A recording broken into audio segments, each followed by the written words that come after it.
This young man worked as a scavenger, collecting whatever was left behind after conquests. Today, while he was cleaning out a C-rank dungeon, Chuyoshi happened to spot a ring stuck on a skeletal hand. He was eager to put it on, planning to take it to Mr. Nakazato later, to have its rank appraised. But the moment he slid it onto his index finger, the ring suddenly tightened, as if it had become a part of Chuyoshi's body. "What the hell is this ring?" Chuyoshi exclaimed in shock. A throbbing pain even started to radiate from his index finger. Then, a notification window appeared before him. It read, "The Infinite Ring has recognized you as its owner. From now on, the Infinite Ring cannot be removed or its owner changed. The endless path will soon be opened." Chuyoshi also heard a voice reading this message aloud, but he was all alone in the pit. He had no idea who the voice belonged to. Next, eerie, golden concentric circles of light emanated from the ring, and before Chuyoshi could even react, he was sucked into their center. "Guys, help me!" he screamed with all his might, but it was too late. Chuyoshi's older co-workers had faintly heard his voice. One moment Chuyoshi was there, and the next, he was gone. But he was always a hard worker, using every last second in the cave to search for loot, so when he didn't return to the rendezvous point, they weren't particularly surprised, and didn't bother to go looking for him. Unfortunately, they had no idea what a terrible ordeal Chuyoshi was facing. He felt as if he were in a freefall, down a bottomless pit. And when he regained consciousness, Chuyoshi found that he'd been captured by Beastmen and was standing before their altar, as one of the sinners about to receive divine punishment. It seemed this divine punishment involved a fierce lightning bolt that had struck the altar earlier, and this place was the sacred land of the Beastmen. Chuyoshi just couldn't understand how he'd gone from being in that pit to ending up here. On the throne, set at the highest point before the altar, the Beast King, leader of the Beastmen, sat with an unreadable expression.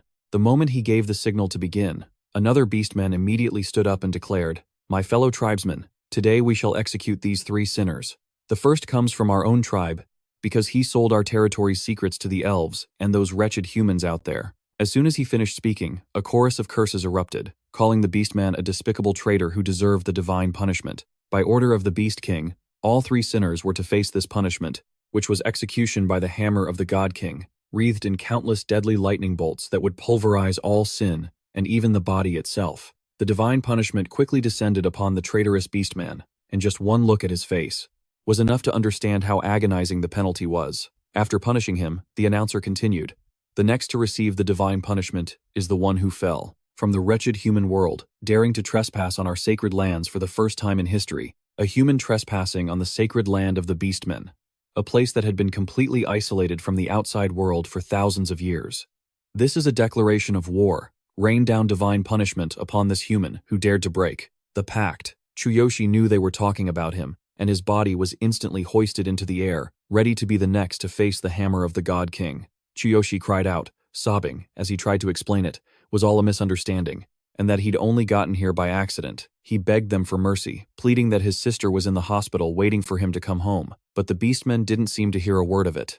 The one holding him up by his waistband punched him hard in the chest. The pain was so intense it forced real tears from his eyes. Chuyoshi really didn't want to die here. He still had Karina and his dream of becoming a hero. How did everything turn out like this? Chuyoshi was forced to his knees on the altar, looking smaller and more helpless than ever. "You insect. How could a tiny human like you dare to challenge giant beastmen? You'll soon be turned to ash by the divine punishment." Just like before, the roars and curses echoed from all sides, all of them aimed at Chuyoshi. The divine punishment would strike at any moment, but Chuyoshi was determined not to die in a place like this. And so, as the lightning crashed down onto the altar, he used every ounce of his strength to dodge to the side. This left the surrounding beastmen utterly stunned. Did he just dodge the divine punishment's lightning? That's never happened before. At that moment, Chuyoshi scrambled to his feet and shouted, "I'm not going to die here, you bastards." But the moment the words left his mouth, a second bolt of lightning struck. This time, caught unprepared, Chuyoshi took the full hit. He let out a scream of agony, while the beastmen gloated. "Who told you the divine punishment only strikes once?" Next, sinner. The next person was a girl. Just a moment ago, down below, when she saw Chuyoshi fight back, a spark of hope had ignited within her, but now it seemed to be all for nothing. As for Chuyoshi, after being struck by lightning, the word pain wasn't enough to describe what he felt. Even so, what little consciousness Chuyoshi had left told him that he couldn't die here. And at that very moment, the infinite ring he'd found in the pit began to glow, accompanied by a new notification, activating the infinite ring. Divine selection system, complete. Activation complete. System confirmed. Beginning body restoration and construction of the ultimate physique. Another bolt of lightning descended, piercing through Chuyoshi's body. The beastmen watching this were thrilled, as it was the first time they'd ever seen someone barely clinging to life after the divine punishment. However, Chuyoshi's charred body suddenly, he began to float as the construction of his ultimate physique progressed. While the beastmen, of course, had no idea what was happening. So they were utterly confused as the progress on his ultimate physique increased, and Chuyoshi's body gradually began to recover. At this moment, the divine eye skill began to initialize. In his hazy state, Chuyoshi could feel something calling out to him. His body touched the ground once more, and Chuyoshi began to walk, to the absolute astonishment of all the beastmen. His ultimate physique was now 60% complete, and 2 new skills, Divine Mind Palace and Absolute Regeneration, had also been acquired. Seeing him in this state, a few of the beastmen, including the one presiding over today's sacred punishment, began to tremble in fear. They had never seen anyone get so close to the God King's hammer. In contrast, their Beast King seemed incredibly excited. Is he actually trying to lift the God King's hammer? Right now, Chuyoshi didn't even know what he was doing himself. He could only hear a voice endlessly calling to him. It urged him on. He had no idea why that voice was calling to him, but all of Chuyoshi's current actions seemed to be purely instinctual. Finally, the construction of his ultimate physique reached 100%, and he was granted a special authority. Bearing the title, the Chosen One, Chuyoshi left the entire Beastmen tribe gaping in fear as he actually lifted their God King's hammer. It seemed the voice that was constantly calling to Chuyoshi was coming from the God King's hammer itself. He didn't know the reason, but if it was calling to him, then he would make full use of its power. And just like that, Chuyoshi successfully grasped the Beastmen tribe's sacred artifact in his hands. The system sent another notification, stating that he had obtained the Divine Hammer and reached level 3. The currently unlocked power of the Divine Hammer was at 0%. Due to Chuyoshi's insufficient abilities, its true power could not be revealed. The hammer also had a special effect, but it couldn't be verified due to a lack of skills. The only way was for Chuyoshi to become stronger, to unlock the Divine Hammer's ultimate potential. The sight of a mere human being, able to touch the Divine Hammer, a sacred relic, was something that made every beastman disbelieve their own eyes, because not even their great Beast King could lift this thing. A prophecy had been passed down in the Beastmen tribe that whoever could lift the Divine Hammer would become the clan chief. And yet now, that very hammer was in the hands of a human who had just received their sacred punishment. Chuyoshi's wounds had now completely healed. Facing the screen, the system window in front of him, he was still a bit fuzzy on how his body had become so much stronger. He held the hammer tightly, in one hand, while seriously examining the screen before him with the other. And then, suddenly, that beastman who ran the altar rushed up behind Chuyoshi, shouting at him, "Don't you dare think you can touch the Divine Hammer, human, not with those filthy hands of yours." After saying that, he charged at Chuyoshi, clearly with no good intentions. Seeing this, the other beastmen began to roar. They cheered like a stirred-up hornet's nest. "That's Grand General Ryuga, that's right, he won't let a human act so presumptuously. Please, sir, help us reclaim the pride of the Beastmen tribe." Ryuga, with fire in his eyes, filled with hatred, glared at Chuyoshi. The beastman said he didn't know what tricks he'd pulled, but escaping the sacred punishment and lifting the holy hammer was unacceptable. "Quietly return the hammer to its place and accept your punishment," Ryuga ordered in an extremely condescending tone. The notification window popped up before Chuyoshi's eyes again, stating that the passive skill, Divine Eye, had been activated. Its effect allows the user to look up detailed information on any item or individual just by focusing on them. The cooldown for this skill was 0 seconds, meaning it could be used continuously. Chuyoshi immediately used Divine Eye to inspect the guy in front of him. Ryuga held the title of Grand General, level 84, with the class Beastman Warrior, and wielded an A-rank greatsword.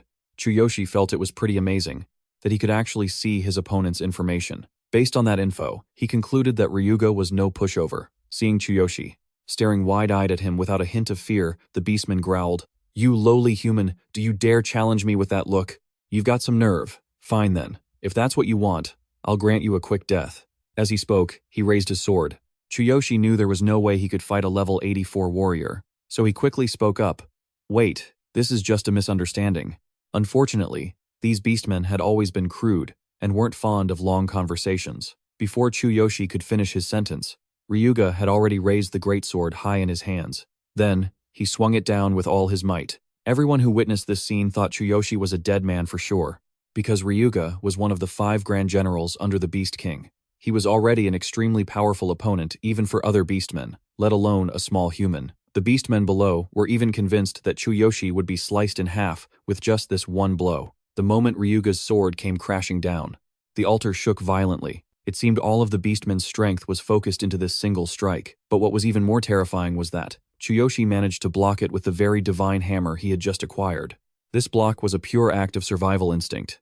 Even he himself couldn't believe he'd managed to stop Ryuga's attack. Chuyoshi's arm felt like it was about to go numb. That hammer was insanely hard. On the other side, Ryuga couldn't hide his surprise, seeing Chuyoshi brazenly block his slash, and remained standing firm. But he refused to accept it, believing the only reason he succeeded was because the divine hammer saved him, and so he decided to land another blow. Of course, Chuyoshi still tried to explain, but his opponent refused to listen. This time, he didn't use his sword, but charged forward to use his huge, rough hands of his armor to choke Chuyoshi. Ryuga planned to toss him into the air and finish him with his earthquake skill, a flawless plan. At this critical moment, the system prompted Chuyoshi to use his copy skill. Its function was to feel the opponent's heart with his hand and choose one skill to copy from all the skills available from them. However, he could only store a single skill. If a new skill was copied, the previous one would be replaced and disappear. Chuyoshi was a smart guy. He understood what feeling the opponent's heart with his hand meant. It meant he had to touch his opponent's chest. So as Chuyoshi fell, he tried to reach out his hand, even if it was just a light brush across Ryuga's chest. But that was enough to activate the skill. What he didn't expect was that the Beastman possessed so many skills, leaving Chuyoshi momentarily bewildered. He didn't know which skill he should copy. On the other side, being touched on the chest was a great humiliation for Ryuga. He flew into a rage, preparing to activate his finishing moves, Heaven and Earthquake. At the same time, Chuyoshi had also found a skill that was quite compatible with his divine hammer, Heavenly Quake. It was a very powerful warrior's attack skill, though it wasn't fully identified, because he still lacked the necessary class and weapon. Chuyoshi closed his eyes, chose Heavenly Quake, and copied it. Then, he powerfully countered with that very skill. It shocked Ryuga so much that he even forgot to attack. Impossible! How can he use my skill? Ryuga cried out in horror. With a loud crash, a series of deafening sounds rang out, and the Beastman's altar seemed on the verge of collapsing. Chuyoshi thought he could knock out his opponent with this blow, but Ryuga was completely unharmed, his eyes filled with utter confusion. He even thought Chuyoshi had intentionally held back his power, making the attack painless, and in fact, even a little pleasant. In reality, he hadn't intentionally made it painless. He had put all his strength into it, but since he was only level 3, with no class and no compatible weapon, Chuyoshi was unable to deal any damage to his opponent. To improve this skill, he would have to level up.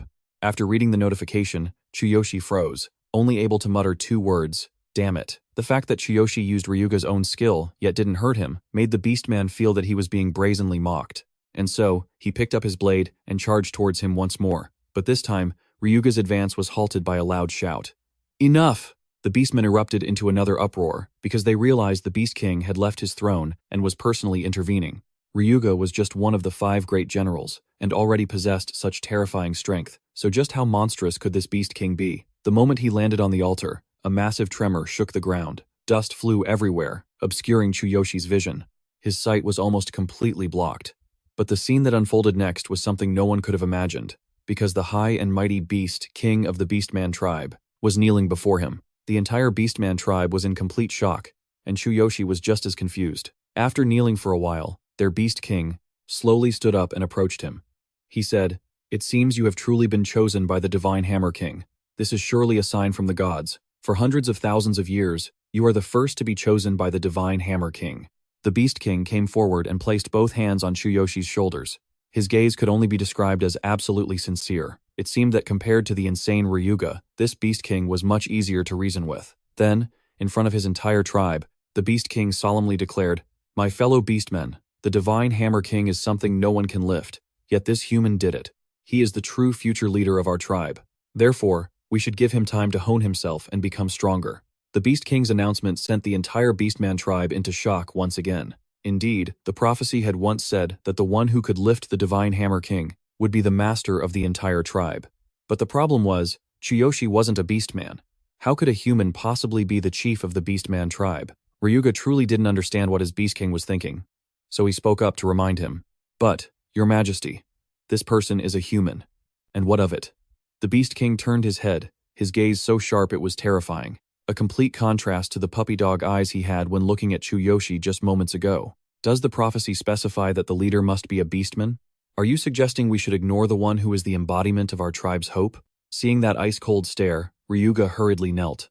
He dared not oppose his king, only trying to confusedly explain that although the prophecy didn't specify it, giving the position of leader to a non-beastman was no different from putting their tribe's future in danger. The Beast King paid him no mind. He turned back towards Chuyoshi and asked, "Kid, what's your name?" "Chuyoshi," he answered clearly. "All right, Chuyoshi, if you are willing to shoulder our future, then I will grant you your freedom now. However, you are still too weak. Within 1 year, you must become stronger and return here. At that time, we will see if you are worthy of becoming our leader." As he spoke, the Beast King created a mental imprint that linked to Chuyoshi's mind. He said that if Chuyoshi deliberately failed to return within a year, he would use this mental imprint to find and finish him, no matter where he was. This way, the Beastman tribesmen would also be satisfied. The situation had turned so quickly that Chuyoshi hadn't yet had time to process it. Before he could even give the Beast King an answer, someone from the crowd below the altar suddenly shouted, "Agree to it.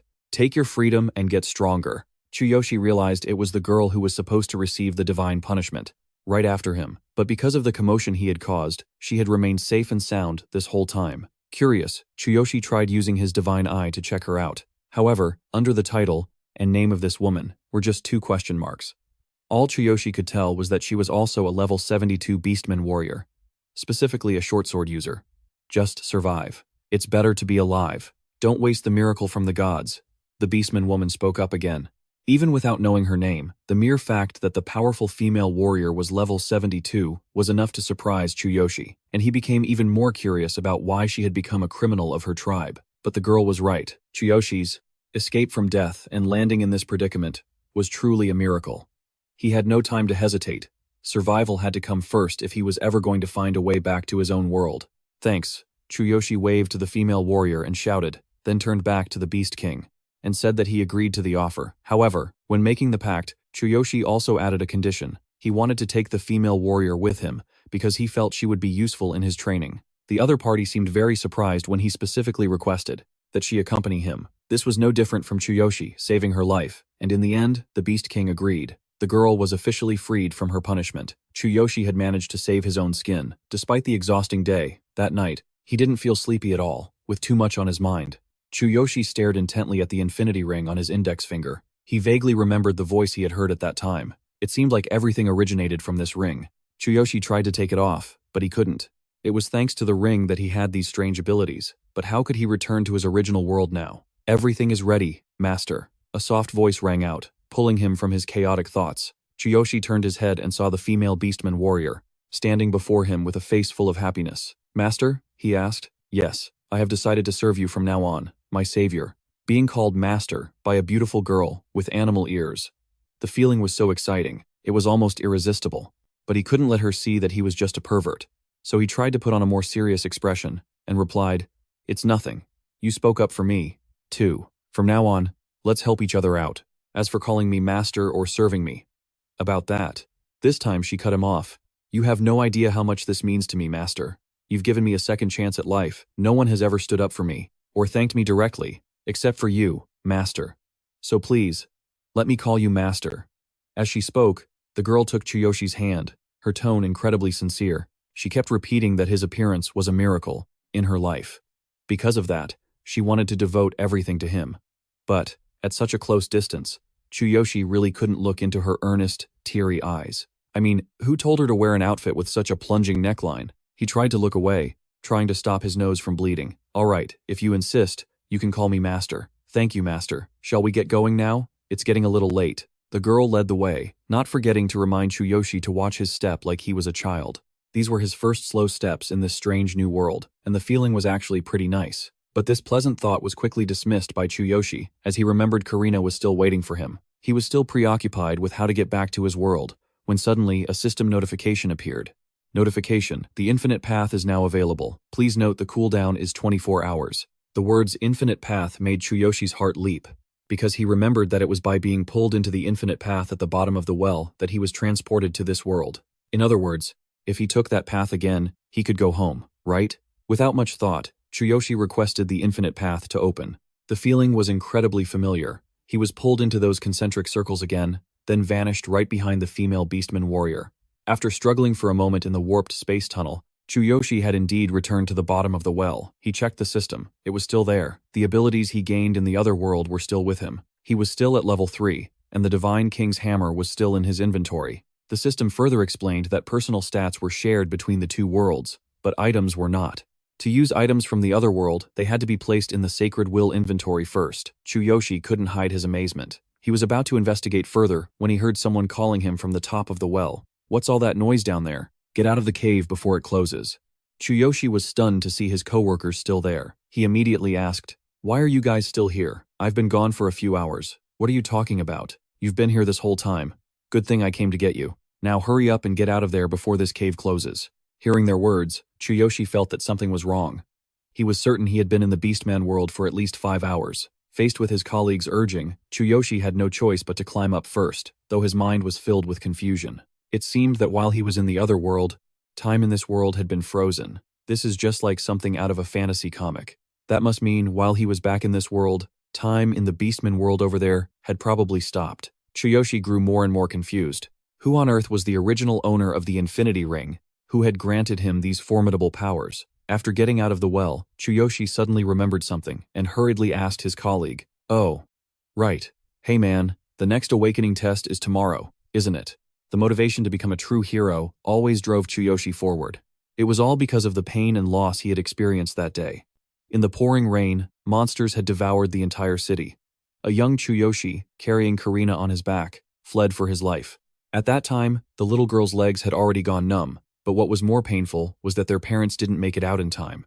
Chuyoshi had to face an agonizing choice: leave them behind and keep running, or go back and die together. Just when he couldn't decide, their neighbor, Nakazato, reached out and grabbed the two children. "Chuyoshi, keep running. If you stop, you'll die. Don't look back, or both you and Karina will be swallowed by the darkness. Calm down. You can't defeat the darkness." No matter how much time passed, Chuyoshi could never forget that brutal scene of fiery ruins. And every time he remembered, he would unconsciously sink into that endless pain. "Brother," Karina's gentle voice whispered in his ear, reminding Chuyoshi that he was currently in a hospital. "Are you really going to retake the awakening test tomorrow? Are you okay? You just got back from work today." Both her tone and expression were filled with worry. Even the nurses praised her for always being so thoughtful and caring toward others. "I'm fine. How about you, Karina? Do your legs still hurt?" Chuyoshi asked in return. Just then, a nurse was giving her an injection. Karina said she was fine, but her body was still trembling from her fear of needles, even though she couldn't stand anymore, and the pain was constant. But it seemed she had gradually accepted it as a part of her life. Still, seeing his sister suffer like this, Chuyoshi just couldn't bear it. He tried activating his divine eye to check on Karina's injuries again. Her legs were injured from being trapped under a collapsed building. He knew this well. It had led to 98% of her nerve cells dying. Her current condition included recurring nerve pain. No chance of natural recovery. The probability of walking again without assistance is 1%. The more Chuyoshi read, the heavier his heart became. Only a 1% chance of walking without help. It must be so difficult for Karina. She's still so young. Her whole future was ahead of her. She should have been able to live a normal life, going to school, hanging out with friends, traveling everywhere, laughing all day long, instead of being stuck in this gloomy hospital. Karina was the only family Chuyoshi had left in the world, and he didn't want the girl to suffer anymore. Therefore, Chuyoshi made a decision. Even if the odds were practically zero, he still wanted to help Karina stand on her own 2 feet again. As long as there was a 1% chance, there was still hope. There had to be a way to do it, and the first step was that he had to become a hero. Then, perhaps Chuyoshi could access more information and find a solution. He didn't just want to heal Karina's legs, he also wanted to live a life he could be proud of. So, he swore he would become a hero, and not just any hero, but the strongest hero in all of history. Chuyoshi went to BTR, a hero testing corporation. At the awakening test area, a young man had just finished his test and received a custom hero badge. Based on his test results, becoming a hero was truly something worth celebrating. So even though the result was only a D-rank hero, it was enough to make him and his mother feel like they were on top of the world. The next person after that young man was Chuyoshi. The examiner saw on his file that he was retaking the test after failing the first time and didn't seem very enthusiastic. "Step inside and place your hand on the measurement device when you're ready. But I don't think it'll be any different from last time," the man said. But his words didn't faze Chuyoshi. Soon enough, he'd find out if he was wasting his time again. In truth, even without the test, Chuyoshi already knew from his system that he was now level 3, qualified enough to become a hero. He just didn't know how high his combat power was, so he still had to take it seriously. Before starting the test, Chuyoshi activated his superhuman body, and he maintained that state throughout the entire hero assessment. The examiner outside could even feel the ground shaking. He thought it was an earthquake, never imagining that the tremor was caused by Chuyoshi himself. Finally, when the process was over, the result was magnificent. He was a level 3 hero with a combat power of 5,400. This number was so high that it even surpassed the previous combat power record for a level 3 hero. Chuyoshi was now the level 3 hero with the highest combat power, far surpassing the second-ranked hero, who had a power level of 930. He himself was also very surprised by this result. After all, Chuyoshi had thought his combat power would only be slightly higher than the guy who tested right before him. Who would have guessed it was a whole 10 times higher? Of course, even though it was a bit unexpected, everything was still going according to plan. So, Chuyoshi was incredibly excited. He was also curious about the power of the Hammer of the God King, so he took it out to have a look.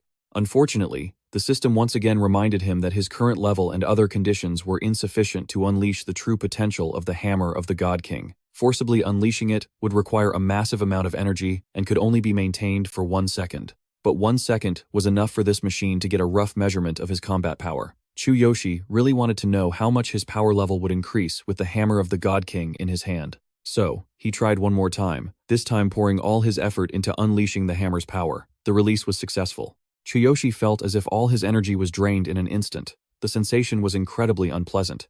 He just wanted the machine to hurry up and finish its measurement.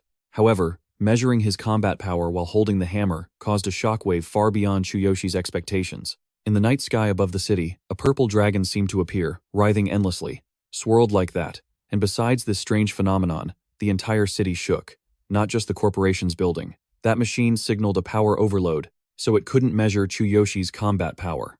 Then, the lights all around suddenly went out, and an emergency announcement was quickly broadcast throughout the building. Due to the power outage, the test has been suspended. Evacuate immediately. The guy in charge also rushed into the testing room to warn Chuyoshi. By this point, his energy had been drained to the point that he looked like a bag of skin and bones, making the man almost fail to recognize him. After that, Chuyoshi dragged his exhausted body home. It seemed he had underestimated the hammer of the Divine King, not expecting his entire strength to be drained by it. In just a single second like that, it seems he'll have to avoid using the hammer of the Divine King until he's reached a truly high level of power. But on the other hand, Chuyoshi was genuinely happy because his main goal for the day had been achieved. He had officially become a hero. The next day, in his new role, Chuyoshi went to the training grounds. There, a man named Geyer was in charge of training him and a few other rookie heroes. Geyer was a level 9 warrior with a combat power of 1,200. He looked so strict that everyone was terrified, except for Chuyoshi, who possessed the Divine Eye, which allowed him to see through his opponent's information, was a bit disdainful. A level 9 with only 1,200 combat power, he thought to himself. I wonder what my combat power will be when I reach level 9. As for Geyer, he was clearly not happy at all, because he was forced to train rookies. This job bored him so much that he felt he'd rather explore a D-rank dungeon than do this trivial task. All of you will enter a D-rank dungeon tomorrow. After some real-world experience, you'll know which class suits you best, and you might even be able to pick up some low-level items, Geyer announced. And this information made everyone around Chuyoshi's jaw drop in shock. It made sense, though. They had just passed the test and been recognized as heroes, but they didn't have any basic skills, let alone actual combat experience. They were supposed to have a week of basic physical training first, but Geyer had bluntly skipped that step and thrown them into a D-rank dungeon. Basic physical training? Geyer replied irritably. There's no time for that. Now that you're heroes, you have to hone your skills through real combat. I went through the same thing. Be warned, this training is extremely harsh. If you can't handle it, then quit. Do you understand? He practically screamed the last 2 words, making the new heroes not dare to utter another word. Chuyoshi found this man even more irritating, knowing he was just taking out his anger on them. It seems heroes are just human after all, so it's inevitable that there are a few bad apples like this. But Chuyoshi's mood was still pretty good, because he was thinking about the level 72 beast woman waiting for him. Once the cooldown for the infinite path ended, he would immediately use it to return to the world of beastmen with her. That night, Chuyoshi returned home. The TV was reporting on the recent earthquake that had affected several areas of the city, due to a power outage. Fortunately, no one was injured. Chuyoshi was the culprit behind this massive tremor, but he didn't care much because finally, the time for the infinite path's cooldown was over. Chuyoshi was eager to return to that world to continue growing stronger. There, he could even choose a class and collect all the gear he needed. No sooner said than done, Chuyoshi immediately opened the infinite path. When he opened his eyes, he saw the exact same scene as when he left. Even the clothes he was wearing were identical to when he first arrived. Just as he expected, once Chuyoshi left this world, time here froze. Is something wrong, master? A large round soul suddenly entered his field of vision. Chuyoshi had almost forgotten about this beast woman. He quickly replied, "No, it's nothing. Let's start leveling up. You lead the way." Seeing Chuyoshi so excited, the girl was also very happy. She said there was a goblin nest nearby and wanted to take him there to train first. However, since Chuyoshi was only level 3, and those goblins were notoriously cunning and vicious, and there were a lot of them, he had to be extremely careful. Hearing the keyword goblin, Chuyoshi was really starting to feel like this was a fantasy world. He also didn't know what effect the divine choice system would have. He wasn't sure. But facing the upcoming goblin hunting journey, just the thought of it was enough to make Chuyoshi feel incredibly excited. The beast woman acted as a guide, quickly leading him to the goblin's den. Because it was night, they were sleeping, with only a few guards on duty who were half awake. "Be careful. Don't wake the guards," the beast woman said. "You're level 72, so you should be able to take them down easily, right?" Chuyoshi asked in return. The divine eye didn't just tell him his opponent's level, but also revealed that her combat power was a whopping 630,000. Truly terrifying. Leveling up with someone like this by his side, Chuyoshi felt much more at ease. However, his opponent was a little surprised. "How do you know my level?" "There's a reason I'm your master, you know," Chuyoshi said, dodging the question. After all, he couldn't explain to her that he had a system. Then he suggested, "By the way, how about you show me what a high-level hero's fight looks like?" His opponent didn't want to refuse, but if she fought alongside Chuyoshi, he wouldn't be able to earn any experience points because the level difference between them was too great. Chuyoshi was a bit disappointed. He really wanted to see her in action. "In action? You flatter me, sir. But if you really insist, I'll give it a try. I don't know if it'll be much help, but please, watch." With that, she took a dagger from her belt.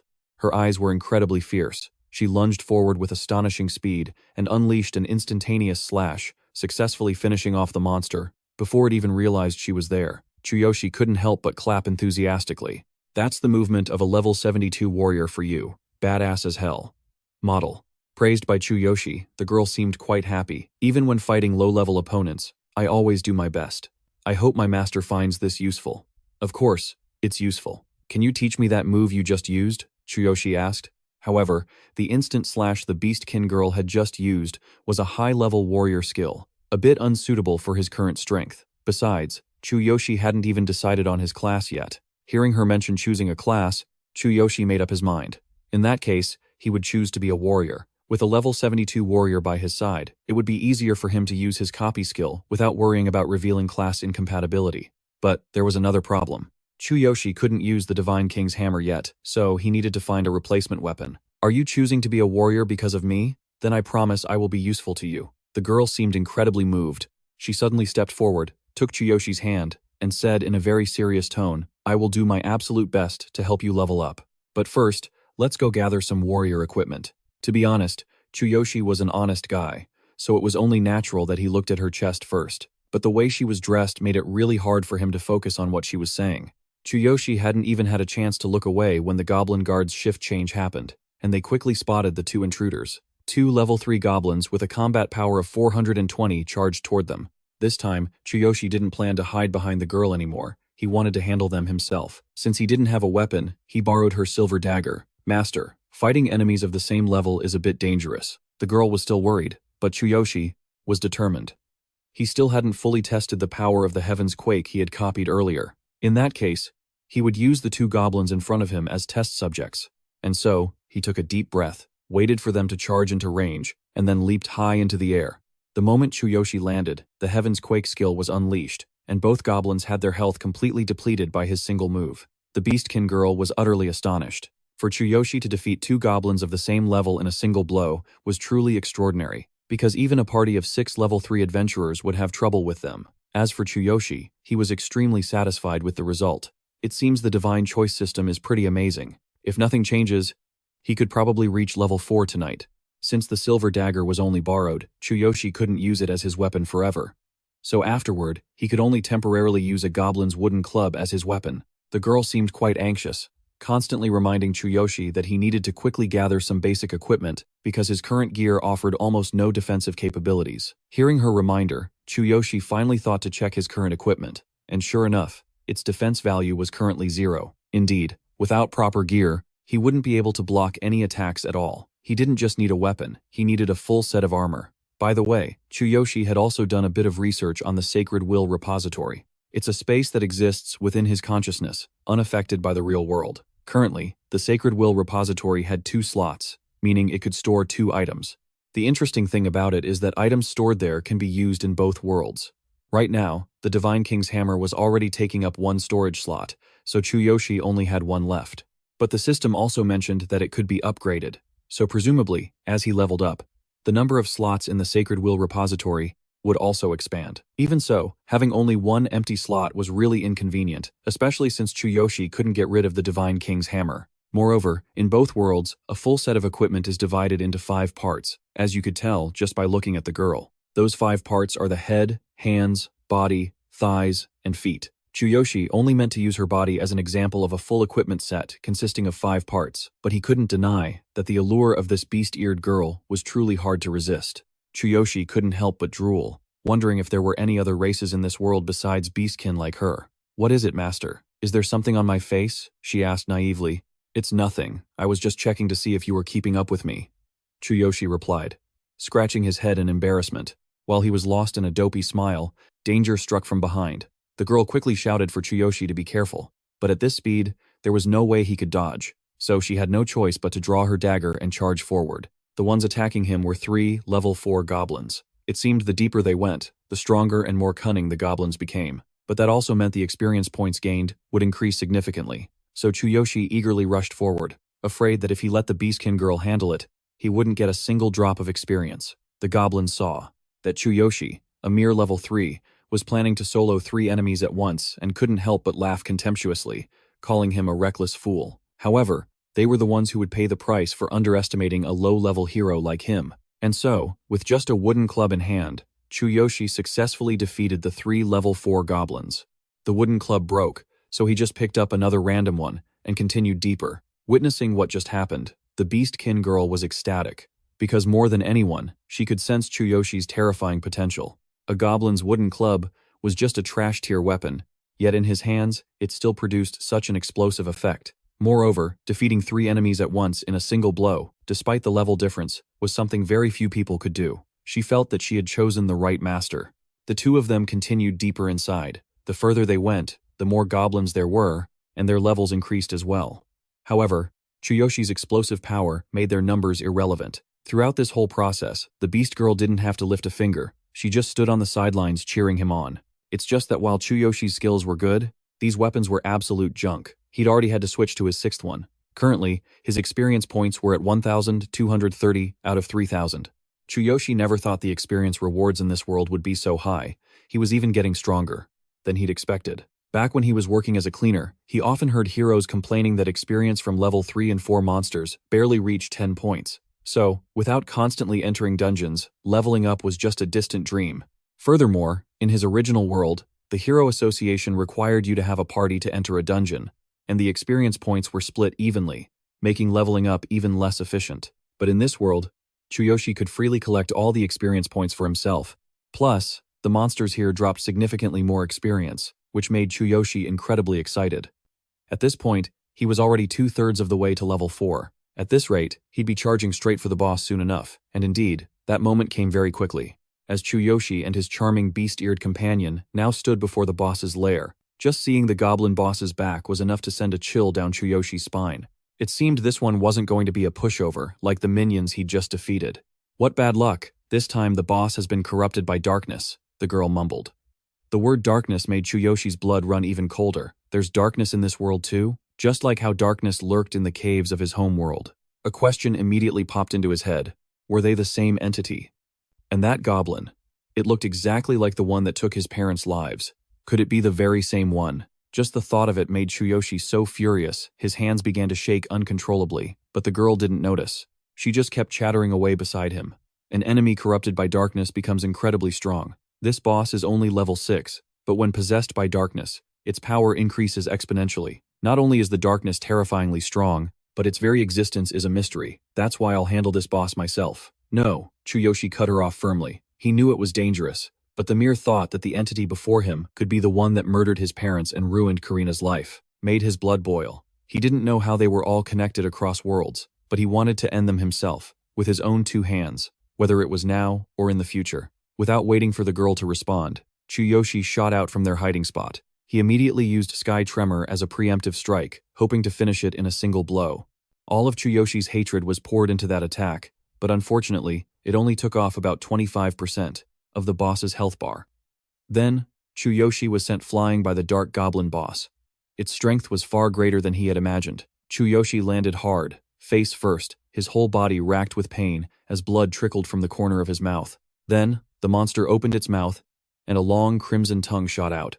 Seeing this, the beast girl couldn't just stand by and watch anymore. She shot forward like an arrow. "Master, your weapon." But Chuyoshi wasn't counting on her to save him. That boss wanted to kill him, but thinking about how it was the one that had stolen his parents and put Karina in a wheelchair for life was enough to make him refuse to die by its hand.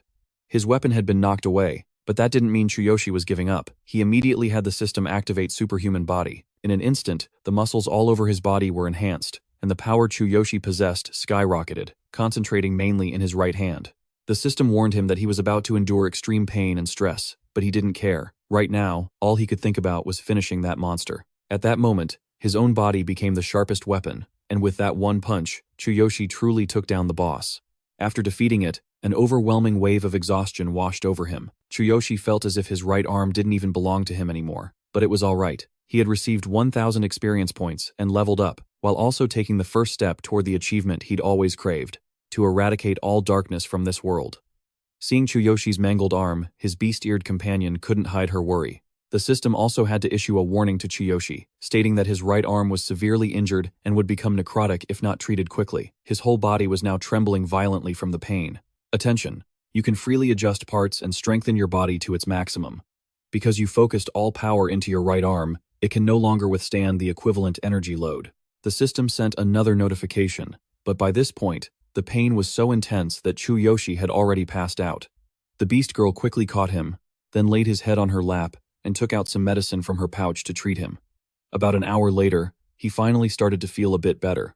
Chuyoshi could tell that although the recovery speed here was slower than in his original world, the effects were incredibly potent. Perhaps the pharmacology of this world had a much longer history. He could now move his right arm smoothly, and it even felt stronger and more powerful than before. Seeing that the medicine worked so well made the girl very happy too. Once she saw Chuyoshi was okay, she urged him to go claim his reward. Since the boss had been defeated, if she hadn't reminded him, Chuyoshi would have almost forgotten about the prize he had risked his life for. On top of that, because Chuyoshi defeated the boss in the shortest amount of time, he received an additional reward. This type of reward was an upgraded version of the standard one. The full reward. Seeing the dark treasure chest before them, the Beastkin girl's eyes immediately lit up. And for good reason. Dark equipment was extremely rare here. They were the kind of items you could rarely even find at auctions. All his hard work this time was just for this reward. So when he touched the treasure chest, Chuyoshi felt incredibly happy. He opened the lid, and a blinding light shot out. However, before he could even see what was inside, Chuyoshi slammed it shut, because he suddenly realized he only had one inventory slot left in his Divine Will storage. Would the entire set of armor count as a single item? If he put it in his inventory, it would only take up one slot, right? That's what he asked himself. Because if he ran out of space, it would be a real headache.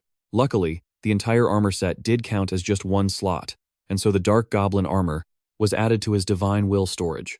From now on, Chuyoshi could take it out whenever he wanted. The feeling was as exhilarating as hitting the jackpot. It made Chuyoshi keep smiling. "Master, why do you keep smiling like that?" the Beastkin girl asked curiously. "Oh, it's nothing. I was just admiring my complete reward set," Chuyoshi replied, scratching his head. Then he asked, "By the way, do you know how to sew?"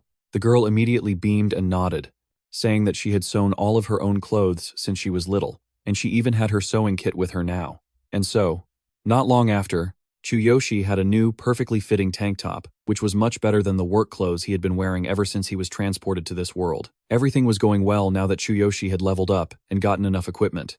In that case, it was time for him to return to his original world. So, Chuyoshi told the girl that they should rest for a night to recover, and after she had fallen asleep, he secretly opened the infinite path to return to Earth. Although he was exhausted, Chuyoshi was still quite satisfied, because he had really picked up a lot of cool stuff this time. Now, he needed to rest a bit, as he was already worn out from the other world. The next day was Chuyoshi's first time entering the cave in his original world. Before he went, he equipped the Dark Goblin armor. It granted him a special skill called Roaring Tentacles. When this skill was activated, its roar would paralyze all low-level enemies within hearing range. At the same time, the user's hand would transform into a giant dark tentacle, dealing critical damage. Wow! Chuyoshi couldn't help but exclaim, "This armor set is amazing, and it even has a special skill. Looks like things are about to get fun." However, there was one problem that concerned him greatly. The armor looked too flashy, and he would definitely run into trouble if he wore it out in the open and other heroes noticed it. Chuyoshi had heard that many heroes wouldn't hesitate to kill someone just to steal their equipment. A newbie like him wearing something like this would surely become a target. Frustrated, he swiped back and forth on the status bar to check the armor's info. And then he discovered something wonderful. The armor set also possessed a stealth effect that could hide the equipment and make it look like a normal set of clothes. Chuyoshi had no reason not to activate this effect. The moment he pressed the button, the entire goblin armor set vanished. But in reality, its effects remained intact. Now, the most difficult problem was solved. He had a few minutes before the meeting, so Chuyoshi decided to go buy some bread to eat. Suddenly, the phone in his pocket vibrated. As soon as Chuyoshi answered, the person on the other end said frantically, "Are you Karina's brother?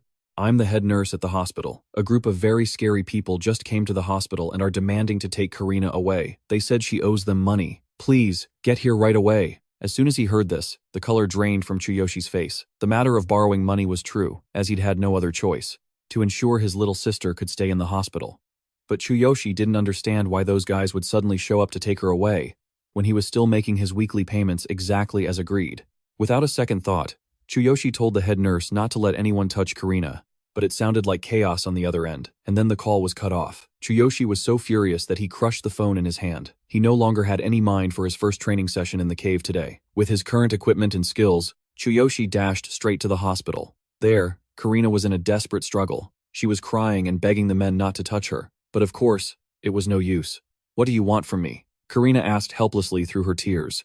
"You wouldn't know, but we have our reasons for taking you. Your brother borrowed money and didn't pay it back on time, so I'm taking you, just like the agreement says." A guy covered in gold jewelry, whose face screamed "thug," shoved the loan contract in poor Karina's face. In reality, from the very beginning when he lent Chuyoshi the money, he had ill intentions. The only reason he agreed was because his young master had taken a liking to Karina, even though her legs were paralyzed. But that didn't detract from her beauty. In fact, her inability to walk was even more appealing to some rich perverts, and it was certain that Karina would fetch a high price on the black market. When drawing up the contract, this scumbag had also set a trap for Chuyoshi, but it seemed he was too desperate to notice. As for Karina, she was just a child, so he thought he could control her easily. "My brother would never sign a contract like that."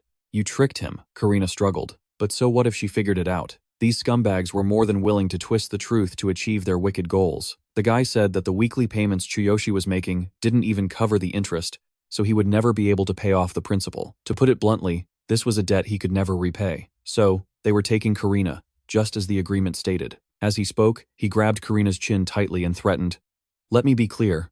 If you come with us quietly, we'll be gentle. But if you refuse, don't blame us for being rough, understand?" he said, flashing a wicked smile. Karina felt truly hopeless. But just then, the door to her hospital room was smashed open.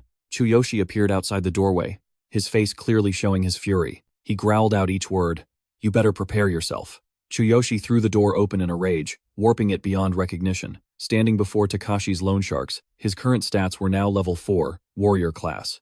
He was equipped with the Dark Goblin set. His special skill was Roaring Tentacles. No weapon, no skills. Copy skill was Earthshaker, and he had 0 out of 6,000 experience points. When Takashi's group saw that it was Chuyoshi, they immediately looked back at his sister, Karina, who was sitting in her wheelchair.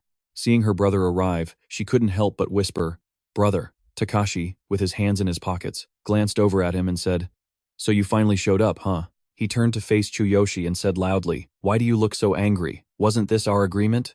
Besides, it's not like you need a crippled sister like her anyway." The moment Takashi finished his sentence, Chuyoshi lunged forward and punched him. A single punch from Chuyoshi not only shattered his glasses, but also knocked out a tooth. All Takashi could manage was a single sound before Chuyoshi punched him again. This time, Takashi fell backward, spinning a full 360 degrees. Veins bulged on Chuyoshi's body from pure rage, and his eyes glowed with a red light.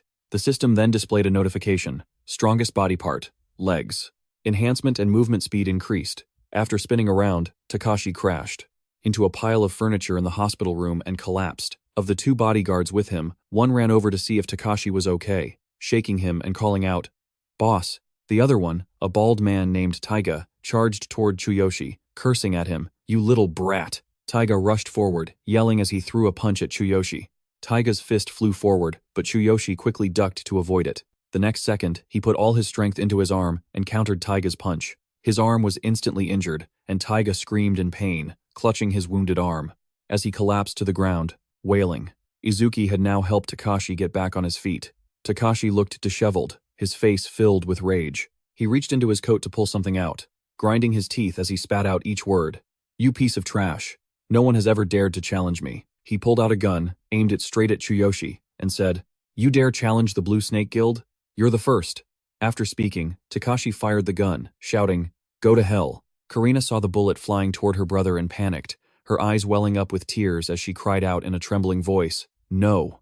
The bullet flew forward, but Chuyoshi didn't even try to dodge. He remained silent with his head bowed, catching the bullet with his bare hand. Seeing her brother become so powerful, Karina was momentarily stunned. Takashi and his 2 underlings also stared with wide-eyed shock at the scene. Izuki, who was supporting Takashi, spoke up. "Did he just catch a bullet with his bare hand?" Taiga chimed in. "That's impossible." Chuyoshi's entire body was now radiating an immense power. He clenched his fist and said, "After all, I'm a hero now." The system displayed another message: strongest body part, hands. Cannot be harmed by ordinary weapons. Hearing him say this, Takashi's group was terrified. The 3 of them cowered together, their voices trembling. A hero! Outside in the hallway, the head nurse had already called for security. She walked briskly, saying, "This way." Some loan sharks came to threaten a patient and her brother. "Hurry up!" As soon as the head nurse and the security team reached the door, they froze at the scene inside the room. The 3 loan sharks had been beaten to a pulp. All 3 of them had a pleasant attitude, and Takashi was even smiling as he said, "Mr. Chuyoshi, please pay it all back in one lump sum as soon as you can. If you delay, my young master, who is also a hero, won't let it slide. For now, I'll be taking my leave. Sorry for bothering you." The 3 of them helped each other leave. Out in the hallway, when they saw the nurse and security, they even politely raised their hands to wave. "We'll be going now." After they left, Takashi's eyes filled with hatred as he immediately began to think, that kid became a hero, damn it. I have to report this to the boss, or the plan to capture his sister will fall apart. His boss's power was also incredibly astonishing. The boss of the Blue Snake Guild was level 10, a warrior class, with a combat power of 2,300. Takashi continued to strategize in his head. The boss is a level 10 warrior. From the looks of it, that kid is just a rookie. We'll crush him. In the hospital room, Karina, sitting in her wheelchair, looked at her brother and said, "They're gone." Chuyoshi was cleaning up the room. He held a cloth in his hand and said softly, "I'm sorry I couldn't visit you more often." He walked over and sat down next to her wheelchair, continuing, "They're up to something. If I don't pay them back soon, the Blue Snake Guild will be back. I've spent the last few days trying to figure out how to pay them. But I'm a hero now, so don't you worry anymore." Hearing her brother say this, she asked, "Are you really a hero?" Chuyoshi immediately took out his hero card. When his sister saw the card, her eyes widened in admiration. He told Karina, "But I'm still just an apprentice. I'll officially become a hero once I enter the dungeon today." After leaving the hospital, Chuyoshi was alone, lost in thought. "I borrowed 60,000 from the Blue Snake Guild for Karina's medical bills. If I try to earn money slowly in this world, it'll take a very long time.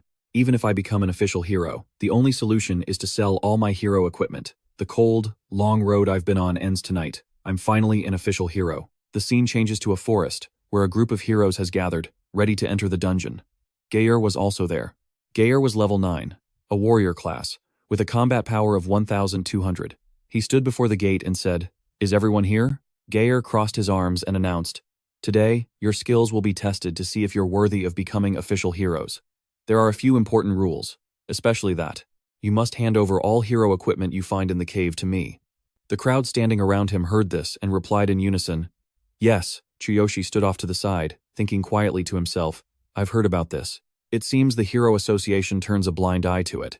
There's probably not much in a low-level dungeon like this." Geyer was still standing above, raising a hand to cheer on the heroes. "As for the test, don't worry. I'm a level 9 warrior. As long as you follow my instructions, you'll pass the test easily." He raised a finger and continued authoritatively, "To become official heroes, each of you must pay me 20,000 yen." Geyer clasped his hands behind his back and announced loudly, "Is everyone clear?" The group below hurriedly reached into their pockets to get their money, replying, "Yes, sir." Chuyoshi heard him lay down such an unreasonable rule. He raised his hand in protest and asked, "Why do we have to pay you an extra fee?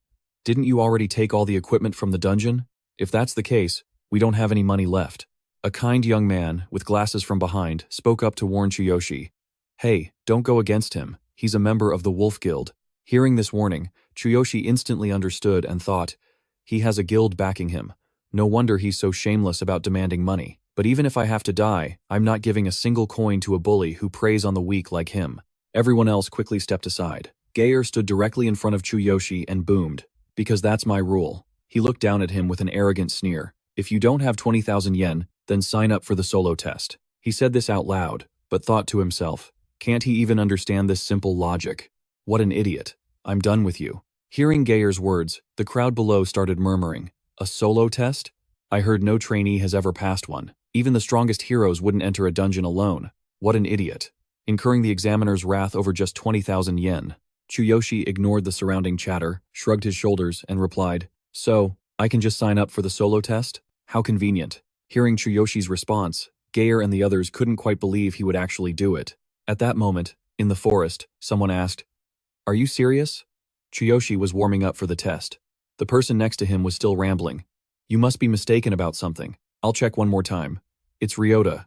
He looked at his tablet, confirming it one more time as if in disbelief. No one has ever passed that test. Not a single person. Even though it's just a C-rank dungeon for the Hero Association's exam, for a trainee, it's nothing short of a suicide mission. Chuyoshi, still warming up, replied calmly, "Thanks for the advice. It's not a mistake. Please let me go." After finishing his warm-up, Chuyoshi quickly stepped into the portal, not forgetting to tell Ryota, "I'm heading in now." He was holding the tablet. Watching him go in alone, he couldn't stop trembling, thinking, this is madness. After Chuyoshi stepped through the portal to the other side, the system immediately displayed a notification, confirming trainee Chuyoshi's test. Chuyoshi confirms registration for the solo test. Dungeon information. Forest type. Rank. C. Recommended number of participants. 5 or more. Recommended average combat power. 600 or higher. Chuyoshi stood before the vast forest. He observed his surroundings and muttered to himself, "I've only ever seen dungeons after heroes have cleared out the dark creatures. Is this what a dungeon looks like originally?" Suddenly, a red dot flashed before Chuyoshi's eyes, and he quickly spotted a monster jumping out from nowhere. It was holding a wooden club. It slammed the wooden club against him, but unexpectedly, the club snapped in two. After being hit, Chuyoshi turned around, his body flaring with power. The system then displayed, Level 4, Class, Warrior, Equipment, Dark Goblin Suit, Special Skill, Roaring Tentacles, Weapon, None. Skills, None, Copied Skill, Heaven's Quake, Combat Power, 6,400. A terrifying light emanated from his eyes. Then he spoke, "A surprise attack? A hit that weak won't even scratch me. Experience, 0 out of 6,000. He looked at the monster before him and instantly knew its information. Level 3, Dark Goblin, Combat Power, 640. Chuyoshi wasted no words. He snatched the club from the goblin's hand, leaving it stunned. After grabbing the club, he immediately used it to beat the monster, not forgetting to speak. This dark goblin is pretty strong. His power erupted, enveloping his entire body, his eyes flashing with light. Chuyoshi was thinking, but compared to my 6,400 combat power, you're just an insect. After easily defeating the first goblin, he dusted off his hands and muttered, "Just as I thought. The experience from enemies in the real world isn't even half of what you get on the other side. No wonder the heroes here level up so slowly." The system displayed, Experience, 20 out of 6,000. Chuyoshi then said in a cold voice, "Stop hiding. All of you, come at me at once." The moment he finished speaking, a horde of goblins, big and small, leaped out from their hiding spots. Chuyoshi began to activate his armor, which slowly enveloped his body. He thought, this is the perfect time. Once the armor was fully formed, Chuyoshi threw his head back and let out a huge roar as the goblins charged in to tear him apart. But they were all wounded by his armor's roaring tentacles skill. In the forest, Chuyoshi was frantically annihilating the goblin horde. He shouted, "Bring it on!" Outside the portal, Ryota was still watching intently on his tablet. He pushed up his glasses and said, "It's been almost an hour. To have lasted this long on his own. That's more than enough." He continued to talk to himself. "Aren't you afraid at all? No sane rookie would take the solo test. The association will probably get rid of this test soon anyway. In just a few more minutes, this young man's obituary will be written." Suddenly, he lifted his head and looked toward the portal. He exclaimed, "The results of Chuyoshi's solo test are in. Chuyoshi, passed." Chuyoshi emerged from within, his body covered in mud and dirt. At the same time, the system displayed Level 4, Class, Warrior, Equipment, Dark Goblin Suit, Special Skill, Roaring Tentacles, Weapon, None, Skills, None, Copied Skill, Heaven's Quake, Combat Power, 6,400. Chuyoshi raised a hand to his neck and shyly asked Ryota, "Excuse me, is there anywhere nearby I can wash my face?" From the other side of a different portal, the system showed Experience, 960 out of 6,000. At that moment, Geyer and the other heroes came out, with him leading the way, shouting non-stop, "If I wasn't here, you guys would have been dead a long time ago. You couldn't even provide support. You call that attacking and you still want to be heroes? 20,000 is too cheap." His system also displayed Geyer as level 9, with a combat power of 1,200. Class, Warrior. The people walking behind him were all dejected, whispering among themselves, "Didn't the instructor tell us not to interfere? You also refused my offer to help with healing magic, and now you're unhappy with 20,000. Besides, this is our first time in a dungeon with almost no explanation. It's so unfair to take it out on us. Hey, keep it down. What does it matter? You already passed." Geyer noticed the others seemed dissatisfied and turned his head back to warn them. "Let me remind you, at your level, you should have been charged 40,000. I'm giving you a discount at 20,000. That's more than generous." With that, he turned away. Just then, a call came in. He immediately pressed the device on his ear to answer. "I'm listening. Is this the Hero Testing Center? I'm busy. Get straight to the point." After listening, his eyes widened and his face twisted uncontrollably as he blurted out, "What? That guy passed the solo test? Impossible." As Chuyoshi was washing his hands, a voice called out, "Hey you, how did you manage to pass the solo test? Answer me now." It was Geyer, standing not far away, with his arms crossed, continuing, "I looked into it, but you're just a level 4 rookie." Chuyoshi was still bowing his head, splashing water on his face, not paying attention. Seeing that he wasn't responding, Geyer scowled and continued, "You used a high-grade item, didn't you? No rookie has ever passed the solo test before." After washing off the dirt, Chuyoshi replied very calmly, "Just because no one has ever done it before, doesn't mean it's impossible, right? Maybe it was thanks to that 20,000 fee." Hearing this, Geyer lunged forward, grabbing him by the collar and yelling angrily, "Are you mocking me? Answer before you regret it. I'm a member of the Deceitful Wolf Guild." Chuyoshi remained still, looking straight into his eyes without any hesitation. "With a level of 9 and a combat power of 1,200, you don't look like you belong to any formidable guild." Hearing that, Geyer became even angrier, raising his powered-up fist to threaten Chuyoshi. "Who do you think you are, insulting me?" Chuyoshi reacted instantly, catching Geyer's powered-up fist with his own hand. He held Geyer's hand tightly and said in a cold voice, "Are you planning to defeat me with your level 9 fist?" With his fist caught by Chuyoshi, Geyer trembled slightly, his face changing color as he thought, "This strength and speed are unbelievable. He's only level 4. Chuyoshi then let go of his hand. For a moment, he didn't know what to say. Seeing Chuyoshi lower his guard, he reached for a knife hidden behind his back. Chuyoshi raised his hands as if to explain, "Wait a minute." Geyer couldn't wait any longer. He immediately swung the hand holding the knife toward him. "What are you hiding?" Chuyoshi reflexively raised his arm to block. Luckily, the armor worked in time the Dark Goblin set, with a defense effect plus a superhuman body. When Geyer's knife struck Chuyoshi's armor, it corroded and shattered. He stared at the knife in his hand and stammered, "It broke. Is that a human body?" He immediately turned to Chuyoshi and asked, "You're hiding your equipment, aren't you? It must be high-grade equipment." Chuyoshi looked at his uninjured arm, saying nothing, thinking to himself, "Oh no, I accidentally revealed my abilities. It'll be a lot of trouble if people in this world find out my secret." When Chuyoshi didn't answer, Geyer looked at him with a sly expression and continued to press. "What do you have? It must be something very valuable. Did you find it in the dungeon, or did you steal it?" Hearing this, Chuyoshi turned away, pretending to be scared, and let out a sigh. So scary. He clutched his arm and started making a scene. If it weren't for that old dagger, that would have been really dangerous. Ryota, who had been watching from the side, finally walked over and spoke. "Sorry to keep you waiting, Mr. Chuyoshi. Let's go get your identity verified. With this, you've officially become a hero." Chuyoshi immediately avoided Geyer's gaze and turned to Ryota. "I understand.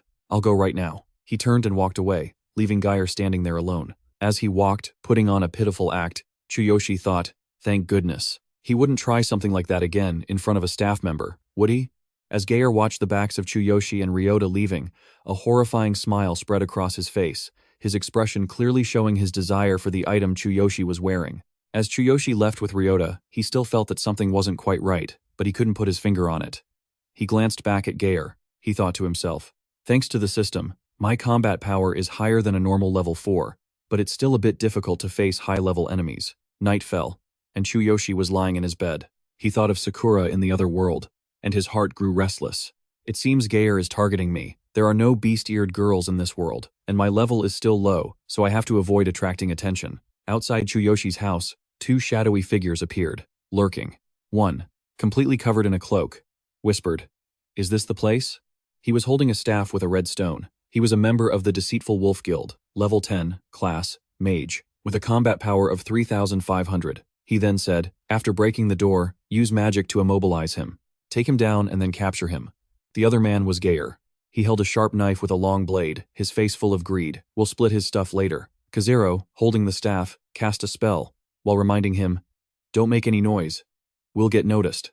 Both men grinned slyly. Kazero said again, first, break the chain with magic. Get ready. He used some kind of magic on Chuyoshi's door, and just as he cast it, the door burst open. Chuyoshi stormed out, holding a wooden staff, looking terrifying. The two men, completely caught off guard, were startled. Chuyoshi was currently using Molten Flame, level 4, class, warrior. Equipped with the Dark Goblin set, special skill, Roaring Tentacles, weapon, club, skill, none, copy skill, Heaven's Quake, combat power, 6,400. His eyes were bloodshot, veins popping on his face as he ground his teeth and cursed. You bastards sure are quick, aren't you? He immediately used his power to strike Kazero, while cursing non-stop.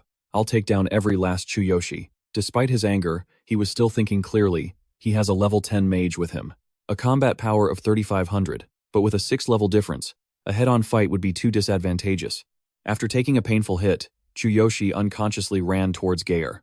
Chuyoshi stood at the door, looking at the two of them, and continued to think. Combat power is a direct stat for assessing a hero's ability. My combat power is 6,400, but I'm only level 4. If the difference is around 2 levels, I might be able to manage. But even if my opponent is level 10 with lower combat power, they can still make up for it with the level gap.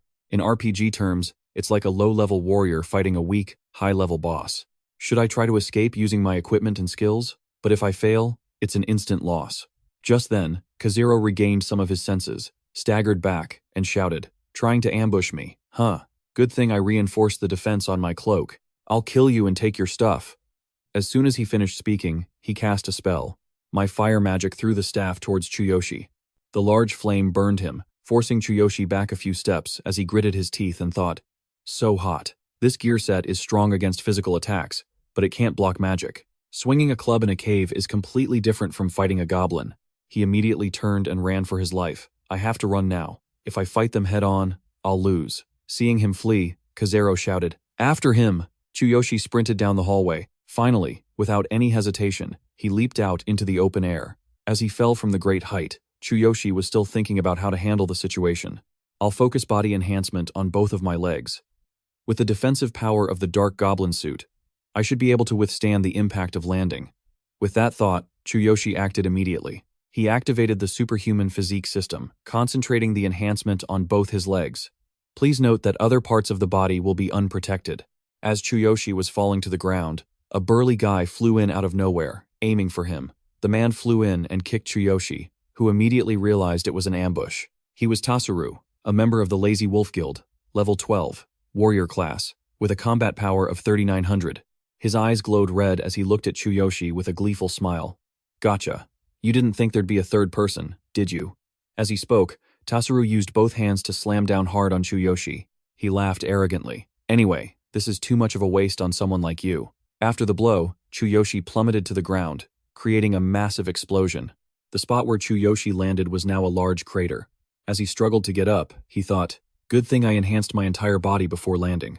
I took a direct hit to the knee since I'd removed the abdominal protection for the fall, but thanks to the Dark Goblin suit, the damage was minimized. As he staggered to his feet, one of them ran over, shouting, you're still alive? Tasaru was already standing there, and Kazero, having just run back, spoke up. What was that skill you used to attack me earlier? How could a newbie have something like that? Veins bulged on Chuyoshi's forehead as he used the goblin armor, which began to envelop his entire body. His eyes filled with hatred as he thought, if you want to kill me, then I'll do the same to you. His system displayed his status. Level 4, warrior class. Equipped with the Dark Goblin suit. Special skill, Roaring Tentacles. No weapon, no skills, copied skill, sky tremor, combat power, 6,400. Experience, 960 out of 6,000. Chuyoshi let out a huge roar. He used his ultimate move, Roaring Tentacles. Instantly, projectiles shot out, and Geyer's group saw the terrifying destructive power. They were also pushed back. He immediately cast the spell, Movement Restriction. This spell allows the user to restrict actions, stopping all of the target's movements. For 1.5 seconds, if the target's level is lower than the user's, their movements can be forcibly stopped. Chuyoshi realized he could no longer use his armor. He gritted his teeth, looking at his trembling hands. Damn it. My skill was cancelled. Seeing that he was immobilized, the three of them quickly rushed towards him. Kazero spoke first. To have a skill like that at your level, that means you must have something valuable. Tasaru chimed in with excitement. If we kill you, we get to split your gear. Is that your goal? Just then, the ring on Chuyoshi's hand sent him a notification. The countdown for the Ring of Infinity has ended. The Path of Infinity can now be used. Looking at the ring on his hand, Chuyoshi thought, I'm saved.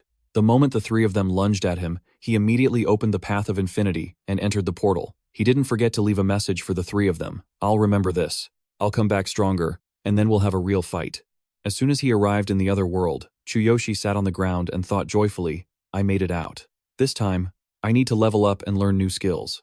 I relied too much on good gear. Without supporting skills, my fate will be out of my hands. Just then, he turned his head and spoke.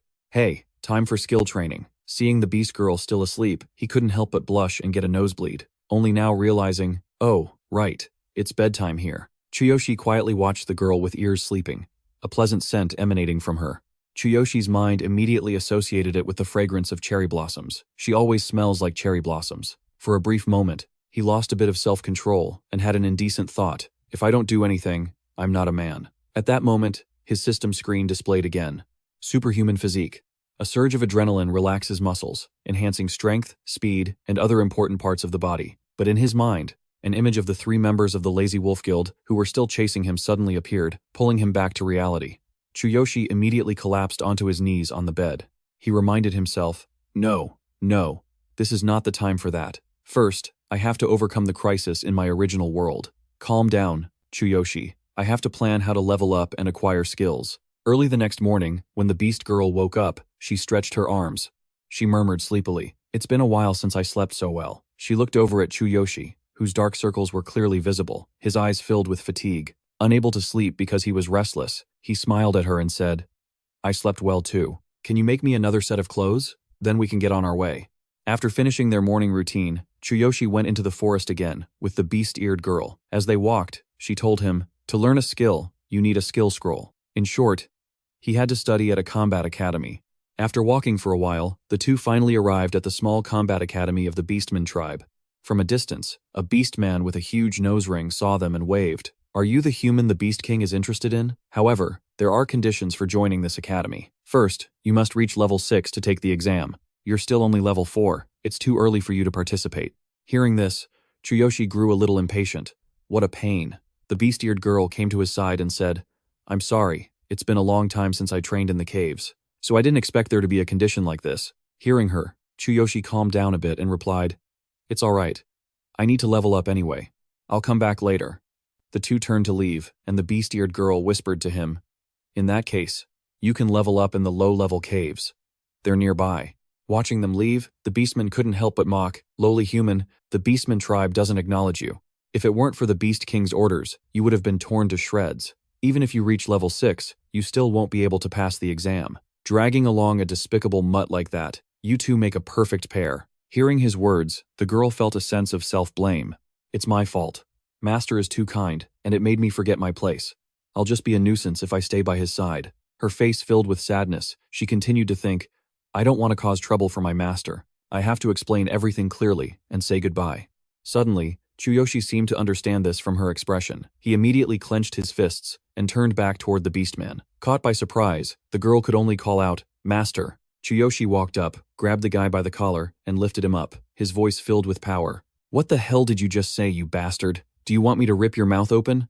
With a murderous gaze, he growled at him, word by word. Apologize to her now. Drago, still unafraid, shouted back, I'm just speaking the truth. She's a mix of human and beast. In other words, she's a half-beast man, has nothing to do with us, and doesn't even have a proper name. The system then displayed a glossary. A half-beastman is someone who is not a pure-blooded beastman, often considered a disgrace to the beastmen. They are the offspring of other species and beastmen. Those who value lineage despise half-beastmen everywhere and consider them inferior. Regardless of their position or rank, they are not worthy of a name. Most half-beastmen are shunned by both species and endure a painful fate. Chuyoshi finally understood, thinking to himself, so she's a descendant of humans and beastmen. That's why I couldn't see her name when I used divine eyes on her before. She never had a name to begin with. Even while being held by the collar, Drago arrogantly taunted him, "Human, don't get so cocky. Just because the Beast King is interested in you. If you insult a beastman warrior, I will punish you fairly. I might let you make me apologize to her, if you pass the exam. But I don't think a puny human like you can do it." His words made both Chuyoshi and the beast-eared girl fall silent for a few seconds. Seeing Chuyoshi acting this way for her, she blushed and pleaded, "Master, please don't. You don't need to get involved with someone like me." He let go of Drago and uttered, "Sakura." He looked at Drago with a contemptuous gaze and told him, "Her name is Sakura, remember it." Hearing him, the eared girl thought shyly, "Sakura, is that the name you've given me, master?" Chuyoshi ignored the stunned Drago. He turned back to Drago. "Remember what you said earlier. If I pass, you will give her a proper apology." With that, he put an arm around her shoulder and resolutely walked away. "Sakura, let's go level up." In a lush green forest, Chuyoshi held a knife in his hand and spoke to Sakura, who was standing beside him. "Fox beastmen are pretty rare. All right, let's go level up with them." Sakura, still shy, looked at Chuyoshi and spoke softly. "Master, why did you name me Sakura?" Hearing her question, he turned, a little surprised, and rubbed her head as he answered, "You don't like it? It just suddenly came to me." Fearing he misunderstood, she quickly waved her hands. "No, I like it. I like it a lot." She looked down shyly and asked, I just wanted to know the reason you chose that name." Chuyoshi scratched his cheek, also a bit embarrassed, and said, "This is a little embarrassing, but you always have the faint scent of cherry blossoms, so I thought Sakura would suit you. I'm sorry if that was too presumptuous of me." Just as he finished speaking, Sakura ran up and hugged him tightly from behind. "Thank you," Sakura said with a blissful smile. "Master, I love this name. Sakura, my name." Seeing her so happy, Chuyoshi also blushed and scratched his head. "It's nothing." After a while, the two stood before an ice cave. Chuyoshi spoke up, "Shall we begin, Sakura?" As they entered, Sakura whispered to Chuyoshi, "Does the dagger I gave you earlier fit well?" He gripped the dagger in his hand, thinking to himself, "It's not a high-grade item, but it's much better than the Goblin's Club." Chuyoshi swung the dagger a few times to test it, then replied to Sakura, "Yeah, I'm good. After lifting that hammer, any weapon feels light." His system then displayed, Level 4, Class Warrior, Equipment, Dark Goblin Set. Weapon, Club, Skills, None, Copied Skill, Heaven's Quake, Combat Power, 6,400. Just then, a cluster of glowing red eyes appeared in the cave, following their every move. A group of fox beastmen appeared, each one with a muscular build. The system immediately identified them. Fox beastmen. Beastmen of the fox tribe are faster and more intelligent than ordinary beastmen. Adventurers who underestimate them will regret it. Level 5, Combat Power, 720. Chuyoshi wasn't flustered at all. He glanced at her and said, "Sakura, stand back and guide me like before. I want to experience this myself, so don't interfere." Hearing this, she obediently complied. "Yes. You called me by my name." The system sent another notification to Chuyoshi. Party mode restriction. If the level difference between the highest and lowest level members in a party exceeds 5, no experience or items will be obtained from battle. Grasping the information, Chuyoshi charged forward. "Let's go, time for a fight," Sakura reminded him from behind. The fox beastmen are fast, so avoid wide area attacks. Chuyoshi lunged at the pack of foxes, swinging his dagger as he thought. They really are fast. The foxes didn't just wait to die, they counterattacked with sharp pieces of ice. Chuyoshi stomped hard on the stone floor, instantly activating his superhuman physique. He concentrated his body's power into a specific point, drastically increasing his physical resistance. Seeing his immense power, the foxes were terrified. His body was completely unharmed by their attacks. At that moment, he spoke. "With that level of combat power, you can't even scratch me anymore." Watching from a distance, Sakura's eyes filled with pride. The master's defense is truly worthy of someone chosen by the divine hammer. Low-level enemies are nothing to you, my lord. You'll level up quickly. In just a moment, Chuyoshi had beaten the fox pack to a pulp. He slashed with his dagger and mumbled, "Against agile opponents, speed is more important than strength." Got it. Chuyoshi's experience points rose steadily. He looked at the dagger in his hand, talking to himself. Anyway, in this world, I can level up really fast. There's no need to fight over resources, since I have exclusive rights to the experience points. The system displayed his information again. Level 4. Class, Warrior, Equipment, none. Weapon, Sharp Dagger. Skills, none. Copied skill, Heavenly Tremor. Experience, 1,860 out of 6,000. Combat power, 6,400. Seeing how quickly he was progressing, Chuyoshi's mind raced. At this rate, those three have a maximum combat power of 3,900. But they're level 12. No matter how high my combat power is, that level difference still makes it impossible. He recalled the information on the three members of the Lazy Wolf Guild. Geyer, level 9. Class, Warrior. Combat power, 1,200. Kazero, level 10. Class, Mage. Combat power, 3,500. And Tsuru, level 12. Class, Warrior. Combat power, 3,900. Chuyoshi thought again. I'm at a huge disadvantage. Considering their skills, it'll be hard to win. I have to close the level gap and acquire 4 more skills. After finishing off the foxes, Chuyoshi told Sakura, let's hit level 6 in one go. Sakura, I'm going to make that arrogant Beastman boss bow his head to me. Seeing his determination, she was a little taken aback but replied, yes, my lord. The two of them headed straight for the lair where the fox Beastman boss was hiding. It carried a large sword on its back. When it turned and saw Chuyoshi and Sakura, it drooled heavily, its hands covered in sharp gauntlets. It turned its whole body around, and it was several times taller than Chuyoshi. Seeing the immense power radiating from the sword on the boss's back, Chuyoshi whispered, I wonder if that sword will drop. Chuyoshi and Sakura hid behind a boulder, his eyes gleaming at the sight of the sword. The thickness and power are absolutely perfect. Seeing him like this, Sakura looked up at him and asked softly, do you want it, my lord? Chuyoshi put a hand to his chin and thought for a moment. No, I'm just curious. Does it really drop? Sakura then explained to him, most items can be dropped, but the drop rate depends on the item's rarity. It's best to just keep fighting until you get what you want. The efficiency varies from dungeon to dungeon, and using special items can help speed up the process. A glossary panel appeared. Drop rate is the probability of obtaining an item after defeating an enemy. Typically, the higher the quality, level, and effect of an item, the lower its drop rate. Chuyoshi was still hiding in a corner. After learning this, he couldn't help but think, so, there are drop rates too. This really is just like a game. That makes the system easier to understand. Chuyoshi used his appraisal skill to get information on the boss. Dark Fox Beastman boss. Level 7. Combat power, 1,500. After seeing its stats, Chuyoshi couldn't help but smile to himself. Looking closely, there are a lot more details recorded here. The system displayed, Dark Frostlight Sword, drop rate, 6%. That's pretty low. It seems it'll be hard to get it when I'm only at level 6. Seeing this, Chuyoshi thought again.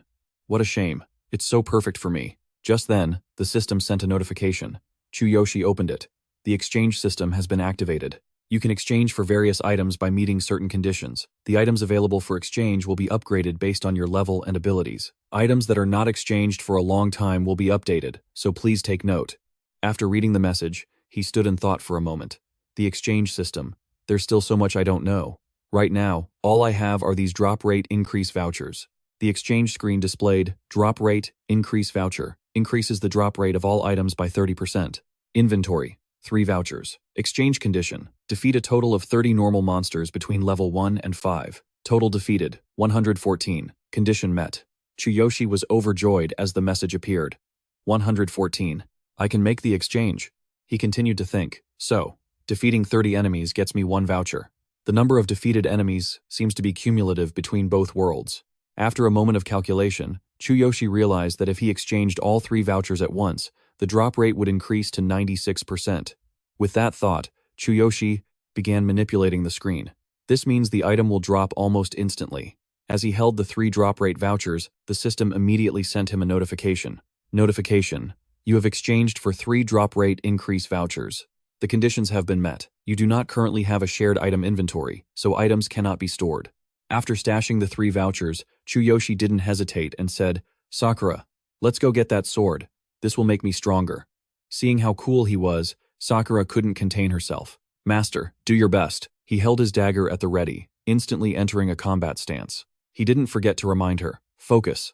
Sakura, guide me. The Fox Beastman boss immediately sensed the danger. Its eyes turned blood red as it opened its mouth and let out a ferocious roar. The very next second, the Fox Beastman boss drew the sword from its back and slashed toward Chuyoshi. He leaped up to evade the attack. Seeing small ice shards form in the wake of the Beastman's slash, Chuyoshi gritted his teeth and thought, does this sword have an attached ice effect? Sakura, standing below, looked up at him and warned, the Dark Fox Beastman isn't just agile, it also has considerable strength.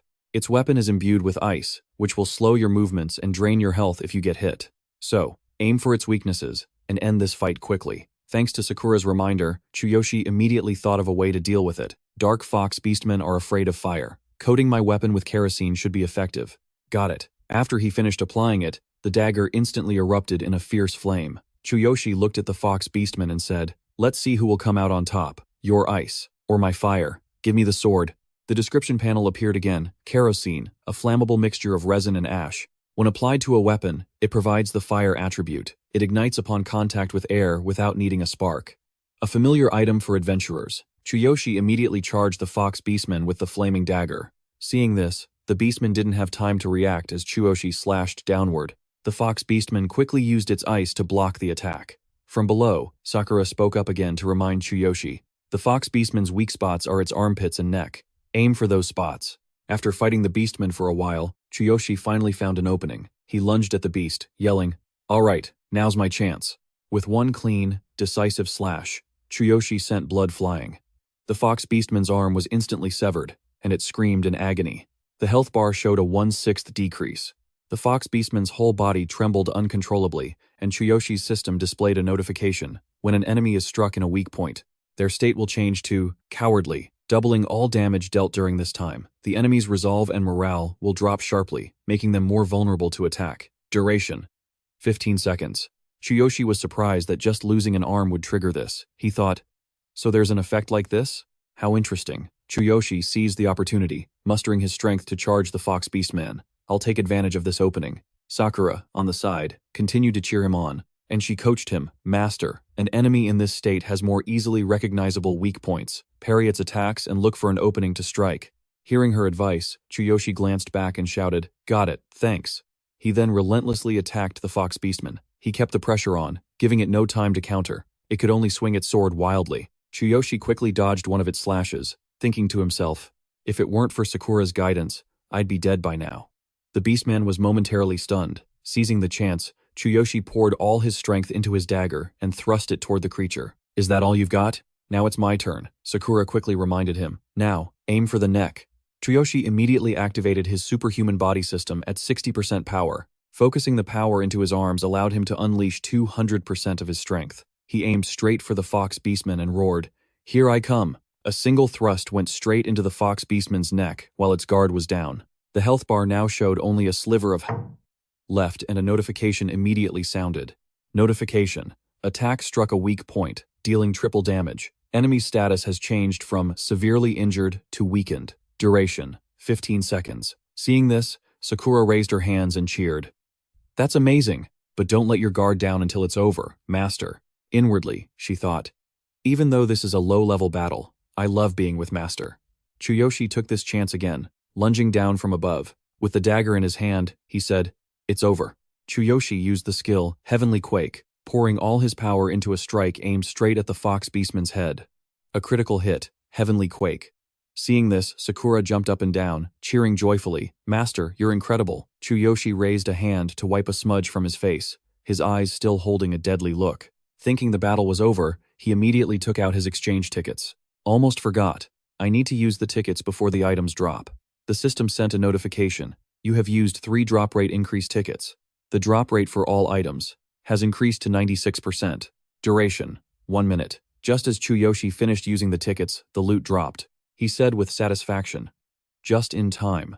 After killing the Fox Beastman boss, the system continuously sent notifications.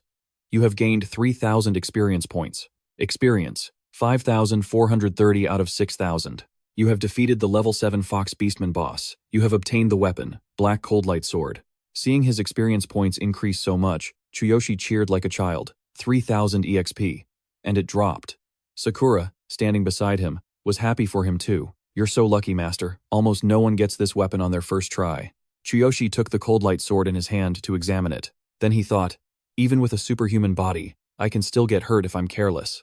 If I can find a suitable weapon, I'll be able to unleash even stronger attacks. I've never seen a weapon this powerful. He raised the sword, and a thin layer of frost enveloped it. His mind was still racing. Challenging all 3 from the Mad Wolves Guild with this weapon would be interesting. I'm just a little bit away from level 5. I'll reach level 6 before tonight. For Sakura, and for myself. His system displayed his information again. Level 4. Class, Warrior. Weapon, Black Cold Light Sword. Equipment, none. Skills, none. Copied skill, Heavenly Quake. Combat power, 4,600. Experience, 5,430 out of 6,000. Chuyoshi slung the sword over his shoulder, looked at Sakura, and asked, Sakura, is there anywhere else to level up? I want to reach level 6 as soon as possible. Hearing his question, she quickly replied, that's easy. We just need to use a system reset scroll. Note, a reset scroll shortens the monster respawn time in a cave, den, or dungeon.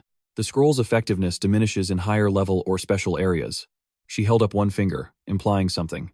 The Fox Beastman's cave is a low-level area, so the monsters will respawn very quickly. As Sakura bent down to rummage through her bag, she said, I have a few scrolls. It should be enough for you to reach level 6. But let's rest first. I also have this recovery potion. Chuyoshi was surprised and asked her, you really have everything, don't you? The two of them headed back outside. Outside the cave, Sakura took out a reset scroll and said, this one will be enough. She activated the scroll, and the system sent a notification. Notification. A reset scroll has been used. The cave has been reset. Chuyoshi walked ahead with the sword on his shoulder, full of fighting spirit. All right, I can't wait. The two entered the cave. Chuyoshi frantically slaughtered the Fox Beastman, swinging his sword down and exclaiming, this black frostlight sword is incredible. It can also slow down enemies with a freezing effect. Sakura then explained that some weapons have special effects, and their strengths vary. You'll definitely find even stronger weapons in the future. Chuyoshi wiped out the horde of Fox Beastmen outside the system. At the same time, a notification appeared. Level 4. Class, Warrior. Equipment, none. Skill, Heaven's Quake Copy. Weapon, Black Frostlight Sword. Combat power, 4,600. Experience, 5,560 out of 6,000. Chuyoshi continued to fight his way deeper into the cave, thinking, speaking of powerful weapons, there's the Divine Hammer, the Beastmen's sacred weapon, stored in the city's warehouse. But right now, even if I use all my strength, I can only wield it for a second at most. If I could just use it properly, I'd be invincible. Finally, Chuyoshi reached the Fox Beastman boss. For his second battle against the boss, he held his sword, looked it straight in the eye, and said, how have you been? I defeated your army and reached level 5. Now, let's go again. The system showed Chuyoshi's current status. Level 5. Class, Warrior. Equipment, none. Weapon, Black Frostlight Sword. Skill, none. Skill, Heaven's Quake Copy. Combat power, 5,800. Experience, 800 out of 9,000. Chuyoshi continuously used up to the third reset scroll, and by then, he was Level 5. Class, Warrior. Equipment, none. Weapon, Black Frostlight Sword. Skill, none. Skill, Heaven's Quake Copy. Combat power, 5,800. Experience, 2,900 out of 9,000. Soon it was his fourth time facing the Fox Beastman boss. Chuyoshi said to it, I've missed you. Sakura, standing nearby, didn't forget to wish him good luck. After the fourth kill, the system displayed his status again.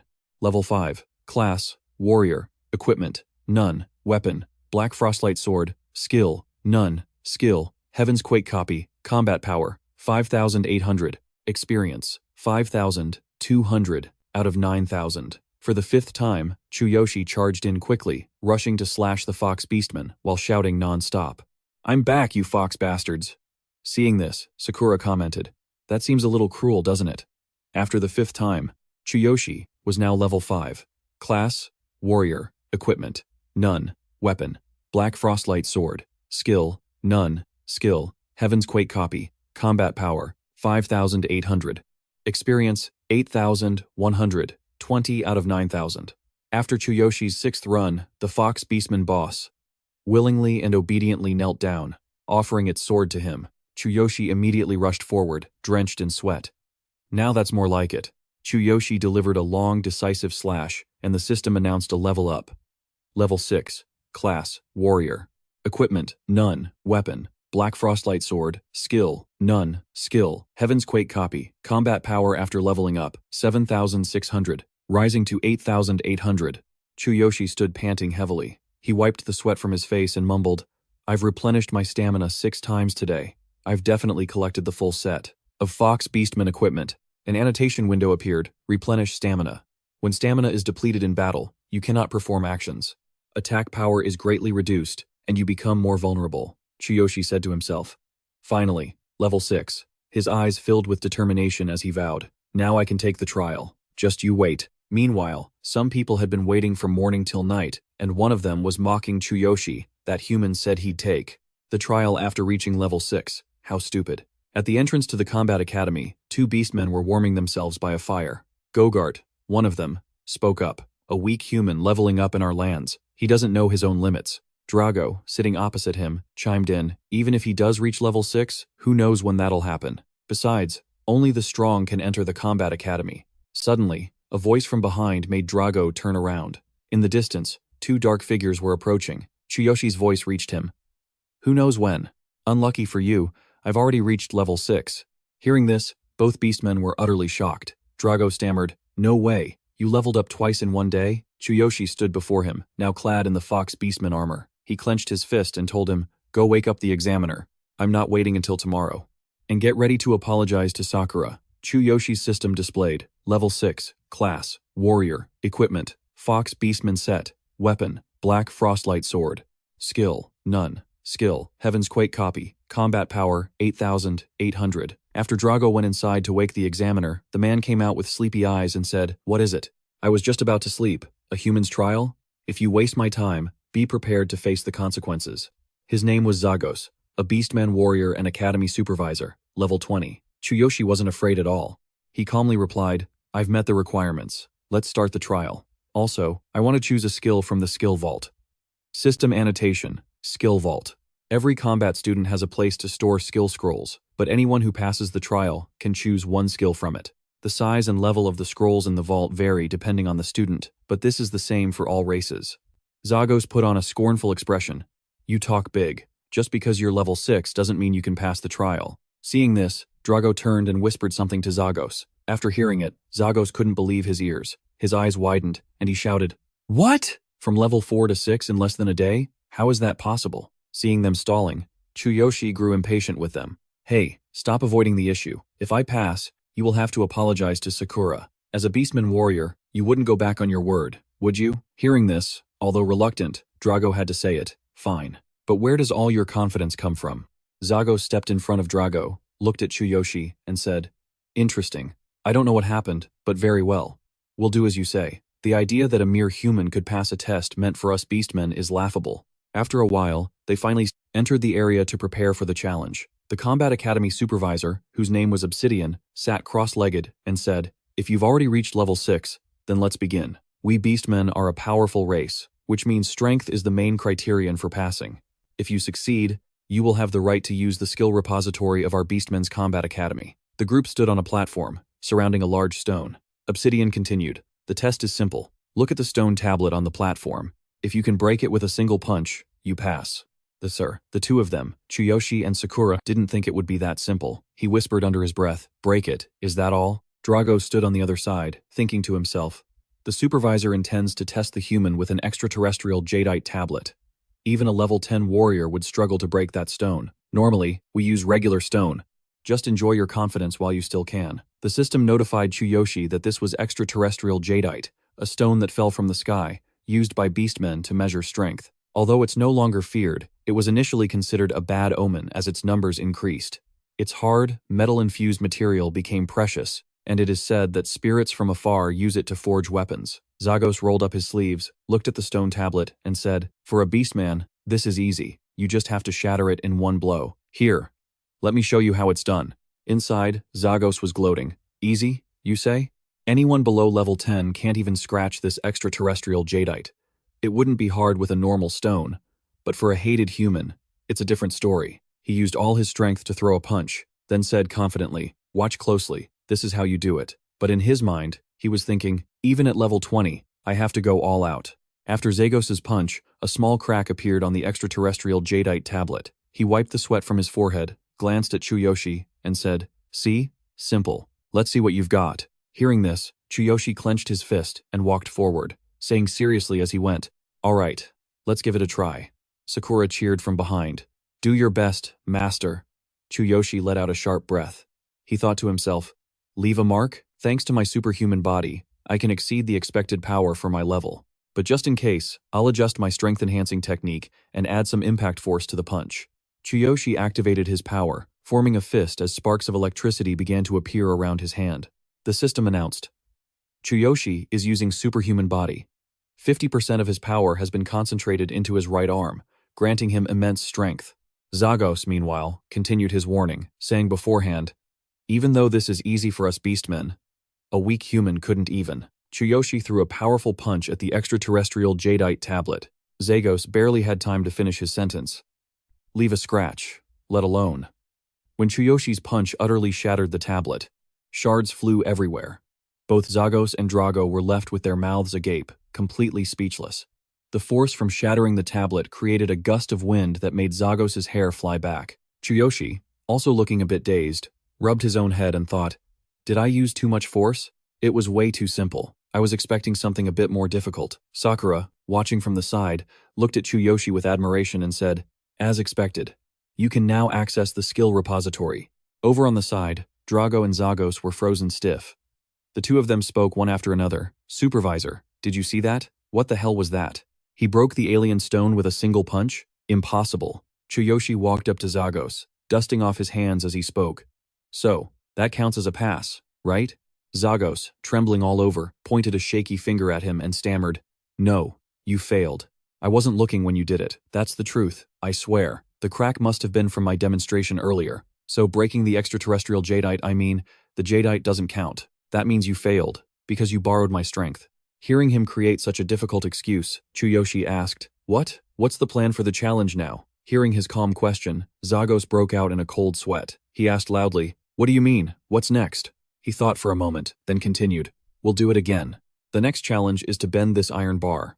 Zagos thought to himself, the iron bar bending challenge is one of the tests of strength, where the participant must bend an extremely hard iron bar with pure force, like this. Chuyoshi didn't hesitate, and moved on to the next challenge. The system displayed again, "This is real steel.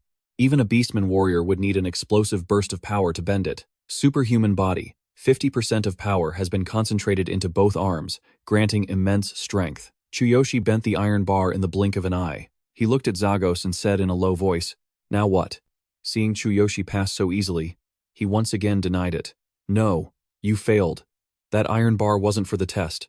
There's no other way. We'll use the most primitive method, arm wrestling. If you can last 10 seconds against our strongest warrior, you will pass." Zagos said this, but thought to himself, "This time will be different. Even I can't beat him." Chuyoshi also quickly defeated the strongest warrior. He just said calmly, "Come on, take this." The system displayed again. Superhuman body. 70% of power has been concentrated into the right arm, granting immense strength. Seeing his warrior get slammed down instantly, Zagos was so furious he could spit blood. The guy didn't even last a second. Then, Chuyoshi shot him a cold glare and said, "Hey, I've completed 3 challenges now. I passed this time, right?" Both Drago and Zagos trembled when they saw his expression. They spoke one after the other. "Of course, you passed. What a terrifying human." Chuyoshi took Sakura's hand and led her in front of Drago. He said firmly, "Now, as promised, you will apologize to Sakura." Seeing his determination, Drago had no way out. Damn it. All right. A Beastman warrior must keep his promise. He bowed a full 90 degrees before her and spoke sincerely to Sakura. "Model, I'm sorry. I'm sorry for what I said last time." Sakura blushed, hiding behind Chuyoshi as she spoke softly. "I had no idea. I just thought that kind of treatment was normal. Don't worry about it." Seeing her like this, Chuyoshi waved his hand dismissively to defend Sakura. "You don't have to be so formal. It's only natural that guys should apologize.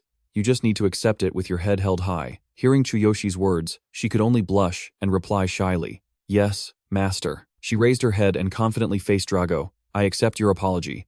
After passing the test, Chuyoshi was allowed to go to the skill vault. At the entrance, before letting him in, the Beastmen group reminded him, "You can only take 1 skill scroll each time you enter." Hearing this, Chuyoshi put a hand on his chin, thought for a moment, and said, "Only 1? That's ridiculous." Zagos turned to him and said, "You think you can just take whatever you want? The Combat Academy has very strict rules." He then continued to explain the rules of the skill vault to Chuyoshi. Once inside, you only have 3 minutes to find a skill scroll you like. If you break the seal on the scroll within that time, it's yours. If time runs out, you'll be ejected by the rules and won't be able to re-enter for a while. Chuyoshi paid him no mind, simply complaining, a time limit, seals, and getting ejected by the rules. What is all this? Zagos continued to explain, the Combat Academy is an important place that represents the entire region. The system's annotation also appeared. Skill Scroll Seal. A mystical seal. The skill scroll cannot be used unless this seal is broken. Due to the rule barrier, a type of ward that can only be dispelled by a powerful mage or wizard. It can enforce rule-based conditions. It allows or denies the entry of living beings. To protect the vault, high-level mages or wizards were invited to place the seals and barriers. Zagos spoke up again. This seems more complicated than I thought. After learning this information, Chuyoshi nodded in agreement. That's right. From behind him, Sakura added, I've heard that at higher-level combat academies, the conditions are even stricter. Zagos opened the door to the skill vault. He reminded Chuyoshi one more time, if you understand, then go in. Don't even think about stealing skills. The barrier will eject you immediately. Chuyoshi walked up the steps one by one. Behind him, Zagos' voice was still echoing. Got it? You have 3 minutes. Pick a skill, scroll, and get out of here. Chuyoshi entered the vault. Sakura was still following behind him as the 3-minute countdown began. Chuyoshi was intrigued, looking through one skill scroll after another. He couldn't stop being curious about everything. I see why they need magic to protect this place. With this many skill scrolls, I'd be tempted to steal a few, too. Sakura also walked over to a shelf, picking up a skill scroll and examining it intently before saying, this is my first time inside a skill vault. And every scroll has a seal, so I can't see what's inside. It feels like I could break this seal just by using my power. Chuyoshi also began to examine the skill scrolls carefully. He thought, I was planning on using my copy skill, but it's hard to find a really good skill, and using the copy skill might be a bit awkward. I'm not sure if Sakura can do it. The system then displayed an explanation on how to use the copy skill. Feel the opponent's heart with your hand, then select any skill from their skill set to copy. Chuyoshi, still holding the skill scroll, remembered the image of the lazy wolf pack hunting him down to kill him. A light flashed in his eyes. Anyway, let's get started. I just need to use my own power, right? He continued to think to himself. I need to pick a skill to deal with those 3. Suddenly, Chuyoshi channeled his power into the skill scroll to open it. Instantly, he could see the skill's information. Chuyoshi cheered. It worked! The skill information appeared. A system notification displayed, Shield Bash. Vigorously attack the target with a shield, dealing physical damage and possibly stunning the opponent. Suitable for warriors, or defense-oriented warrior classes. Uninterested in this skill, he put it back on the shelf and said, Shield Bash. I don't use a shield. Sakura brought another scroll and called out, Master, I don't need this skill, but I have something I want to show you. This skill scroll is Wind Step. Move quickly to a designated location to evade enemy attacks and increase attack speed. Suitable for archers or warrior classes that specialize in speed. Seeing this, Chuyoshi also shook his head. Archers aren't my style. The two of them continued to look at the next. Skill scroll. War Cry. Roar to encourage yourself and surrounding allies, increasing attack and defense. Suitable for commander-type warriors or classes that evolve from warriors. Upon getting this information, Sakura told Chuyoshi, War Cry. This is a common support skill for warriors. He was still searching, and just glanced at it before saying, It's acceptable. Keep looking. At that moment, the remaining time showed 2 minutes. Chuyoshi became flustered. He grabbed a random skill scroll and said, Only 2 minutes left? This is bad. Arrow Barrage isn't suitable for me at all. From behind, Sakura kept cheering him on. Master, why not try the counterattack skill? Hearing that, Chuyoshi looked for the scroll. The system showed, Counterattack. For a certain period, retaliate against enemy physical attacks, with a chance to reflect status effects. Suitable for counter-type warriors or classes that evolve from warriors. After reading it, Chuyoshi rubbed his chin. After a moment of thought, he decided, counterattack could be useful. Chuyoshi exclaimed after finding his first candidate. All right, I'll keep this as an option. Sakura then walked over, bringing him a few other scrolls. Chuyoshi looked them over. Raging Sweep. He flatly rejected it. No, too flashy for me. Next was Charm. Chuyoshi was still not satisfied. No way. Sakura, we're really running out of time. Passion. Hearing the name of the skill scroll, he asked, That sounds like a shady skill for a slender body. What kind of skill is it? Standing to the side, Sakura looked a little sad. None of these are a good match for me, and there's only 1 minute left. Seeing how little time he had, Chuyoshi thought, just 1 minute. This isn't good. I'm not being efficient enough. If I just break the seals, I should be able to see what's inside the scrolls. At this point, I'll have to use brute force. With that decided, Chuyoshi turned to Sakura. Sakura, you have stamina and energy potions in your bag, don't you? I might need them later. Get back and hide behind something solid. Hurry. Though Sakura didn't know what he was planning, she obediently hid behind a bookshelf. Yes, master. Chuyoshi began to activate his power arm once more as blue sparks of electricity appeared around it. All right then. Outside, Zago suddenly looked up at the skill vault. Sparks of electricity were crackling at the very top of the vault's tower. Drago, watching from afar, had no idea what was happening and called out. What in the world is going on? Inside, Chuyoshi was still casting his spell, saying, All right, I'm going to break all the seals at the same time. Sakura peeked out to steal a glance at Chuyoshi, a thought flashing through her mind. I'm even getting overwhelmed by my master's sheer intensity. The system immediately sent Chuyoshi a notification. Due to insufficient level and conditions, you cannot unleash the full power of the Divine King's hammer. Forcing its release will consume a massive amount of energy. Release duration, 1 second. Chuyoshi raised his crackling fist to the sky and roared, 1 second is all I need. Outside, the sparks had transformed into roiling bolts of purple lightning that filled the sky, turning the night dark and menacing. Zago stared at the scene before him in utter shock and exclaimed, Is this really the power of a human? Inside the vault, Chuyoshi now held the divine hammer in his hands. His eyes were bloodshot, and dust and debris swirled violently around him. Sakura, still watching from her hiding spot, could only think to herself, This is horrifying. If I wasn't seeing it with my own 2 eyes, I'd never believe it. The system finished its preparations and displayed a new message. Divine King's hammer activated. Duration, 1 second. Without a moment's hesitation, Chuyoshi slammed the divine hammer into the ground, declaring, I'll shatter the seals on every scroll at the same time. At that exact moment, outside, the lightning atop the vault's tower vanished, replaced by a single, blinding flash of light. Inside the vault, after Chuyoshi slammed the hammer down, the floor around him shattered. Waves of energy, both large and small, radiated throughout the entire room. Chuyoshi had unsealed every single skill scroll at once to inspect them. Seeing them all open in unison, Sakura's eyes went wide as she murmured. He broke the seals on every single skill scroll, just like that. Just then, another system notification appeared. Divine King's hammer deactivation complete. Chuyoshi collapsed to the ground, clutching the arm he'd injured from using the divine hammer. I did it. Now, with only 50 seconds remaining, all the secret scrolls were unlocked. Immediately, the information contained within them rushed out, flooding Chuyoshi's mind. He thought, the information from all the scrolls, it's all pouring in at once. Sakura, still frozen behind the bookshelf, thought, the sheer volume of invisible information from the scrolls is so immense, it's actually distorting the space around us. There's no way a normal brain can process that much information at once. With that thought, she rushed out, shouting, Master, Master, wait! But it was too late. Chuyoshi had already absorbed the flood of information. He clutched his head, thinking, my head. It hurts so much. I can see everything. Show me the strongest scroll. The skill, that's the best match for me. 40 seconds remaining. Realizing it wasn't working, Chuyoshi began to panic. This is bad. It's not enough. Show me a stronger skill. Suddenly, he saw one, a scroll that was emitting a faint light. He immediately made his way to the shelf where it was stored. 30 seconds left. Seeing how little time was left, Sakura shouted a reminder. Master, time's almost up. Chuyoshi had no strength left, but he thought to himself, that one. It caught my eye. That's the one. He called out to her, Sakura, get me the scroll on the bottom shelf of the third aisle from the back. Hearing his command, Sakura instantly leaped into the air. Yes, master. She found the exact location Chuyoshi described. Third aisle from the back, bottom shelf. This is it. 20 seconds left. Holding the scroll, Sakura froze for a moment. A torn scroll? She thought. This has to be a mistake. The system immediately displayed its information. Torn scroll. These are scrolls that are missing portions of their content for one reason or another. You must collect the remaining fragments to complete them.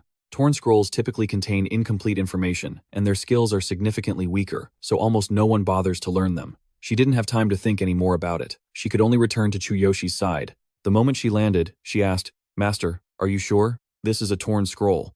She tucked the scroll into her clothes and said to Chuyoshi, time is up. We have to get out of here. 10 seconds remaining. Chuyoshi forced himself to stand. He picked Sakura up in his arms, speaking with great difficulty. I can. Hold on a little longer. I'll get us out of here myself. He activated his superhuman body system to 50%, focusing the power into his legs for an explosive burst of speed. Warning. Your body will be placed under immense strain. Please be careful. Zagos, still standing outside, saw no signs of movement and muttered to himself, "It's too quiet.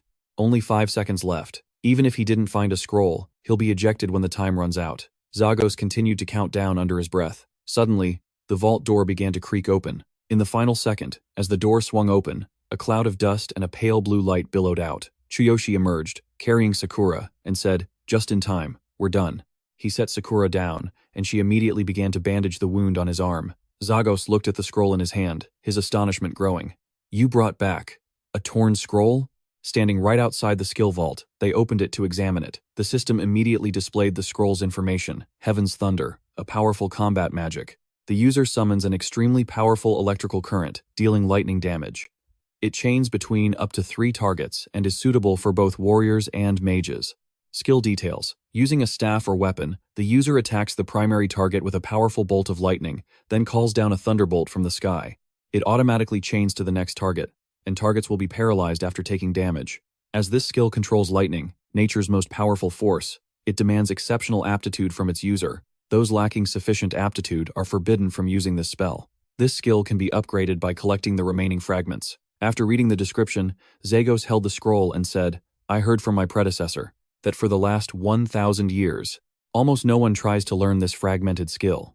There are 2 reasons. First, the skill is split into 6 volumes, but only 3 have ever been found. Collecting the remaining parts in this vast world is nothing short of a pipe dream. Furthermore, every beastman who learned this skill in the past died from the backlash when upgrading it. Their bodies would explode, causing a horrific death. It's probably because they couldn't control the skill's power." Hearing this, Chuyoshi spoke with a weary look in his eyes. "You work your ass off to learn it, collect all the remaining pieces, and in the end, you just explode? So, has no one ever fully mastered this skill?" The supervisor of the Obsidian Academy suddenly spoke up. "No, there was one." The old man began to tell a story from 1,000 years ago. "The strongest beast king, known as the God King, was also the wielder of our sacred artifact, the God King's hammer. This was the only skill he left behind." Picking his nose, Chuyoshi casually asked, "A skill left by the wielder of the God King's hammer? So why is such a powerful skill just tossed aside like a piece of trash?" Seeing his attitude, Obsidian flew into a rage and shouted, "Are you kidding me? What kind of joke is this?" Obsidian said, panting heavily. "No matter how powerful a skill is, if no one can learn it, it's meaningless. Just like a superior weapon is nothing but scrap metal in the hands of someone who can't use it. Even though this skill was left by the great God King, few believe it still exists, since no one has mastered it in the last 1,000 years. Just like the former glory of the Beastmen, it will never return." Hearing this, Chuyoshi seemed even more motivated. He held up the skill book with a huge grin on his face. "Whatever, this might just be the perfect fit for me. Sakura, let's go." Hearing him, Sakura replied softly, "Yes." Watching Chuyoshi and Sakura leave, Obsidian called out after them, "That fragment is only the beginning. Whether you can find the remaining fragments and fully master this skill depends on your own strength and luck." His attention then turned to Sakura, and he said to her, "And you're a half-beastman. You were supposed to be executed, weren't you?" When she didn't answer, he questioned her angrily. "How could you do this to the beastman? That human probably still doesn't know your true identity. Are you planning to sacrifice him too?" Sakura's demeanor changed instantly. She shot a chilling glare at Obsidian and told the old man, "This has nothing to do with you." Seeing her like this, Obsidian shrank back in fear and said nothing more, watching as their figures disappeared into the distance. Obsidian muttered to himself, "I'll be watching to see how far you two get." Chuyoshi was unwrapping the bandages on his hand as he spoke. "Sakura, your healing potion is really effective, but it tastes awful." The system showed him that thanks to the healing potion, he had fully recovered. He was applying the ointment Sakura gave him, muttering, "How the hell does she make this stuff?" Sakura just sat outside, staring into the distance without a word. Chuyoshi turned to press her. "Sakura, you've been acting a little strange since we got back. Are you okay?" She finally turned to him and replied softly, "Yes, I'm just a little tired." Chuyoshi stared at her for a moment before asking Sakura again, "I just want to know. You were also supposed to be executed, right? Is it just because of your background?" Hearing his question, Sakura's expression immediately fell, her unhappiness clear on her face. Chuyoshi, completely oblivious to her expression, kept asking, "You're next in line, right?" Sakura quickly regained her cheerful demeanor. Instead of answering, she changed the subject. "Let's not talk about such unpleasant things. Master, have you studied the scroll yet?" Hearing her question, Chuyoshi forgot what he was about to ask her, and recalling his time at the Beastmen Academy, he said, "I remember that old Beastman saying some strange things, but this skill seems perfect for me. he thought to himself. Heavenly Thunder Descent requires a powerful body. That's a perfect match for me, the one who possesses the strongest body. I can't wait to see what this skill is like when I collect all the remaining scrolls. Before he could say more, Sakura stood up and said, "Wonderful. Shall we go?" Standing outside and stretching, she continued, "It's a beautiful day today. It seems like a good day for you to level up, Master." Chuyoshi, still sitting inside, replied softly, "You're right. But first, there's something else I need to do." At the same time, the ring on his hand sent a notification. The countdown for the Boundless Ring had ended. The Boundless Path could now be used. Activation of the Boundless Path is complete. Chuyoshi gave a strange smile, thinking to himself, while learning this skill, I figured out a way to deal with those three. The moment the Boundless Path was activated, Chuyoshi was filled with rage.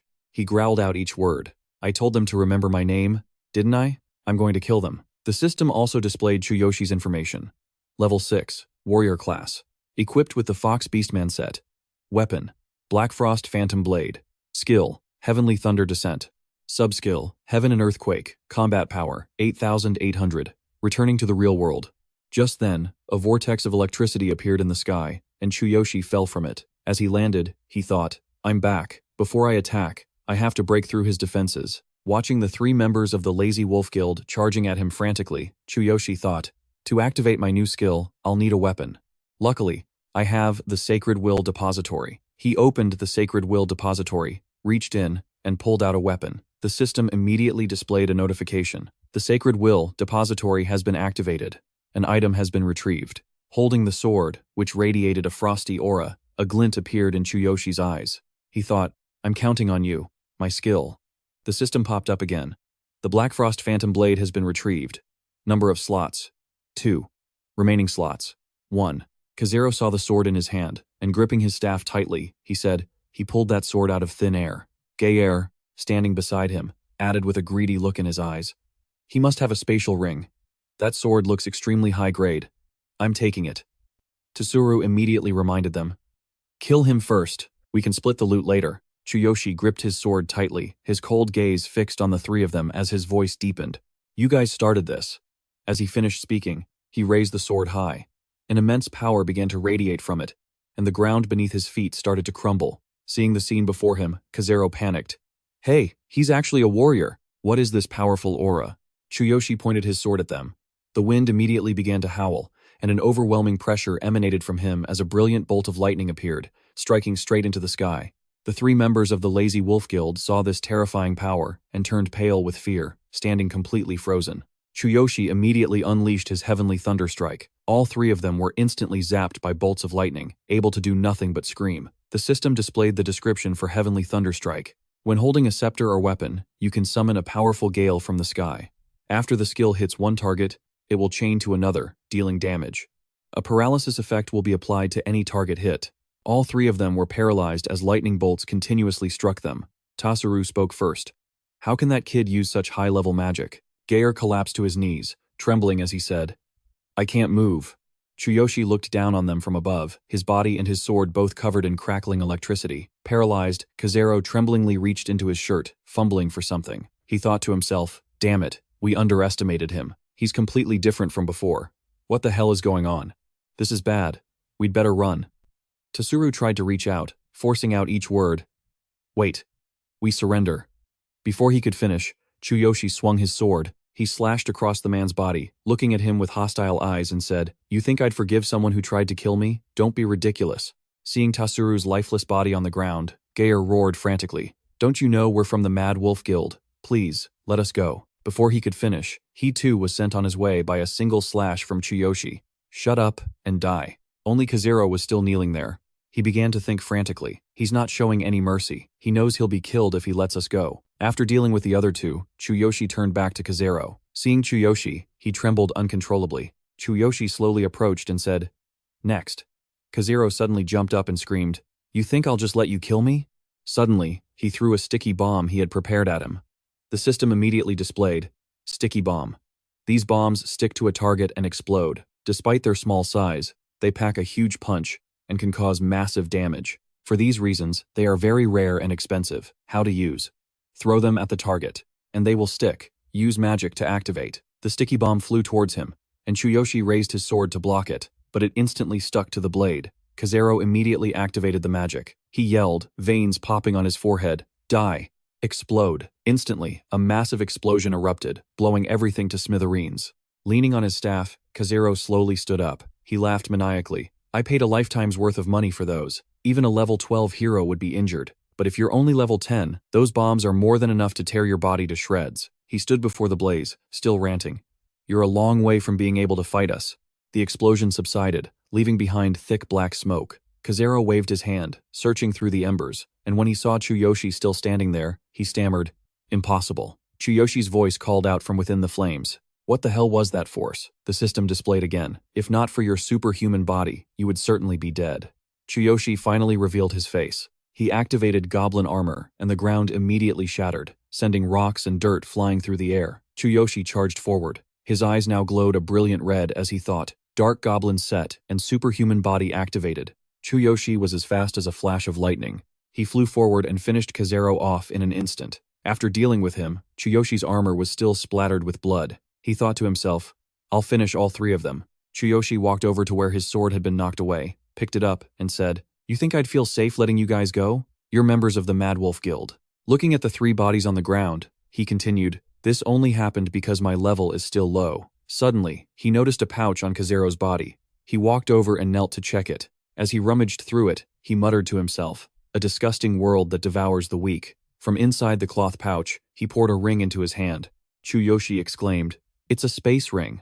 The system also provided more information. A space ring is forged from a special material. It grants the user an extra-dimensional space. The size of the space varies based on the ring's level. For a low-level ring, the space is only the size of a small room. For a high-level ring, the space can be as large as a mountain. The size of the space is determined by the ring's level, its rarity, and the materials used. Even a low-level ring is still a precious item. Chuyoshi immediately put the ring on, saying cheerfully, It really is a space ring. What a find. After he put it on, the system gave him instructions on how to use it. Channel mana into the ring to use it. If you wish to store an item inside the space, the method is the same. If a ring is already bound to a user, only that user can use the ring, until the user dies or the ownership is severed. Chuyoshi looked at the ring on his hand and muttered to himself again. A normal hero could never get their hands on a space ring. Besides the high price, they're also hard to find on the market. Let's give it a try. Chuyoshi immediately channeled his power to connect with the ring. He realized something and exclaimed, No way. It activated instantly. This is a new ring. The system immediately displayed a message. You have successfully activated the space ring for the first time. The ring is synchronizing with your mana. Chuyoshi turned back, grinning from ear to ear. I can't believe this. Thanks, guys. After he left, the area where the fight took place was immediately cordoned off. He watched from a distance, thinking to himself, The Hero Security Force is here. Good thing I left when I did. System description. Hero Security Force. A security force created by heroes. The organization is under the control of the Hero Association. Chuyoshi hid in a crowd not far away, putting his hands in his pockets and thinking, I've erased all traces. I took everything of value, so they can't find anything to connect to me. With that thought, Chuyoshi turned and walked away. He said to himself, At least I'm safe for now. This phone I got from Geyer is actually pretty great. Once I linked my information code to this device, it became mine. Suddenly, the phone rang, startling Chuyoshi. Who could be calling at this hour? He pressed the device in his ear to answer. On the other end, a girl's voice came through. Chuyoshi, it's me. Hearing the voice, he immediately realized. My high school homeroom teacher, Miss Lily. I really should have submitted my withdrawal form already. Chuyoshi replied, What is it, Miss Lily? On the other end of the line, Teacher Lily was sitting in her room. She said to Chuyoshi, You still haven't come back to school, even though winter break has been over for more than a week. I know you want to drop out because of your sister. I understand. Maybe it's because of your financial situation, but I don't want to see a student drop out. Chuyoshi replied without hesitation, Thank you, teacher, but it's not just about the money. He thought about the times he was bullied at school and continued, I hated school, you know? Hearing this, his teacher could only advise him, I understand, but you can change your life if you don't give up on your studies. As for the tuition, I'll try to do something so you don't have to worry. Please be brave and come to school tomorrow. You can't just clean up for your sister and for your future, right? The teacher paused here. Chuyoshi was also lost in thought. She still doesn't know that I've become a hero. She's the only one who has ever worried about me. His homeroom teacher gathered all her courage and told him, You are a strong young man, Chuyoshi. Please don't run away from difficulties and continue your studies. I'll be your strength as much as I can. You can do this for your sister and for yourself. Chuyoshi sat on the bench, putting a hand on his head. still silent, telling himself, I thought I didn't want to go to school anymore because I had no happy memories there. But after talking to Teacher Lily, I realized, I'm a hero now, no longer a powerless person who gets bullied. I'll make those bullies pay. With that thought, Chuyoshi finally made a decision.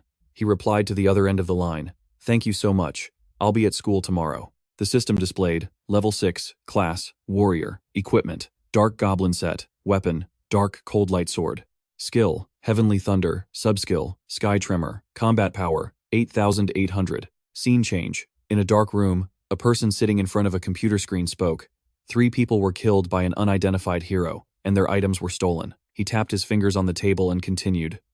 The space ring I gave them was also stolen. He clenched his fist, grimacing to reveal several gold teeth, and said, You thief, don't you even realize that a tracking spell was placed on that ring? System note.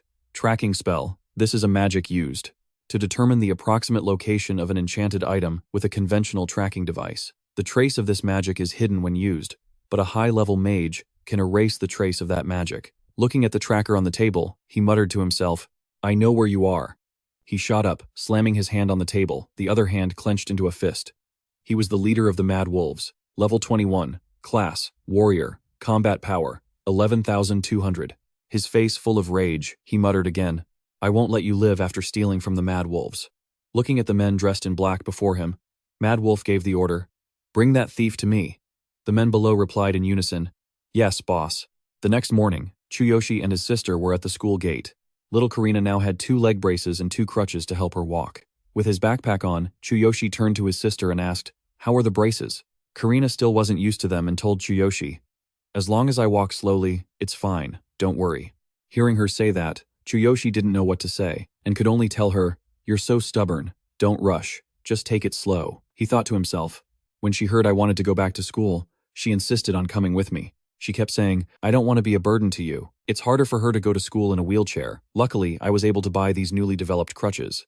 But with muscles that can't walk, although she can't stand up, she can still walk with just one crutch. He suddenly imagined the image of Karina crying when she saw him buy this set of braces for her. He couldn't help but think, the price was terrifying, but it's still better than a wheelchair. If I told her, she would cry because I'm always spending money on her. Chuyoshi continued to be lost in his own thoughts. I tried to buy it with the money I stole from those 3 guys, but now there's nothing left. He continued to think about the ring. I can't sell the space ring. I'll have more opportunities as a hero. He turned to look at his sister again. She was happily taking each step, and the thought appeared in his mind again. Looking at Karina's face, it was all worth it. That's right, this is enough. He supported Karina's back as she went up the stairs, saying gently, Be careful and don't wander around too much. I'll come get you downstairs after school. Hearing her brother say that, Karina obediently replied, Okay. Chuyoshi thought to himself, I'll definitely treat you well. There were 2 girls standing in the hallway. The one with black hair was Mina. She was sucking on a lollipop and asked, Who's that girl using a stick and weird contraptions to walk? Vivian, the blonde next to her, replied, You mean Karina? She was attacked by the darkness, lost both her parents, and both her legs were injured. Hearing that, Mina looked at Karina with a sinister gaze and continued, Really? She became disabled after living in poverty. What a pitiful soul. Vivian immediately added, That incident was on the news. Even the teachers were talking about it. Mina took the lollipop, still wet with her saliva, out of her mouth and scowled with contempt. Shouldn't poor people just live and die in the slums? It's such a waste of money to support them. And I'm so annoyed because that girl has been acting all innocent this whole time. Vivian covered her mouth and whispered to her, You're going to bully her again, Mina? She's disabled now. If the school finds out, it'll be bad. Her face was full of arrogance. She crossed her arms and continued, So what if she's disabled? Before, when I bullied her, no one dared to say a thing. It'll be the same now. This toy is going to be interesting. Mina put her hands behind her back and walked away, saying to Vivian, Let's go. I have to go meet my boyfriend. Scene change. In the vice principal's office, a voice rang out. You should thank Teacher Lily. If she hadn't asked me, I wouldn't have let you come back to school. The vice principal sat in his chair. He placed a hand on his fat belly and continued. You shouldn't be slacking off like this. What do you think school is? Teacher Lily, standing next to Chuyoshi, spoke up for him. I know, but he has his reasons. I've already guided him. His tuition has been paid, and I'll help him get the credits he needs. Chuyoshi shyly scratched his head and spoke up. Mr. Vice Principal, Miss Lily, thank you so much. After finishing his conversation with the vice principal, the homeroom teacher and Chuyoshi left. As they walked, he whispered to the teacher, I'm sorry for causing this trouble. The vice principal watched the two leave the room. His eyes were glued to Miss Lily's short skirt. Sitting in his chair, the old man stroked his chin. A crafty smile spread across his face as he schemed. I don't care about the student. I'm only interested in you, Lily. You really need a lover like me. Chuyoshi and his homeroom teacher were walking down the hall. Miss Lily turned to him and said, I've also paid your sister's tuition, so don't worry. They are both strong kids. Hearing this, Chuyoshi replied, I'm sorry for making you worry about us. I'll definitely pay you back. Hearing that, Miss Lily waved her hand and said, You can worry about that later. You're a third year now, so prepare for your exams. Also, you look much brighter than before. I'm very happy, Chuyoshi. Chuyoshi turned to his teacher and said, Me? I've been trying my best lately. I'll definitely meet your expectations. Chuyoshi thought to himself, I'm sorry for not telling you that I'm a hero. The problem with the Mad Wolves Guild isn't resolved yet, so I have to be careful. But at least I want you to know, I'm not the same as before. Arriving at the classroom door, Miss Lily said to Chuyoshi, Hurry and get to class. We're having art. Chuyoshi walked into the classroom. Everyone was busy with their own work, paying him no mind. From a distance, a guy had his feet propped up on his desk. Seeing Chuyoshi, he spoke in a sarcastic tone. I thought Chuyoshi got expelled, but look who's back. The guy sitting right above him, named Seryu, immediately chimed in. Should we drag him to the toilet again, Riley? Hearing that, Riley was even more encouraged. Tossing a paper ball in his hand, he said, Of course. When he was gone, so was my allowance from his protection fees. Riley flashed a malicious grin, wound up, and threw something as he spoke. You think I'm going to sympathize with your family situation? You should be the one sympathizing with me, since I can't go out and have fun at karaoke. Seryu laughed along. That's right, Riley. The paper ball flew towards Chuyoshi's seat. Riley's voice echoed from behind. First, let me remind you what it feels like to get hit by a paper ball. As the paper ball flew towards him, Chuyoshi didn't even turn around. He just casually caught it with his bare hand. Riley and Seryu couldn't believe what they were seeing. Seryu broke into a cold sweat and stammered, He caught it? Chuyoshi had been sitting perfectly still until now. Finally, he glanced back and spoke, Riley, meet me in the restroom. Riley couldn't seem to believe what he'd just heard. He clenched his fists and growled, What did I just hear? He's inviting me to the restroom? That bastard dares to be so arrogant with me. Since it's been a while, I'll give you a taste of pain. The bell for the last period finally rang. In front of the restroom, a tall guy was blocking the door, shooing away anyone who passed by. Riley's using the restroom. Go somewhere else. Inside the men's restroom, Riley was mocking Chuyoshi. You pick up trash after school. Heard you're working as a janitor, huh? Chuyoshi just stood there, his fists clenched, but said nothing. Riley shoved his hands in his pockets and continued smugly. Now, where's my protection money? Seryu, standing behind him, also held out his hand. Hand it over. Or what? Chuyoshi's eyes began to glow as he spoke in a cold voice. Or what? None of the guys standing there expected him to answer like that. They were all stunned for a few seconds. Riley's face flushed red with anger. He clenched his fists and said, Don't mess with me. I'll beat you up. Hearing this, Seryu and Kazama rolled up their sleeves, interjecting, We've been waiting for this. Riley, you're so dead. The two of them had barely lunged forward before Chuyoshi caught them with his bare hands. He squeezed Kazama and Seryu's arms tightly, their faces contorting in pain as they thought, This strength is insane. As Chuyoshi held them, he also thought to himself, I've gotten this strong, I don't even feel scared anymore. The old me didn't have the courage to protect myself, but I'm different now. The system information appeared. Level 6, Class, Warrior. Equipment, Dark Goblin Set. Weapon, Black Frost Blade. Skill, Sky-Rending Thunder. Subskill, Heaven Shaker. Combat Power, 8,800. Chuyoshi immediately used his Divine Eye on the two in front of him. Divine Eye activated. Information on all three of them appeared before his eyes. Class, none. Combat Power, none. Not a threat. Seryu couldn't pull his arm away and screamed, Let go. Chuyoshi did as he said and immediately let go. Instead, he swung his leg and kicked them, sending them both flying. Riley stood there, seeing his two lackeys collapsed on the floor in an instant. His forehead beaded with sweat as he thought, What the hell is going on? He remembered how his whole group used to gang up on Chuyoshi, and then thought, Why is that weakling Chuyoshi suddenly? He looked at Chuyoshi. The person standing before him was like a completely different person. It felt like he had become someone else entirely. Just then, the guy outside pushed the door open and shouted, Riley, a teacher's coming. Let's run, Riley. Having no other choice, he turned and helped the other two up to leave. Before taking off, Riley still gave Chuyoshi a look full of anger and resentment. Chuyoshi watched the group leave the restroom and thought to himself, From that look, it seems like getting kicked wasn't enough for them. Luckily, I held back. If I'd used my full power to kick them, they would have been dead. The scene changes to Karina's classroom, where she is sitting at her desk talking to a friend. "I'm sorry for causing you trouble, Haru." Her friend replied, "It's okay. Just call me if you need anything." Haru turned and handed Karina, and said, "This notebook, too." Suddenly, someone came over, shoved Haru aside, and said, "Get out of the way. I have business with this little brat." It was Mina. She had just hit Haru on the head, leaving the girl to just hold her head. Vivian, standing behind, reminded Mina, "Karina has a disability." She immediately cut her friend off. "If you mention that again, your face will be the next target." After a moment, Haru was forced to stand to the side while Mina propped a foot on the girl's chair. She crossed her arms and stared intently at Karina. She then sat on the desk and said slowly, "It's been a while since you came to school, huh? I didn't have any slaves to play with, so I was bored. How are you going to make this up to me?" Karina just sat there, trembling and stammering. I don't have any money." Hearing this, Mina put her hands on her cheeks, her voice mocking, "Isn't money something you can get from selling that body of yours?" Karina continued to tremble. She placed a hand on her own leg and replied, "Not this brace. My brother worked so hard to buy it for me, so it's very important to me." Both Mina and Vivian were momentarily stunned by her words, not knowing what to say. Mina put a hand to her chin, thinking for a moment before speaking. "Important to you, huh? You can't walk without it, can you?" Hearing that, Karina answered honestly, "No."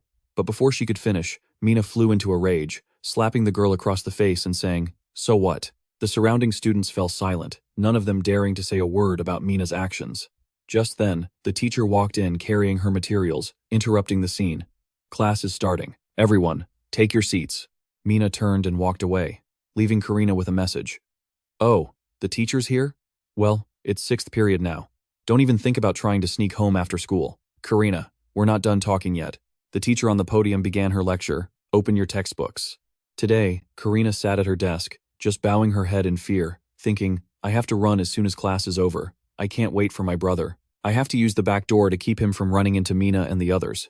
The scene shifts to Chuyoshi's class, where Miss Lily closed her book and announced, "That's all for today's lesson. Remember to be careful on your way home." The class president immediately stood up and called out, "Class, rise." They all said in unison, "Thank you, teacher." As the class was about to leave, Miss Lily clasped her hands behind her back and called out, "Chuyoshi, Chuyoshi, could I have a word with you?" He obediently walked up to his homeroom teacher. "Yes, what is it?" Miss Lily just smiled gently and asked him, "You were away for so long before. Have you gotten used to school life again?" Then, she continued, "I was wondering if there's anything I can help you with." Chuyoshi beamed as he answered his teacher's question. "I'm fine, thank you." Miss Lily was happy to hear him say that, and she continued, "Really? That's a relief. If you get bullied, remember to tell me, okay? You don't have to be scared like you were before." Chuyoshi replied confidently, "I'm really okay, ma'am. Thank you very much." Hearing his firm reassurance, his homeroom teacher felt relieved.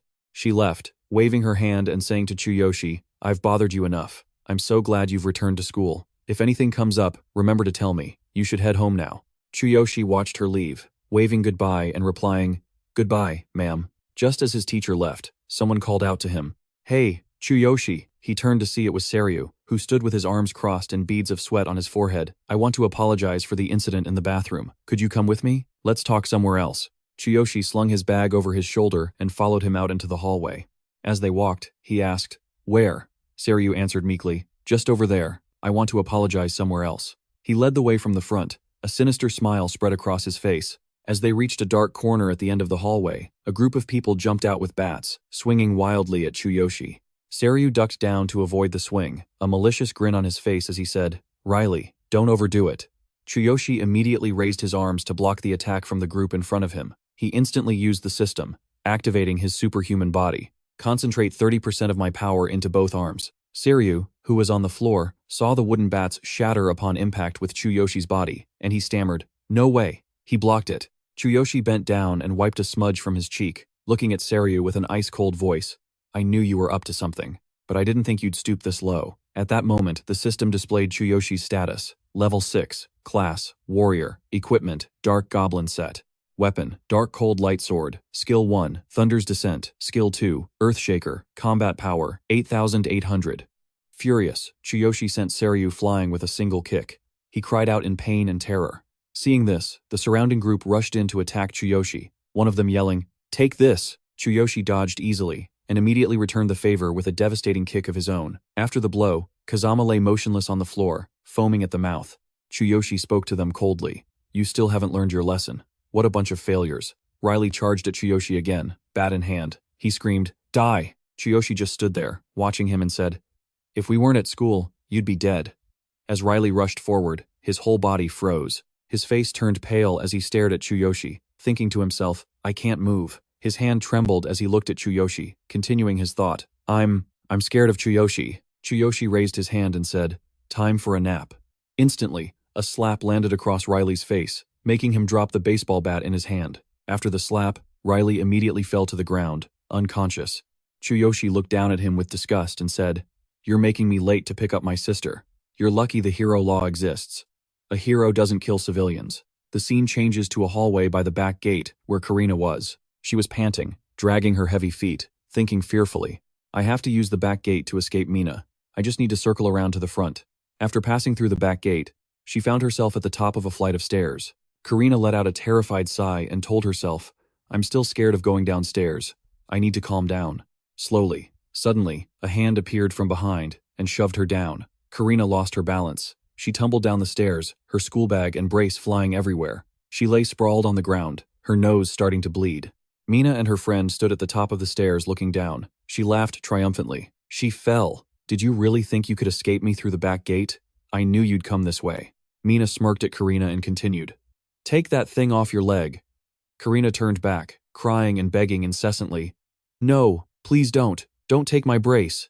Mina walked over and stepped on Karina, her hands on her hips as she said arrogantly, "If you make us take it off ourselves, I can't guarantee you'll come out in one piece, girly." At that moment, at the front gate, Chuyoshi was waiting for his sister, but she was nowhere to be seen. He thought to himself, "Karina isn't here? I went to her classroom, but her classmates said she'd already left." Suddenly, someone called to him from behind. "Excuse me." He turned around. It was the girl, Haru. She immediately asked him, "You're Karina's brother, aren't you?" Chuyoshi nodded and asked, "Do you know where Karina is?" "We were supposed to go home together," Haru said timidly. "I think she went through the back gate. You should probably check there." Chuyoshi walked down the hall, his bag slung over his shoulder, analyzing the situation as he went. Karina is at the back gate.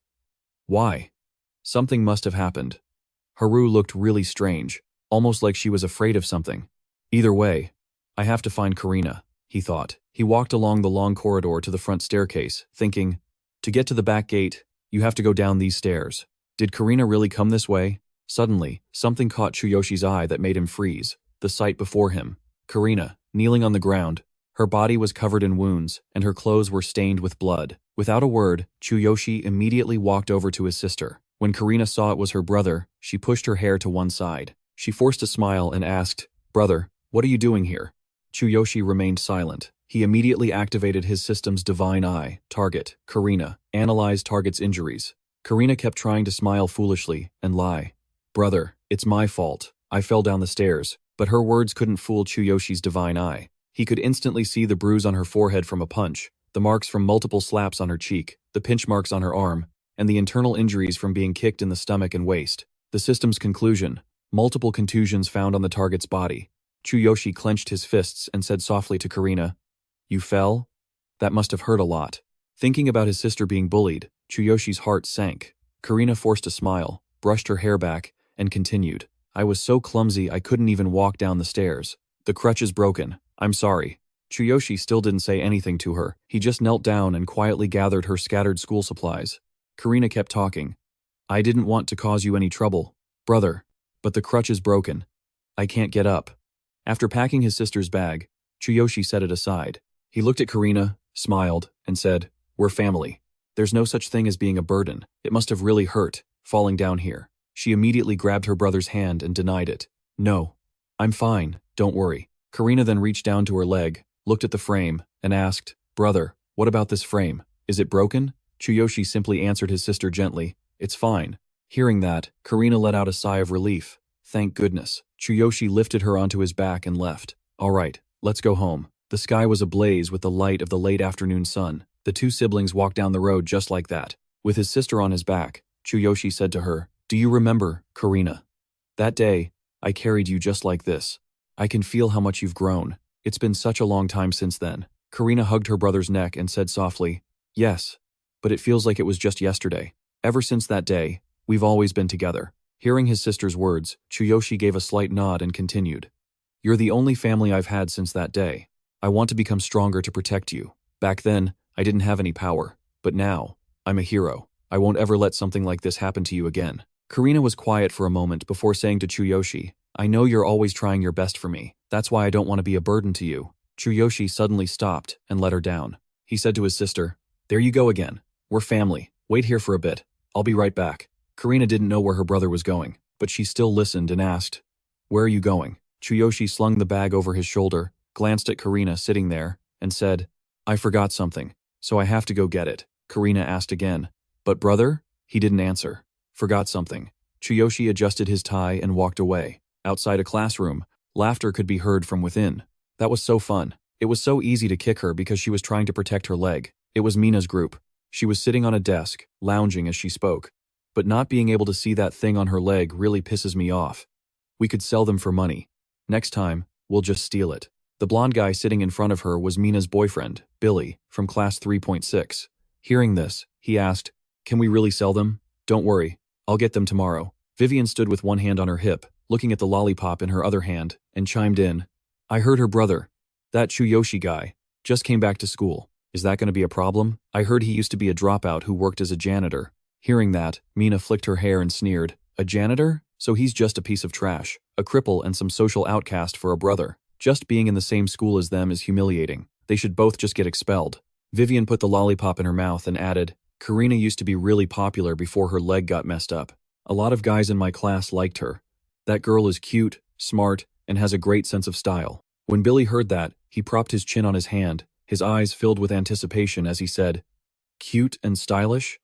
I want to meet her, too." Mina's face soured as she shot her boyfriend a warning look. "Hey, how dare you say that in front of me?" Billy immediately stood up and leaned towards his girlfriend, saying, "Don't be mad, I didn't mean anything by it."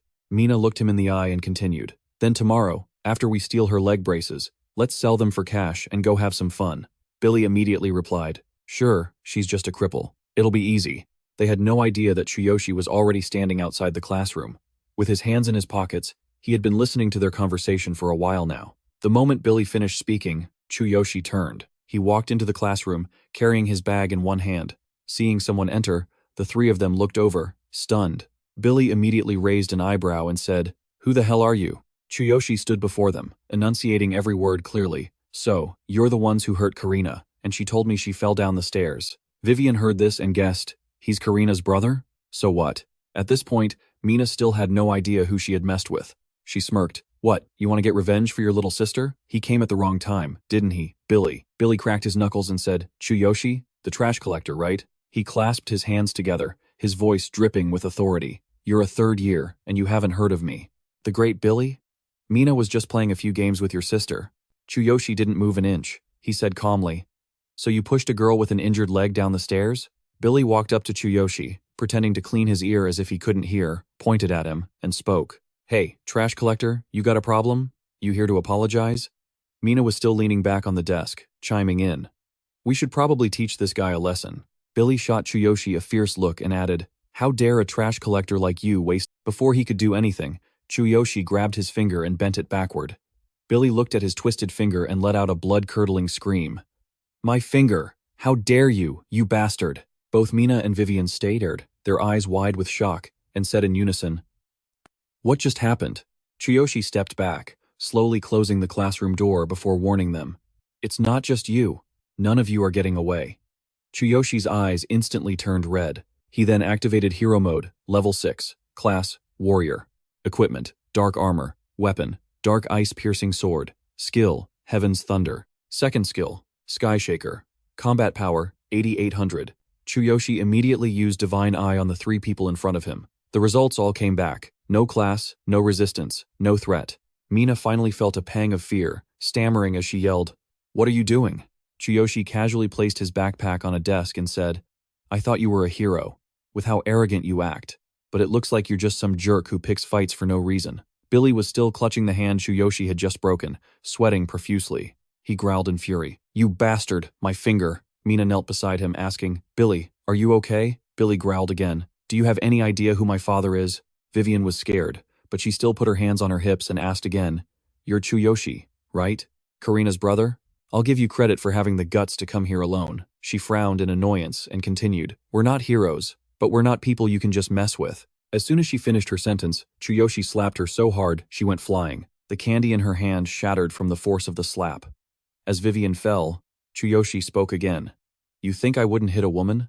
Seeing this, Mina was terrified, thinking to herself, Vivian! Billy bit his lip in fear as he watched. His body trembled uncontrollably. Billy thought, so fast, not even the athletes move like that. What the hell is going on? Seeing her friend slumped on the floor, Mina shouted, Vivian! Billy, his face pale, still tried to shout, let me say it again. Chuyoshi leaned down, his face close to Mina's, causing her to flinch away in fear. He told her, I don't consider you or that other girl to be women. Billy continued his threats, don't you know, my dad is. Before he could finish, Chuyoshi punched him, knocking him down and sending a few teeth flying. He cursed at the guy, I'll deal with your dad later, so shut the hell up. Seeing her boyfriend get knocked out like that, Mina shrieked in terror. Billy! Before she could say another word, Chuyoshi grabbed her by the throat and lifted her into the air. Mina struggled, letting out a pained groan. He slammed her into the corner of the wall near the window. Terrified, Mina grabbed at Chuyoshi's hand, whispering, wait, let me go. Chuyoshi raised a finger to his lips, signaling her to shut up, then said to her, from what I heard over there, you were the one who came up with the idea to bully Karina, right? Chuyoshi's eyes burned with hatred as he stared at her. He continued, now listen up, and listen good. This is her older brother. I will never forgive you for what you did to her. The grip on Mina's neck tightened, making it hard for her to breathe. Chuyoshi snarled, enunciating each word. I am beyond furious. Chuyoshi continued to warn her. From now on, stay away from Karina. I don't expect you to apologize to her, but you will stay the hell away from her. Seeing Mina trembling, her eyes wide with terror, Chuyoshi gave her one last warning glare and said, if you do the opposite, next time I'll twist your head off. I mean what I say. Understand? Hearing this, Mina managed to choke out, yes. Chuyoshi was satisfied with that answer. He let her go, saying only one word, good. Leaving Mina gasping for air on the floor, Chuyoshi turned to Billy and finally spoke. You're this girl's boyfriend, right? Chuyoshi picked up a ruler from the floor and said, you still want to bully Karina? He approached Billy with the ruler in hand. Just this ruler is enough to finish off a piece of trash like you. Billy, sitting on the floor, trembled and said, wait. Chuyoshi. He raised the ruler, looking down at Billy with ice-cold eyes and continued, just thinking about what you said makes me sick. If you were a hero, I would have killed you already. Billy, holding his cheek, still managed to scream, do you know who I am? I'm the son of the Blue Snake Guild's leader. You know what the Blue Snake Guild is, right? My dad is a level 10 hero. Chuyoshi's hand, holding the ruler, froze midair as he asked him, the Blue Snake Guild? You mean those loan shark snakes? Chuyoshi thought of the 3 guys he beat up at the hospital and wondered, are they the ones we borrowed from to pay for Karina's medical bills? Those guys said the same thing when they came to the hospital. After thinking, Chuyoshi looked at Billy with a glacial stare and told him, it's hilarious how I keep running into people I can't stand. So, the Blue Snake Guild, huh?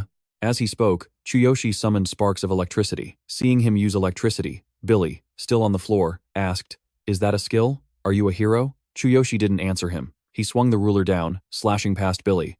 Immediately, Billy was seized by violent convulsions. The system instantly displayed a note.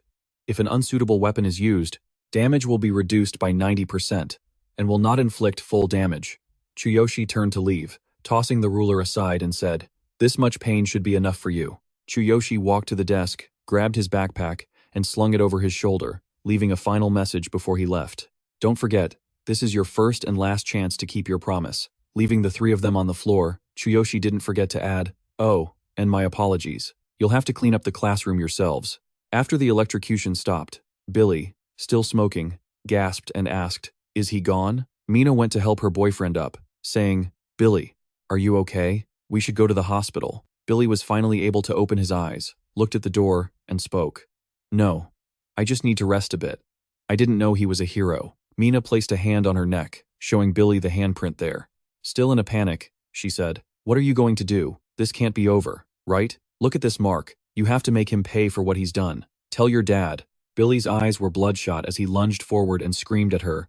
Don't you dare tell me what to do. He will definitely pay for this, Billy declared confidently, his eyes filled with rage. I'll make him get what he deserves. Frightened, Mina could only say, that's right. Tell your dad about the guy who messed with you. Billy turned to the side, his voice still seething with anger.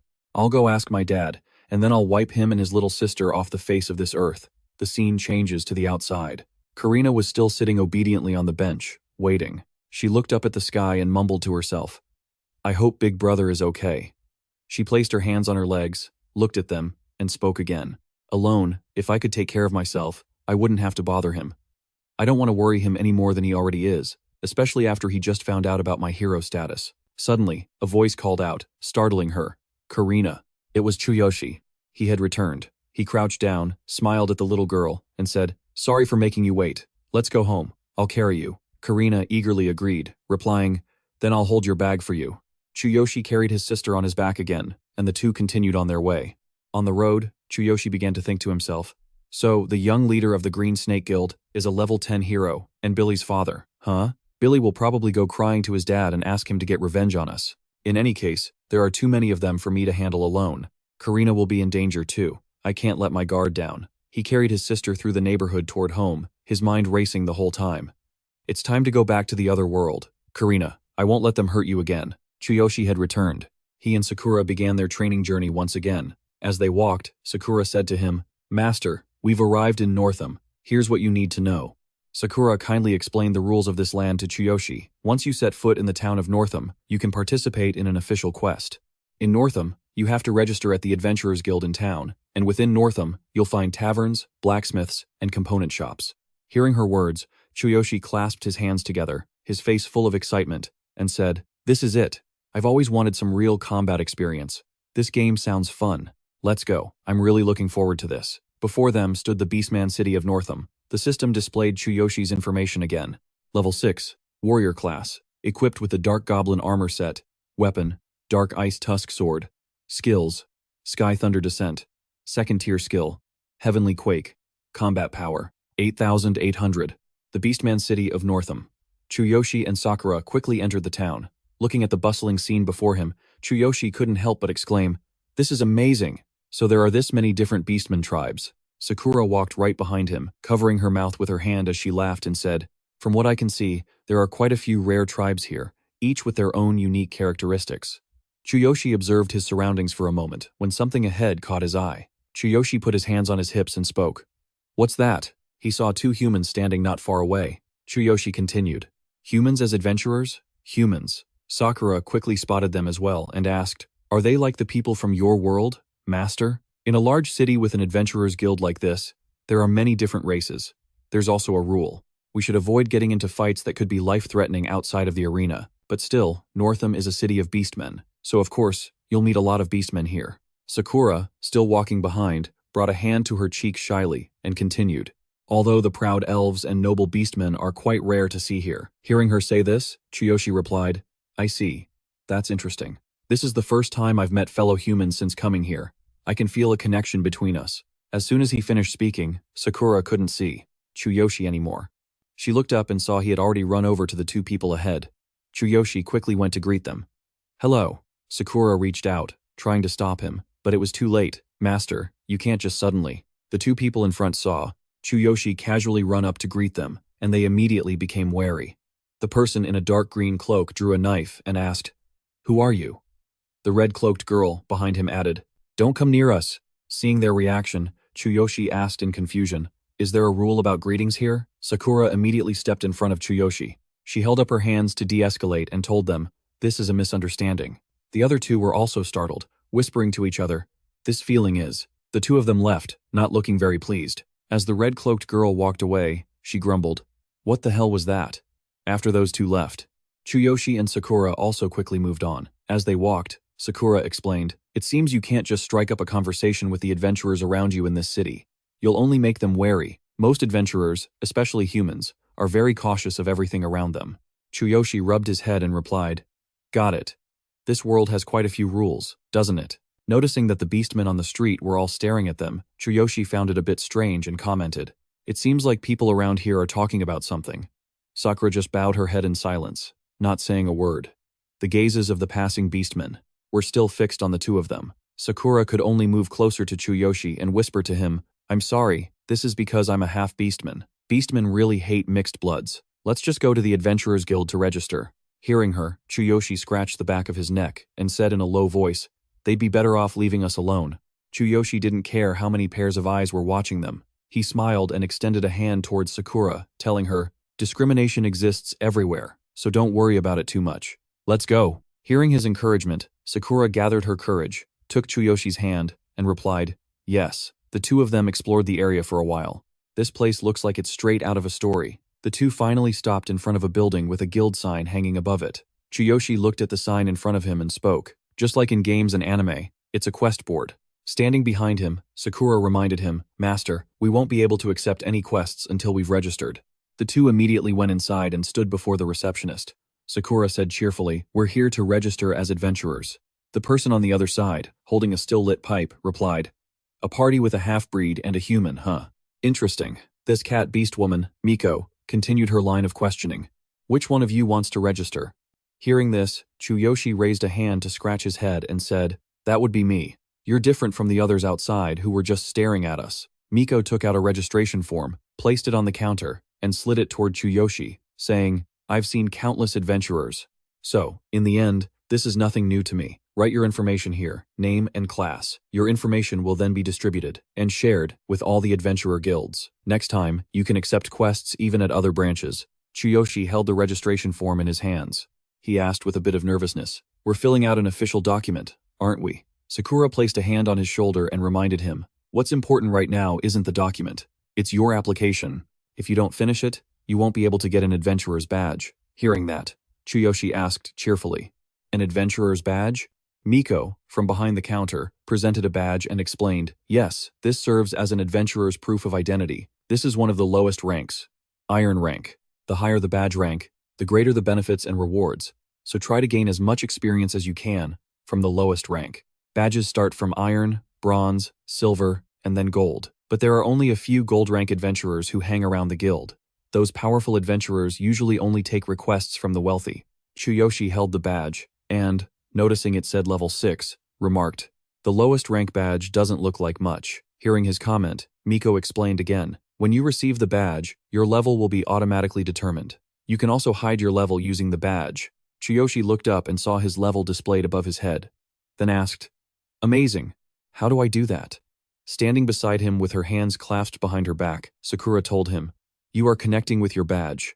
As an adventurer, you just need to think it, and you can hide it. But you must remember how to do it." Chuyoshi took the badge out of its box. Holding it in his hand, he closed his eyes to connect with it, saying, "Just by thinking?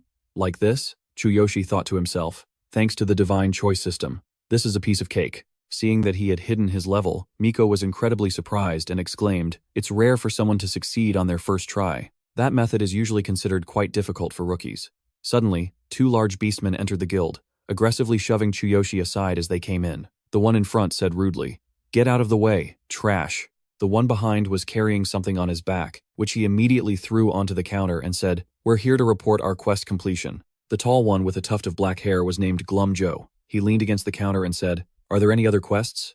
A few commissions would be fine too." He leaned his face close to Miko's and said to her, "If not, how about we go for a drink? My treat." Miko, holding her pipe, calmly refused him. "Unfortunately, I'm busy."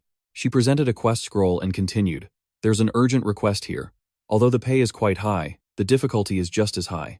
The client requires an adventurer with a minimum level of 15. Can you do it?" Both of them went slack-jawed upon hearing that. Glum Joe hesitantly asked, "Isn't there anything around level 10? The one next to him, Scunmore, also asked, "What is this request anyway?" Miko immediately told them, "A large number of dark carnivorous creatures are causing trouble for the farmers.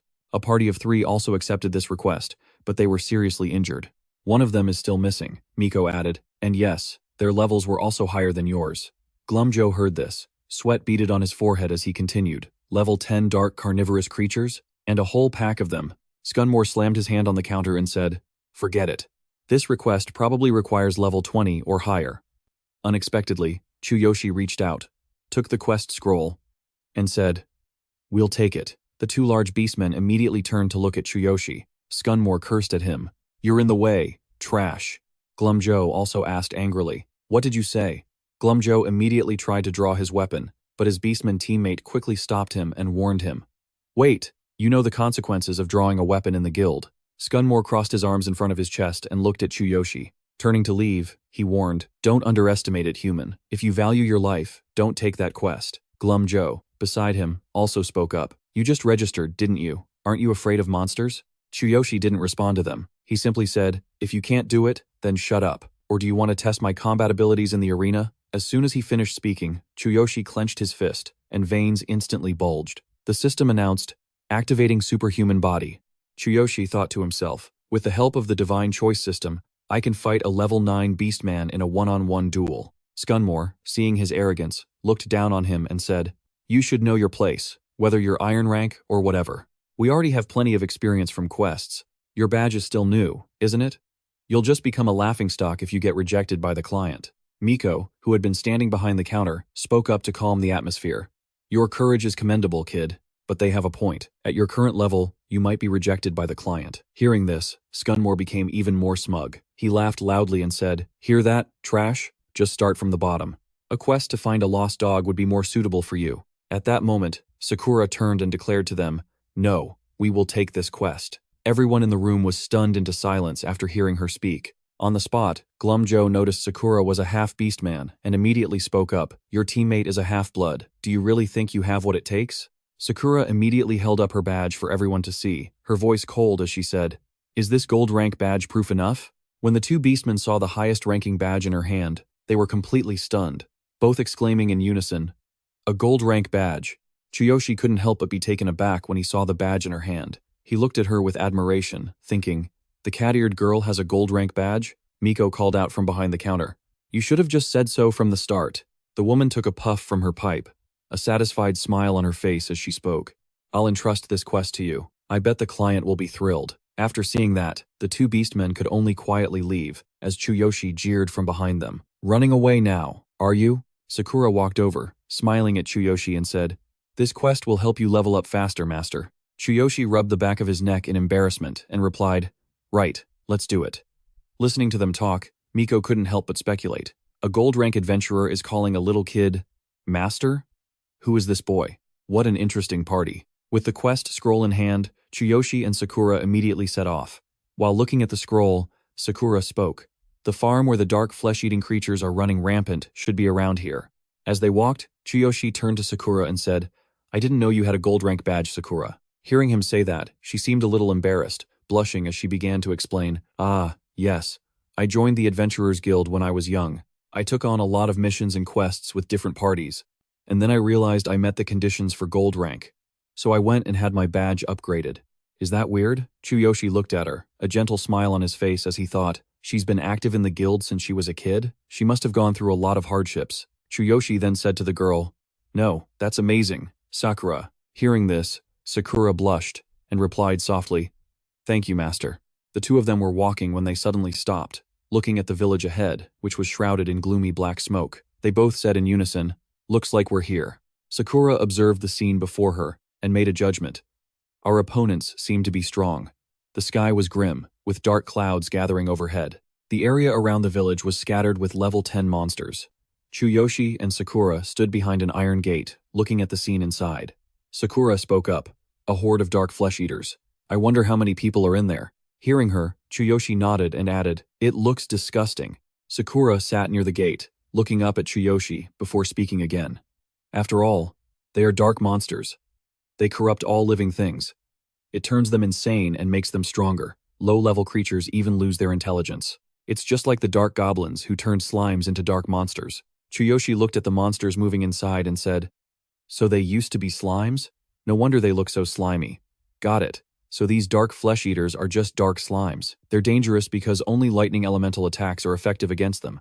Chuyoshi looked down at Sakura with a smile, sharing his idea. In that case, heavenly lightning is the perfect choice. Chuyoshi immediately entered his combat stance, starting to generate sparks of electricity. He said to Sakura, let's go, Sakura. You can just watch from the side like always. As Chuyoshi activated his power, he thought to himself that he'd brought his weapon along for a chance to upgrade it. The system displayed his status. Level 6, Warrior Class. Equipped with the Fox set. Weapon, Dark Ice Sword. Skills, none. Subskill, Sky Shaker. Combat Power, 8,800. Suddenly, Sakura reached out and pulled on Chuyoshi's shirt from behind, making him pause. She said softly, Master, from now on, please don't do things like this alone. Chuyoshi didn't understand what she meant and immediately asked, why? Sakura continued, this is a life-threatening battle. This place is completely different from the novice areas. Fighting them one-on-one is fine, but a whole horde is too dangerous for you alone. Do you remember the expressions on the other team's faces after they heard the mission details? They knew this was extremely dangerous. Adventurers always have to face life and death. It's part of the job, but I don't want you to risk your life just to level up, Master. At the very least, please let me go with you. After hearing her explanation, Chuyoshi rubbed his head and replied, I get it. There's also something I wanted to ask you, Sakura. He thought for a moment. I was just trying to level up to prepare for anything that might happen in this world. Seeing that he had a question but hadn't spoken yet, she tilted her head and asked softly, What is it? As long as I know the answer, I will definitely tell you.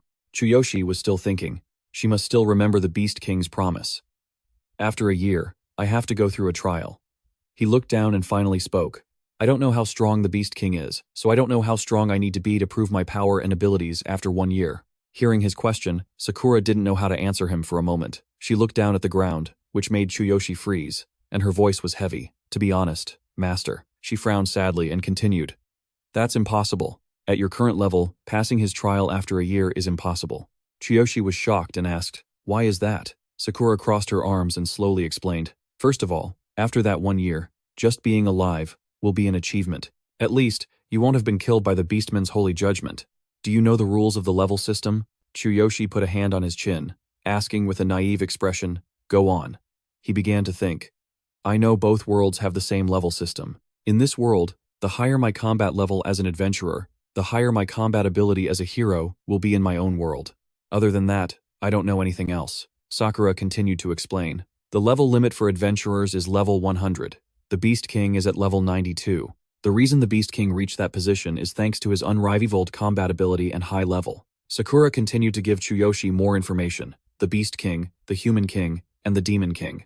3 kings who symbolize the pinnacle of their race's power. Chuyoshi recalled the image of the Beast King from when he first met him and said, he didn't seem strong enough to be the symbol of the Beastman's power, did he? Hearing this, Sakura continued to explain. The reason I said you couldn't pass the Beast King's trial is because your growth has a limit. Simply put, after a certain point, adventurers can't get any stronger. The higher your level, the harder it is to level up. I'm a prime example. I've been an adventurer for over 20 years, but I'm still only at level 72. She crossed her arms, looked at Chuyoshi, and continued. I know level 72 isn't low, but I've tried to level up so many times and still failed. This is my level limit. Everyone has one. So, to pass the Beast King's trial, you need to reach at least level 50. Sakura's voice softened. No matter how I look at it, there's no way you can reach such a high level in just 1 year. It takes a normal adventurer a lifetime to reach level 50. Hearing her say that, Chuyoshi was momentarily at a loss for words, just looking at Sakura in silence. But he quickly recovered. He gave Sakura a small smile and said, I understand your concern. Sakura looked at him with eyes that seemed on the verge of tears and said, Are you really okay? I'll still stand by your side for the next year, even if you can't keep your promise to the Beast King. Chuyoshi replied with unwavering resolve. You know I'm not a normal adventurer. He grasped the wrist wearing the ring, his gaze fixed on the distance as he continued. I stood up right after receiving the divine judgment. I lifted the divine hammer. You have to know I'm not normal, right? All I have to do is reach level 50 in 1 year, right? Even if others can't do it, it might still be within my reach. His expression was confident. After speaking, Chuyoshi thought to himself, It sounds strange to say it out loud, but this ring is the reason I'm in this world. I even stood up after the divine judgment and have the godly choice system. I'm the chosen one. I have to avoid the normal path, or fate, or whatever. With the system, nothing is impossible. Hearing his firm declaration, she blushed, looked at Chuyoshi, and said, Master. She hesitated for a moment, then spoke decisively, Yes, Master, you will definitely become a legend. I believe in you. After their conversation, the two of them immediately went to their commissioned quest. Sakura spoke up, All right. Chuyoshi held his sword, his body enveloped in arcs of electricity. He replied, Let's go. And for my second question. Hearing he had another question, Sakura quickly responded, Oh, yes, my apologies. I was talking too much. Pushing open the gate and walking in, Chuyoshi asked seriously, Let's say I have to fight a warrior, at level 10 with tons of his minions at the same time. What's the minimum level I'd need to be? Sakura didn't expect this question. She put a hand to her lips thoughtfully before answering, I don't know why you're asking. But in that situation, with so many enemies, you'd need to be at least level 12 to have an advantage. Standing before a horde of dark monsters, Chuyoshi continued, Level 12, huh? Deal. I'll reach level 12 this week. The system displayed Chuyoshi's current level. Level 6. Class: Warrior. Equipment: Fox Set. Weapon: Dark Frost Blade. Skills: None. Subskill: Heaven Shaker. Combat power: 8,800. Sakura, though she didn't understand what he meant, still nodded. Noticing the appearance of a foreign presence, a dark monster spotted them and let out a furious roar, as if to alert its comrades. Chuyoshi looked at the monster with its massive mouth, which was lined with countless sharp teeth. The two stood before this giant monster. Chuyoshi said, "Leave this one to me, Sakura." He raised his sword, thinking to himself, "From now on, I'm going to use the system to its fullest." His eyes began to glow, and the system immediately sent a notification. Divine Eye activated. He used his Divine Eye to see all the monster's information. Carnivorous Dark Monster, Level 10. True Form, Slime. Combat Power, 1,500. Elemental Weakness, Lightning. Attribute: Nullifies all normal attacks. High regeneration rate. The system provided more information. The main weakness is the slime core inside its body. After the main body takes damage, the core will glow and regenerate the body. During this time, the core's location can be identified. Chuyoshi tightened his grip on his sword, ready to fight at any moment. His mind was racing. I see. So even though its elemental weakness is lightning, its core is also a weak point. At my current level, attacking its core with Heaven's Thunder is the best strategy. With that thought, Chuyoshi immediately charged towards the monster. He reached out and touched its body, thinking, "First, I need to find where its core is." Sakura watched Chuyoshi from below and called out a warning. "If the monster attacks, any part it touches will rot. Please be careful." After a while of fighting and searching for the monster's weak point, Chuyoshi exclaimed, "Found it." As he swung his sword down, he thought to himself, "With my superhuman body, I can withstand its attack." He immediately used the system. Superhuman body activated. Chuyoshi dove down from above, muttering as he slashed with his sword, "Just need to get close." He slashed through it and looked, but he couldn't see the monster's core anywhere, and a question formed in his mind. The core isn't in its chest cavity? Chuyoshi landed on the ground, watching the monster before him regenerate with incredible speed. He couldn't help but marvel. "You've already recovered this much. That's a frightening speed." Chuyoshi crouched on the ground, watching the monster. Its health bar had only depleted by about a fifth.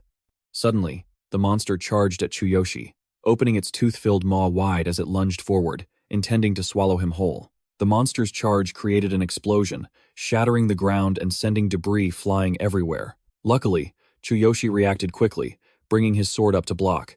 The sharp teeth were just inches away from piercing Chuyoshi's body. Seeing this, he laughed loudly and said, "You trying to eat me? You picked the wrong opponent." Chuyoshi raised his hands and immediately activated the system. Superhuman body. Arm strength increased. He used his own bulging arms to catch the monster's jaws. Chuyoshi declared, "You're just a bug flying into a flame. I'm going to rip your mouth apart." As soon as he finished speaking, Chuyoshi ripped the giant monster in front of him in two. Watching from the side, Sakura could only marvel to herself. His power is terrifying. Maybe it's just as he said. For him, nothing is impossible. The monster, its mouth torn open, let out a cry of agony. From inside it, a light began to shine. Chuyoshi walked closer. He picked up his sword from the ground and said, "Finally found it, right under their tongues." Chuyoshi gripped the sword, leaped up, and poured all his strength into it. He aimed for its core, and as he plunged the sword down, he continued, "Taste the power of lightning." Instantly, the blade pierced straight into the monster's core. Lightning continuously struck down from the sky. The monster's health bar immediately dropped to 0, and its core slowly disintegrated. Chuyoshi landed on the ground, letting out a sharp exhale. His experience points immediately shot up. With a confident look, Chuyoshi said, "Looks like this quest is going to be easy." The system immediately displayed his information panel. Level 6, Class, Warrior, Equipment, Fox Set, Weapon, Black Ice Scythe, Sword, Skills, None, Subskill, Heaven Shaker, Combat Power, 8,800, Experience Points, 300 out of 15,000. 30 minutes later, Chuyoshi had destroyed the core of the last dark monster, staring at the gooey mess on the ground. Chuyoshi spoke up.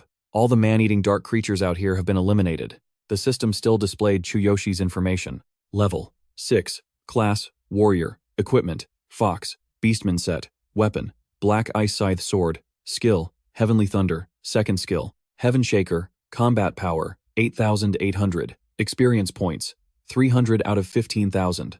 Chuyoshi fell into deep thought. It was just as Sakura said.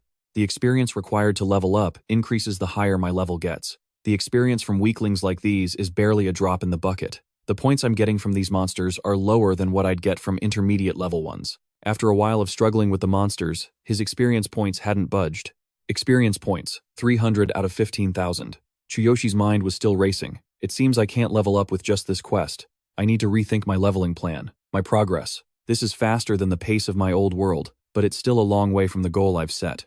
Chuyoshi clenched his fists, filled with determination. He vowed to himself, I have to reach level 12 within a week and hit level 20 within a year. I have to do whatever it takes to make that happen. After thinking it over, he turned to look at Sakura. He asked her shyly, Oh, right. Do you have any lightning ointment? That stuff works great. Hearing his question, Sakura. She took out a bottle of medicine, walked towards him, and said, Master, you've worked hard. System annotation, lightning ointment, is crafted by mixing tree sap and thunder flowers. It is used to imbue weapons with the lightning attribute. This is a magical item often used by mages and priests. By using magic to mix thunder flowers and injecting the essence into tree sap. This is a common item. After handing it to him, Sakura reached into her pouch again, rummaging around before saying, I have 4 more bottles. I prepared enough for both of us. So please, Master, feel free to use it. Chuyoshi was wiping the sweat from his brow with a towel. He praised her. That's my Sakura. You bought the lightning ointment from the item vendor before we came here, right? Was it expensive? Next time, we should stock up on oil-based items beforehand. The oil we used to start a fire last time was also really convenient. Hearing this, Sakura sheepishly pulled a receipt from her pouch and waved it a few times before saying, Master, we're out of money. Let me explain our current financial situation. This kind of item isn't cheap. I used all our money to buy these. I'm sorry. Chuyoshi just scratched his head and told her nonchalantly, You don't have to apologize, Sakura. How much was each bottle? And what about the reward for this quest? I'll handle this, so please explain it as simply as you can. I wasn't thinking about our finances. As soon as he finished speaking, Chuyoshi thought to himself, I was so focused on how to level up that I forgot how important money is in this world. Even though I used up all of Sakura's savings, she didn't complain at all. Seeing him say this, Sakura didn't hold back and listed everything out. Each item has a different price. Because lightning ointment is quite rare. The price is about 30 silver coins per bottle. As for low-level quests or requests, the reward depends on things like the value of the item or object you need.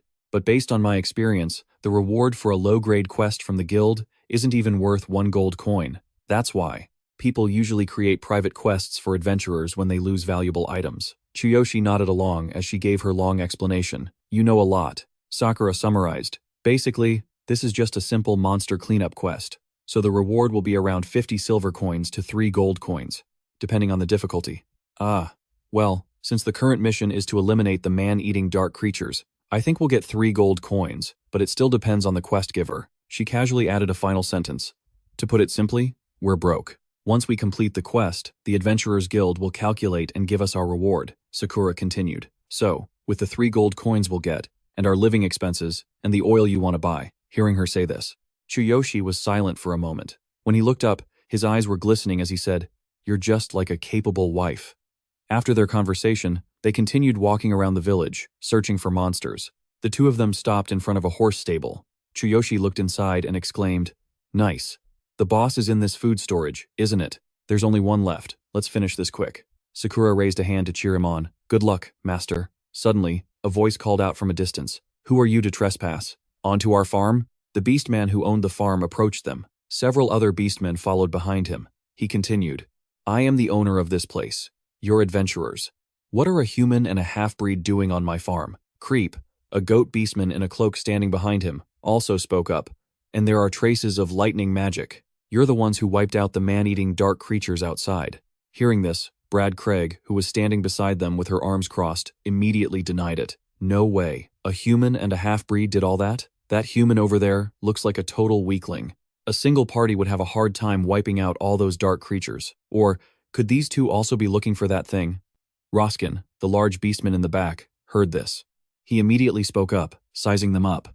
I get it. You're here for the heart core too, right? We've already accepted that quest. The item dropped from the heart core will be ours. Drago, looking displeased, chimed in. It seems the rumors about the heart core have already spread. Chuyoshi had no idea what the people in front of him were talking about, so he asked, What's a heart core? So you're the ones who posted the quest. Looks like there's been a misunderstanding. We accepted this quest from the guild. Sakura, realizing something, quickly spoke up. Wait a minute, she exclaimed. The heart core drops from this boss? Hearing this, Chuyoshi looked at the group before him with suspicion. The farm owner, hearing this, scratched his head and said, "Of course, I'm the one who posted the quest at the guild. I just didn't expect you all to arrive so quickly. So, you two have no idea about the item that drops from the boss here?" Brad Craig suddenly raised her bow, immediately intimidating Chuyoshi and Sakura. "If you don't know, then hand it over to us and scram. If you dare interfere with the hardcore quest, we won't show any mercy." Although Chuyoshi didn't know what it was, seeing their hostile attitude, he raised his sword. He turned to Sakura and asked, "Hey Sakura, what is a hardcore?" Sakura also gripped the sword at her waist. She said to him, "Don't give up on this quest, master. That item is truly valuable." The system immediately provided Chuyoshi with more information. Hardcore, a rare item dropped by a shadow boss. After being purified, it can be used to connect to a dark zone. Sakura seriously explained further to Chuyoshi. The item drop and experience rates in a dark zone are 10 times higher than in regular areas. Any adventurer looking to level up wouldn't pass up this opportunity. If it's sold at an auction, the raw material alone goes for 100 gold coins. After it's purified, its price is at least 150 gold coins. Chuyoshi was stunned. He mumbled to himself, "It's that expensive? We have to get it, no matter what," he thought to himself. "This thing is crucial for reaching my goal." Both sides were tense, ready to fight. Seeing this, the farm owner stepped in to stop them. "Stop, don't fight, please. We can resolve this misunderstanding. Don't cause any more trouble." He pointed off into the distance and continued. "One group came from the guild, while the other I invited personally. So, let's have you prove your skills. The only one left is the boss. Whoever defeats the boss will get the reward." Upon hearing this, Sakura quickly frowned, got right in the farm owner's face, and said, "We'll go in first." She had her own plan, thinking, "I must get it for my master at all costs." Drago immediately used his large size to his advantage. He placed a hand on the farm owner's shoulder and threatened, "Why should we let you go first? Both groups only get one chance. We're going in first, because the farm owner himself invited us here." Hearing this, the farm owner replied, "You're right. I did invite you. Your group can go first." Drago's group of beastmen were all level 12, so he was very arrogant. Before going in, he spoke in a loud, mocking tone. "Let's show that trashy human and his half-breed mutt our true power." Brad Craig held her bow, smiled, and said, "Even though the shadow boss is pretty strong, the rewards are great. We only have one shot, so let's give it 120%. Seeing this group, Sakura now took the time to analyze them. It was a well-balanced party, a mage, an archer, a warrior, and a tank. If they coordinate perfectly, they'll definitely defeat the boss. Perhaps we've already lost our chance. Hearing her say this, Chuyoshi just crossed his arms, watched, and replied, "Is that so?" He took a step forward to negotiate. "Hold on, I have a proposal. How about you let me go in first? Just me, alone." He slung his sword over his shoulder, displayed his level, and continued, "I'm a level 6 adventurer. If I lose, my team will give up the quest and the reward. But if I defeat the boss, the reward is mine. What do you say?" Drago's entire group was stunned into silence for a moment. Drago finally reacted, grabbing his head and pointing at Chuyoshi mockingly. "Know your place. You need to be at least level 18 to beat this boss alone." Brad Craig also clutched her stomach, laughing at him. "A level 6 punk wants to fight it alone? The thought of that item has made you blind." Night Creep also put a hand to his forehead and added, "Hey, we have no objections." Seeing that everyone had agreed, Chuyoshi excitedly clenched his fists and declared, "All right, it's a deal." Hearing this, Sakura walked up behind him with a worried expression. "Master, are you sure? This boss is at least level 12, and on top of that, it's corrupted. This isn't an enemy you can defeat with a high-grade lightning potion. I've thought about it. Just let me." Before she could finish, Chuyoshi turned around. He gave her a confident wink, patted his chest, and said, "Sakura, trust me." Hearing him say that, she smiled softly and replied, "Yes, I trust you, master." Drago overheard Sakura and sneered at her. "You can believe in him all you want, little lady. Now hurry up and get in there. Level 6. I can't wait to see the boss. Slaughter you without mercy." Chuyoshi feigned an innocent smile, scratched his head, and said, "Slaughter me without mercy, huh? Okay." With his sword in hand, Chuyoshi turned, his expression instantly becoming serious. He muttered to himself, "Let's just see if I get killed." He immediately connected to the system and hid his level. "Your level is now hidden." The moment Chuyoshi turned to go inside, Night Creep saw his eyes. He was suddenly startled and spoke up. "Was I mistaken? Or did his whole aura just change?" Chuyoshi stepped inside. As soon as he saw the monster, a sharp glint appeared in his eyes as he spoke.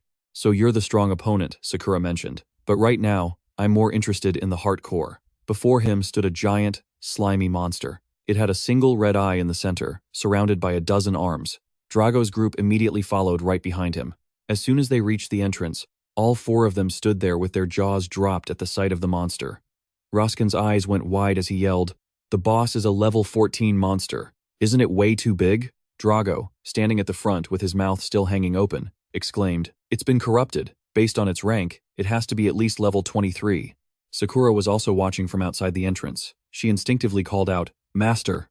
Brad Craig crossed her arms, still stirring up trouble. "Hey little girl, you better get ready to pick up his corpse. He won't last 10 seconds. The heart core has completely blinded him." Hearing this, Sakura immediately turned around. Her eyes glowed with a terrifying light as she said in an icy tone, "Shut your mouths." Seeing the look in her eyes, all 4 of them were too scared to say another word. Inside, Chuyoshi calmly observed the monster with his divine eyes, muttering to himself. In theory, the weak point is typical for a man-eating dark monster. But I know you're much stronger than the trash outside, so that method won't work to defeat you. The monster heard the movement from Chuyoshi and immediately looked down, its jaws filled with countless sharp fangs. It opened its mouth, drool dripping down. Chuyoshi activated the storage system for the Black Ice Crimson Sword and looked up.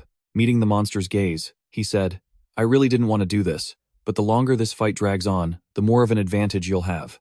Now I get why those other guys were talking like that." Chuyoshi immediately raised his hand to the sky, gathering brilliant bolts of lightning until his eyes began to glow. Chuyoshi declared, "I will kill you in 1 second." That's right, 1 second is all it takes. The system immediately announced, "Warning, the Divine King's Hammer has been retrieved from the Divine Will storage. Warning, due to your current level, you cannot wield the full power of the Divine King's Hammer. Forcibly activating it will drain a massive amount of your energy. Activation time, 1 second. Chuyoshi held the divine hammer as it crackled with lightning, thinking to himself, "The weakness of a man-eating dark monster is lightning. I'll reinforce my arm with my superhuman physique and amplify the power of the heavenly thunder. Just like with Earthshaker, I'll activate the hammer at the very last second. That's how I'll win." He held the hammer high, gathering lightning, his mind racing. "If this attack fails, the resulting exhaustion will leave me completely vulnerable, but I have to succeed. I'll get that item at any cost." The system immediately displayed his stats. Level 6, Class, Warrior. Equipment, Fox Beastmen set. Weapon, Black Ice Crimson Sword. Skill, Heavenly Thunder Descends. Second skill, Earthshaker. Chuyoshi gripped the hammer with both hands and slammed it down towards the monster. The area instantly erupted in a massive explosion. Realizing it was under attack, the monster went into a frenzy. It roared, quickly clenching its hand into a fist. Chuyoshi swung the hammer down once again, leaping up with all his might, bringing its immense power with him. Lightning from the hammer slammed directly into the monster. A blinding light erupted on the rooftop as a storm of lightning bolts rained down. Standing outside, Night Creep couldn't help but ask, "What in the world is happening?" The inside of the building exploded. No one could see a thing, only sparks of electricity and flying debris. Sakura covered her ears, her eyes wide with worry as she thought, "Master is using that power again, but he'll be incredibly weak afterward." The farm outside was blown to smithereens. Someone's voice echoed through the chaos. "What the hell is going on? Was that a bomb? Where are we?" The farm owner, dazed, asked, "What am I doing here? What happened to my food warehouse?" Sakura stared at the ruins in front of her and immediately cried out, "Master!" Sakura frantically searched through the rubble, calling out, "Master, where are you?" The onlookers couldn't stop murmuring amongst themselves. What a powerful attack. The boss must have been obliterated from the inside out. Sakura kept searching desperately. Suddenly, a hand emerged from the rubble, and a weak voice whispered, "Sakura." Chuyoshi crawled out of the wreckage, looking completely battered. In his hand, he clutched a blue gem, and he quickly asked her, "This is the heart core everyone was talking about, isn't it?" At that moment, the system displayed his status. Level 6, Class, Warrior. Equipment, Fox Beastmen set. Weapon, Black Ice Crimson Sword. Skill, Heavenly Thunder Descends. Second skill, Earthshaker. Combat power, 8,800. Experience points, 6,000 out of 15,000. After completing the quest, Chuyoshi and Sakura immediately returned to the Adventurers Guild. Seeing them, Miko greeted them warmly. "You finished so quickly, I'm impressed. You must work fast. Here's your reward," Miko said, holding a smoking pipe in her hand. She placed a pouch of coins on the counter with one hand and continued, "Just what I'd expect from a gold rank. I heard the team that came with the new client was completely useless." Sakura happily accepted the pouch with both hands, her eyes crinkling into a smile as she replied, "Thank you. But it wasn't me. My master was the one who defeated them. I could never have defeated the final boss." Hearing this, Miko thought Sakura was teasing her. She just chuckled and said, "Come on, stop joking. There's no way he could have done something like that. That boss was a level 14 giant man-eating dark monster. A level 6 rookie adventurer could never have defeated it." Looking over at Chuyoshi, who was sprawled out on a bench looking completely drained, Miko said to Sakura, "See? Doesn't he look totally wiped out?" Sakura immediately glanced in his direction. She immediately denied it. "No, that's because Master cleared out that entire place all by himself. The physical and mental exhaustion caused his stats to drop temporarily." Miko, thinking Sakura was just messing with her, retorted, "No, seriously. Stop joking around like that. No matter how you look at it, it's just not possible." Just then, his weakened state wore off. Chuyoshi instantly stood up, his confident demeanor returning. The muscles on his arms bulged. As he recovered, he thought to himself, "I can't believe just unleashing the hammer's power for a single second caused such an intense backlash. If Sakura hadn't been here, that would have been really dangerous." He scratched his head and walked over to where the two were talking. Then he asked Sakura, "Did you find out anything about the heart core?" Hearing this, Miko, who was behind the counter, grew curious and asked, "You actually managed to get the heart core? That thing would sell for a fortune at auction. You're one lucky guy. If you're planning to sell it, there's a big auction house in the city center." Hearing this, Sakura smiled and responded to Miko, "I have no intention of selling it. Does the Mages Guild in this town require a letter of introduction? I want to have them purify it." When Miko heard that, she immediately asked, "You're planning on using it yourself?" "You'll need mages for that, of course. A heart core has to be purified and then infused with magic by a mage before it can be used." Miko turned and headed further into the guild as she spoke to the pair. Chuyoshi was still standing there. "The Mage Guild is in the eastern part of the city. I'll write a letter of recommendation for you. It seems they'll be holding the mage exam in a few days, so they might refuse, but I will bring the letter. You just need to wait." Hearing this, Sakura spoke up to thank her. "Thank you so much." Chuyoshi was still curious, so he turned to ask Sakura about what they had just discussed, the mage exam. "So, mages have ranks too?" Hearing his question, Sakura explained, "Mage is an honorary title, and just like pharmacists or the Elven Awakened, they obtain it through an exam and are divided into 6 ranks. Like the Awakened, only mages can craft certain types of potions and items. The potions and items crafted by high-ranking mages are more effective, and of course, they cost more." Hearing Sakura's explanation, Chuyoshi asked her again, "So mages are a completely different existence compared to regular adventurers?" Sakura replied to him, "That's right. Mages, pharmacists, and the Awakened usually don't participate in combat. They are considered a more noble class than ordinary adventurers, not only for creating valuable potions, but some of them can even affect the level limits of adventurers." Hearing that, Chuyoshi couldn't help but blurt out, "The level limits of adventurers?" Sakura patiently and kindly explained to him, "In the world of adventurers, there's a saying, a high-ranking mage is more terrifying than 10 high-ranking adventurers. The potions and items created by a talented mage can even change the outcome of battles. Some high-quality potions can help increase one's level, so adventurers naturally always seek out mages. Of course, pharmacists and the Awakened are also highly sought after. There's a story about a level 80 warrior who dared to offend a silver mage. That mage summoned dozens of adventurers above level 80 to hunt him down. Can you imagine the fate of that warrior? Since then, the world has come to realize the fearsomeness and influence of mages."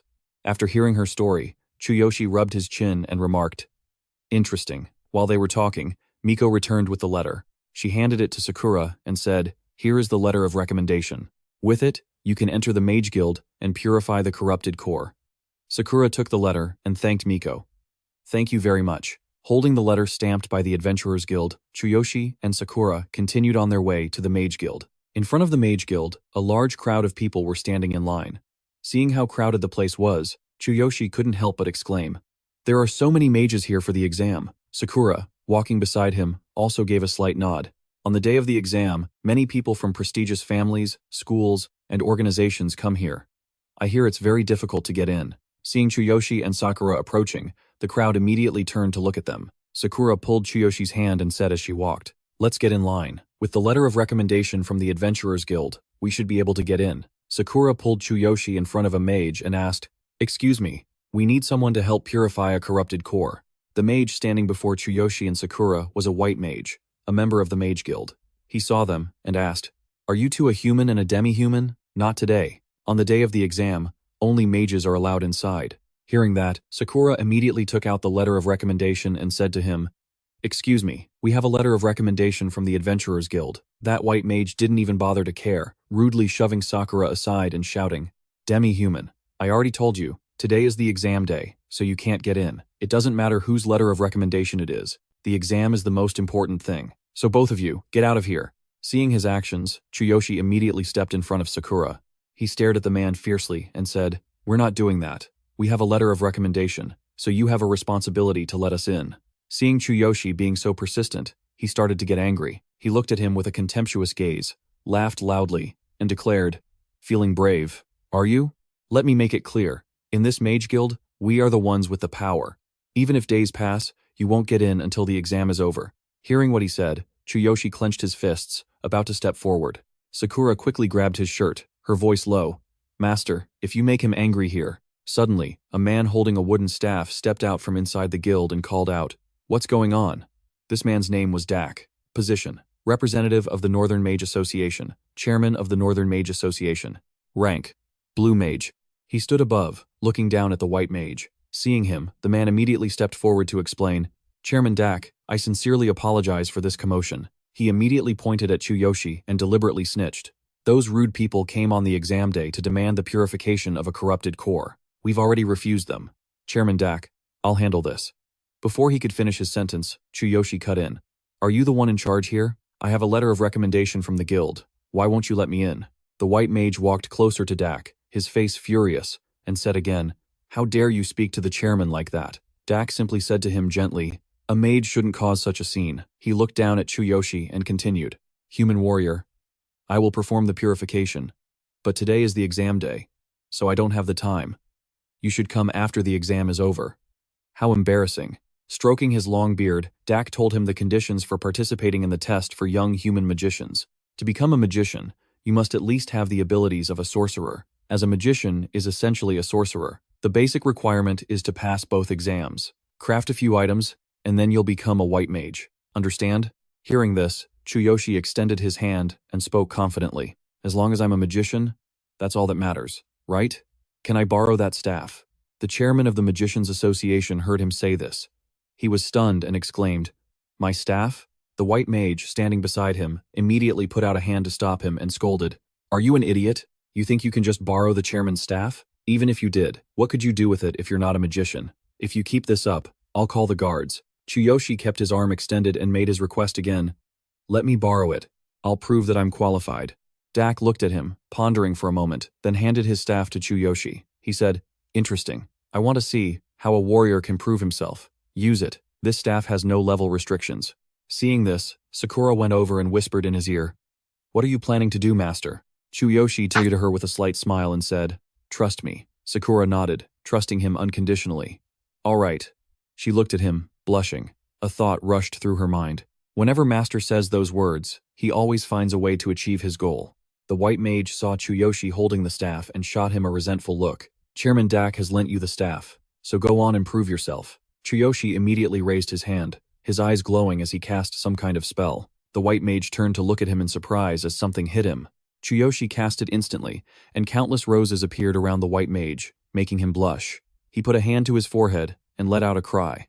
A direct hit. Chuyoshi thought to himself, "If I'm right, if I can replicate a magician's skills, and use a staff as a medium, I can use magic." At the same time, the system sent a notification to Chuyoshi. Skill activated. Absolute copy has been triggered. He looked at the sets of magic before him and thought again. I can use magic. In theory, I can take on any profession. Choosing to be a warrior first was just a personal preference. The system then showed him more instructions. Sense the enemy's heart with your hand, select one skill from their entire skill set, and replicate it. Cooldown, 0 seconds. However, you can only store one skill. If you replicate another skill, the original will be replaced by the new one. Current replicated skill, Sky Tremoring Quake. He saw a skill with 2 hands held together and quickly thought, Flash. I'll choose that one. The system immediately displayed the skill's information. Flash. Support magic. Costs 30 MP. The staff activates magic that creates a powerful light, blinding the enemy for 3 seconds. Status effect. Blindness. The light's range depends on the user's magical energy. Blindness affects perception, judgment, and movement. Additional note. Magical energy is the total magical power within an adventurer's body and their energy reserves. Generally, magicians will have more magical energy than other classes. Magicians can enhance their magical energy through meditation, research, and other methods. Magical energy is a crucial stat for measuring a magician's power. After a moment, the system sent a notification. The flash skill has been fully replicated. The white mage had come to his senses by now and looked at Chuyoshi. Feeling the magical energy radiating from him, he cried out in fear, "What are you doing, you freak?" Chuyoshi raised Dak's staff. As he controlled the magic, he said, "A magician can cast magic with a staff. If I can cast magic, then I'm qualified to take the magician's exam. Right?" Chairman Dak watched Chuyoshi control the magic before him, thinking, "Mana waves. So he's not actually a warrior?" System note: Mana waves. Usually, when a talented magician casts magic, the magical connection is stronger, creating mana waves. Chuyoshi glanced back at Sakura. He smiled faintly and said to her, "Sakura, close your eyes." She obediently followed his instruction, covering her eyes with her hands. Yes, a brilliant light shone from the wooden staff. Powerful mana waves enveloped Chuyoshi's body. Seeing how immense this magical power was, Dak raised a hand and cast an invisible shield to avoid its effects. Additional system note: Imaginary Shield, Support Magic, a specialized magician's spell that can be cast without a staff. It activates magic through their imagination, creating a shield that can defend against ordinary physical attacks, or skills and magic, with relatively weak effects. Standing behind the shield, Dak thought, a basic spell. Flash is enough to deal with a standard adventurer. However, my shield cannot be broken by this level of power. The system then detected Chuyoshi using magic and sent a notification. Magic deployment detected. Would you like to enhance your magical energy? Using superhuman body? Current magical energy, 150. Seeing the system's message, Chuyoshi thought, "Can I? I'm not sure, but let's give it a try." He immediately selected yes. The system then informed him that his magical energy had been appropriately enhanced via superhuman body. Suddenly, the magic erupting from the staff skyrocketed. The system also displayed that the flash magic had been improved. Current magical energy, 3,500. Dak also noticed the sudden surge in magical power. He thought, the intensity of the flash suddenly increased. The system then sent a notification to Dak. Your imaginary shield cannot withstand this powerful light. Dak's shield shattered. The courtyard of the Magicians Association was now engulfed in Chuyoshi's magic. Chuyoshi then called out to him, "Chairman Dak." His eyes, still glowing, were fixed on the man. Then he asked, "How about now? Am I qualified to take the magician's exam?" The system also immediately updated Chuyoshi's information. Level 6, current profession. Mage equipped with the Fox Beastman set, Black Ice Skewer sword weapon, a staff with no level limit, Heavenly Thunder skill, Copy skill, Luminescence skill, combat power 8,800. Dak used his hand to shield his eyes from the blinding magic Chuyoshi created. Without opening his eyes, he uttered a few words. "You have passed." Right after that, Chuyoshi was allowed into the magic exam waiting room. The Beastmen mages, seeing a human there, immediately started whispering amongst themselves. "So, a human can take the mage exam too? Yeah, this has to be a joke, right? A human should be taking the pharmacist exam, not this one." One of the mages in the crowd crossed his arms and spoke up. "This is a first." Surrounded by a crowd of mages staring and whispering about him, Chuyoshi felt a little uncomfortable as he walked. He rubbed the back of his head and said to Sakura, "It feels like they're looking at me as if I'm the enemy." Sakura didn't know what to say. She just offered some words of comfort. "Master, you are the first human to participate in the mage exam, so they probably think you're plotting something." The system displayed. Level 6. Current class. Mage, equipped with the Fox Beastman set, Black Ice Skewer sword weapon, a staff with no level limit, Heavenly Thunder skill, Copy skill, Luminescence skill, combat power 8,800. Hearing her say that, Chuyoshi turned to ask, "I'm really the first one?" Sakura replied softly, "Yes." Sakura explained further, "Humans have a profession called pharmacist, similar to Beastmen mages and elf awakeners. There are no rules prohibiting humans from participating. But until now, this custom has always been observed. These three professions each have their own factions, and stepping into another faction's territory is naturally seen as an act of provocation." Chuyoshi then understood why the Beastmen mages were looking at him like that. He covered his mouth and whispered to Sakura, "No way, I just want to purify our souls, not provoke anyone." Sakura also whispered back to him, "I understand. Since you're not breaking any rules, Master, you can do what you think is right." Meanwhile, Dak was talking to someone. The person holding a staff with a blue stone on top said to him, "I don't object to President Dak's decision." But he then turned. This man was named Elspik, the vice president of the Northern Mage Association, a blue mage. He hesitated before continuing. "If we set this precedent, won't it affect the honor of the Beastmen mage faction? And as vice president, I also have my doubts. Can that human even make potions?" He doesn't even have a basic staff.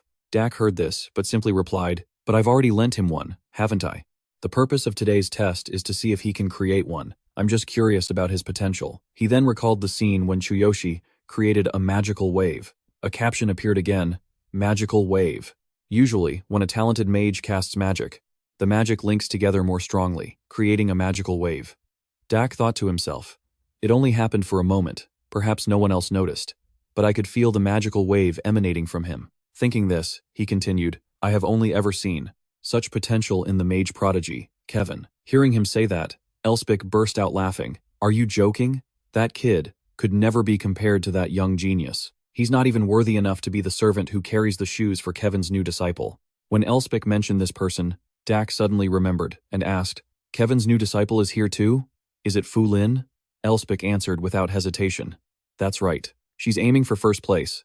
And it seems quite possible. Even Kevin has publicly praised her, saying she's a genius who far surpasses his younger self. This disciple of Kevin's is from the Nightcat tribe, named Fu Lin, class, Magic Swordsman, awaiting the mage exam." When Fu Lin appeared, the mages in the waiting room once again erupted in a commotion. "So that's Kevin's new female disciple? She's really young, looks like she's a genius too. It seems she could already concoct potions a year ago, but she was disqualified due to the age limit because she was too young. This time she's aiming for the top spot. She's definitely a genius. As for us, just passing the exam would be considered lucky." The gossip from the mages in the back seemed to reach her ears. Fu Lin closed the book in her hands and sighed, muttering, "Those weaklings are so noisy."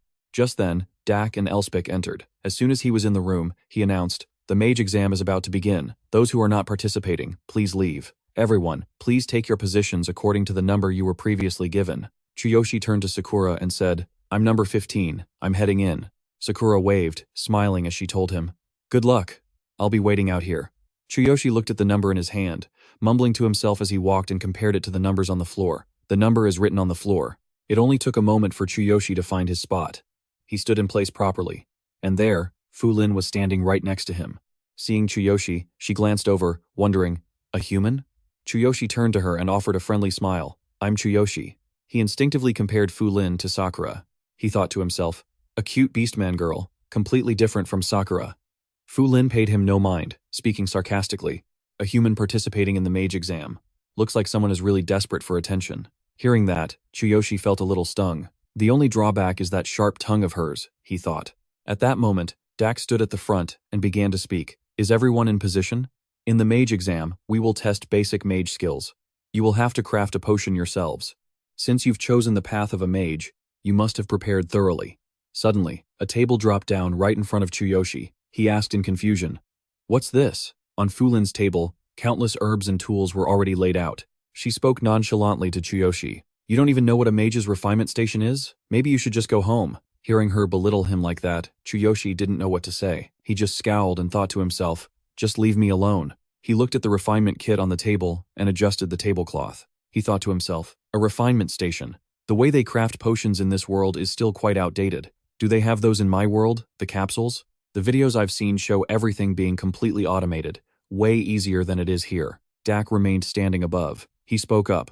"Vice President Pick will announce the details of the test." Immediately, Elspeth raised his staff. He struck it hard against the ground, and instantly, a magic circle appeared around them. The mages immediately looked up. Chuyoshi held the test paper in his hand and opened it to see. Basic potion skills, Tier 3 potions, time limit, 1 hour. He thought to himself, "So this is the test?"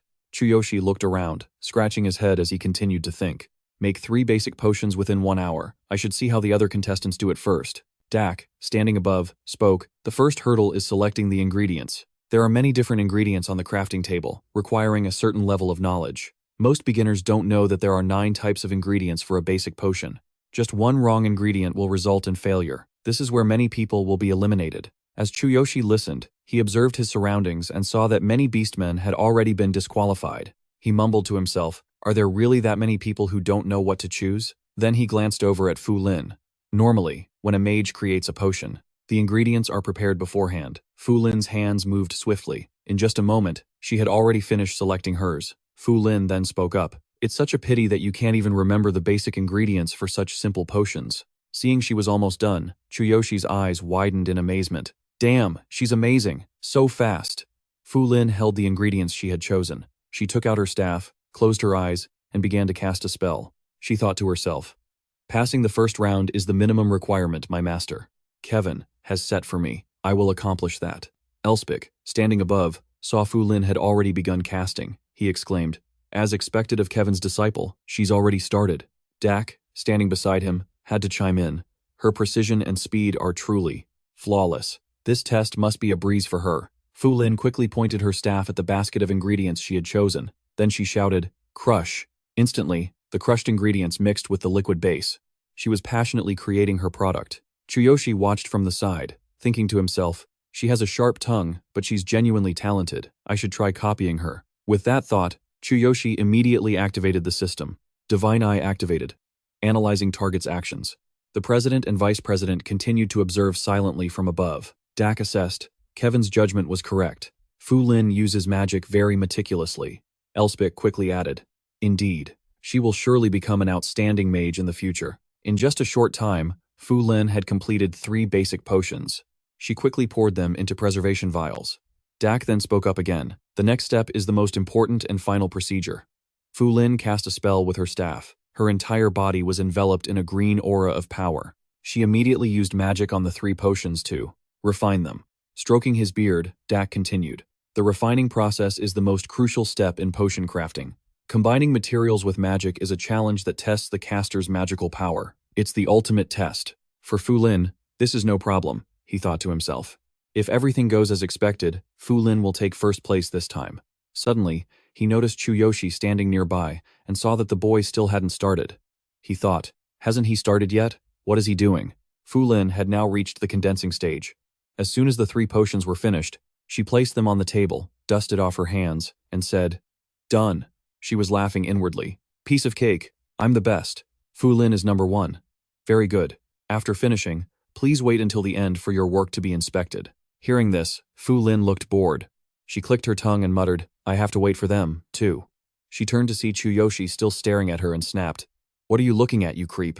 By now, Chuyoshi had finished using the Divine Eye. The system displayed a message. Analysis complete. Deactivating Divine Eye. Target's actions have been fully analyzed. Chuyoshi then bent down to begin his test. He cast a spell and said, "It's nothing. Thank you." Fu Lin replied arrogantly, "Fine. You should get started. There's no time to waste. Even with more time, you still wouldn't." Fu Lin didn't finish her sentence. She glanced over and froze. Above, the president and vice president were also completely stunned by the sight. Chuyoshi held Dak's staff in his hand. The system then displayed a message. Notification. Do you want to optimize the analyzed actions? Without hesitation, Chuyoshi chose to optimize. The moment he confirmed, the system instantly presented the correct ingredients, which were automatically selected. They were automatically crushed, and a powerful refining process began. Fu Lin watched with wide eyes, thinking, "He's selecting the ingredients and crushing them at the same time? No, now he's even refining them too? I had no idea he was capable of this." Elspeth, too, exclaimed in shock. He's been hiding his power all this time, selecting and crushing ingredients simultaneously, and then refining them on top of that. That's a technique Kevin demonstrated during his own mage exam when he was young. He called it process simplification. It's impossible to perform without extraordinary magical power. Could it be that he's on par with the genius of Kevin? Scene changed to the entrance of the Mage Guild, where Sakura is standing. She had her arms crossed, a worried look on her face as she thought, "I wonder how Master is doing on the test." She lowered her head and let out a sad sigh. She continued to think, "Even though I'm worried, I believe in you, Master. I wonder if he's at a disadvantage in the potion-making part of the exam?" Inside the examination room, Chuyoshi was casting magic to complete the test as quickly as possible. The process ended, and the system displayed a notification. Optimization complete. The following steps have been optimized. 1. Ingredient selection and elimination. 2. Selection of the highest quality ingredients. 3. Grinding ingredients into powder. 4. Refining into the smoothest powder and solution. As Chuyoshi cast his magic, he couldn't help but smile smugly to himself, thinking, "Just one look, and it feels like I've done this countless times before. This is amazing. I now understand that potion crafting and refining aren't just simple procedures. Being a mage is actually really fun." The system then showed him the next step, refining, the final and most important part of the potion-making process. When a mage channels magic and performs the final fusion of ingredients, the potion becomes charged with magic, activating its effects. Chuyoshi continued to cast his magic. looking at the 3 vials in front of him and thinking, the potion's effectiveness and quality are directly determined by the mage's magical power and attributes. Fu Lin, who had been watching him the whole time, was speechless. Meanwhile, Chuyoshi was still deep in thought. Only the refining step is left. I have to carefully channel my magic and turn this into a complete potion. After completing the steps, Chuyoshi felt a sense of relief. He thought, finally, it's condensed. Over on her side, Fu Lin was recalling an image of her master brewing a potion. She silently told herself, I can't let myself be beaten by this useless mortal. Could he be imitating the technique that Grandmaster Kevin used? Rapid completion. Just the thought of it made Fu Lin's eyes widen in shock. The guildmaster saw this scene unfold. He also spoke up. Back then, Kevin stunned everyone by using the rapid completion technique to create a D-grade potion. That potion was nothing like something a white mage could create. I was a judge back then too, but even I would have trouble creating a C-grade potion. The system then displayed a note. The grades for refined potions are ranked from 0 to 5. The grade of a potion depends on the skill of its creator, and this heavily influences the potion's effectiveness and value. It is said that when a grade 3 or higher potion is created, a supernatural phenomenon will occur. Elspeth, standing nearby, immediately chimed in. For a mere mortal to create a C-grade potion would be a massive miracle. Perhaps things went smoothly because he was careful with the ingredient extraction. But no matter how much effort he pours into processing the ingredients, the final product is what determines everything. Elspeth thought to himself. It's absurd. I can't even create a C-grade potion unless I'm in a completely quiet, distraction-free environment. Talents like Kevin are truly rare. For me, even making a D-grade potion is considered lucky. The system displayed another note. A C-grade potion can typically only be crafted by a blue mage with intense mental concentration. Therefore, they are extremely sought after on the market. As for the majority of the market, D-grade potions are dominant, making up about 80% of the total distribution. The guildmaster continued to silently watch Chuyoshi finish his test. At that moment, the system sent Chuyoshi a notification, predicting the grade of his refined potion, classified from D to S, depending on the creator's skill. After reading it, Chuyoshi thought to himself, it's classified like that? It's completely different from the uniform, mass-produced capsules from my original world. After the 3 vials were completely finished, the system displayed the results. Prediction result: D-grade basic energy potion. Seeing that it was D-grade, Chuyoshi wondered, D-grade? Is this the entry level? Even so, it should be enough for this exam. Suddenly, Chuyoshi glanced over at Fu Lin, and his competitive spirit flared up. Chuyoshi thought, no, I have to beat her. If she creates a C-grade potion, I'll lose my top spot. He didn't even know what C-grade truly meant. To be safe, I have to craft at least 1 C-grade potion. How should I do it? During refinement, the potion's grade is influenced by the power and attributes of the magic. He suddenly had an idea. That means if I can change the power and attributes of my magic, the potion's grade will also change. First, I'll increase my magic power. With my superhuman physique, I can definitely adjust my magic capacity.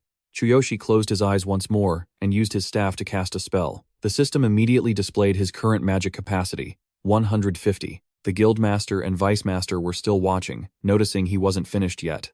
Sounding a bit impatient, he said, why isn't the refining process finished yet? It seems like he's hesitating while maintaining his magic power. This isn't good. A mage's confidence directly affects the outcome of the potion refining process.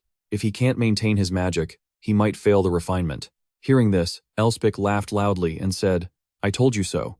There can't be that many geniuses around. Just as I thought, he must have poured all his energy into extracting the ingredients. Fu Lin was watching, wondering to herself, what's going on?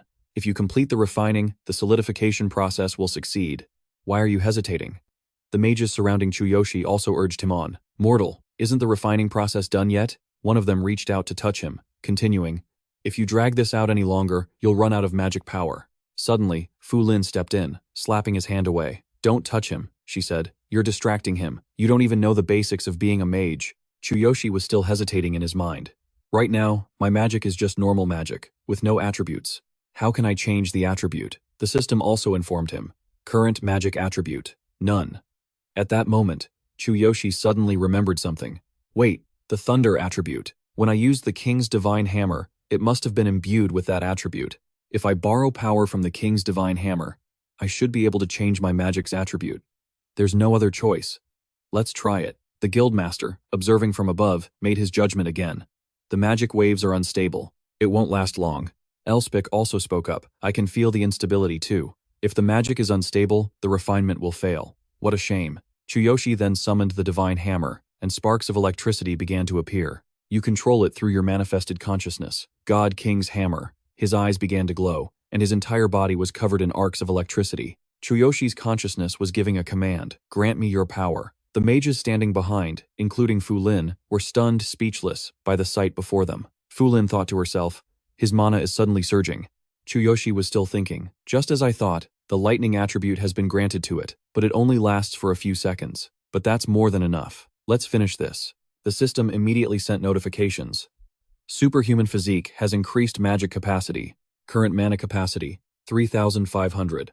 Binding Light has been enhanced. Current mana attribute has changed to lightning. Chuyoshi raised the staff in his hand high. He combined the magic with lightning. Chuyoshi shouted, Final Crystal Refinement. After completing the final step, Chuyoshi, drenched in sweat, finally spoke. The basic energy potion is complete. Chuyoshi wiped the sweat from his forehead and continued. I didn't expect changing attributes and using mana to be this exhausting. Will this be enough to surpass her? Seeing that he had finished, Elspeth spoke up. Although it's unstable, he still succeeded in both refining and condensing it. Dak also had to speak up. How strange. Is it really not unstable anymore? Just now, I sensed the appearance of another elemental wave. What on earth did he do? The surrounding crowd began to whisper. Having just finished, Chuyoshi didn't know what was happening and asked blankly, Huh? What's going on? A moment later, when the time to complete the test was up, an announcement was made.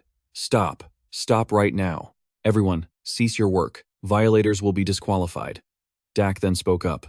From now on, Vice Chairman Pick and I will determine the ranks of the potions. The Vice Chairman immediately began to inspect each test, speaking as he walked. Let's proceed and look at them from this side. He opened the first red potion vial, sniffed it, and commented, the scent is faint, it dissipates quickly, and is quite simple. This potion just barely makes rank O. Congratulations, you pass. Hearing this, the mage hurriedly bowed in gratitude. I am deeply honored. Thank you, Chairman. Meanwhile, the Vice Chairman approached another test, where all 3 vials were emitting black smoke. He frowned and assessed. It's murky and has a burnt smell. A clear result of over-refining. A failure. Hearing this, the mage looked up to the sky and screamed, unable to accept it. No, Elspeth continued his assessment. If you were to drink this, it would cause a stat reduction effect. Next, a series of other mages were evaluated one by one. Some cried with joy for passing, while others wept for failing. The Vice Chairman then arrived at Fu Lin's station. He spoke up. Fu Lin, it's your turn. How is Kevin doing? With her hands clasped behind her back, Fu Lin replied, Thank you for asking. My master is doing quite well. Hearing this, Elspeth smiled and replied, I'm glad to hear that. He began to open the potion vial Fu Lin had made, and a fragrance immediately filled the air. Elspeth assessed, a rich aroma. This seems promising. Hearing her work evaluated this way, Fu Lin simply bowed her head slightly and smiled quietly. Elspeth took another sniff. His eyes sparkled as he continued his assessment. The scent is rich and long-lasting. This is a pure potion. This is a rank C basic energy potion. Hearing this, Fu Lin thought to herself, I haven't brought shame to my master. I did a great job. The mages behind her overheard. They immediately erupted into discussion. Rank C, that's the same as the genius, Kevin. She's as talented as he is. Just what you'd expect from Kevin's disciple. Her talent and skill are incomparable. No doubt about it. She's going to win first place this time. Hearing the mages behind her say this, Fu Lin was smiling to herself. Thanks to my master's strict training, my refinement speed is also incredibly fast. Of course, none of you can compare to me. Chuyoshi glanced over at her work. He rubbed his chin and said, A rank C potion. Impressive. Dak had also made his way over to him. He announced, Chuyoshi, it is your turn. Standing before him, Dak asked frankly, How do you feel about your result? Chuyoshi scratched his head and replied, I did the best I could. Vice Chairman Pick, standing nearby, chimed in, Not very confident, are you? The best you can hope for is rank C, anyway. Dak just calmly said to him, If you've done your best, that's what matters. Let's check the result. He immediately opened the caps of Chuyoshi's 3 vials, and arcs of electricity shot out, accompanied by an aroma. It swirled out like a vortex. The crowd below began to murmur, the space before them looking like another galaxy, with tiny twinkling dots and even bolts of lightning. Seeing this, Chuyoshi went, Oh, that's an interesting flash of lightning. Dak looked up, frozen for a few seconds before finally speaking. Is this a supernatural phenomenon? Seeing the sight, Vice Chairman Pick also had to exclaim, A potion that causes a supernatural phenomenon. That's at least a rank B. Fu Lin also looked up, unable to believe her eyes, thinking to herself, Impossible. Only someone with power on par with Master Kevin could create something of rank B. The mages below were suddenly silent, no one daring to make a sound. The aroma instantly spread throughout the space. Dak inhaled and assessed. This has a rich scent, incredible purity, and even a supernatural phenomenon. He turned to Vice Chairman Pick and said, "It seems we were wrong. This human boy might be an existence even more formidable than the genius Kevin." Chuyoshi looked down at his vials and let out a sigh of relief, thinking to himself, refining potions is so exhausting. After grading Chuyoshi's test, Dak immediately announced, "There is no doubt about it. He will take first place in this mage examination." Scene changed to the entrance of the Mage Association. Sakura was still sitting there, restless and worried. She kept pacing back and forth anxiously. The Beastmen outside, seeing her like this, all turned to look at her. She mumbled to herself again, "Master still hasn't come out?" Suddenly, Chuyoshi emerged from the crowd. His face was beaming as he raised his hand, waving and calling out, "Sakura!" Seeing that he had returned, Sakura immediately ran up to him. And the first thing she said to him was, "Welcome back, Master. Is everything okay? I was so worried. It feels like it's been forever," Chuyoshi said, scratching his head.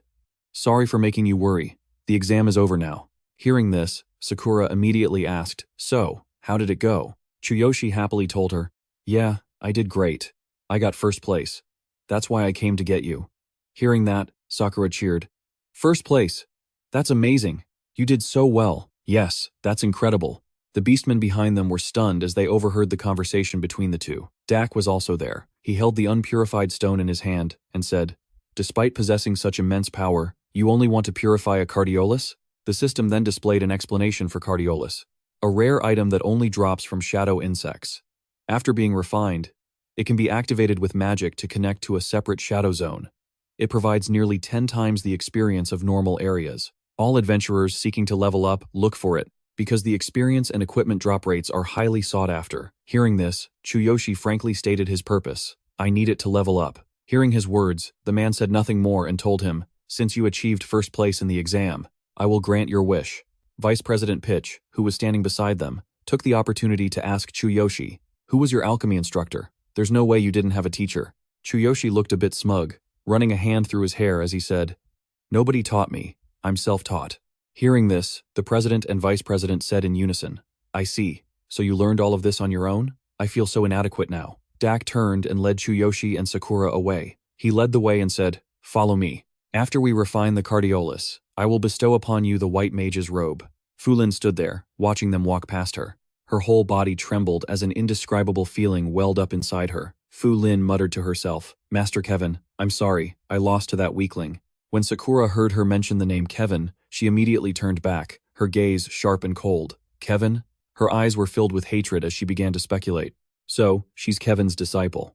Seeing Sakura stop in her tracks, Chuyoshi looked back and asked, "Sakura, what's wrong?" Hearing Chuyoshi call her name, Sakura immediately turned back, her demeanor changing instantly. She said awkwardly, "No, I was just spacing out for a second." Chuyoshi gave her a cheerful, squinty-eyed smile and said happily, "Come on, follow me.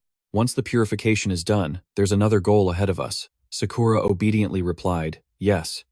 The group left one by one, leaving only Fu Lin standing there. She remained silent, her hands gripping the tablecloth. Chuyoshi and Sakura followed the guild president and vice president to the ritual chamber. There, a large magic circle was drawn on the ground. Not only that, but there were also several types of herbs and some birds and beasts. Guildmaster Dak began to cast a spell with his staff. He started chanting, "Mother of Earth, Father of Fire, Spirit of Water, Breath of Wind, Guardians of the four great elements, hear my call. In my name, by the voice of a mage, purify this thing." Vice President Pitch turned to look at Chuyoshi. He told him, "A heart filled with dark power requires a specialized purification ritual." Dak's chanting voice continued to echo in the room. "Let it melt and vanish into mist. Let it be illuminated by the light." Pitch continued to explain. "Fortunately, the president is purifying it for you." Seeing the scene before him, Chuyoshi couldn't help but let out a wow. Is this the kind of magic that mages use? The guildmaster was still chanting. "With the strength of earth, solidify its form. With the heat of fire, cleanse its heart." Hearing her master's question, Sakura nodded and replied, "Yes, that's right. Mages are a type of magic user. For some spells, the more powerful the magic, the longer the incantation. This purification ritual is likely a specialized form of magic." Suddenly, the guildmaster struck the ground with his staff. Golden streams of power immediately radiated from below. He still hadn't stopped chanting. "With the gentleness of water, cleanse its soul. With the swiftness of wind, flawlessly banish the night. Let the light appear." Dak raised his staff high, and a symbol of a cross within a circle appeared. He channeled the energy into Chuyoshi's stone and continued to chant. In the name of the mage, I command it. Complete the purification. Grant it new life. The guildmaster moved the stone, now enveloped in his power. Arriving in front of Chuyoshi, he told him, infuse your magic into this. Only you can use this heart. Chuyoshi immediately held out both hands to receive the stone and replied, thank you. That was an amazing ritual. After the ceremony was complete, Dak came over to inform him. Hearts are classified as low, medium, and high grade. Even in a low-grade dark zone, adventurers often die. After all, it's still a part of the dark realm. This one is medium grade. Hearing this, Chuyoshi looked at the heart in his hands and spoke. Medium grade? How lucky. That means there will be even more experience in the dark zone. Hearing this, Dak replied nonchalantly, of course, the greater the difficulty, the greater the reward. However, it's completely different from the zone for beginners. He stroked his beard while giving Chuyoshi some advice. From my experience, your party will need at least 1 tanker, 2 warriors, 2 attack mages, and 1 alchemist. Have you decided on your party members yet? What about the composition and number of party members? Hearing this, Chuyoshi just gave a wry smile, pointed to himself and said, there is no party, it's just me. Sakura also waved her hands dismissively and quickly added, I won't be joining the party, otherwise the experience points will be split. Hearing the two of them say this so calmly, Guildmaster Dak and Vice President Pitch were both stunned. You plan to challenge the Dark Zone alone? Dak then opened the entrance portal for the two of them and added, this is the entrance to the Dark Zone. After you enter, you can reset it 2 times. Each time, a new darkness will appear inside. In other words, you can fight the darkness 3 times. After that, you will be ejected, and the heart will turn to ash and disappear. Dak then gave Chuyoshi one more piece of information. Once you enter, you can't leave until you've killed all the monsters inside, or the time runs out. Vice Guildmaster Big remembered something and added, Chuyoshi, if you happen to die, your body will be ejected from the zone. That's also a way to get out. Chuyoshi turned back with a forced smile and replied, are you kidding? I'm not coming out like that. Sakura also got a disdainful look from Vice Guildmaster Pick. You're right, this is some unexpected bad luck. Sakura held up her bag and said, Chuyoshi, my lord, here are the potions. Since I earned a bit from the Dark Devouring request, I stocked up on a large amount. You'll need them inside, so remember to take them with you. Chuyoshi took the bag, which was packed full of potions, and said, that's my Sakura, always so thoughtful. Wait for me to come back.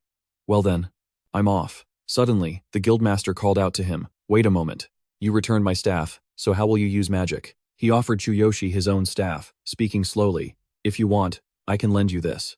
Chuyoshi raised one of his hands, looking at the electric sparks dancing on it. Chuyoshi flatly refused. Thanks, but I don't need it. He immediately drew his sword, slung it over his shoulder, and declared, I'm a warrior, after all.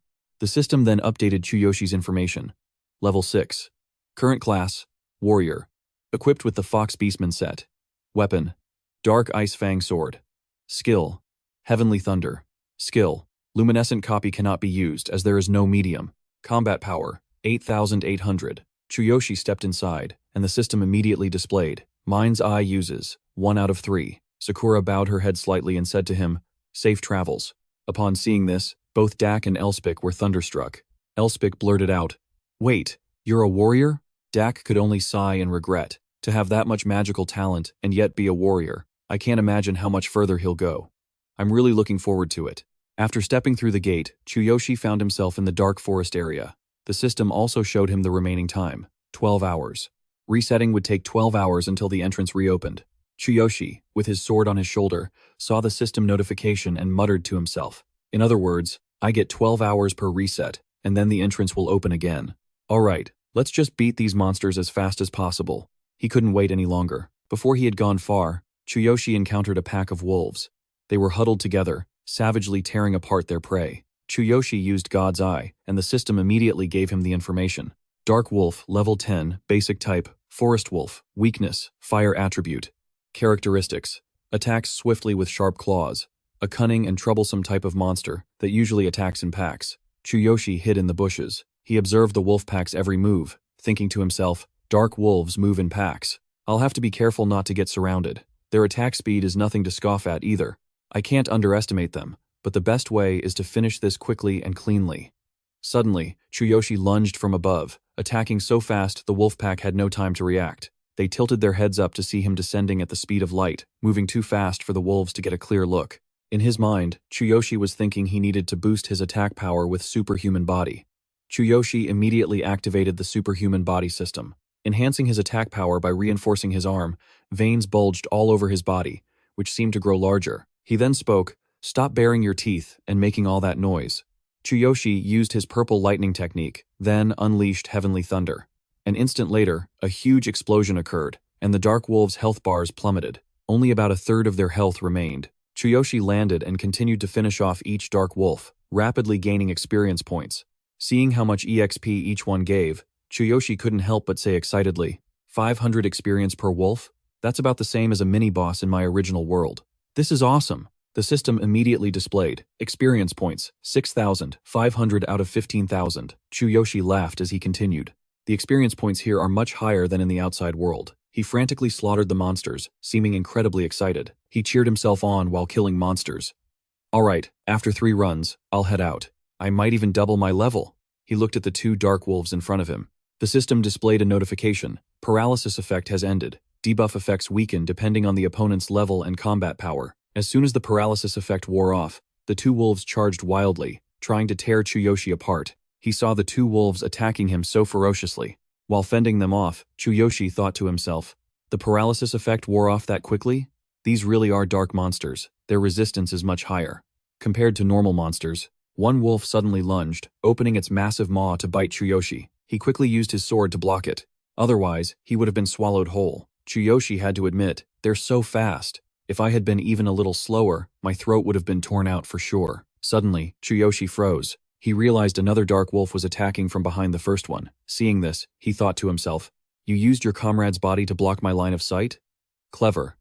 Chuyoshi then focused his power into his arm, thinking, if that's how you want to play. Chuyoshi activated the superhuman body system, concentrating 60% of his power into his arm. Strength and speed are temporarily increased when using a weapon in hand. Maximum power can be unleashed. Chuyoshi used the force of his arm, swinging his sword and sending the dark wolf's head flying. He yelled, I'll end this in one strike. The wolf was instantly defeated, and the experience points were added immediately. Seeing this, Chuyoshi began to slay the dark wolves even more ferociously. He said to himself, at this rate, I'll level up in no time. I might even reach level 7 on my first try. The system displayed his experience points, 7,100 out of 15,000. Outside, Sakura was still waiting for him, a worried expression on her face. Dak noticed her silence.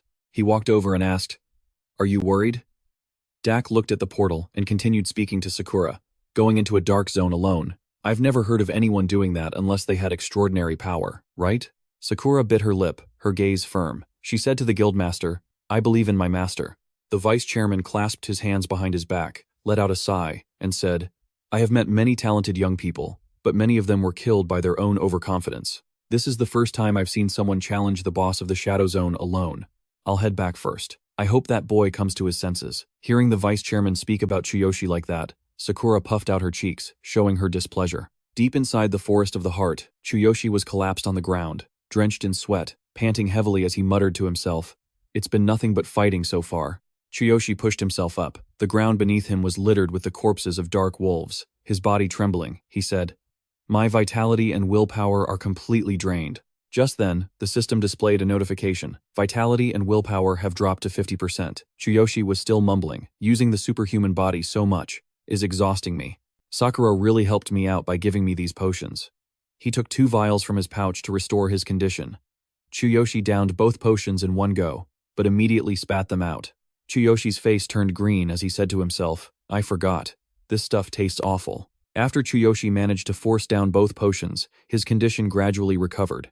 The system also displayed a notification. Vitality and willpower are recovering. Feeling his strength return, Chuyoshi thought, I'll just keep pushing forward like this.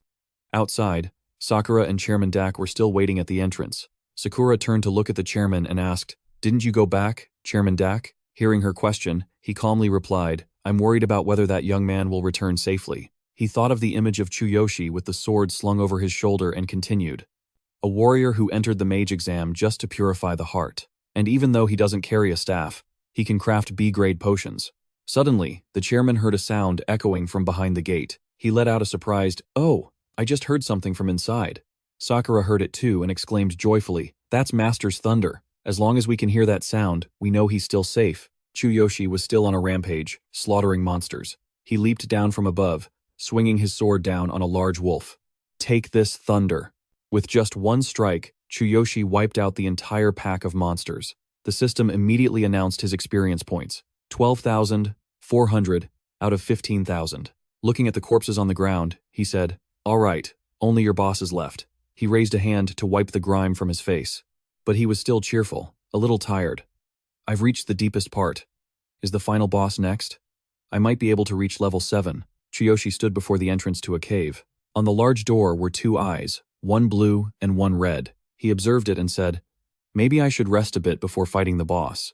The system displayed Chuyoshi's information again. Level 6. Current class, Warrior Equipment. Fox Beastmen set. Weapon, Black Ice Fang Sword.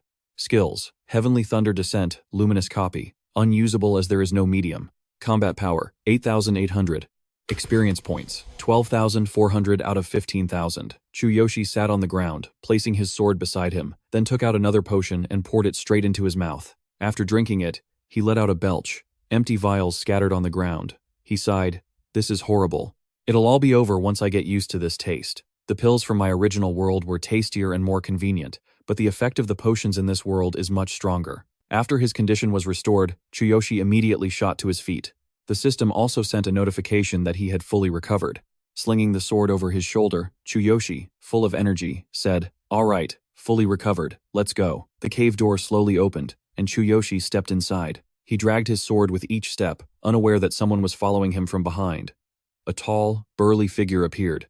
The monster with blood-red eyes was staring at Chuyoshi. He immediately became alert, spinning around to face the monster before him, carefully assessing its level. "It looks like that flesh-eating dark creature I fought before, but the pressure it gives off is completely different. This must be the boss of the Dark Zone." Chuyoshi immediately activated his superhuman body, boosting his attack power by strengthening his arms. Attack power increased by 60% when using both hands. The massive, pig-faced dark monster held a huge sword, both radiating a powerful purple light. Slasher of the Dark Forest, Dark Zone boss. Level 14. Before Chuyoshi could even prepare, the monster furiously charged at him. A hint of fear appeared in Chuyoshi's eyes, and he was startled. The beast swung its sword down, shattering the ground and sending rock fragments flying through the air. Fortunately, Chuyoshi reacted in time, raising his sword to block the attack.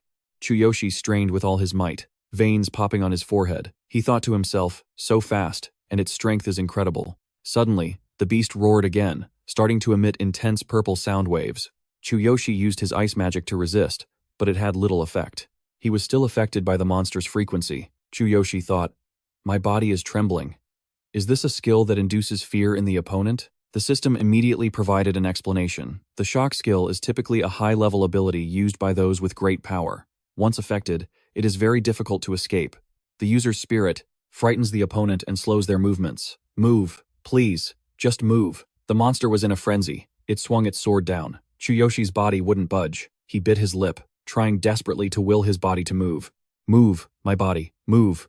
Suddenly, the system ring began to glow with a brilliant golden light just as the monster's sword came crashing down, causing a massive explosion. The monster's blade was caught on Chuyoshi's sword. At the same time, the system announced, "Slowed trembling status has ended." A spark ignited in Chuyoshi's eyes. He glared at the monster and said, "I won't go down that easily." Chuyoshi was exhausted now. He thought to himself, "Pure energy is flowing from the infinite ring. Is that why the abnormal status effect ended? Or am I hallucinating?" Seeing that he had escaped its control, the monster's face began to twist in frustration. Chuyoshi now felt a surge of abundant power radiating throughout his body as he smirked. "I won't die that easily, you damn pig." The monster finally managed to pull out its sword, took a few steps back, and spoke, "You are strong. Your presence is intense. The slow trembling has been broken. How unexpected." Chuyoshi was just as surprised to learn that the monster could talk. He quickly asked, "You can talk? I thought the forces of darkness were just a bunch of monsters that couldn't speak." Hearing this, the dark monster replied, "Human, we are the darkness, an existence higher than anything else." Chuyoshi was shocked, frozen as he stared at the scene before him. He couldn't help but think, "It's that technique again. If I had my dark goblin suit, I could use the tentacles to roar and attack its weak point, but I left it in the original world." The system displayed again. Level 6, current class, warrior, equipment, fox beastman suit. Weapon, dark ice tusk sword. Skills, thunderclap, luminous copy, Experience points. 12,400 out of 15,000. Combat power. 8,800. The monster suddenly launched a new attack, slashing towards Chuyoshi. It caused another massive red explosion, and the ground around them shattered again. Chuyoshi blocked with his sword, straining with all his might to withstand the attack. His mind was racing. His weapon. This guy is an extremely powerful enemy. The system displayed an annotation. Durability. All weapons and equipment have durability. When durability is low, the weapon becomes weaker and less effective. It can be repaired by a blacksmith. Chuyoshi couldn't see anything in front of him, and he trembled slightly. He thought to himself, "This attack can obstruct my vision." Suddenly, a slash came down towards his hair. Chuyoshi could only grit his teeth and think, "Too fast. I can't block it." The monster quickly followed up with a series of attacks. It swung its sword, and this time, it struck Chuyoshi's neck. Blood immediately sprayed out. Chuyoshi could only react by attacking the monster as fast as possible, flexing every muscle. He used his rippling physique and speed to strike the monster. Chuyoshi raised a hand to his neck to cover the wound. His health bar had begun to drop, and he smirked to himself. "I got hit, and I'm bleeding. I don't have anything to stop the bleeding. At this rate, I'm going to die." System annotation. Bleeding. A type of debuff. If the cut doesn't heal and the blood continues to flow, the victim will die from blood loss. This can be remedied by using a medicinal skill or magic that can treat bleeding. Chuyoshi continued to think, "I have no medicine. I could bleed to death. I have to take this thing down before I bleed out." He looked at the massive monster before him, gritting his teeth as he thought, "Should I give up my last 2 chances and leave the area? To heal? Damn it. If I stay here, the bleeding will continue, and I'll die from blood loss. Whatever. There's no turning back." Without another thought, Chuyoshi gripped his sword and charged, pouring all his strength into his swing as his eyes turned red. Chuyoshi slashed down, screaming, "I'll just kill you first." The monster was too stunned to react. Chuyoshi seized the opportunity to continue his attack, shouting, "Take my thunderclap." As Chuyoshi slashed down, a massive explosion of blue light erupted. After the strike, Chuyoshi leaped back. He thought, "Did it hit? Why didn't it dodge?" The monster was still standing inside, holding its sword, completely unharmed. The system immediately announced. The thunderclap struck the ground and failed to inflict damage. The monster looked at Chuyoshi and scoffed. Ridiculous. Seeing this, Chuyoshi was dumbfounded and began to worry. The thunderclap didn't work. This is trouble. The monster suddenly flew into a rage. It roared angrily at Chuyoshi. "I will kill you. I don't need a sacrifice." Chuyoshi heard this. A question immediately rose in his mind. What the hell is a sacrifice? It flew into the air, swinging its sword straight down at Chuyoshi. The ground below exploded once again. It spoke again. "Is this all you've got?" Chuyoshi fell back, his health bar now down to just half. The monster held its sword, looked at him, and said, "Your weapon is gone, you useless adventurer." After speaking, the monster turned and shouldered its sword. It started to walk away, saying, "Next time, I will kill you." Suddenly, it froze, muttering to itself, "What is this? Who are you?" It didn't know what was happening, and could only ask a series of questions. "Is this your sacrifice? Why the sacrifice? What? Is this a special skill of the darkness? Who are you?" From the void, Chuyoshi's voice rang out. "Thanks for getting close to attack me. I was able to copy the sacrifice you mentioned using absolute copy." Chuyoshi now stood before the monster, his appearance completely transformed. His entire body was encased in a layer of armor as he spoke. A bold attack. The one considered strongest is the one with a solid body. The system also displayed an annotation. Sacrifice. Offer half of your total health, remove all debuffs, and temporarily gain maximum power. The current strongest skill, and transforms into a demon. Chuyoshi continued speaking to the monster. "Now I can do it. I'll grind you into mincemeat, using only my bare hands and no weapons." The system sent a flood of notifications. Notice. Transcendent body has been enhanced. Granted the malevolent chi of sacrifice buff. Notice. Your body has been tripled in strength by transcendent body, creating immense pressure on your physique. Chuyoshi's system window also updated. Level 6. Current class, Warrior. Equipment, Fox Beastman suit. Weapon, none. Skills, Thunderclap, Sacrifice. Experience, 12,400 out of 15,000. Combat power, 8,800. The entire space was now shrouded in a red glow. Chuyoshi stood before the monster, his eyes now blood red. Body sacrifice. The system continued to send notifications. Transcendent body has been enhanced. Malevolent chi of sacrifice has increased. Duration, 60 seconds. Body has been tripled in strength. Thanks to transcendent body. putting immense pressure on your physique. Class, warrior. Equipment, fox beastman suit. Weapon, none. Skills, heavenly thunder, copy, sacrifice. Experience points, 12,400 out of 15,000. Combat power, 8,800. The monster stood before Chuyoshi, still not understanding what was happening, and continued to ask, how can a human possibly use dark skills? Chuyoshi casually replied to the monster, for me, it's a piece of cake. The system then displayed the chosen special attribute, can copy and use any skill regardless of race or level. However, the power of the copied skill depends on the user's combat power. The ground around them began to crack, and rocks floated into the air. Seeing this, the monster could only stand frozen in place. Only then did it notice Chuyoshi charging toward it, muttering, "That's speed."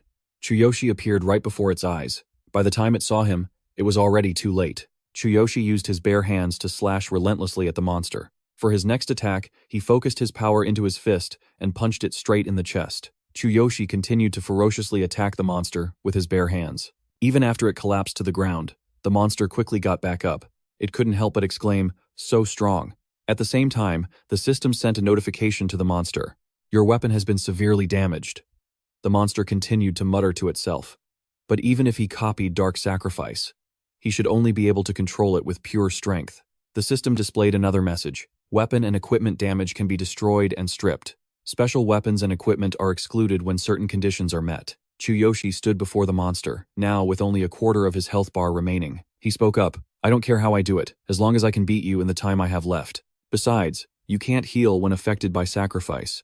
I only have one chance." A system note added, "While sacrifice is in effect, your current health cannot be restored. By any means, great risk comes with a great price and great danger." The monster swung its sword to the side, laughing maniacally. "Beat me? Have you forgotten?" As soon as it finished speaking, it unleashed dark magic, sending bolts of red lightning crashing to the ground.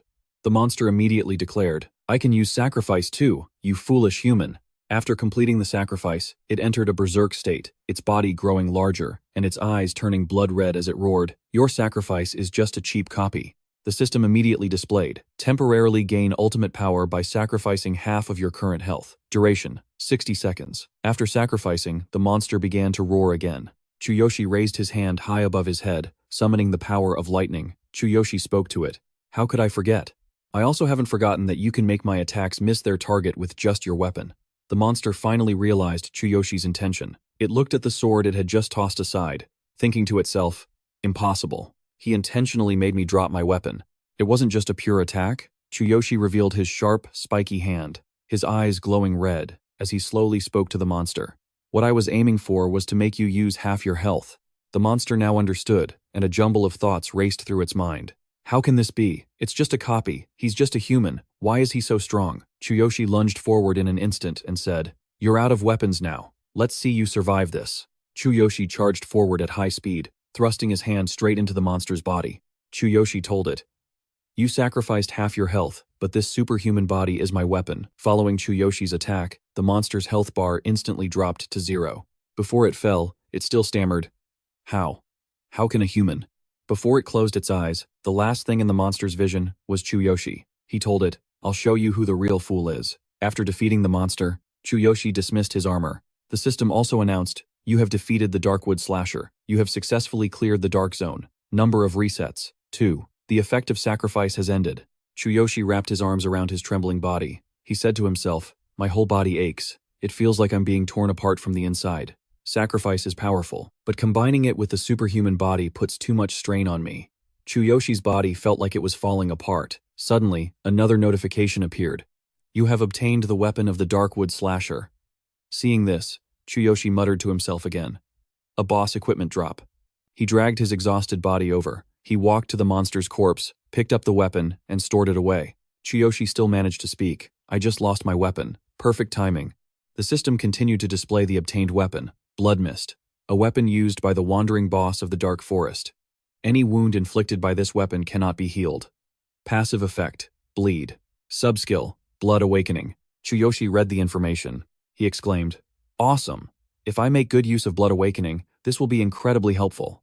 A series of system notifications continued to appear before Chuyoshi. If you reset, you will consume one challenge attempt and can challenge the Dark Zone again, or you can leave. Remaining challenge attempts. 2. If you continue the challenge, You will receive an additional 50% experience points. Chuyoshi looked at the last line and muttered to himself, an extra 50% experience points for continuing the challenge? There's no way I'm passing this up. He immediately chose to reset. At that moment, the system also announced that Chuyoshi had leveled up. Level 7, Class, Warrior, Equipment, Fox, Beastman set, Weapon, None, Destroyed. Skills, Heavenly Thunder, Copy, Sacrifice. Combat Power, 10,000. Experience Points, 3,400 out of 15,000. After reading the info, Chuyoshi looked down at his hands, cursing under his breath. Damn it. Sacrifice really takes a toll. The self-inflicted damage doesn't just disappear. I thought it would improve my physique, but it's just become a hassle. The pain lessened when I leveled up, but the damage from the superhuman body is still there. An exclusive dark skill. The price is really too high. Should I go outside and rest? If I do another round, I'll definitely have to use sacrifice to fight the boss. Can my body take it?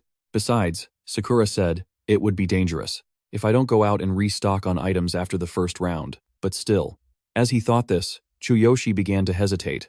He started planning again, to level up 6 times in 1 week and reach level 12 so he could return to his original world safely.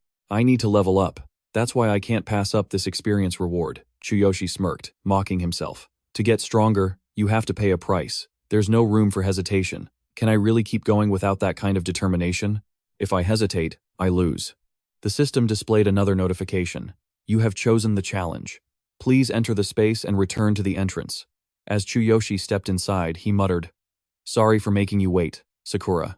Outside, Guildmaster Dak and Sakura were still waiting, but there was no sign of Chuyoshi. Sakura paced back and forth restlessly. Both of them were thinking the same thing. It's been a while. Shouldn't he be out by now? Guildmaster Dak spoke up to reassure her. Sakura, don't worry. He probably chose to continue the challenge to get the bonus experience. Although he said that to Sakura, he was sweating bullets, thinking to himself, did he lose? But his body wasn't ejected. Could he really be continuing? A challenge? You can't retry it without restocking items, and being unable to restock is practically a death sentence for adventurers, especially in the Dark Zone. Sakura, her face full of worry, said to the guildmaster, but he promised he'd come out after the first round. And yet, I can still hear the thunder. Just then, Elspeth returned, holding a cup of tea. I took a nap and it's still not over? The first round is over and no corpse has been ejected. So, maybe that little rat is just hiding and trembling somewhere? Hearing the Vice Guildmaster's words, Dak immediately reprimanded him. Elspeth, watch your mouth. Elspeth just laughed and said, Oh, come on, Guildmaster Dak. Do you really think he can clear the intermediate level dungeon's Dark Zone by himself? It's cruel to give someone hope they don't deserve. He raised an eyebrow and continued, I told you, he's lying. I've seen plenty of youngsters like him. If he had actually won, and this much time has passed, he should have come out by now. If he cleared the first round and still hasn't appeared, it means he's trying again. Too bad. That's a death sentence if he didn't bring enough potions to last until the end. Sakura turned around, her voice cold as she told Elspeth, My master will return safely. Please don't say such things. The fact that I can still hear the thunder is proof that my master is still alive. Dak remained silent, thinking to himself, This girl has spirit. Elspeth just laughed loudly and continued to mock them. Hilarious. What's a little thunder? If he dies, you'll be the one to blame for giving him that useless confidence. Sakura immediately spun around, glaring at the old man. That, if you say that one more time. Seeing her expression, both the guildmaster and vice guildmaster froze, thinking the same thing, bloodlust. Dak immediately slammed his staff on the ground a few times and said, Silence, stop this nonsense. No one is to speak until he comes out. You, get out. Hearing the guildmaster, Elspeth had no choice but to leave. But before he left, he couldn't resist adding, I'm just telling the truth.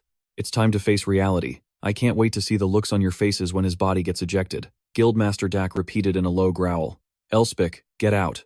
What a fool, he thought. He's lived too comfortably. He has become so stupid, he can't even recognize bloodlust. This demi-human girl's potential is limitless. Suddenly, Sakura reacted. Dak immediately asked her, What is it? Sakura's eyes were filled with confusion and emptiness as she replied, The master's thunder. It stopped. Elspeth still hadn't left the room. He started mocking them again. Look. The thunder we heard has stopped. Is there anything left to say? A mere human daring to face the Dark Zone alone. Ridiculous. Suddenly, a sound came from within the dungeon. Everyone stared intently. Dak asked, What's that sound? Suddenly, a crack appeared on the dungeon door. Sakura spoke up. This familiar feeling is, Dak raised his staff, preparing for the worst. The darkness is breaking the seal. Ridiculous, Dak said with a frown. Brace yourselves. The darkness is about to break the seal. Elspeth hastily threw his teacup aside, exclaiming, "No way. The darkness can't break the seal of the dark zone." Sakura sensed the familiar presence and shouted, "Wait, it's Chuyoshi." He returned with a battered body. He called out to Sakura, "Sorry for making you wait. I did it 3 times, got the experience reward, and leveled up 3 times." He struggled to open his eyes, forcing a smile as he told Sakura, "I'm level 9 now." The moment Chuyoshi collapsed, Sakura rushed to catch him, crying out, "Master!" Both Dak and Elspeth were stunned to hear his words. Elspeth had to exclaim, "3 times in one go? Really?" Dak added, "Leveling up 3 times. Just how much of his power is he hiding?" Dak immediately ordered, "Quickly, heal him." Chuyoshi passed out in Sakura's arms. The system displayed his information. Level 9.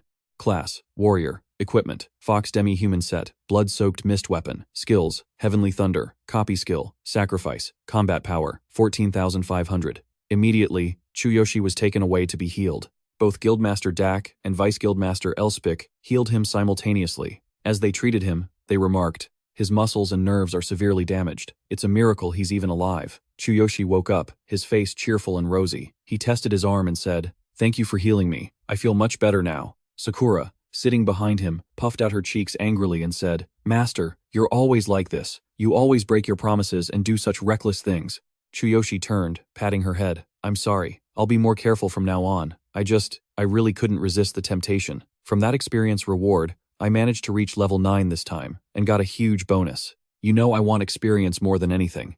Sakura was still pouting. Hearing this, she retorted, "The master's safety is more important. You can't break your promise again." Guildmaster Dak walked up to him with his staff and asked, "Hey human, you said you did it 3 times, is that right?" When Chuyoshi heard the question, he simply nodded. After getting confirmation, Dak and Elspeth looked at each other. Without another word, Guildmaster Dak spoke again, voicing the doubt in his heart. "If I hadn't seen it with my own eyes, I wouldn't have believed it. To challenge the Dark Zone alone, and to do it 3 times. I just can't comprehend it," I thought to myself. The aura this guy gives off is even stronger than the darkness. I almost thought the darkness itself was manifesting. This man's power is exceptional, not just in medicine, but in combat as well. If Kevin is a genius, then this person is something beyond a genius. Elspeth, who had been standing there all this time, finally raised a hand to his mouth, coughed a few times, and said, "I apologize for what I said before. Please forgive me for underestimating the strength of a human." Sakura scowled. Without even glancing at him, she just furrowed her brows.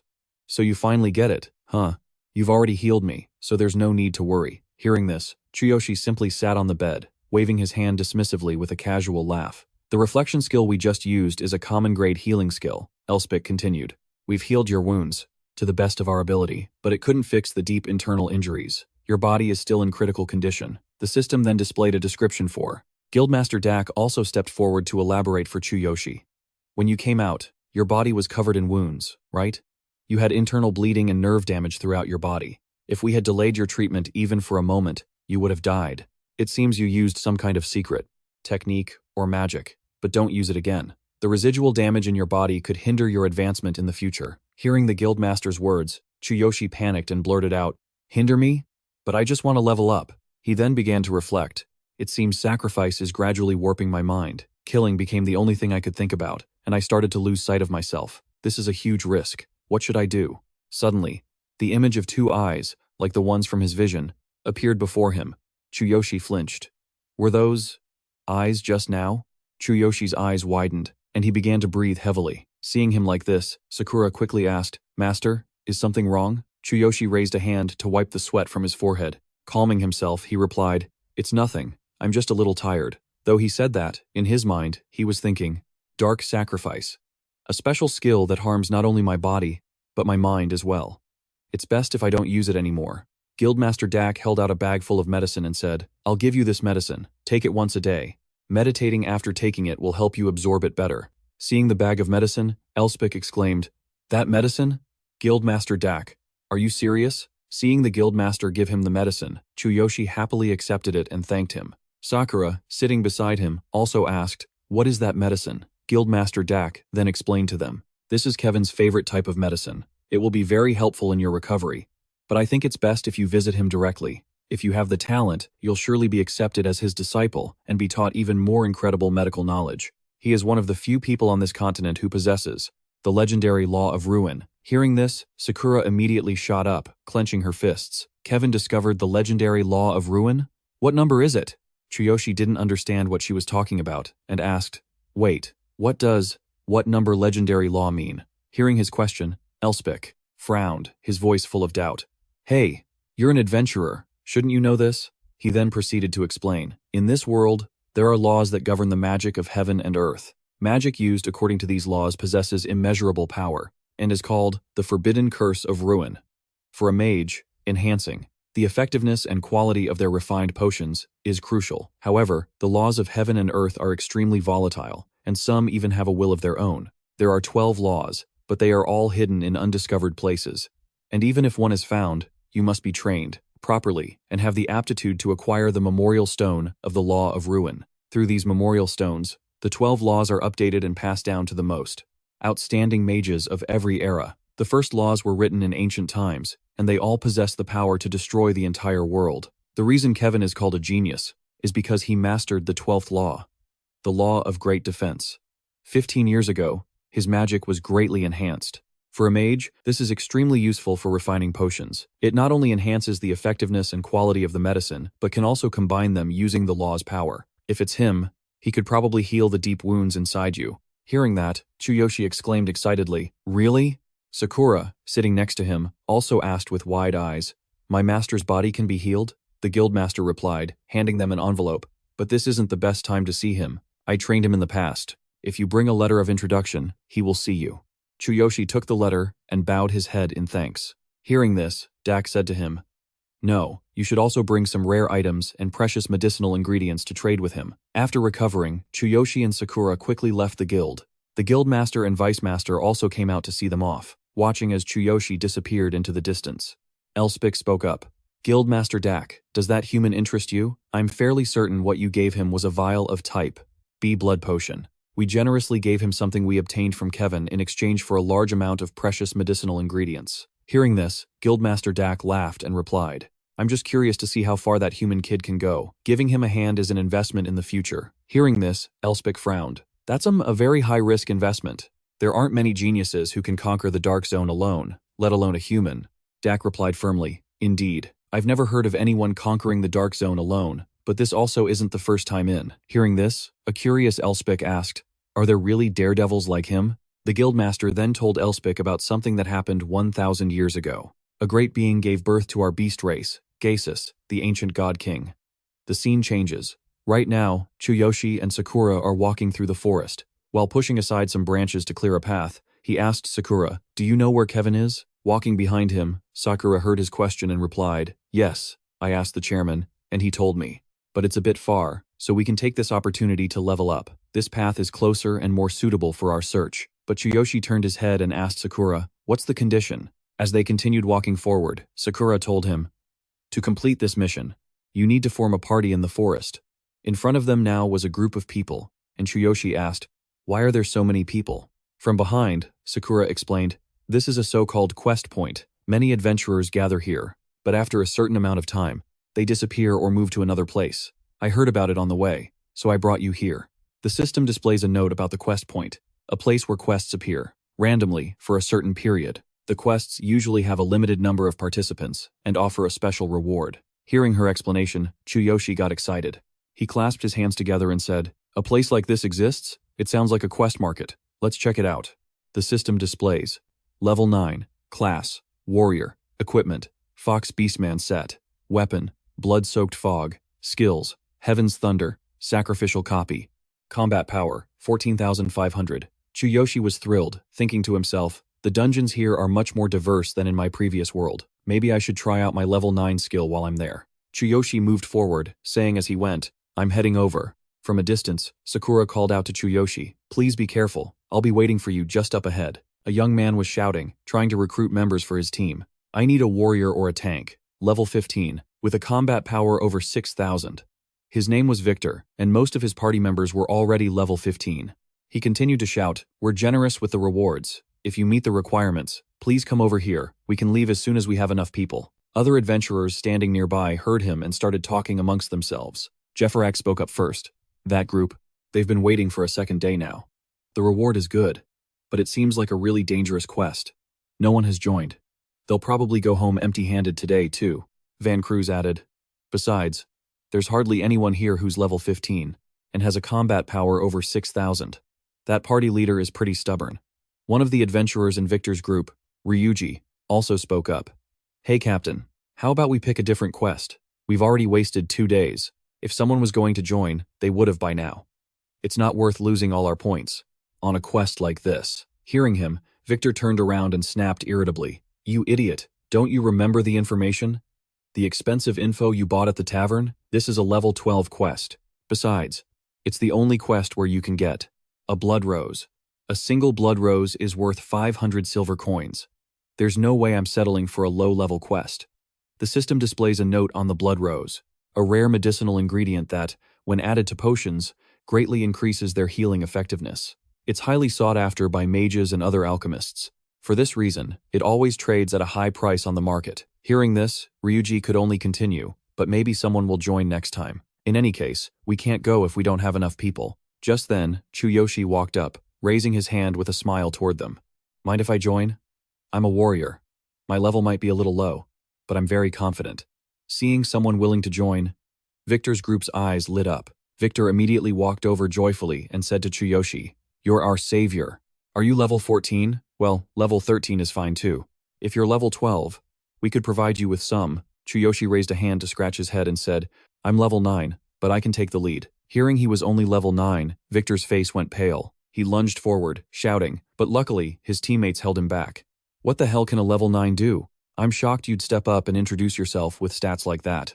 Hearing him, Chuyoshi could only state firmly, I'm not kidding. Victor, thinking he was lying, was still yelling, Are you kidding me? Level 9? Just then, the quest portal announced the remaining time for today's mission. 10 minutes before the entrance closes. Ryuji, who was still holding Victor back, saw the announcement and spoke up. Captain, if we miss this chance, we'll waste another day. You need to make a decision. Now, standing in the back, also chimed in. Why not just try using a level 9 warrior? As long as we have enough people, it should be fine. Hearing that, Takaru also tried to persuade Victor. That's right, if we keep this up, we might not even make back the cost of the info. Hearing this, Victor had no choice but to compromise. Damn it, there's no other way. He shouted at Chuyoshi. Hey, level 9, listen up. I'll give you a chance, so once we're inside, don't do anything on your own. Follow my instructions. The 4 of us are the strong ones. You're just here to fill a spot. You still want to do this? Chuyoshi walked up, patted his shoulder, and said, No problem. I'm happy to. This is my first time joining a party. Hearing that, Victor reluctantly replied, Nice to meet you. It was Chuyoshi's first time in a party. He was incredibly excited and took the lead, saying as he walked, Let's go. Victor's entire group was stunned. Victor blurted out, First time in a party? The group arrived at the quest entrance. The system displayed, Level 16 quest has begun. Just as they entered the forest, the party immediately encountered a level 16 forest rhino. Combat power, 7,600. Traits, large body, fears thunder, strong against physical attacks. Someone in the group yelled, It's a level 16 quest, damn it. Victor was furious now. He gritted his teeth and said, You damn information broker. When I get out of here, I'm gonna beat you to a pulp. Ryuji, standing right behind him, said fearfully, his head spinning, Captain, at this difficulty level, I don't know if we'll make it out alive. If the first enemy is already a forest rhino, I can't imagine how hard the boss is going to be. Victor commanded the group to get down on the ground as he whispered, All right, we're all level 15, and we've completed difficult quests together before. Let's just do this like we always do. We can definitely beat that weakling. If we can't, it's a shame. But we'll just use the return horn to escape. System explanation. The return horn, an extremely expensive item that, when blown, allows the user to instantly escape from a quest. However, it cannot be used in certain special quests. Due to its rarity, the return horn can usually only be found at auctions. Suddenly, Victor remembered something. He looked up and asked, Hey, wait a minute, we forgot about the level 9 guy. Where is he? Hearing Victor's question, Takeru spoke. He's over there. What was he doing when I arrived? Suddenly, a light flashed from the bushes, accompanied by bolts of electricity. Victor's group could only stare, their eyes wide. On the other side, Chuyoshi had already finished tearing the rhino to pieces. He let out a sigh of relief and said, This feels great. A piece of cake compared to the guys in the dark zone. Seeing this, Victor's group exclaimed in unison, their eyes wide with shock.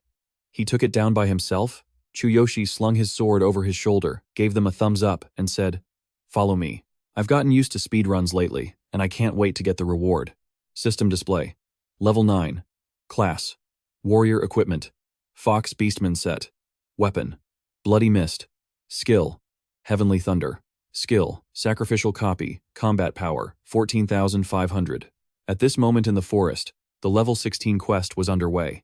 After witnessing Chuyoshi's true strength, Victor's group began to coordinate seamlessly with each other. Victor shouted to remind everyone, "There's one more behind that tree. There's one over there. It's too weak. Take it out." Takeru, level 15, class, Wind Archer, combat power, 6,230. As he drew his bow, he couldn't help but exclaim in admiration, "That level 9 warrior is really strong. Is he going to complete this quest all by himself?" Hearing this, the others also chimed in. He just charged in here and cleared the quest by mincing these small fry monsters. Chuyoshi was now leading the way. He frantically eliminated every monster he encountered. Another member of Victor's group also spoke up. He even seems to know the monster's weak points. "I can't believe he's only level 9. Level 15. Class. Light Priestess. Combat power. 6,120. Hearing what everyone was saying, she added, "And he doesn't even need any healing. It makes this look even easier." Ryuji was dangling from a tree branch. Level 15. Class. Hidden Thief. Combat power. 6,120. He too had to voice his astonishment. "Captain, you know a lot of people, don't you? Who is that guy? With skills like that, he must be famous." Victor, level 15 class, Elemental Mage, combat power, 6,300. Hearing Ryuji's question, he replied, "Not really. How could I remember everyone I know, even the ones introduced by the information brokers at the tavern? I don't know that guy either. He must be an elite from a major guild. He looks familiar, I just can't remember who he is." Meanwhile, Chuyoshi was still frantically clearing a path through the monsters, thinking to himself, "The difficulty of a normal quest can't compare to the Black Abyss. Even though the experience points are higher than in the original world, it's still less than the Black Abyss. Even the level 16 mobs here are significantly weaker than the level 11 monsters over there. They're probably not even half as strong as the level 16 dark monsters." Chuyoshi looked at the treant in front of him. Using his divine eye, he quickly identified its fatal weakness, fire. Its characteristic attack used vines with poisonous stingers. Chuyoshi was fighting it. He deftly dodged an attack from the vines, thinking to himself again, "As long as you're careful, these poisonous stingers aren't that dangerous. The sacred eye shows me the monster's weakness. But can I utilize it even more? This quest has an additional requirement to collect blood roses. I wonder if I can give them to Kevin as a souvenir." Chuyoshi swung his sword. He sliced through a series of the monster's vines. The system also displayed a note, "Blood Rose, a rare medicinal ingredient. Brewing it with potions will greatly increase their restorative abilities. It is highly valued by classes like potion-making mages, which makes its market price even more expensive." Chuyoshi turned his head back and said to Victor's group, "Everyone, we're about to fight the boss. The number of smaller monsters is increasing. They're afraid of fire, so can the mages use fire-type magic to attack?" Hearing him, Victor shouted back in response, "Got it, on it." But in his mind, he thought, "It's finally my time to shine." Chuyoshi didn't forget to remind everyone, "Watch out for the poisonous stingers on the trees. If you get stabbed, you'll be poisoned." Victor's group was surrounded by the treants. The poison-covered vines made his group extremely wary. Victor was thinking to himself, how does he know so much about the monsters? He's only level 9, he shouldn't have this much experience. I've already seen his level, but he must be hiding his true strength. Pushing his thoughts aside, Victor's group quickly coordinated with each other. They used a large burst of fire to burn all the surrounding treants to ashes. As night began to fall, everyone started to rest, lighting a fire for warmth. Ryuji, Nao, and Takeru were sitting around the campfire. Takeru spoke first. "Everything is going so smoothly. That warrior is incredibly strong. This quest should be completed without a hitch." Hearing that, Ryuji spoke up. "You've already started calling him Mr. Warrior?" Nao was warming herself by the fire, her cheeks flushed. Nao said, "He's different from the people in this world. His identity might be very special." Over on the other side, Victor and Chuyoshi were shaking hands and introducing themselves. "Victor, Chuyoshi." Victor said to him, "I didn't expect to meet someone as seasoned as you. I'd love to know your real identity." Chuyoshi innocently scratched his head and replied, "Not at all. I'm just a rookie adventurer." Thinking he was intentionally hiding his identity, Victor teased, "A rookie, huh? Let's just go with that, shall we?" Chuyoshi remained innocently honest with him. "I'm telling you the truth." Victor handed Chuyoshi a water bottle. "I was just probing you, but are you familiar with the mission rankings in each region?" Chuyoshi took a drink from his water bottle and replied to Victor, "Mission rankings, you say? Not really. Why do you ask? Hearing this, Victor pouted and said to him, "You don't know? You're just pretending, aren't you?" Victor then started to explain to Chuyoshi. The points for these missions are different from the ones that just pop up over time. Each region has its own fixed mission points, but the mission rankings evaluate how well the parties perform. It also records the first person to complete a mission and the best performances for each one. In other words, it's not just about the rewards, but also about the fame. The rankings are shared across all branches of the Adventurers Guild. Anyone can look them up. You could bring enormous prestige to your guild or your party. After hearing all that, Chuyoshi was starting to get the picture, but he still didn't understand what Victor was getting at, so he asked, "I pretty much get it, but what's your point?" Chuyoshi thought to himself, "My original world had a similar system, so this place has one too." Victor crossed his arms, lifted his chin smugly, and continued, "This team of 4 might look like a random party, but in reality, I'm a guild member, part of an elite team of 15 vanguards, known as the Great Mountain Goats. Our captain is one of the founders of the Shield Hero Guild, and is known by the moniker Great Mountain Goat." Chuyoshi still had no idea what point he was trying to make, so he asked, "Okay, I get it, but what are you trying to say?" Victor cleared his throat and continued, "A level 18 mission just popped up, and it involves a swamp monster from the Black Domain. These monsters are a huge pain because nobody knows much about them. You seem to know a lot about monsters, and you could probably be the key to cracking this." Hearing him say that, Chuyoshi grew excited, clenching his fists together and exclaiming, "So, it's a mission to take down a monster from the Black Domain. The rewards must be incredible, right?" Victor clenched his own fists, nodding at Chuyoshi. "If we clear this, we'll get credit for both the first completion and the highest achievement. You'll get a massive amount of rewards. That's why so many parties are fighting to be the first to complete it. If you're interested, how about meeting our captain?" Hearing his offer, Chuyoshi became lost in thought. This could be a good way to pass the time while I wait for my level up item. Chuyoshi placed his hands on his hips and asked him, "I'm only level 9. You still want me on a level 18 mission?" Hearing that, Victor waved his hand dismissively and said, "Don't worry about that. There are plenty of missions with different ranks. This mission only allows level 18 adventurers to participate, but it's not a problem." Hearing Victor say that, Chuyoshi immediately agreed. What a relief. "Then I'll help, but on 2 conditions." Victor quickly asked him what they were. "As long as they're reasonable, I'll meet them to the best of my ability. I'll even pay you extra. Just name your terms." Inside, Victor was already scheming. "Looks like he's starting to trust me. If he joins and gives us intel on the Black Domain monster, our team will have the edge to be the first to complete the mission. The achievement will be credited to me, which will raise my status in the guild." Hearing Victor's promise, Chuyoshi didn't hesitate to state his conditions. First condition, if we complete the mission, I get all the base experience points. I need the EXP.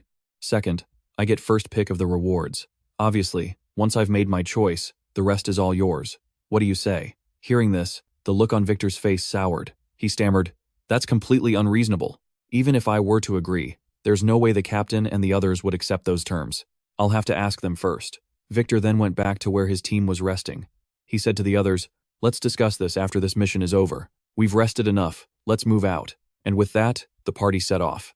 They continued with their current quest. As the others stood watching, Chuyoshi shouted, "Let's finish this cleanly." Ryuji observed from the back. He then remarked, "The captain's follow-up, Fire Vortex magic, is seriously impressive."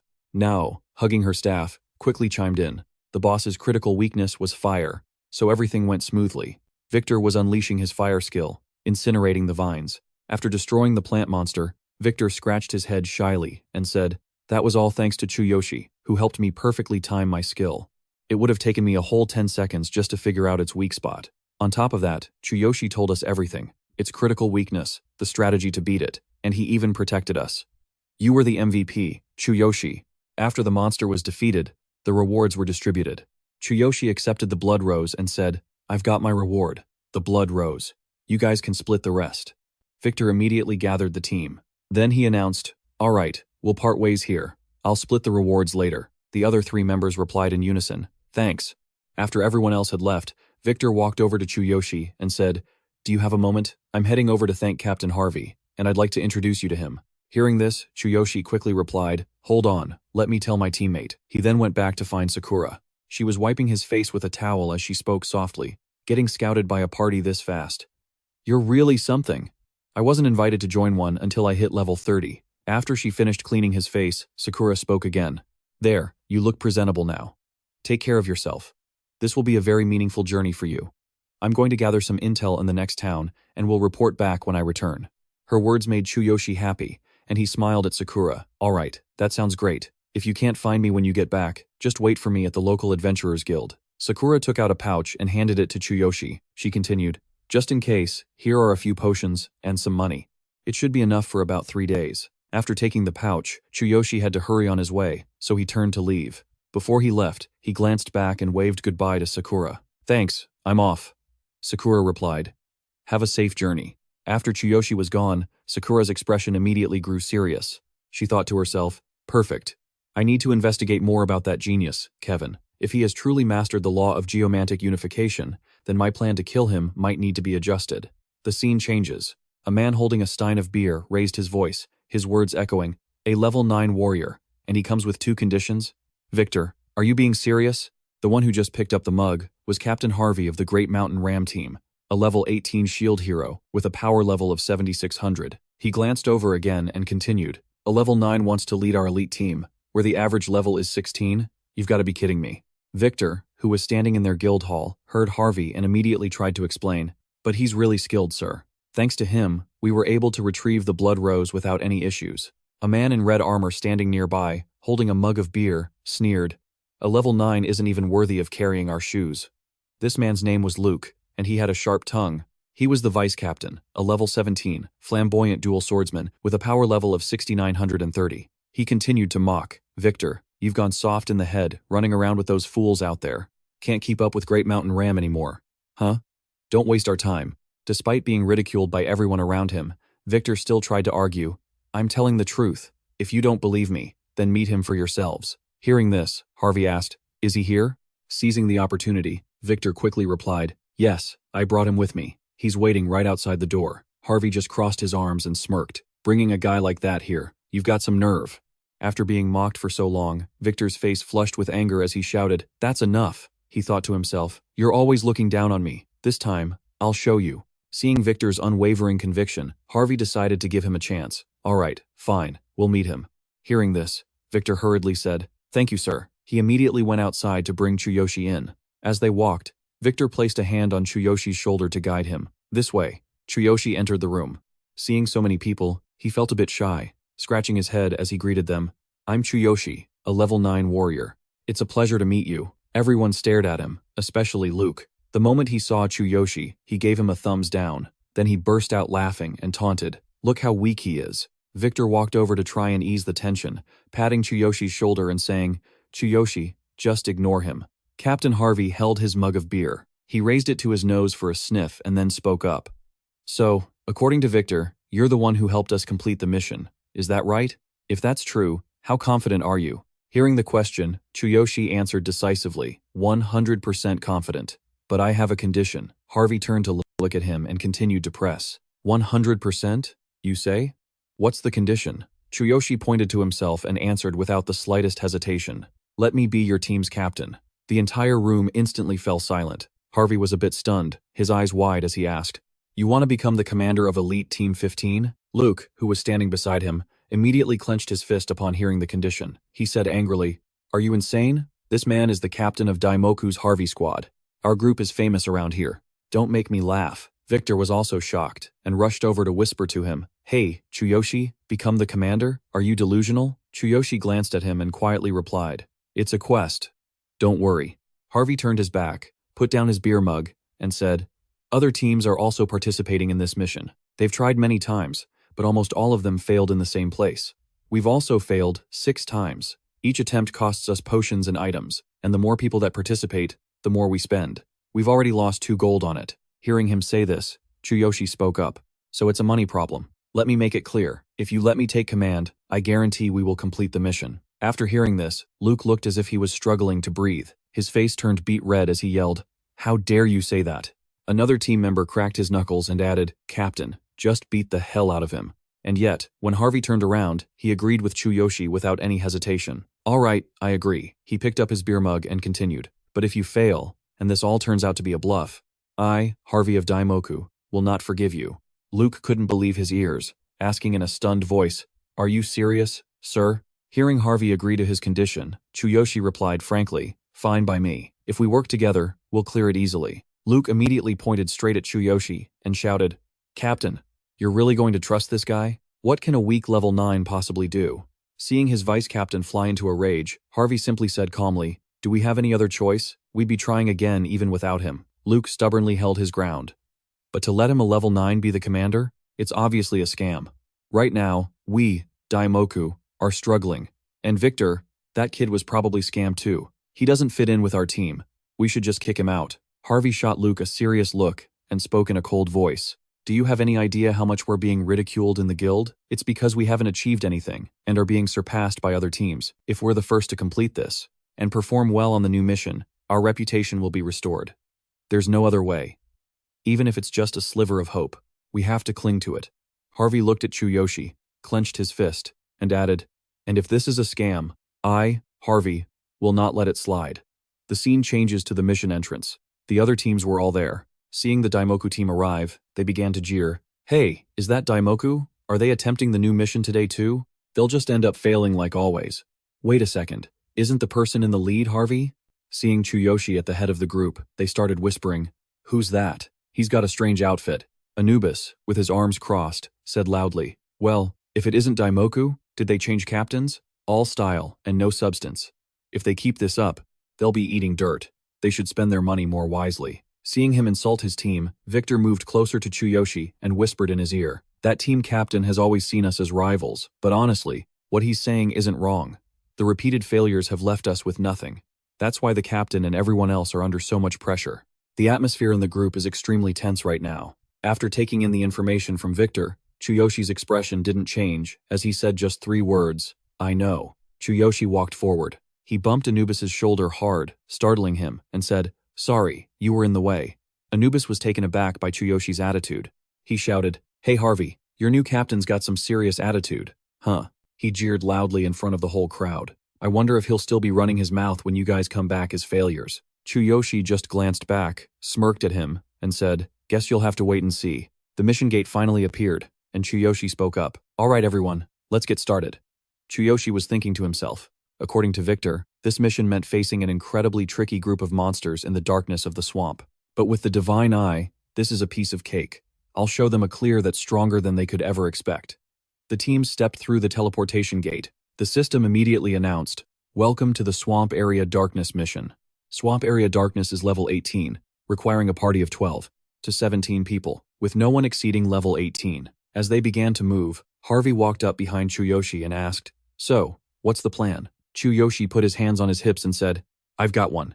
Chuyoshi opened the system menu, turned to Harvey, and said, "Just to confirm, I'll be receiving all of the experience points, correct?" Hearing this, Harvey immediately replied, "Of course. To us, honor is more important. As long as we can be the first to clear it, that's not a problem. But don't let us down. You've seen it for yourself. We're desperate for a win. Putting you in command is my responsibility. If we fail, you'd better be ready for the consequences." Chuyoshi looked at the system screen, where the conversation was recorded, and said, "Understood." Harvey then turned to give orders to the rest of the team. "All right, everyone prepare and follow his lead." Hearing this, Chuyoshi replied to him, "Got it, do it." Luke, however, was still seething with resentment, his face twisted in a scowl. He thought to himself, "I can't believe we're letting him take all the experience points. Just you wait." Meanwhile, Chuyoshi was still looking at the system screen. He thought, "All right, next up is what Victor mentioned. Activate hard mode." The system provided an explanation for hard mode. Every mission is divided into normal and hard modes. In hard mode, all rewards are tripled, including experience points. When Chuyoshi saw the words tripled, he couldn't help but smirk, a plan already forming in his mind. Everything is tripled, including EXP. With triple, the experience points, I could go up 1 or even 2 levels. The system then displayed a notification for everyone to see. Chuyoshi had selected hard mode. No one had expected this. Harvey grew anxious. He turned to Chuyoshi and yelled, "Hard mode?" The other team members also started whispering amongst themselves. "Why would you do that? Was it a mistake? Hard mode is suicide." Victor was also terrified. He ran up to Chuyoshi, shaking like a leaf, and said to him, "Are you trying to trick us? I told you. Hard mode shouldn't be activated unless you're an expert on the mission. You made a mistake, right?" Seeing this, Luke seized the opportunity to stir the pot. "You idiot! No one has ever even cleared this on normal. Hard mode is several times tougher. Are you trying to get us all killed? I knew it. This is a scam. Not only are we wasting our time, but when we get out of here, we're going to be a laughingstock." After speaking, Luke turned away, laughing silently to himself and thinking, "You fool. I was just waiting for a chance to kick you out. Who knew you'd dig your own grave? He actually dared to choose hard mode. He continued to mock him. I can't believe how stupid Chuyoshi is. Good thing I prepared for this. This is the last signal horn. Thanks to this idiot, we have to waste a precious item to escape. From here, we've been tricked by this guy. Seeing him act this way, Chuyoshi rushed toward him, his eyes cold as he said, if I brought you all in here, then I have a way to get you all out. Follow me. Chuyoshi thought to himself, hard mode is not a problem. With the divine eye, and this many people, we'll clear this mission without a single injury. When Luke heard his confidence, he became furious and started yelling at him again. You think we can clear it when we've already failed on normal mode? Cut the crap. You tricked us. Do you understand that people could die? This isn't a game. If you want to die, go die alone. After using his divine eye, Chuyoshi had a theory. Alright, just as I predicted. If it's a swamp, it's incredibly humid, which means the monsters here are weak to lightning. Chuyoshi activated his divine eye. Information on the monsters quickly appeared. Fanged crocodile, level 18. Main type, water. Weaknesses, lightning. Fire attributes, extremely thick hide, incredibly high defense. Normal attacks are highly ineffective. When they appear in packs, they coordinate their bites, unleashing immense attack power. Do not underestimate them. Weakness analysis indicates that using lightning or fire attributes, or exploiting the electrical conductivity of the water, can all produce superior combat results. In particular, lightning attribute attacks are very likely to produce an unexpected effect. The Divine Eye has identified the optimal attack method.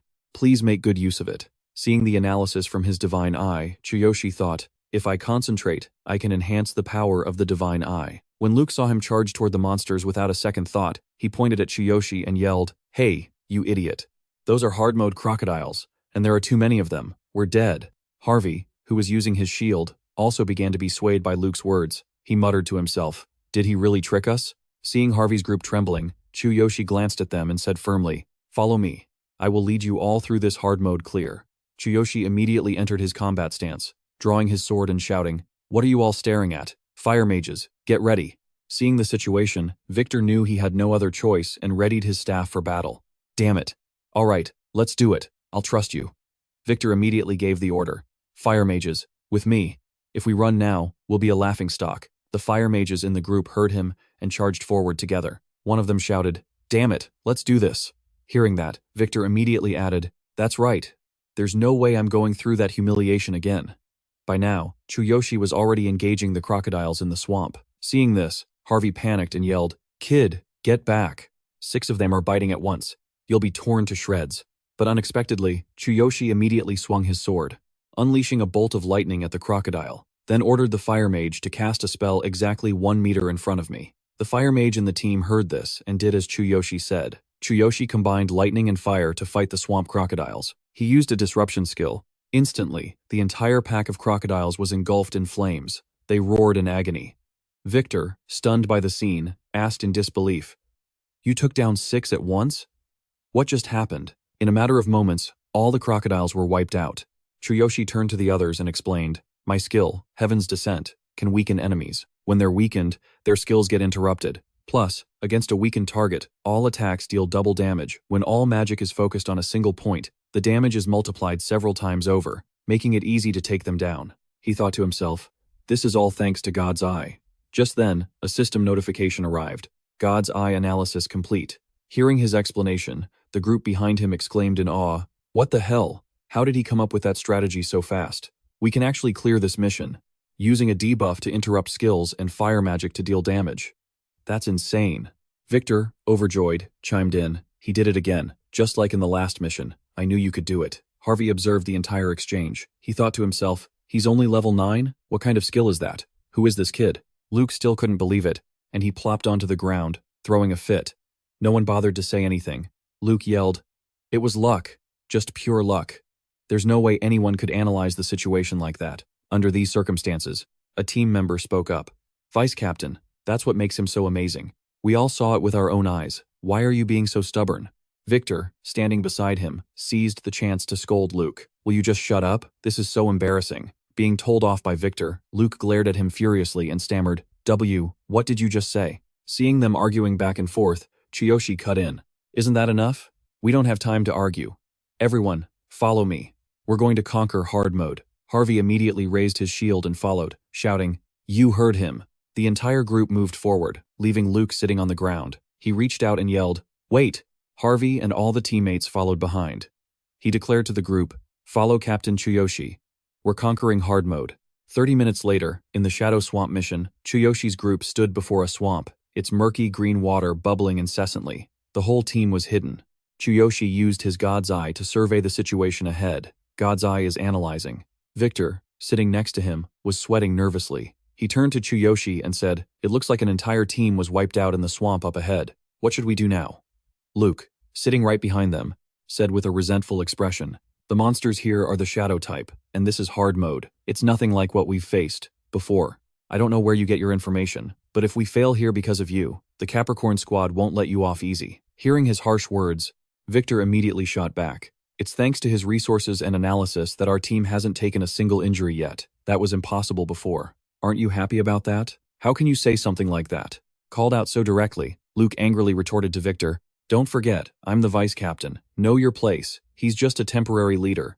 As the vice captain, I'm just thinking about the team." Seeing the two bickering, Harvey spoke up. "Quiet down. You're distracting Captain Chuyoshi." Thanks to his God's Eye, Chuyoshi had gathered the information he needed. God's Eye has completed its analysis. Analysis result: it's impossible to go around the swamp. The only path to the next area is straight through it. Recommendation: have one person distract the monsters, while the remaining members cross. Got it. Chuyoshi thought to himself, if that's the case, this is easier than I thought. The system continuously sent analyses to Chuyoshi. Detailed analysis result: the swamp is approximately 300 square meters. The shallowest point is 24 centimeters, the deepest is 126 centimeters, and the average depth is 86 centimeters. Optimal route has been determined. The optimal route averages less than 40 centimeters deep. This is the fastest, shortest path that avoids the most dangerous areas. Chuyoshi used a dry branch to sketch it out on the ground. He mused internally. The analysis is incredibly accurate. It seems the function of God's Eye is proportional to my combat skills. I've memorized the analysis results. Time to plan the route. The system then sent a warning. 15 shadow monsters are roaming along this route. Lure them away to clear a safe path for the party. The swamp slows movement, but with leg strength enhanced by your superhuman body, you can move as if on solid ground. Countermeasure: the swamp's high conductivity allows heaven's descent to attract the shadow monsters. Enhance your legs with superhuman body to distance yourself from the others and lure the monsters to a predetermined area. During combat, follow the analysis and target their weak points. The battle plan will be adjusted in real time according to the situation. Having finished his observation, Chuyoshi spoke up. As Vice Captain Luke said, "This is a collaboration for mutual benefit, and I am only the temporary leader. So, if anyone is dissatisfied with me, feel free to leave. I won't stop you." He turned his head, his sharp, intimidating gaze sweeping over them as he continued. "But since I am the leader and the captain right now, you will follow my orders." Hearing this, Luke clenched his fists and muttered, "This bastard. Just because he knows a little about monsters, he dares." Harvey immediately cut him off. "That's enough. Save your complaints until after the mission is complete. Everyone wants to get this over with quickly." Being shut down like that, Luke could only click his tongue, grit his teeth, and mutter to himself, "That worthless, level 9 rookie." Chuyoshi remained silent, observing. He thought to himself, the old me would have been discouraged by someone's hostility, but no matter what world you're in, there will always be villains who prey on the weak and on those they see as a threat. This kind of malice always exists. It can't be explained or avoided. I used to be a victim of this kind of behavior, just like Karina and the others. The only way is to become stronger. But I'm not the Chuyoshi I used to be. Chuyoshi suddenly stood up and addressed everyone. "That's enough pointless talk. It looks like we have to cross the swamp to get to the next area." Harvey nodded and added, "I've made it about halfway through before and saw a path. To get to the next area, we won't be able to avoid an attack from the shadow monsters lurking inside. Their attacks are unpredictable. If we make one mistake, we'll have to use a return horn. The worst-case scenario is that we all end up buried here." Hearing Harvey's grim words, Chuyoshi reassured everyone. "This is an unfamiliar environment with many restrictions. It's dangerous, sure, but there's no need to worry." Hearing this, Harvey immediately asked, "You have a plan?" Chuyoshi explained it to them. "I'll stay behind to lure the monsters. While you lead everyone to the next area, I'll catch up later." Harvey and Victor were a bit taken aback. Victor immediately said, "You want to lure them by yourself? That's too dangerous." Harvey quickly added, "I admit you're strong, but we don't even know how many of them there are. I can't agree to such a reckless plan." Hearing this, Luke burst out laughing. "I thought you were going to come up with some brilliant plan, but this is just pathetic. Anyone could have thought of this." Go ahead, but don't blame us when your body is never found. Chuyoshi understood Victor's concern and said, Victor, this is the optimal route. Memorize it so you can avoid the dangerous areas. Hearing this, Victor exclaimed, What? How do you know this is the route? Chuyoshi drew his sword, preparing for a fight. He continued, It's not just about luring them. That's only the first step. I'm going to take care of the monsters myself. You all go on ahead, I'll catch up soon. I don't want to waste any more time. Use your heads. Have I ever done anything reckless before? The group behind him fell silent. Chuyoshi slung his sword over his shoulder and, as he walked forward, said, Get into formation and wait for my signal. He stepped into the swamp, the muck clinging to his leg. Chuyoshi thought to himself, This stuff is nastier than I expected, but this terrain is ideal for lightning attacks. The group watched from above. They stared, mouths agape, as Chuyoshi walked down into the swamp. Luke spoke up again, Captain, do you actually trust that guy? A level 9 rookie against a whole swarm of shadow monsters. Harvey replied, I don't know. I'm not entirely convinced. But with that kind of determination, Victor cut in, I believe in him. His rank doesn't matter. We just need to follow his plan. He even gave us the exact route. Down in the swamp, Chuyoshi looked into the water and muttered to himself, 15 of them. Normally, being surrounded by a horde of shadow monsters would freeze anyone with fear. A monster leaped from the swamp, and Chuyoshi's analysis skill revealed its information. Dark Soul Eater, level 18. Origin: a monster that lurks beneath the swamp. Weaknesses: lightning and piercing attacks. Characteristics: a shadow creature born in the swamp. They ambush prey that passes by. Their health is very low, but they are extremely agile and shouldn't be underestimated. If you let one bite you, it's already too late. Chuyoshi swung his sword, slashing at the monster lunging toward him. The system provided further analysis. Weakness analysis: their bodies are saturated with moisture. This makes them nearly immune to fire-based attacks, while lightning attacks are incredibly effective. Their round bodies make piercing attacks fatal. Chuyoshi gripped his sword tightly and yelled, Sorry to keep you waiting. Come at me, you bastards. The moment he finished speaking, he charged in, ferociously slashing at the swamp monsters. His entire body was now covered in arcs of electricity, his eyes glowing. Chuyoshi muttered to himself again, So that's it. What most people don't realize is that they're pitch black and hide beneath the swamp after each attack. He swung his sword, striking the surface of the swamp hard. The arcing electricity drew the monsters out. He continued to mutter, There's no way a normal party could ever figure out their weakness. Zapped by Chuyoshi's lightning, the monsters instantly leaped out of the water. A system notification appeared. Monsters successfully lured. Looking at the swamp monsters before him, Chuyoshi smirked. All the monsters are gathered now. He immediately took off. He thought as he ran. For a normal adventurer, this unstable ground would be a disaster, but for my transcendent body, it's no problem at all. Chuyoshi activated the transcendent body skill. Leg strength has been enhanced. You can now move easily across the swamp. After activating the skill, Chuyoshi took off, with the swarm of monsters chasing behind him. As he ran, he yelled out, Harvey, lead the others through the route I showed you. The rest of the group was stunned by the sight, and they began to whisper among themselves. He's actually luring all the shadow monsters. His agility is incredible. How is he able to run on the swamp without sinking? With Captain Chuyoshi on our team, I feel like we can complete any mission. He's only a temporary leader? Victor also turned to look, his hands on his hips. Luke teased, See? I told you so. Do you believe me now? Luke fell silent for a moment before speaking up. I'll admit, I underestimated him. Harvey took the lead and said to everyone, Don't just stand there frozen. Let's move while the captain is still distracting them. Follow me, Victor replied. Yes, sir. The group began to move, running across the swamp. They pressed forward. A system notification appeared. Successfully lured monsters away from the party. Arrived at the designated combat zone. Seeing the monsters had followed him to the designated area, he shouted, We're at the combat zone now. I'm going to finish all of you right here. Chuyoshi gripped his sword with both hands. He looked at the monsters and muttered to himself, So piercing attacks are effective. If I add lightning to them, they won't be able to escape. One of the beasts lunged forward with its mouth wide open, only for Chuyoshi to slash his sword right across its jaw. Seeing this, the other monsters behind it halted their advance. Arcs of lightning radiated from Chuyoshi's body, as he said to the monsters, We've got plenty of time. No need for you all to rush. Meanwhile, on the other side, the group, led by Harvey, successfully crossed the swamp. One person spoke up. We did it! We made it out of the swamp! Everyone cheered with joy. We've never made it this far before. The other teams all failed at that stage. This is all thanks to Captain Chuyoshi. We really did it. Harvey also said happily, We actually passed. Just then, Victor rushed back to report. pointing ahead as he spoke. Report. The boss trigger point is right ahead. We've reached the boss area. Hearing this, Harvey and Luke asked in disbelief. Really? Awesome. Victor immediately confirmed, yes, and this boss doesn't look too dangerous. The swamp was probably the hardest part. Hearing this, the group began to chatter amongst themselves. Everyone's excited to go in, huh? Should we go first? Didn't Captain Chuyoshi tell us to wait? Victory is right in front of us. We can't lose anyway. Let's show Captain Chuyoshi what we can do. Harvey listened as everyone talked. He finally spoke up. I'd like that too, but this is hard mode. At that moment, Luke spoke up in defense. No. Everyone calm down. We should wait for Captain Chuyoshi. The other members of the group couldn't believe what he was saying, and one of them spoke up. What's with all this Captain Chuyoshi stuff now?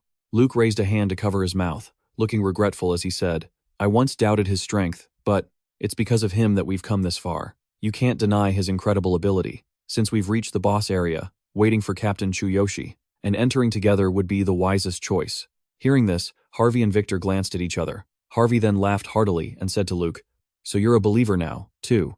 All right then, better safe than sorry. Let's wait for Captain Chuyoshi. Victor also put his hands on his hips and praised him. A wise decision, Vice Captain. That's the safest option. While everyone was still talking, Chuyoshi returned, speaking up. Were you all waiting for me? I've dealt with all the shadow monsters. The boss area is just ahead, right? We can regroup here. He returned with his clothes torn to shreds, radiating a murderous aura. Chuyoshi continued, Let's go complete this hard mode quest. The system displayed. Level 9. Class. Warrior. Equipment. Fox Beastman set. Weapon. Heavenly Thunder. Skills. Overlap. Sacrifice. Combat power. 14,500. As soon as they saw Chuyoshi, someone immediately exclaimed, He really defeated all of them by himself. He's so damn strong. Luke, also incredibly shocked, said, Captain Chuyoshi, who in the world are you? I almost forgot he's only level 9. Victor quickly added, To be honest, I don't know much about him either. Harvey looked at him and had to say, Once this quest is over, we have to recommend him for the Guildmaster position. Chuyoshi's group began to enter the boss area. The system displayed, Shadow Quest, Swamp Area. A blood-soaked humanoid monster, exuding a murderous aura, its face covered by a human skull. This was the boss. Using the system, Chuyoshi saw all of the boss's information. Swamp Guardian, level 18, element. Weak to fire, lightning, and magic attacks are very effective. Trait, a swamp sentinel. Skill, swamp creation, create small swamps for a short period. It hinders the movement of intruders. Additionally, its HP is very high, and it's doubled in hard mode.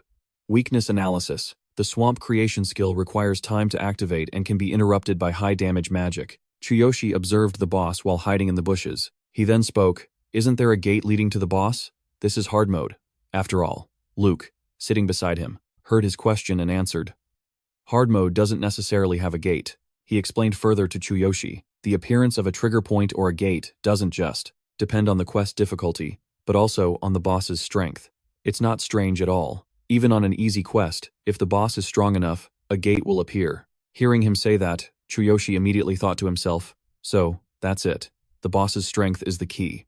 He remembered the gate with the dark eye. He got angry at himself again, thinking, That one-eyed great gate I saw in Catioli's dark territories must be a special case. That eye gave me the absolute chills. Just then, Luke was more excited than anyone. He hoisted his sword over his shoulder and declared, Let's go to the trigger point. Victory is within our grasp. Suddenly, Chuyoshi held out a hand, stopping the entire group. Hold on. Luke immediately pulled back his hand and asked, What is it, Captain? Chuyoshi didn't answer him. Instead, he just called out to Harvey, Get the mages, and a few of the agile ones over here. Hearing him, he quickly replied, Got it. A group of mages arrived, and Victor was there too. He asked, You got a plan? I'm getting antsy. Chuyoshi nodded at his question and said, Listen carefully. Harvey and Luke, you two lead everyone and fight as usual. The mages will pair up and prepare their highest damage magic spells. Start chanting on my signal. Gather debuff items that cause bleed or poison and distribute them evenly among the agile members. Victor heard this and asked, Bewildered? Debuff items? Chuyoshi didn't turn around and just continued, That's right. This boss has abnormally high HP, and it's doubled in this mode. Using debuffs will make the fight easier for everyone. The agile members will surround the boss and constantly apply debuffs. That way, it'll be distracted. We'll be able to control its HP. The mages stay near me and be ready at all times. Interrupted skills. Split into multiple groups to cover for cooldowns and casting times. Harvey was astonished as he listened to the detailed plan. He had to exclaim, "How do you know all this stuff? It's kind of scary." Luke also started flattering Chuyoshi. "See, I told you. Chuyoshi would help us clear this quest easily. Just trust him." At that moment, Chuyoshi stood up. He clutched one of his arms and said, "All right, let's get this done in one go. Time to kill the boss." Scene changed to outside the teleportation gate. A group of people stood there, chatting. "Is Daesun Duong taking rookies on a quest?" Another person chimed in. "And on hard mode, no less." A system note appeared. In hard mode quests, the entrance will emit a striking red light.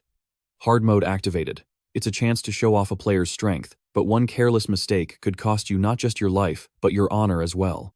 Anubis, standing outside, didn't stop jeering loudly. "So, the leader of our mountain goats this time is a human. Look, they just activated hard mode. That human must be leading them all by the nose. They can barely handle normal mode, and now they're trying something harder? Ridiculous. They'll be using their horn of retreat to run away any second now." After saying that, he thought to himself, the mountain goats, that weird all-human party at the Beastmen's guild gate. A human squad daring to set foot in Beastmen territory? What a joke. We've been hogging the spotlight for ages. But the moment they run away in terror, I'll mock them for all the world to see. Cut to inside the mission, where Chuyoshi's group had already begun. They approached the boss step by step. As they moved forward, a slightly scared Victor asked, "Should we lend a hand?" Chuyoshi, meticulously observing its movements as he walked, replied decisively, "No, I understand its attack patterns. Just stay put, and wait for my command." Suddenly, the monster inflated like an airbag. Feeling its territory was invaded, it roared towards Harvey's group. Seeing the boss had inflated to a certain point, Chuyoshi gave the order, "Mage Group 2, attack." Immediately, the mages rushed forward, casting their spells directly at the monster, but it was completely unfazed. Luke spoke up in fear, again. Did the captain predict this too? Only then did Chuyoshi slowly approach the monster. He stated, "Hard mode will be over in 15 minutes. After a fierce battle, the boss's health bar finally dropped to 0. The system immediately announced, "The Marshkeeper boss has been defeated." Seeing they had finally won, the whole group cheered with joy. "We won. I can't believe it. We cleared the stage. First clear, we were the first to finish." Harvey, shield in hand, exclaimed with wide-eyed amazement, "We cleared it on our first try. Who is Chuyoshi, really? I have to introduce him to the guildmaster. If he officially joins our guild, our rankings will skyrocket." Hearing this, Luke, who was standing nearby, immediately chimed in. "We have to take him to the guildmaster. He's not just incredibly strong, he can also predict the mission objectives. With him around, no mission will be too difficult for us anymore." At that moment, the system also notified Chuyoshi, "Level up. Current level, 10. Current combat power, 45,000. Chuyoshi was overjoyed, murmuring to himself, "Hogging all the boss's experience points was a total jackpot. I've finally reached level 10, he thought to himself. "Just 2 more steps to reach my goal. I can do this." Chuyoshi looked up. Just then, he saw another system notification. The owner of the Infinity Ring has reached level 10. Reward, black camouflage armor. Seeing this, Chuyoshi's eyes lit up. He excitedly checked the system and said, "Leveling up gives rewards too? Let's see." He immediately tried on the armor. His entire body radiated an incredible aura. A system description added, "Black camouflage armor, an extremely flexible and sturdy set of armor, can only be worn by the owner of the Infinity Ring, cannot be sold or traded. The features of this armor will change according to the owner's imagination. Even the cloak can be used in combination with other battle armors. When other sets are hidden, players will see this armor." Level 10. Class Warrior. Equipment, black camouflage armor, fox cloak. Weapon, bloody mist. Skill, Skyfall Thunder. Skill, Sacrificial Clone. Combat power, 150,000. Chuyoshi put on the armor, looked down at his hands, and thought to himself, "When the fox cloak is hidden, this armor appears. It seems my body has changed too. Is it adapting to my needs? I'll have to test it next time." Seeing him in a new set of gear, Victor walked over and said in a daze, "Who is this handsome guy?" Hearing that, Chuyoshi grinned from ear to ear and replied, "I just changed my equipment." Seeing Chuyoshi's appearance, Luke couldn't help but exclaim, "If you had shown up looking like that from the start, I never would have called you weak." Harvey, standing nearby, then spoke up, "Chuyoshi, I need your help with something." Hearing this, Chuyoshi glanced at Harvey and asked, "Help? What is it, sir?" Chuyoshi's group prepared to exit the gate. Anubis immediately walked over, hands on his hips, and shouted, "Look, here they come. Come and see the arrogant mountain goats." But unexpectedly, the system displayed, "The mountain goats have completed the mission. Shadow of the Swamp, hard mode. On their first attempt, the mountain goats have set a new record in hard mode, with a completion time of 150 minutes and 36 seconds. Shadow of the Swamp, hard mode. First clear, the mountain goats. Seeing the notification, Anubis's jaw dropped in astonishment. Highest record. The mountain goats. 150 minutes and 36 seconds. Finally, Chuyoshi's group stepped out, their auras blazing with power. Seeing this, the surrounding crowd began to whisper among themselves. How is that possible? They cleared hard mode? Was it thanks to the guy in the black armor? That's right. The mountain goats cleared it right after making him their leader. He's so young, isn't he? Which guild is he from? Harvey was beaming with pride at the crowd's chatter. Incredible. He makes us look like a bunch of failures. Luke nudged Harvey and said, I don't know how long it's been since we were surrounded like this. Victor also walked over to Chuyoshi and said cheerfully, It's all thanks to Chuyoshi. I've already promised to take him to the guild and introduce him to the guildmaster. Chuyoshi leaned in slightly and whispered to Victor, Since coming to this world, this is only the second time I've been in a situation like this. It feels a bit strange, Victor. Seeing Anubis standing dumbfounded in the crowd, he taunted him, You're still here? Sorry, but we went and broke the record again. Anubis, feeling mocked like this, shouted back, You only did it because you relied on a strong player. Chuyoshi walked right up to him, looked at him with utter contempt, and said, A strong player, huh? What was it you were saying about me earlier? Faced with Chuyoshi's overwhelming presence, Anubis could only cower, clasping his hands and saying, I'm sorry. I was wrong. Please forgive me. Would you like to join our guild? Let's cooperate. Just name your conditions. What should we call you? He looked at Chuyoshi, already scheming in his head. This guy is no joke. If his power is real, he'll be a huge asset for important, high-level guild quests. Hearing what Anubis said, the surrounding adventurers erupted into a frenzy. Give me your contact info. Our guild wants to negotiate with you too. Join our team. The rewards are great over here. Are you planning to join a guild? What about the Benham Guild? Seeing the crowd trying to poach his find, Anubis immediately stepped in to block them. Get in line. I asked him first, so you all wait behind me. Chuyoshi watched the group arguing over him. Throughout it all, he didn't respond to any of them. He just thought to himself that talent is always in high demand, even in his old world. The major guilds always fight over the strong. As long as you're powerful enough, you're welcomed everywhere. Harvey, noticing the commotion, finally spoke up and announced, He has already agreed to join our guild.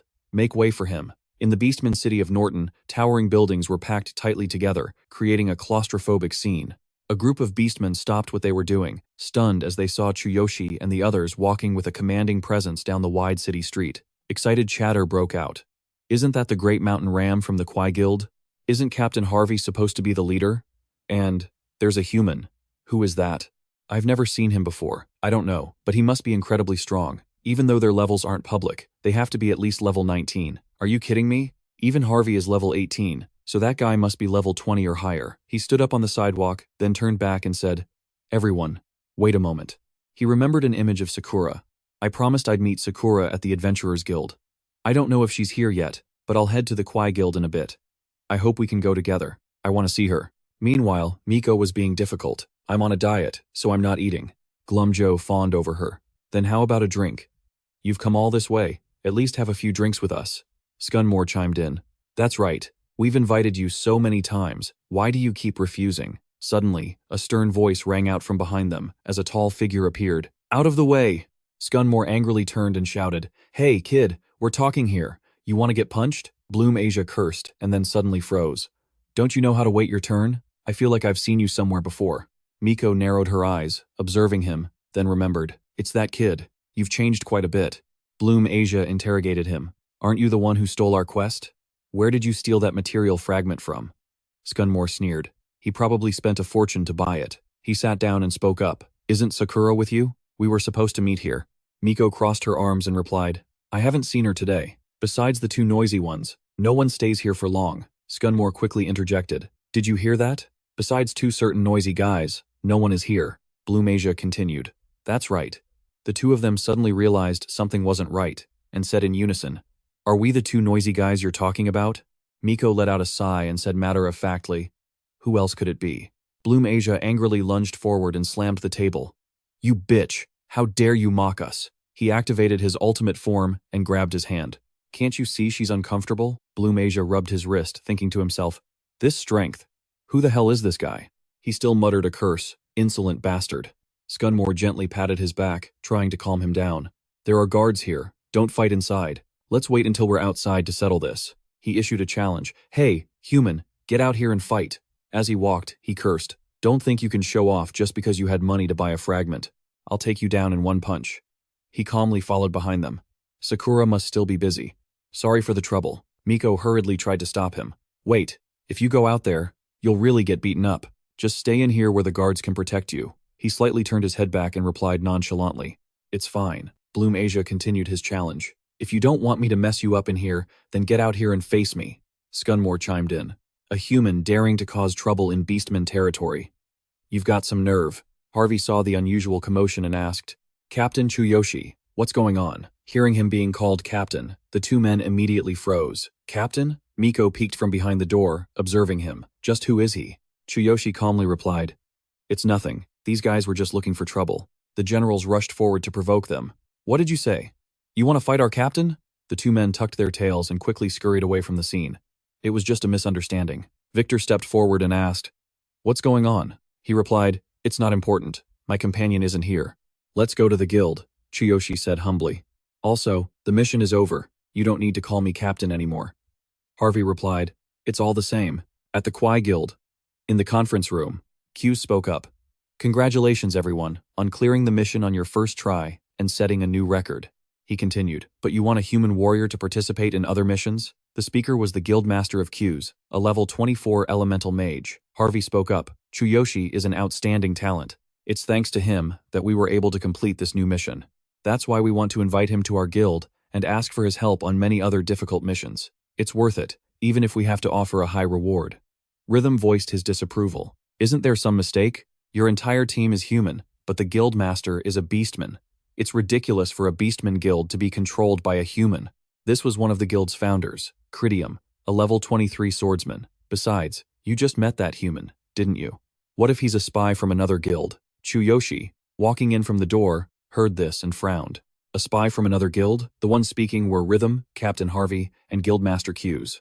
And these three were the founders of Guild Q. Their decision was final. Victor was furious. He always treats us like outsiders. Just because the Guildmaster is a beastman and the captain is a human, maybe the Guildmaster just lets it slide because Rhythm is of the same race. He continued, If Captain Harvey didn't treat us so well, we probably would have been abandoned long ago. He was quickly cut off as someone rushed forward and clapped a hand over his mouth. That's enough, Victor, Harvey said. The other guilds are all striving to take on higher reward missions. With Chuyoshi's help, our efficiency will increase significantly. We can vouch for him. His skills of observation and analysis are incredible. Ridium scoffed. You all might need to change your leader, but we don't need someone like that on our team. Aren't you the ones dragging the guild down, anyway? Of course you trust him. You're all humans, so naturally you'd understand each other. What's there to question? Only humans can understand each other, right? Harvey slammed the table in anger. What are you talking about? Are you questioning my loyalty to the guild? My team has worked extremely hard to achieve excellent results for the guild. Our performance might not be as high as your team's, but we have always fought for the guild. Ridium turned to the guildmaster and said, Our Beastman guild is always the subject of gossip because of Harvey's all-human party. If the other guilds find out we've accepted a human as a team captain, we'll be ridiculed, and the guild will collapse. Guildmaster, surely you understand. Please, think about the future of the guild. Harvey stood up, trying to regain his imposing presence. Guildmaster, what do you think? He hesitated for a moment before speaking. Perhaps we should listen to Ridium's opinion. While Harvey's sentiment is appreciated, we must solve our own problems. He cleared his throat. We will send this human friend off with hospitality. Harvey refused, still wanting to argue and hold on to any chance he had. Guildmaster. The man suddenly lowered his gaze. His voice also grew deeper, reluctantly accepting the outcome. I understand. It was only then that Chuyoshi spoke up. I only came here because of Captain Harvey. If that's the case, I'll be leaving. Before he left, he lightly tapped the man's chest in encouragement. Don't worry, you have trustworthy teammates. Those trustworthy teammates were standing in a straight line, right in front of him. Harvey stared at the line of people, stunned for a moment, before feeling a sense of relief. He turned and walked away. I'm off. It was a pleasure fighting alongside all of you. As he was leaving, Chuyoshi spoke softly with a hint of regret. May we meet again. Until then, I'll try my best to level up. Ridium, lounging in his chair with one leg crossed over the other, spoke up. Good riddance, human. Harvey confronted Ridium. Don't you understand? He was a factor that could have changed the future of our guild. We could have become so much stronger with his help. And now we've lost that chance. The Beastman laughed mockingly. How ridiculous. What can a single human warrior do? Completing that mission was just dumb luck. The guildmaster led the group forward. That's enough. Let's go. Don't have any regrets. After leaving the guild, he thought to himself, where should I go to level up, or should I find Sakura first? I have to apologize to her for ruining the shirt she worked so hard to make for me. While lost in his train of thought, Anubis suddenly appeared out of nowhere. I've finally found you, sir. Chuyoshi was annoyed. You've been bothering me for the past few days. Why?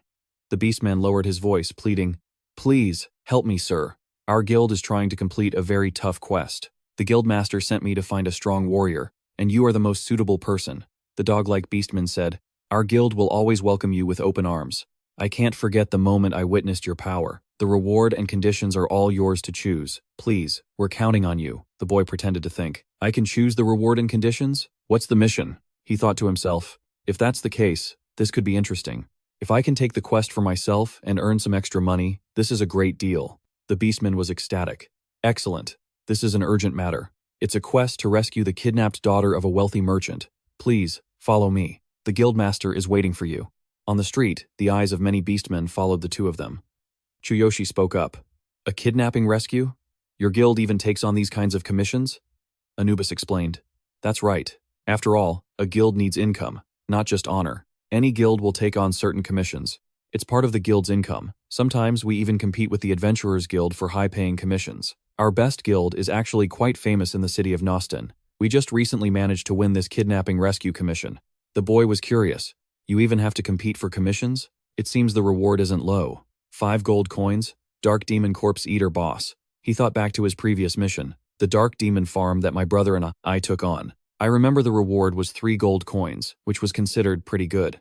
The Beastman said, this commission is worth more than just 5 gold coins. The reward for a commission also depends on who the client is.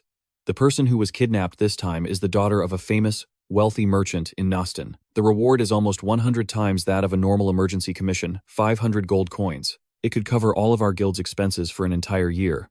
The situation is special right now. If a master like you helps us complete this commission, we can give you half of the reward. Chuyoshi was absolutely astonished. How much? A 500 gold coin reward? And I get half? He chuckled to himself. 250 gold coins. Wouldn't he jump for joy? At the best guild, Anubis led the way. This way, master. Our guild master has been waiting anxiously. Murmurs erupted. This human is the master the dog captain was talking about? The wealthy merchant from Nostan spoke up, annoyed. It's been 3 days. Do you people actually have the ability to complete my commission or not? Tomorrow is the kidnapper's final deadline. Let me be blunt. If this commission fails, I want your best guild to pay me 10 times the reward. If not, I'll make you disappear from Nostan. We'll see if I have the power to do it. I'm not short on money. The guild master of the best guild, best, a level 28 great ape warrior, said meekly. No, of course not. Our guild is already forming a plan. We're preparing to set out to rescue your daughter. I will definitely save your daughter on schedule. She will be saved by tomorrow. Fivu, Vice Guild, Master of the Best Guild, level 26. The marksman thought to himself, 10 times the reward. That's 5,000 gold coins. Oh my god, I'm so screwed. Quentin flew into a rage. Planning from day one, you said. You're telling me you're still planning? I heard your guild has already tried and failed several times. Are you taking me for a fool? Anubis, walking in the door, was stunned. The client had come to them personally. He asked the ox-headed man, is that the client? Chuyoshi said, all right, you can tell he's loaded just by looking at him. Didn't the guild send anyone to try and rescue her? Anubis explained, Master, you don't understand. After our guild accepted this quest, we sent a team to rescue her. The location is deep in the mountains, so the environment is treacherous. Plus, we couldn't just go in guns blazing. First, we sent a team of 15, with an average level of 20. Vice Guild Master Fivu even joined the operation. Everyone was so confident back then, he hesitated. But, forget the rescue, we couldn't even get into their main camp. We weren't familiar with the terrain, and on top of that, it was their home turf. What greeted us was an endless series of traps and ambushes. These kidnappers have about 20 members, with an average level of 19. I heard their leader is a level 25 berserker. If it were a direct fight, we were pretty confident in our strength, but in the end, we couldn't even reach their camp. Some died, others were injured. After that, we organized 3 more rescue attempts. We've sent almost everyone in the guild to try, but they all came back in failure. He sighed. Going into enemy territory already puts you at a disadvantage, and you guys just send a dozen people at a time? You basically became the most obvious targets. Besides, Failing the first time already tipped them off, and you still went back? Weren't you just walking right into a trap? The enemy must have had everything set up, just waiting for you, he continued. The master is right. We realized that later on. Brute force attacks were useless, we had to use our wits. But the previous attempts wasted precious time. That's why the guildmaster got anxious and told me to find an expert. This is an emergency. He said nothing. He suddenly reached out and grabbed his arm tightly. Anubis pleaded with tears and snot running down his face. Based on the time, we probably only have one last chance for a rescue. If this quest fails, it's not just the rich merchant's daughter who will die. Our guild's reputation will be ruined, and will be crushed by the enormous compensation fee. Master, please save our guild. Seeing him cry so pitifully, Chuyoshi was a bit flustered.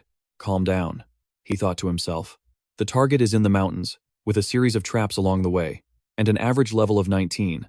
The strongest is a level 25 berserker. Not a big problem. Looks like my heavenly eye and copy skills can finally shine. Level 10, current class, warrior. Equipped with the deformed black armor set, the Beastman set weapon, blood mist saw blade, skills, chain lightning, healing, copy, and blood sacrifice art. Combat power, 150,000. The blood sacrifice art is too damaging to my body. It's time to switch it out. Quentin was still shouting. I'll say it again. If the quest fails, I want 10 times the reward as compensation. If not, your guild can just disband right here. 10 times the reward. You hear me? 5,000 gold coins. He observed the old man's attitude and thought, interesting. He hasn't mentioned his daughter once this whole time. All he talks about is money. The old man said angrily. Or, you can give me an answer right now. Can you complete the quest or not? If you can't, then pay up. Get 5,000 gold coins ready for me. Pest hesitated. 5,000 gold coins. At a moment's notice. Hiyu pleaded. Please calm down, Mr. Tong. We're working on a plan. We will definitely rescue your daughter. While everyone was still negotiating, a confident voice rang out. She can be saved. Chuyoshi stepped forward and repeated himself. Your daughter can be saved. I'll have her back by your side tomorrow. I said so. The old man turned and pointed straight at his face, asking Guild Master Pest, is this one of your people? This human brother of yours has a big mouth. Anubis stepped forward to explain. Guildmaster, this is the expert I told you about. It seems he has agreed to help us with this quest. Pest replied confidently. That's right. Here's with us. The old man scoffed. I'm surprised your Beastmen guild has a human in it. Quentin cleared his throat. Forget all that nonsense. If you say you can save her, then let's see if you can actually do it by tomorrow. And don't forget, if you fail the quest, you have to pay me 5,000 gold coins. Chuyoshi stepped forward and said, Mr. Tong, in that case, let's make a bet. If we save your daughter, you double the reward to 1,000 gold coins. Hearing this, the old man became furious. Huh? Are you an idiot? Why would I? He quickly cut in. Don't be so quick to refuse. If we can't save her, the quest will fail. He said confidently, we will compensate you with 50,000 gold coins, 10 times the amount you asked for. How about it? Everyone who heard his words was so shocked they could have coughed up blood. Quentin was just as surprised. 50,000. You said it yourself. Fine, I agree. If you save her, I'll pay double the reward. If the quest fails, you pay me 50,000 gold coins. The old man quickly drafted a bet and handed it to Pest. Then sign this contract. Hurry up. Pest gritted his teeth and forced himself to sign. 5,000 or 50,000. We don't have a choice anymore, do we? The old man left smugly with his men, not forgetting to add, good. Then we'll see the results tomorrow. Hiyu walked over and asked anxiously, Big bro, why did you sign that? He then turned his anger on him. You human kid, you've just pushed our guild off a cliff. I personally led a team to attack. This quest isn't simple. What gives you so much confidence? Chuyoshi replied nonchalantly, I don't know, but I'm sure I'll win. Hiyu was furious. You don't know? How can you be sure you'll win if you don't know? That's 50,000 gold coins, a servant's voice announced from the doorway. Guildmaster, the Saman Guild has arrived, Pest said hurriedly. Quick, show them in. Chuyoshi was puzzled. The Guildmaster of the Saman Association? I remember. Hiyu seemed relieved. He's finally here. Saman walked in from outside. Guildmaster Best, Vice Master Hugh, it's been a while. He is the head of the Nostan City Shaman Association. The Guildmaster of the Nostan City Shaman Association.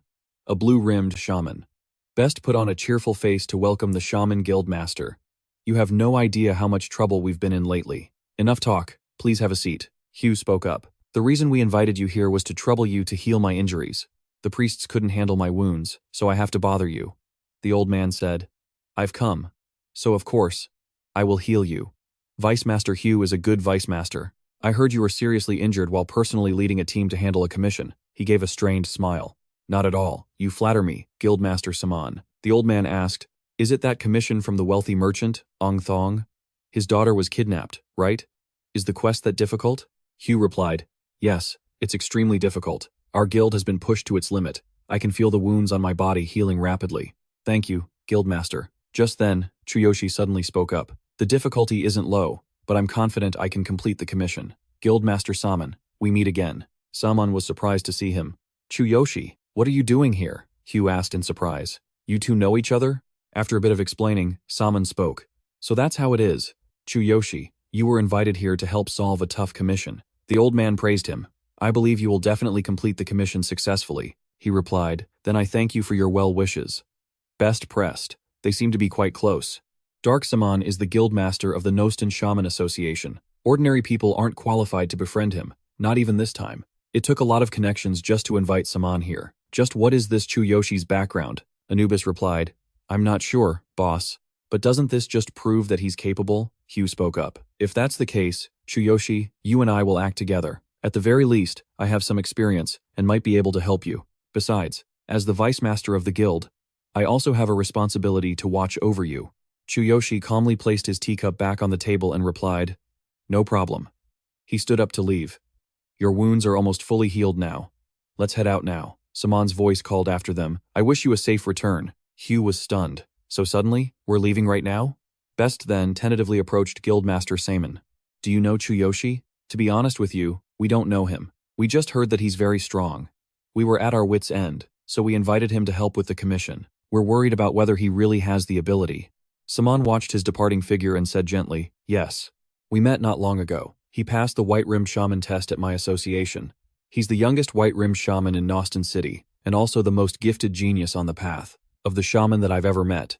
At the same time, he is also an extremely powerful human warrior. He's the only person who can single-handedly overcome the Heartstone field that I have ever seen. Best was horrified. He's also a white-rimmed shaman? Anubis was so shocked he stammered. He passed the Heartstone field. Alone? The old man stroked his beard and asked again. So, in your opinion, does he have the ability? On the road, Hugh wouldn't stop asking. Hey, what's your plan?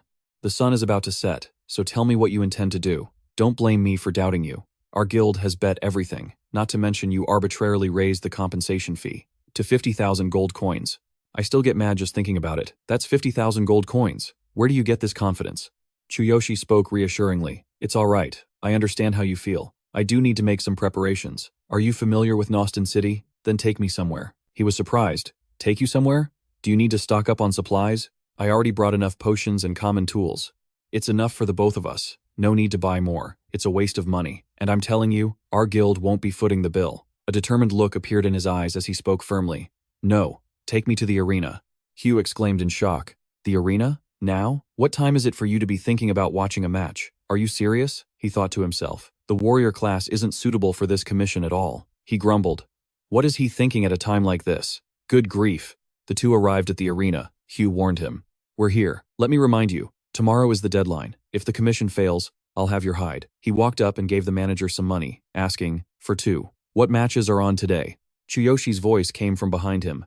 We're not here to watch. I'm here to compete. Sign me up. Hugh was horrified. What? You want to compete? Wait, did I hear that right? What in the world? I really can't keep up with your train of thought. The manager bowed. To compete, please come inside. Please fill out your information here and pay the entry fee. A thought flashed through his mind. That's right. I want to use the godly selection system to adjust my attribute stats and change my class to assassin. The assassin class is the most suitable for this commission. Through battle, I'll select the most fitting assassin skills and proceed to copy them. In the vast arena, thousands of spectators filled the stands. Naruto of the Cat Tribe, a one-armed, level 21 knight assassin. Naruto stood in the middle of the arena, drawing a sharp, gleaming sword.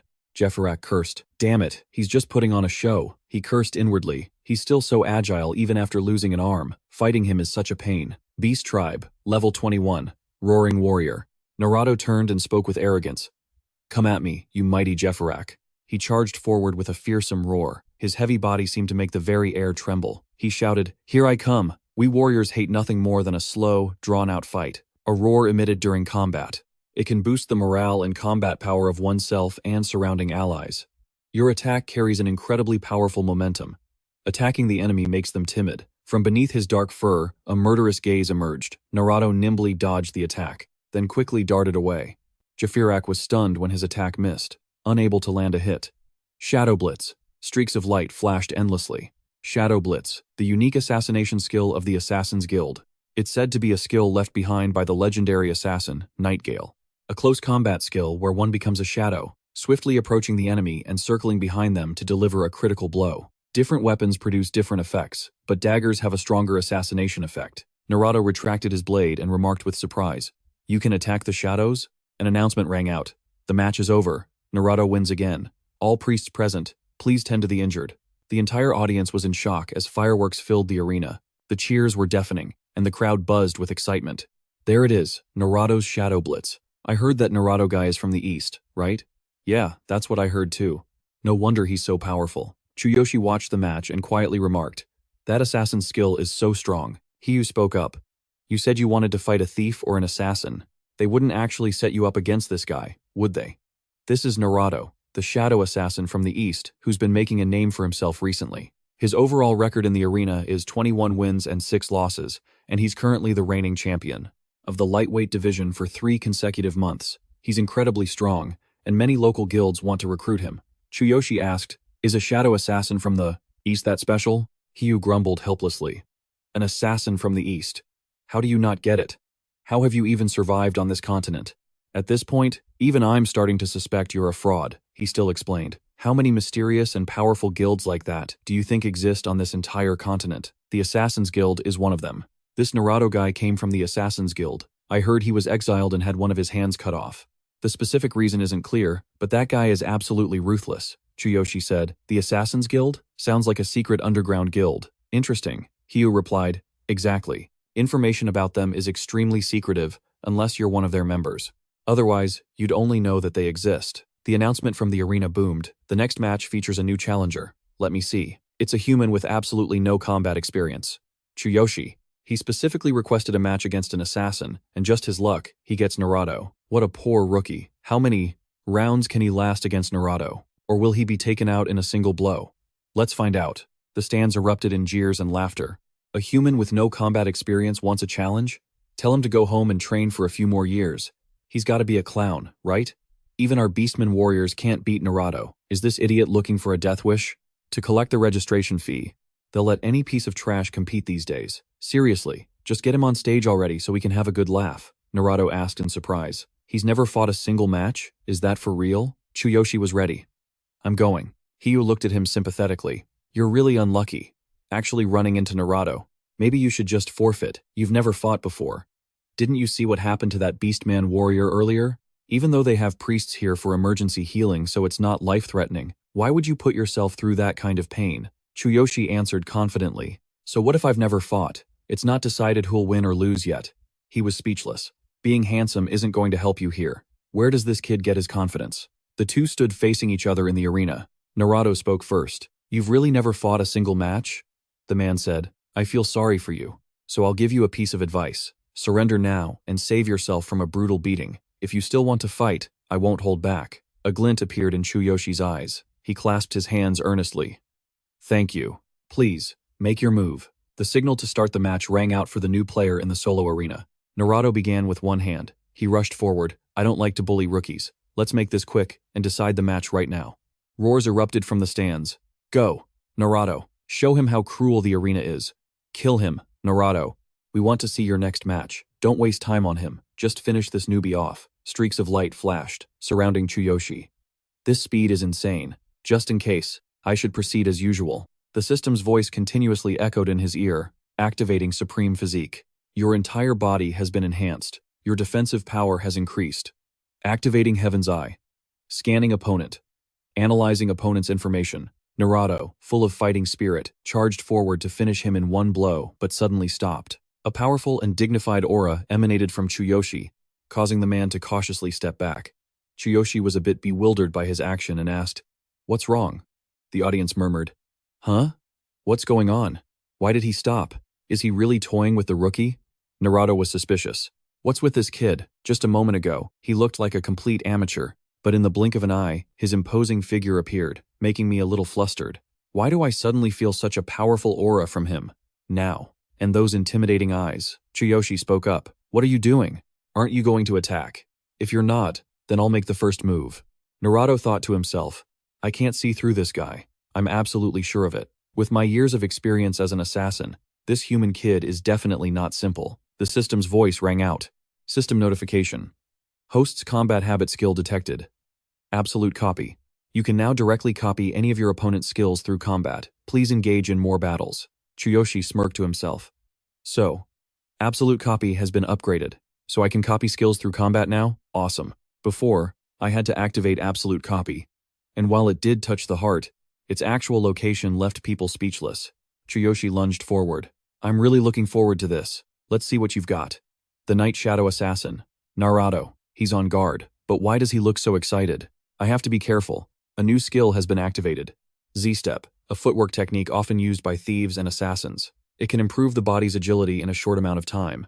Its nimble movements can help you evade attacks and improve your dodge rate, he exclaimed in admiration. This Z-step skill isn't half bad. Chuyoshi rushed forward, launching a series of attacks on the ground where Naruto was standing. Naruto dashed forward and shouted, Shadow double strike. Looks like you're all talk. Just a rookie. As expected. Let's end this. Chuyoshi turned his head, quickly scanning the move, and said excitedly, That's the one. The man advanced, relentlessly attacking him as sparks flew everywhere. The dagger in Naruto's hand grazed his neck, but left absolutely no wound. He touched his neck as the system's voice rang out. Strongest body. You have channeled your physical strength into your neck region. Your neck's defense and toughness will be significantly increased. Naruto was stunned. No way! Are you made of stone or something? The entire stadium, which had been roaring with cheers, suddenly fell silent at this unexpected turn of events. His eyes widened in horror. This. Could he actually be a master among masters? A list of skills appeared for him to choose from. There are so many good skills, but my objective is very clear. The system's voice rang out. Absolute copy. Scan successful. Please select a skill to copy. A glint appeared in Chuyoshi's eyes. The system's voice sounded again. Absolute copy. You have successfully copied the skill. Shadow Double Strike. Based on your current attributes and weapon, Shadow Double Strike will evolve into Shadow Lightning Annihilation Strike. Naruto asked in a panic. What in the world did you do? Why can't my dagger even touch your skin? Is it some kind of hardening skill? He stepped forward and said, It's a long story, so I won't bother explaining. But this time, it's my turn to attack. Chuyoshi used the very same move his opponent just had, rushing forward to attack. Let's give this a try. Naruto was so shocked he was speechless. His eyes widened in disbelief as he looked at him. This move? How is it compared to mine? Shadow Lightning Annihilation Strike. Within a faint glow, a figure shot forward to attack like a bolt of lightning. He had no time to defend against the very technique he was most proud of. Chuyoshi stepped out confidently after making quick work of Naruto. Okay, this move isn't bad. It's time to head out and rescue that poor little girl. The stadium erupted in thunderous cheers following the announcement. The winner is Chuyoshi. In the waiting room outside, Hyu's eyes were sparkling as he asked relentlessly, Oh my god, is this equipment of yours high grade? He did some light stretches. Nice. Using the god tier selection system to adjust the attributes in his body, optimizing for the assassin class. I feel a lot more agile now. The system announced, You have assigned your body attributes to the assassin profession. We wish the host an enjoyable experience. Hyu asked, puzzled. The sun has already set. Why do you want to carry out the rescue at night? Won't that make it harder for us to see?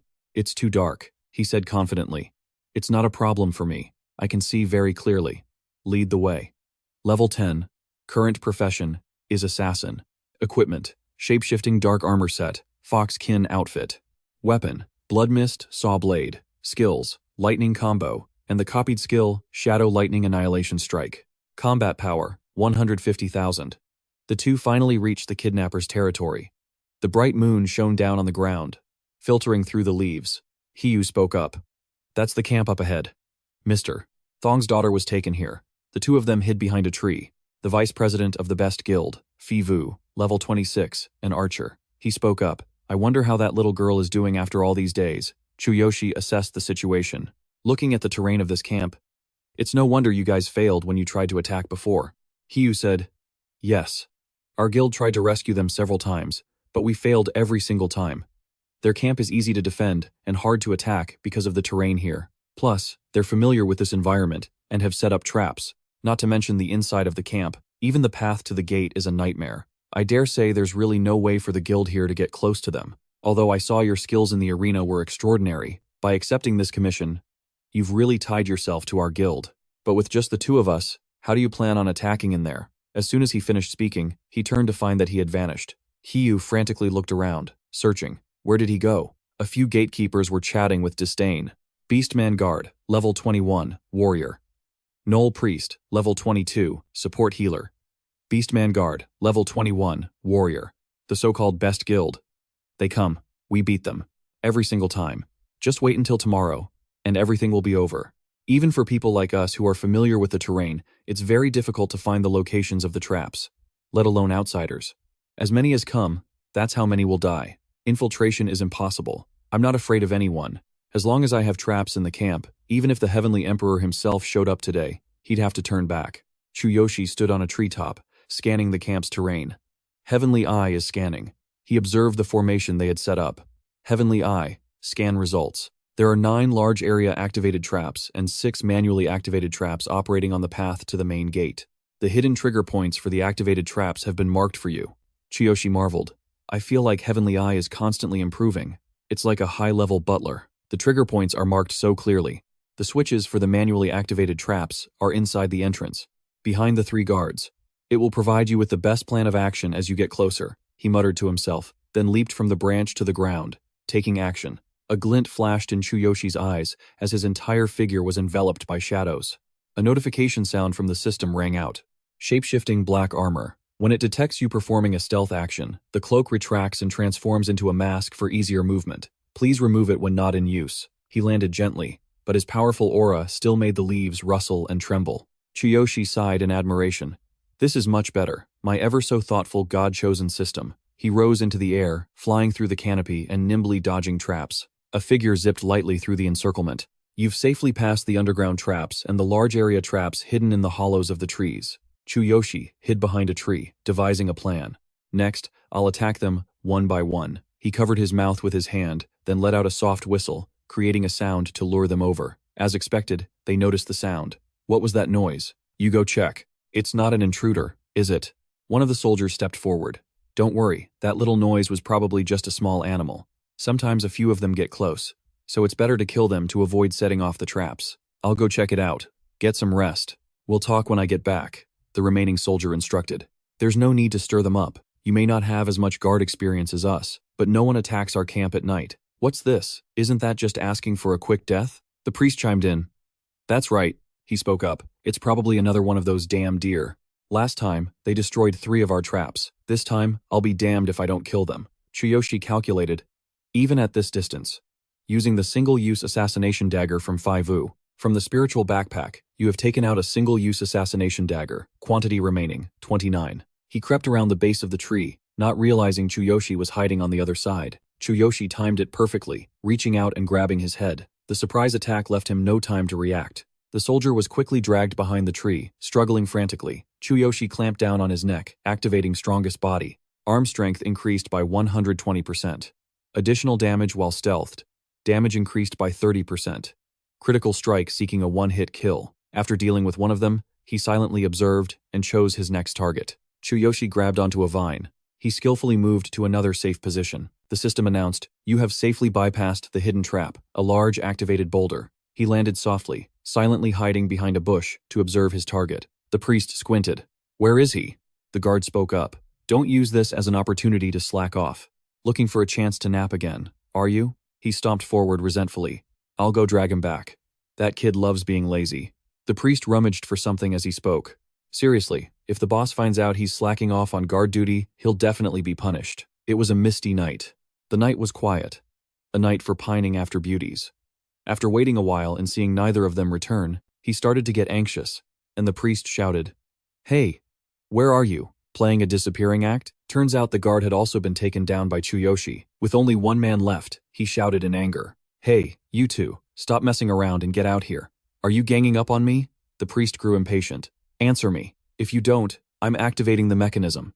He was terrified. What's going on? This terrifying sense of pressure. Could it be that someone has really infiltrated? Chuyoshi rushed him from behind. I can't let you activate the trap. That would be a real headache. The priest shrieked in terror. Help! A demon! This surprise attack left the man no time to react. A cold, sharp blade slashed across the priest's neck. Lightning shadow assassination. His single slash was enough to take him down. The system's voice rang out, activating strongest body. Left arm strength increased by 130%. Surprise, attack damage dealt, 30% bonus damage, weak point attack, rear weak point attack, one-hit kill. After eliminating everyone in his way, Chuyoshi calmly adjusted his sleeve. Okay, the entrance should be safe now. I can't believe there were so many manually activated traps. The system's voice rang out again. Heavenly Eye. A total of 6 manually activated traps are placed on the 2 main paths at the entrance. The traps can be disabled by destroying the railings.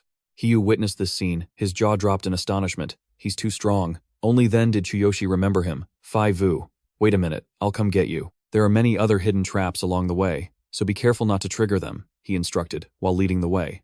You can't step here. There's a tripwire here. Remember to duck. He was amazed. You know the location of all the traps, and you even took out all the guards along the way. The system announced, Heavenly Eye has marked the trap trigger points for you, he said as he climbed up behind him. I've also gone ahead and disarmed all these traps. Chuyoshi quickly grabbed Hiyu's hand. No, don't. We should leave these traps. They might be useful later. He yelped in pain. All right, my hand. Your grip is incredibly strong, man. Chuyoshi's tall figure led the way. Let's go. Follow me, and we'll rescue the little girl. Trembling, Hiyu scurried after him. Okay, master. The two of them arrived at a chasm filled with countless ice spikes. Chuyoshi went first. Hiyu was still busy drawing his bow and shooting arrows into the guard's cold corpse when a large wall suddenly rose up in front of him, blocking the path. It startled him, and he leaned back to dodge. Power Beast Warrior, level 24, heavy armored warrior. Hiyu spoke up. This is the end of the line. Wang Tong's daughter is probably here. They all look very experienced in combat. If we get surrounded, I'm afraid something bad will happen. He clasped his hands in gratitude. But this whole way has been incredibly dangerous. Without you here, I don't know how many times I would have died. Master, my life is yours now. Chuyoshi replied, no need to thank me. It was the right thing to do. So, I'll need your help here. Help me lure these guys out. He listened as Chuyoshi finished assigning the task. His face fell, a hint of disappointment flashing in his eyes. Hiyu stood up dejectedly. Master, you and I worked perfectly together this whole time.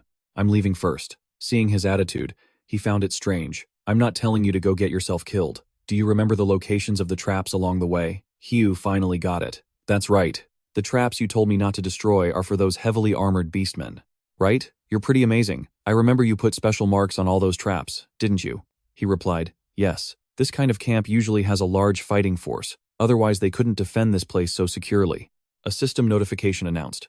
Based on traces and clues gathered, Heaven's Eye currently estimates the size of this camp to be around 24 people. Among them are 4 marksmen, 5 mages, 8 warriors, 6 heavily armored warriors, and 1 leader. Other detailed information will be provided and stored during observation. He thought, all right. All this information was observed, compiled, and analyzed by Heaven's Eye during the search. Chuyoshi said, those traps are hard to defend against, even for their own people. You just need to lead them to the trap area and avoid the marked positions that I've set. Even if they aren't completely wiped out by their own traps, they'll be killed or injured. As for the leader, leave him to me. It's almost dawn. That way we can save a lot of time. He expressed his admiration. So, that's the plan. No problem, Master Chuyoshi. You've put so much thought into this for our guild's commission. I am Fivu, the vice president of the guild, and on behalf of everyone, I am extremely grateful to you. The warriors were suspicious. Why does it feel so quiet tonight? The people down there aren't usually this well behaved. Just as he finished his sentence, arrows appeared out of nowhere, flying too fast to defend against. The arrows lodged into the thick flesh of the warriors' backs. Hiyu appeared, shouting loudly, You 6 big clumsy idiots. I'm going to level your camp today. You hear me? Come and get me, you 6 chickens. An enraged warrior snapped a handful of arrows. It was the archer from a few days ago, leading his squad forward. Chickens? What gives you the nerve to call our 6 brothers chickens? The warrior roared. You're going to die by our hands today. We'll go berserk, flay you, and in a bloody rage, we'll drink your blood. Hiyu was stunned by their overwhelming aura and numbers. He quickly ran to lure them away. Come on, chase me, you 6 ladies. If you can't catch me, then you really are just 6 chickens. Chuyoshi, hiding behind a tree, couldn't help but whisper a warning. If you get caught, you're really dead. While Hiyu lured all the warriors away, Chuyoshi quickly snuck into the territory. He lifted a curtain to observe. confirming if the little girl is inside. Inside the room, a surprisingly warm scene appeared. Leader Hungbao Zeta, level 25. Berserker.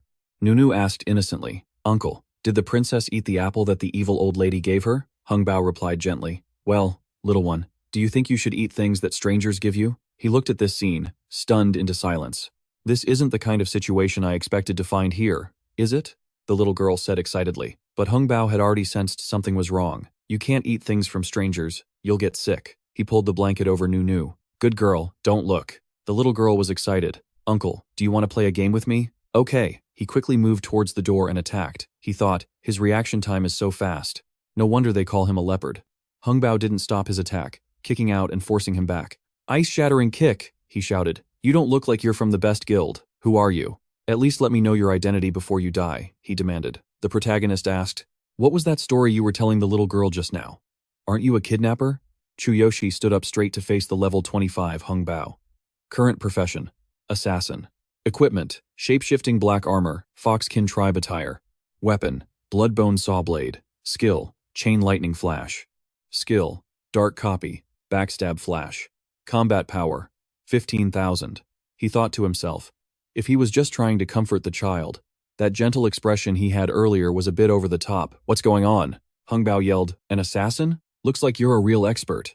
Not only did you get past our traps, you also took care of my subordinates quietly."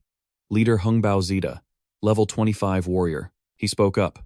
"I'm representing the guild to rescue Elder Tong's daughter, whom you've kidnapped. Can you hand the girl over to me? I'm just doing the mission I was assigned. If possible, let's not make things difficult for each other. How about it?" He didn't agree, instead rushing forward to attack. "Impossible." He nimbly dodged.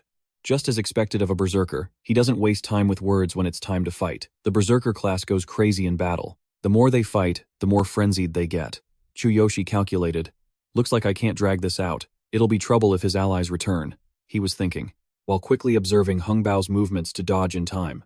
Mountain-splitting Imperial Strike. A glint appeared in his eyes as he gathered information.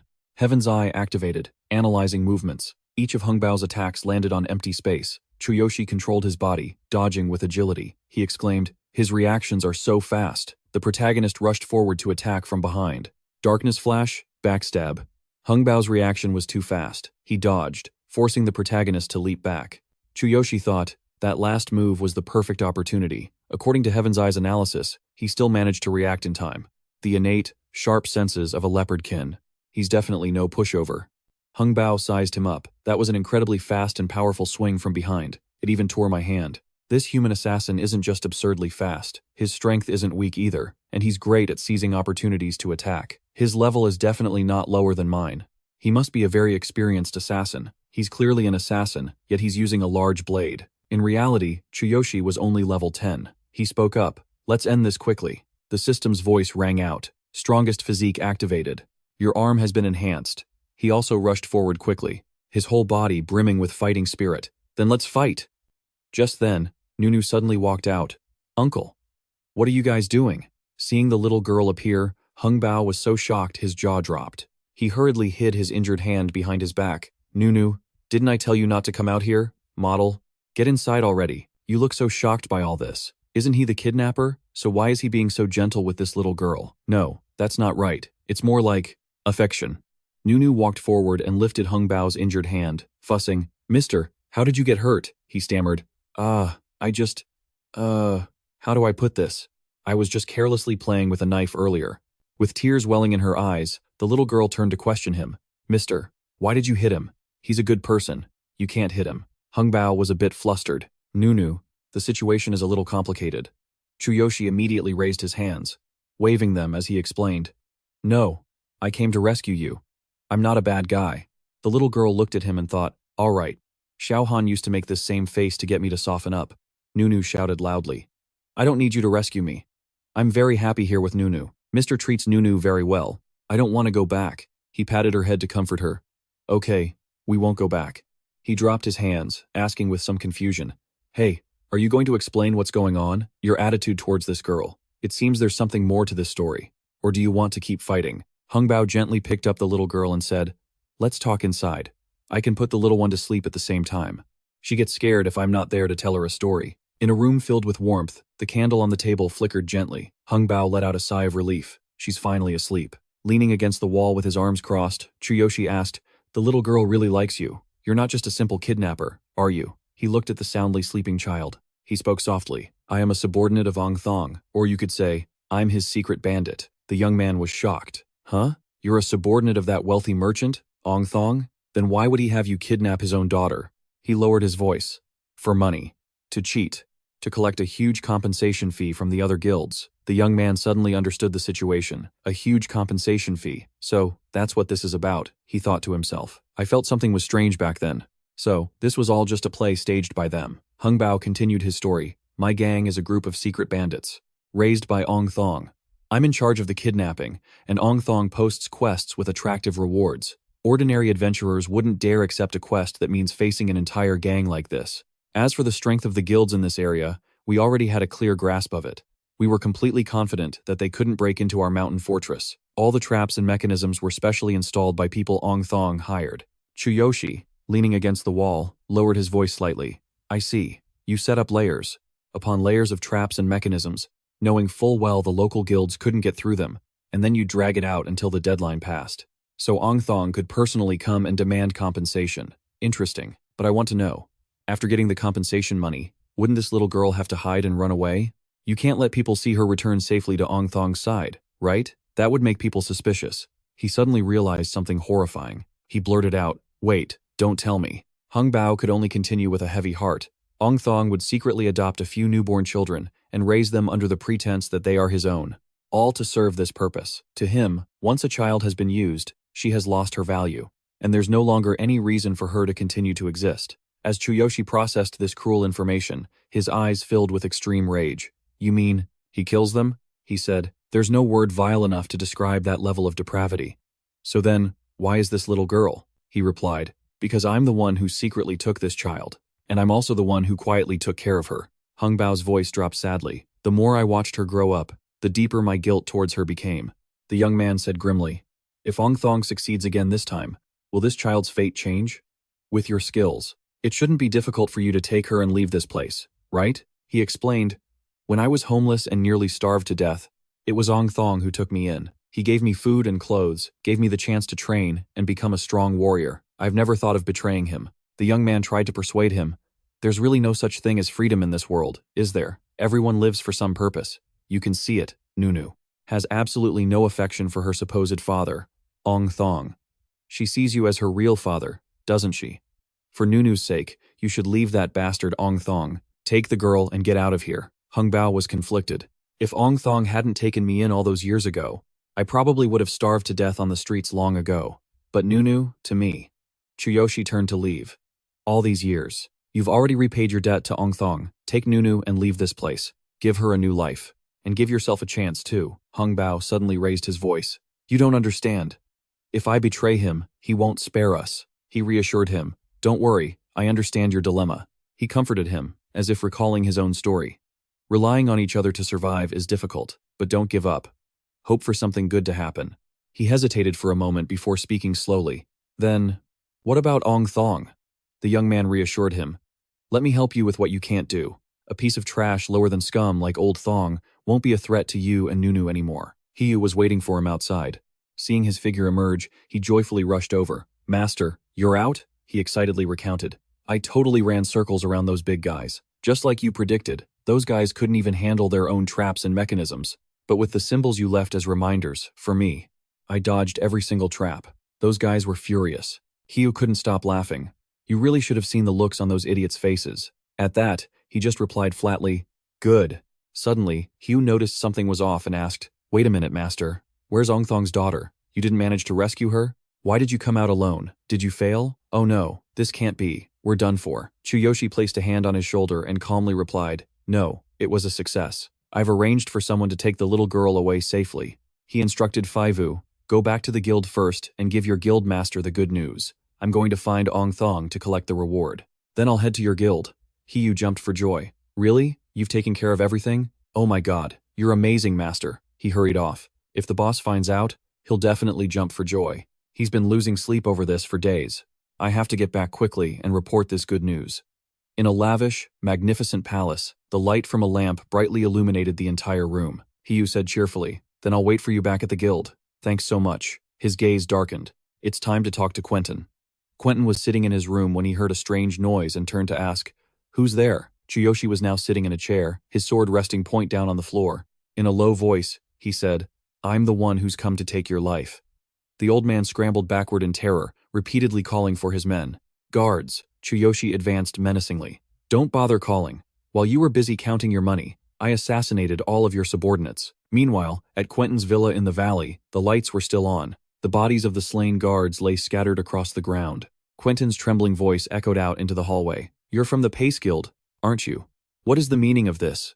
Are all my guards dead?" Inside the room, he was shaking like a leaf on the floor. He stammered, "They were all skilled warriors, over level 15. And you killed them all, by yourself." Chuyoshi shrugged and calmly answered Quentin's question. "This mansion has been peaceful for too long. They couldn't sense danger anymore. I just needed to approach stealthily and slit their throats before they could react." Chuyoshi was currently level 10, an assassin class, equipped with black armor disguised as Fox Beastman gear. Weapon, Blood Mist. Skill, Lightning Chain Strike. Copied skill, Lightning Ambush. Combat power, 15,000. Quentin's face was filled with rage. He snarled, "Useless bastards. I fed them every day, and this is how they repay me. If you want money, just name your price. I promise, I won't take this any further." Chuyoshi sat down in front of him and said, "Regarding money, I expect you to return the 5,000 gold coins. You owe it to the Pace Guild. Remember our bet? Technically, we completed the mission. Your daughter was brought to safety." Chuyoshi stared at him with ice-cold eyes and continued, "I heard you're raising children?" Chuyoshi drew a dagger and pressed it to Quentin's throat. Seeing this, the old man froze, not daring to utter another word. Chuyoshi pressed on.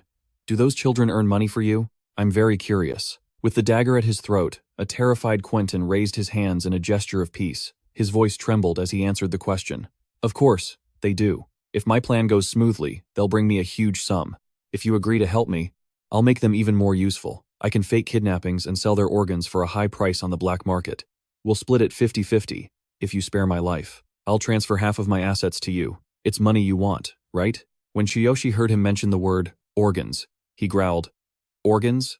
You're planning to take the children's organs too?" The man didn't even try to hide it, telling Chuyoshi truthfully, "That's right, it's faster and less risky than kidnapping." Hearing this, Chuyoshi simply replied coldly, "I see." Quentin, seeing his lack of expression, quickly added, "Is that not enough? All right, take it all. You can live the rest of your life in luxury. That should be enough to satisfy you, right?" Hearing this, Chuyoshi's eyes crinkled into a smile as he replied, "No, I'm feeling a little greedy. There's still one more thing I want that I haven't gotten yet." Hearing this, Quentin immediately said, "Name it. If it's within my eye, I'll give it to you. What do you want?" The moment he finished speaking, Chuyoshi ended the old man's life with a single slash. He used the skill, Lightning Ambush. Chuyoshi uttered his final words to the man, "Your life." The next morning, in front of Quentin's villa, a huge crowd of beastmen had gathered. They whispered amongst themselves, "There are no signs of a struggle. It must have been a surprise attack. Fatal blows to the neck and back. Wiped out in a single night." Quentin's body was found in his bedroom, but the state of the corpse was truly gruesome. Who could be so brutal? Quentin's corpse showed he was stabbed through the heart from behind. Dying from a stab to the heart is incredibly painful. The killer must have hated him to the bone, huh? Next to his body was a confession letter. After all the crimes he committed, getting killed isn't much of a surprise. The culprit made him write it before he died. The letter lists all of his crimes, including faking kidnappings and many other illegal acts. In the crowd, someone was hiding, listening to the gossip. He thought to himself, "A stab through the heart from behind. There's no mistaking it. I'm more familiar with that kind of wound than anyone." This man was the cat beastman, Naruto, a level 21 night assassin. He began reconstructing theories in his mind. All the fatal wounds have the characteristics of an ambush strike, especially the one on Quentin. Ambush is the signature move of the Assassin's Guild I used to be a member of. But according to my intel, Quentin wasn't targeted by the guild. So, who was it? He started connecting the dots. Then he suddenly remembered. Could it be that human warrior? I clearly remember his final blow in the arena was almost identical to my ambush skill. But he's not from the guild. He's clearly a warrior. So why? Who is he, really? Then, something dawned on him. He continued to ponder. Or, did he steal my skill? If I report this to the branch manager, then maybe I'll be allowed back into the guild. The Assassin's Guild never forgives traitors or those who dare to steal their techniques. This could be my chance to atone for my mistakes. He turned and left the crowd, still thinking, I have to report this immediately. Meanwhile, at the Pace Guild's meeting room, Best couldn't believe it. He said joyfully, You really got the 5,000 gold coins back? Inside the room, Chuyoshi placed a chest of gold on the table. He opened the lid, and a dazzling light filled the room. Both the Guildmaster and Vice Master of Pace were present. The Pace Guild's Vice Master was Hiyu, a level 26 archer. The Guildmaster was Pace, a level 28 warhammer and a dog beastman. In the room, he looked at the pile of gold coins and said, I knew it. The moment I saw you, I knew you would succeed. Best, still unaware of the situation, said casually, I just heard about Quentin's assassination. It happened right after you left. If you hadn't managed to get the gold in time, we would have lost all that reward money, Hiyu said, standing beside him with his arms crossed. Even so, considering all his crimes, death is too good for him. Hearing everyone's discussion, Chuyoshi just said calmly, I don't mind. The mission is complete, and I've leveled up too, Chuyoshi thought to himself.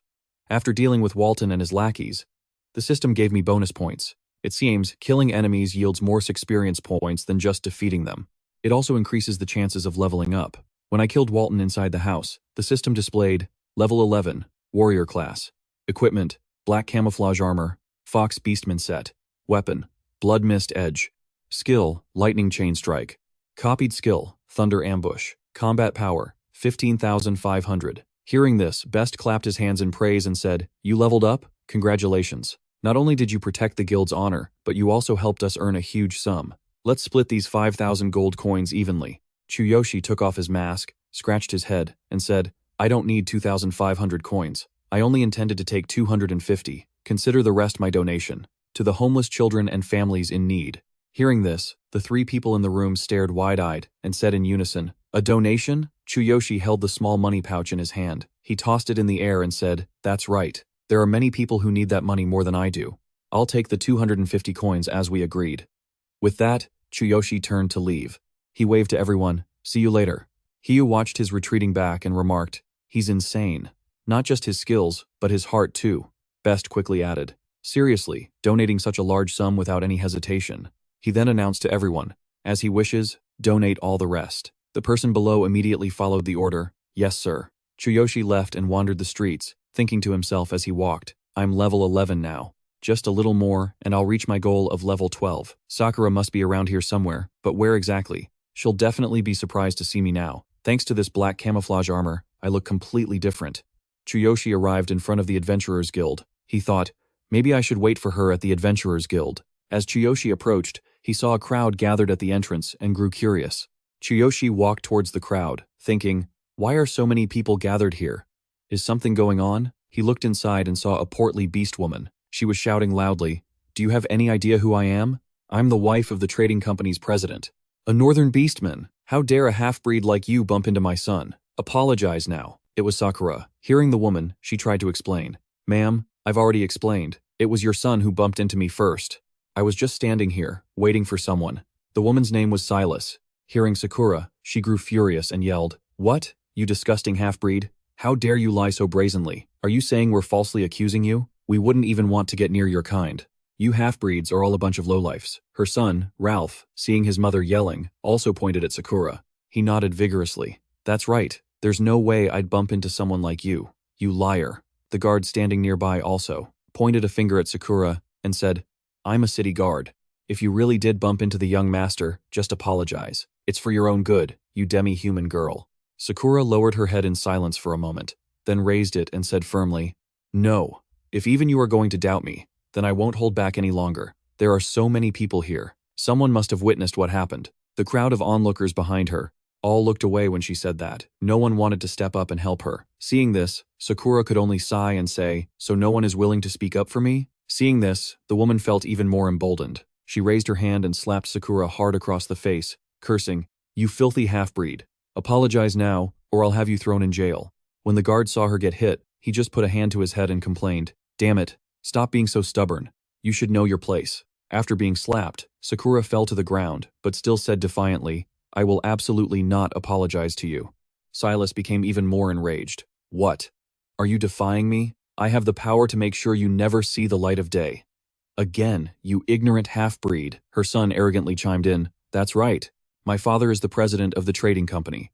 In this city, the guard, seeing Sakura touch the sword at her side, shouted, Hey, put your weapon down. Even if you're a high-ranking adventurer, there are still laws here. Sakura's eyes were filled with rage, but she told herself, endure it, Sakura.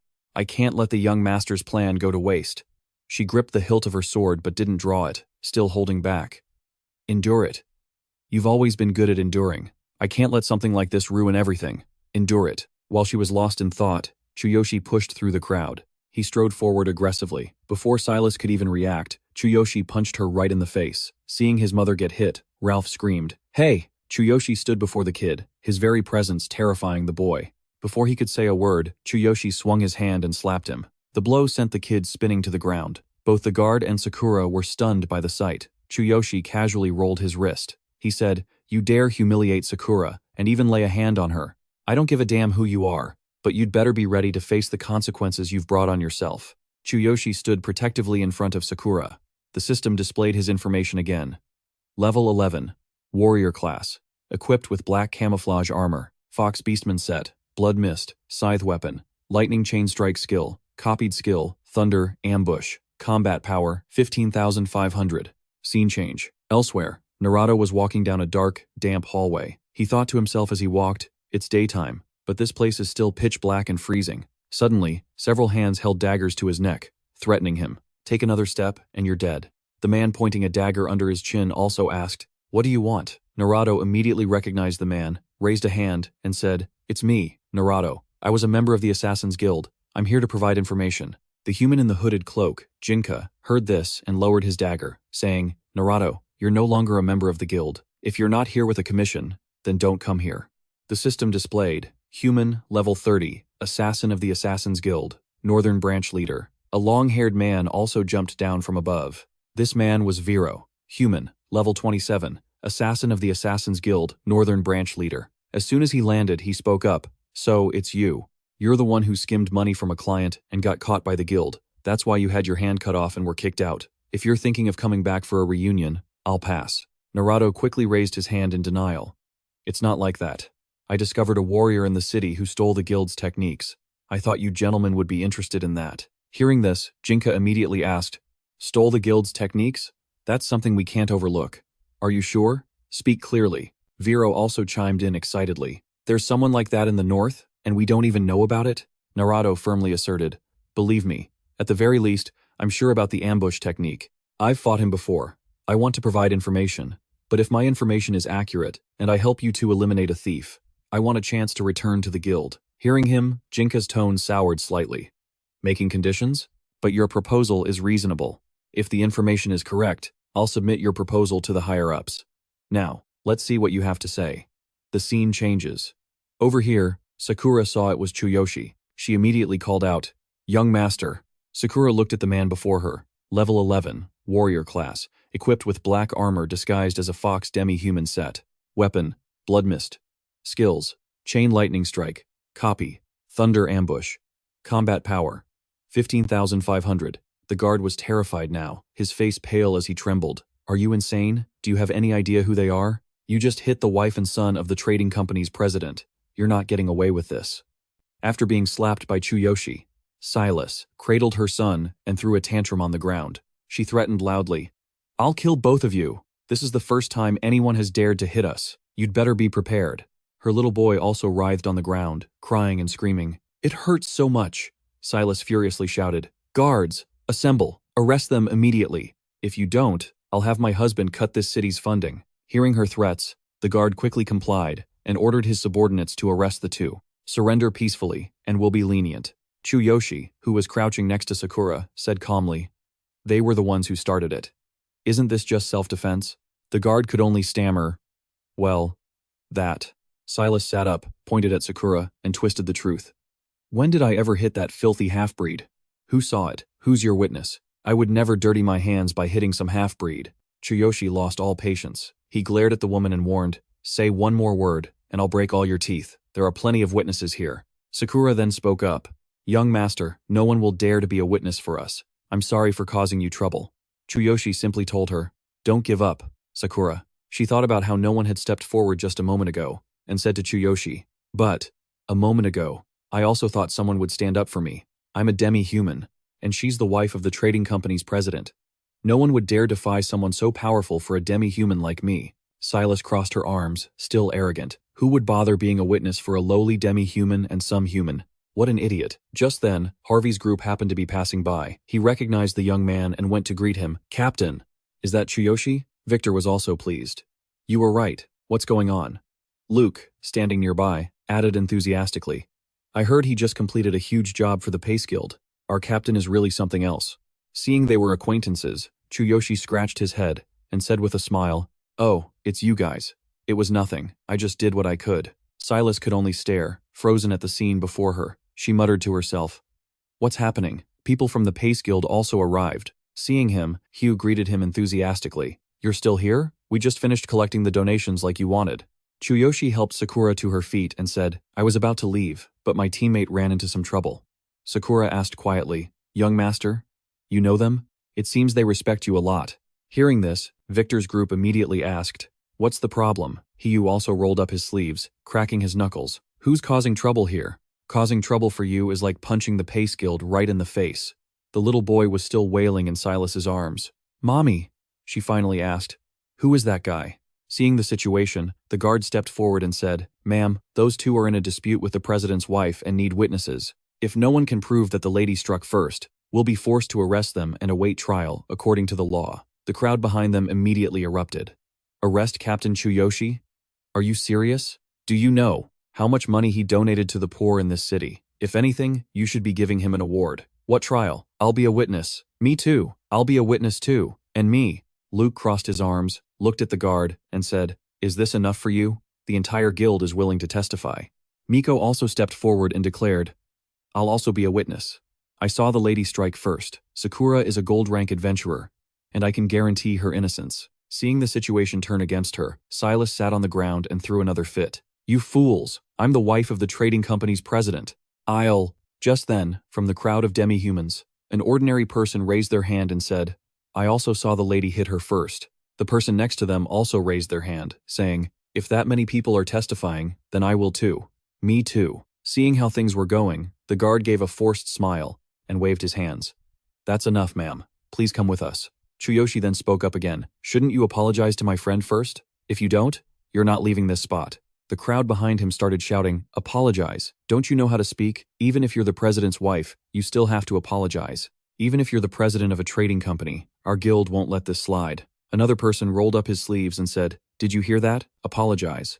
Overwhelmed by everyone, Silas could only get up, walk over to Sakura, and apologize to her. All right, I was wrong. Please forgive us. Her bratty son also came over and said, I'm sorry. The guard following behind said to her, This way, madam. Chuyoshi turned to the group and said, Thank you all for your help. One of them heard this and replied, It's nothing. Captain Chuyoshi's business is our business. Hugh also spoke up, If you run into any more trouble here, just mention the Pace Guild. After thanking everyone, Chuyoshi called out to Sakura, who was talking with Miko on the other side. Let's go, Sakura. Hearing this, she turned and replied, Yes, young master. Before leaving, she also bowed her head to thank everyone. Thank you all so much. As they walked, Sakura said to Chuyoshi, You look so different, young master. I almost didn't recognize you. Chuyoshi turned to her with a grin and said, Really? I just found some equipment that changes my appearance a little. The clothes you made for me got torn during a mission. Sorry about that. Hearing this, Sakura just replied cheerfully, It's okay. It's not just your appearance that's changed. You seem more mature, too. And so is your aura. Did you level up? When she asked, Chuyoshi replied, I helped resolve a conflict between a party and a guild, and that's how I met those people from before. I managed to level up and earn a little money. He took out a bag of gold, handed it to Sakura, and said, Here's 250 gold coins. Hold on to them for me. Sakura opened the bag and couldn't help but be astonished when she saw so much gold. 250 coins? That's amazing. We can buy some really good gear at the auction with this. Chuyoshi looked at her and said, I was planning to buy you some new equipment. An auction, huh? Sounds good. Let's check it out when we get to the next town. Hearing this, Sakura gave a shy smile. You don't have to spend money on me. If you're interested in the auction, we can go to the next town. It has a medium-sized auction house. That's also where the genius mage, Kevin, lives. Hearing Sakura mention him, Chuyoshi suddenly remembered. He thought to himself, I almost forgot I had to meet him. I have to see him. After these last few battles, I feel like there's stagnant blood crushing me from the inside, like I have stones in my body. This might be a side effect of The sacrifice. I need Kevin to heal me. The two continued on their way, talking and laughing happily. But just after entering a forest, Chuyoshi immediately sensed something was wrong. Leaves flew towards them like a flurry of daggers. Chuyoshi exclaimed, "What's that? Leaves!" Sakura instantly drew her sword, slashing the leaves away and shouting, "Show yourself!" A figure was hiding in the shadows. He was casting some kind of spell and spoke, "So there's another one." Seeing the person before them, Chuyoshi and Sakura were a bit stunned. Just then, a black crow flew down and perched on a branch. Jinkara spoke again, "Just as I thought. You are not a member of the Assassin's Guild. If what Naruto said is true, then you're the one who stole our guild's secret techniques. Isn't that right?" Raizo stuck out his tongue and licked his finger, his tone sounding unhinged. "The girl with you is quite a looker, isn't she? Both of you are hiding your levels, huh? But based on what Naruto said, the guy's level isn't very high. The girl, on the other hand, seems a little stronger. Around level 20. Not that it matters." He saw Sakura and licked his lips provocatively. "Oh, a demi-human? How interesting." Both Chuyoshi and Sakura, seeing their hostile intentions, prepared to fight at a moment's notice. Chuyoshi remained silent, standing behind Sakura and observing. He thought to himself, "This is the first time I've ever seen Sakura emit such a strong killing intent." Sakura glanced at Chuyoshi and said, "Young master, please be careful. These two are stronger than anyone we've faced before. I can sense a killing intent that only those who have slaughtered countless people possess. If they truly are from the Assassin's Guild, they'll be tough opponents." She added for Chuyoshi's benefit, "The Assassin's Guild is an underground organization rooted in the East. They're all cold-blooded killers, famous for taking the heads or body parts of their targets as trophies. Even the major guilds are afraid to cross them. Once you're targeted by them, the outcome is always gruesome." Chuyoshi stepped up to stand beside Sakura and said to her, "The Assassin's Guild? I did meet a Beastman warrior who said he was kicked out of that guild, but I have no connection to them. And I've never met these people before." Suddenly, he remembered something. "Wait a minute," he thought. "They said I stole a technique. I get it. The technique that I copied must be a secret art of the Assassin's Guild. That's why they're targeting me." When he fell silent, Sakura glanced at him, confused. Jinkara watched from above. He said to Raizo, "I know your type. I'll let you have the demi-human girl, but be careful. She seems quite strong." He performed some kind of hand sign while speaking, "I'll take care of the thief. If I bring back his head and hands, the guild will have no more questions." Beside him, Raizo also raised his hands. He prepared to cast a spell and said, "I like feisty women. No matter how strong they are, they can't beat me." Then it settled. The two of them began casting their spells in unison. They chanted together, "Now, get a taste of the Assassin's Guild's secret combo art. Combo art. Endless night." Countless lines instantly appeared. Standing on the ground, Chuyoshi activated his divine eye. The system indicated, "Combo art. Endless night." A secret technique of the Assassin's Guild used to capture enemies. This skill traps enemies in darkness, restricting their vision, making them easier to capture and attack. Seeing this, Sakura immediately recognized it and warned Chuyoshi, "This is their secret technique. Get closer, quick, or we'll be separated." Chuyoshi stood there stunned, repeating the words, "separated." Then, he turned to Sakura and said, "Actually, we should split up. That way, we can fight them one-on-one more effectively. I want to see for myself just how strong they are." Suddenly, two figures, Jinkara and Raizo, plummeted from the sky. They both sneered, "Well, look at this. No one's planning on running away?" Sakura tightened her grip on her sword's hilt and warned, "Be careful." Jinkara began to circle Chuyoshi. He taunted him, "You're so arrogant. Did you really think you could just steal our guild's techniques and live happily ever after?" Naruto said, "So you're the one who stole our ambush technique? I'll show you what a real ambush looks like." With that, Jinkara lunged from behind Chuyoshi. As he struck, Chuyoshi instantly drew his blade to block the attack. Without even turning around, he simply said, "A level 30 assassin." Chuyoshi glanced back at him and added, "If you want to defeat me, you're going to need a lot more practice." Jinkara was shocked that he'd blocked the attack. He gritted his teeth, thinking, "He actually blocked it? How did he predict my move? And how could he possibly know my level?" Jinkara landed on the ground, his brow furrowed. "What level are you?" Chuyoshi nonchalantly rested his sword on his shoulder and replied, 11. The system displayed, level 11. Class, Warrior. Equipment, Camouflaged Black Armor Set, Fox Beastman Set. Weapon, Blood Mist. Skill, Chained Lightning Strike. Copied Skill, Thunder Ambush. Combat Power, 15,500. Hearing this, veins began to bulge on Jinkara's face as he spoke. Level 11? Impossible. Are you messing with me? There's no way you could have reflexes like that if you were really level 11. Unless you're some kind of genius. Hearing this, Chuyoshi just shrugged. Believe what you want. Seizing the opening, Jinkara immediately lunged forward. As he charged, he yelled, "Your arrogance is just plain stupidity. Let's see you block this." He then summoned 3 giant snakes, each bearing 2 sharp fangs.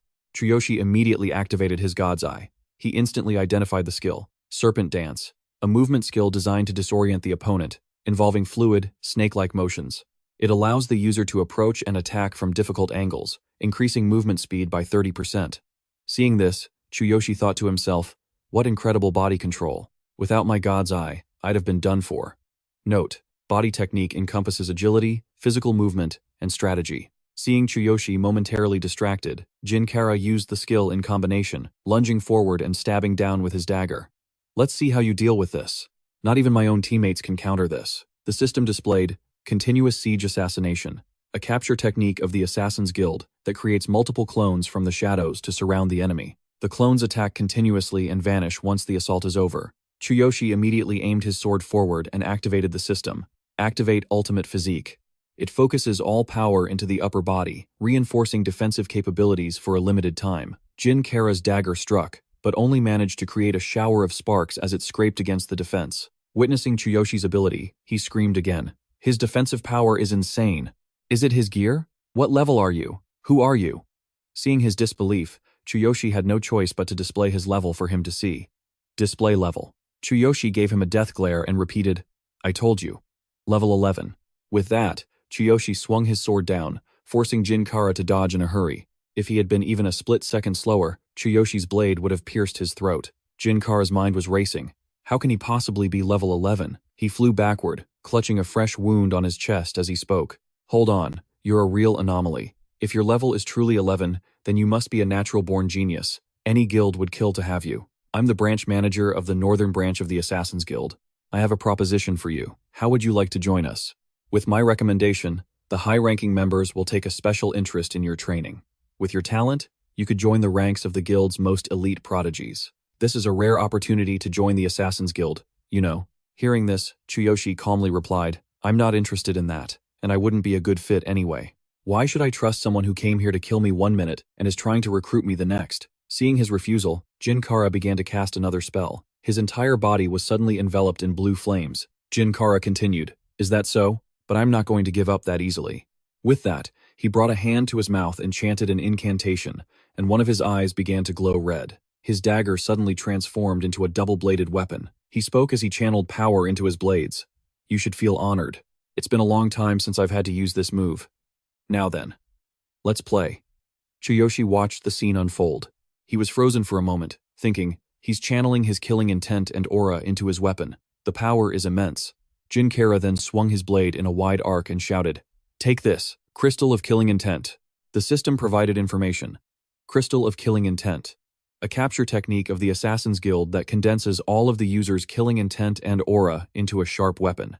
A powerful attack that cannot be blocked or parried. Seeing this, Chuyoshi quickly activated the system again. Activate Ultimate Physique. Jinkara's slash tore right through Chuyoshi's armor. He cursed internally, damn it, my right arm, not even my body, reinforced with Ultimate Physique, could withstand that blow? That guy's power is too immense.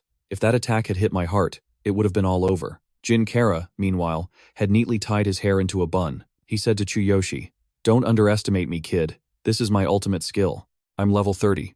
No matter how talented you are, you're still only level 11. Your skills are no match for mine. Anyone below level 30 is no match for me when I use this skill. Since you refuse to join the Assassin's Guild, you can just die. With that, he lunged forward to deliver a second slash.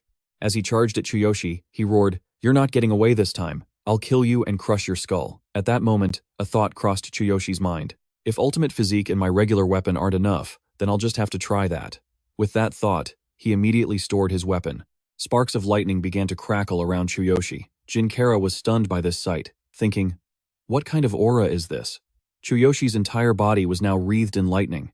A notification popped up from the system. Heavenly King's hammer has been retrieved from the spiritual inventory. Notification. Due to unmet conditions and level, the Heavenly King's hammer cannot unleash its full power. Forced activation will consume a large amount of energy. Activation time, 1 second. Chuyoshi looked at Jinkara with eyes full of killing intent and said, All right then.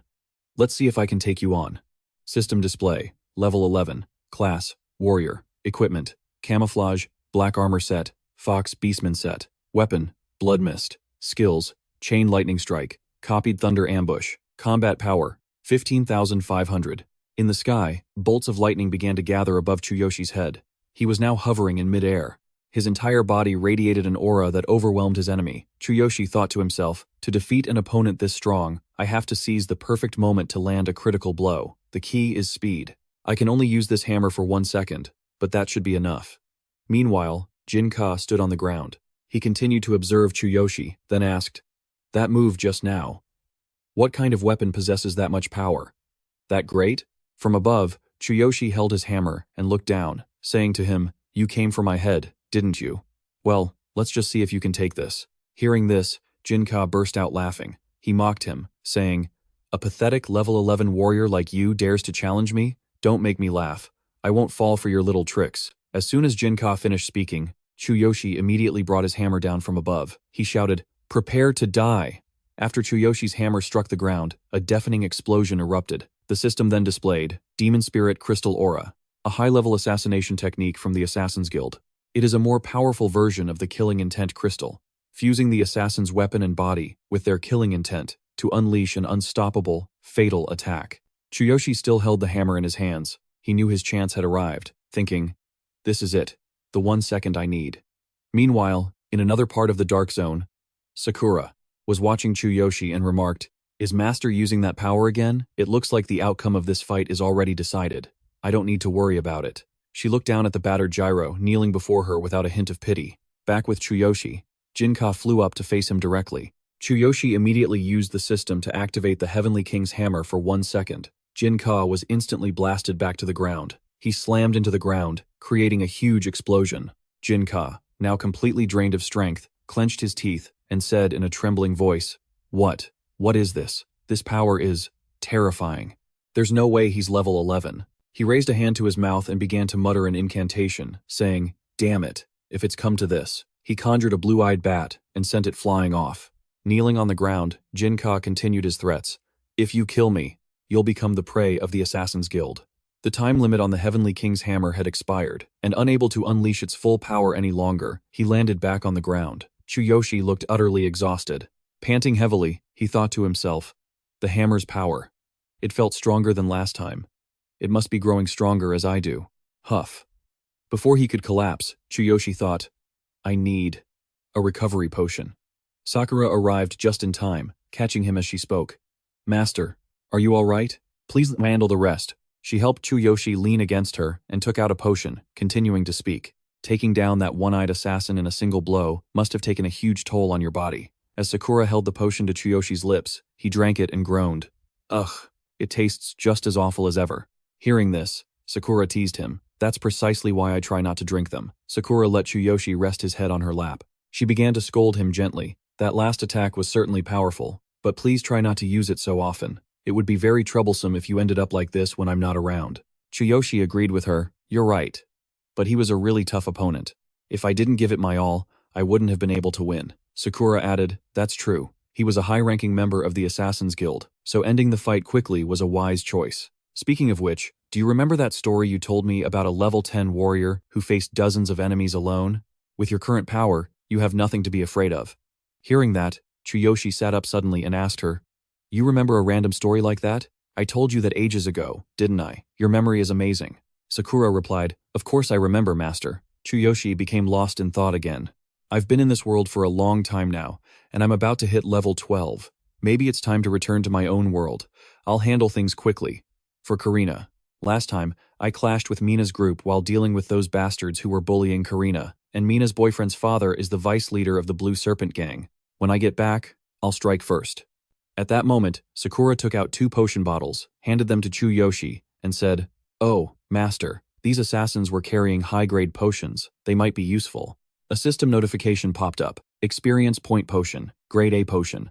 Increases experience point gain by 45%. It is a rare item that's difficult to find in the world of adventurers. It is extremely expensive and rarely found on the market. Seeing this, Chuyoshi cheered. An EXP potion. This is great. I might actually hit level 12 before we even reach Kevin's town. He thought to himself, okay, as soon as I hit level 12, I'm going home. I need to see Karina. Holding the 2 potions, Chuyoshi was full of energy again. I'm completely recovered, he said. Let's keep moving, Sakura replied happily. Yes, master. On their way, they encountered a swarm of small monsters, and even a boss monster, but Chuyoshi and Sakura quickly took care of them all. As they continued, they came across a party that was failing its quest. Chuyoshi joined them and essentially completed the mission for them all by himself. Thanks to helping with their quest, Chuyoshi instantly leveled up to 12. Class, Warrior. Equipment, Camouflage, Black Armor Set. Fox, Beastmen Set. Weapon, Blood Mist. Skills, Chain Lightning Strike, Copied Thunder Ambush. Combat Power, 16,000. The 2 continued their journey. As they walked, Sakura said, We're almost at the town where Kevin lives. Upon arriving at the town, Sakura spoke to Chuyoshi. Model, why don't you stay here for the night? At that moment, a beastman cheerfully stepped out. Looking for a room? Guests? Our inn has 1 premium room left. He was the innkeeper. Seeing this, Chuyoshi stepped forward and asked the owner, do you have 2 rooms available? It doesn't have to be a premium room. A regular one is fine. The innkeeper looked at the 2 of them, smiled, and said, I'm terribly sorry. We only have 1 room left. You're both adventurers, correct? I'm guessing you're on your way to the refinement tournament hosted by Kevin, the one held in Karnio, right? Almost all of our current guests are adventurers, so you're lucky to have found even 1 empty room. Hearing the innkeeper say this, Chuyoshi asked, What's this refinement tournament hosted by Kevin? When the innkeeper heard his question, he looked at him with suspicious eyes. Are you 2 really adventurers? You don't even know about Kevin's tournament? It's been held many times before. Sakura stepped in with a smile to smooth things over. It's a large-scale alchemy event. It's hosted by the renowned wizard himself. There will be exhibitions, competitions, and many excellent potions will be crafted there. This tournament is very famous among adventurers. I've already looked into it. We'll arrive on the very first day, so we can go have a look around. Or we can shop for any necessary potions. Hearing her, Chuyoshi agreed. Sounds interesting. We'll check it out when we get there. The innkeeper asked the 2 of them again, So, will you be taking the room? Hearing this, Chuyoshi scratched his head thoughtfully and said, Sharing a room, if you don't mind. Sakura then turned to him and said, If it's all right with you, master. The 2 said in unison to the innkeeper, We'll take the room. Suddenly, a couple approached from behind, and the man announced, We'd like a premium room. He was the blue wizard Vincent, level 15. The innkeeper's face lit up as if he'd struck gold. Sir Vincent. Please, come in. We will prepare our finest premium room for you. Vincent simply replied, Lead the way. Chuyoshi was not happy to hear that. He stepped forward, placed a hand on Vincent's shoulder to stop him, and said, Hey, you got here after us. You need to wait in line. He turned around, an arrogant look on his face. Wait in line? Do you have any idea who I am? Don't make me laugh. The last premium room will be mine. Isn't that right, innkeeper? Hearing him, the innkeeper stammered in agreement. Of course, sir. Sakura, standing behind, also spoke up. But we were here first, and we were about to book that room, so you should reconsider. The innkeeper stared at them, dumbfounded. Do you 2 really not know who he is? That's Sir Vincent, the disciple of the genius Kevin, the blue wizard Vincent. He's an incredibly influential person. Not only is he skilled at refinement, but his master, the wizard Kevin, is someone that even level 30 adventurers treat with the utmost respect. It's best not to cause trouble. The woman in Vincent's arms, Mira, also said huffily, You don't even know who Vincent is. Where did you people crawl out from? Just ignore them. They'll get the picture once they hear my master's name. At that, Chuyoshi cracked his knuckles and said, So, you're one of Kevin's little disciples, huh? So what? That room is ours. Lead the way. Both Vincent and the innkeeper were shocked by Chuyoshi's persistence. Vincent's face twisted in anger as he let out a loud laugh and repeated, This is amusing. You don't know who I am? Are you deaf or something? I am Vincent, the blue wizard, and a disciple of the genius, Kevin. Are you actually trying to steal the room from me? After this, don't even think about setting foot in Karnio.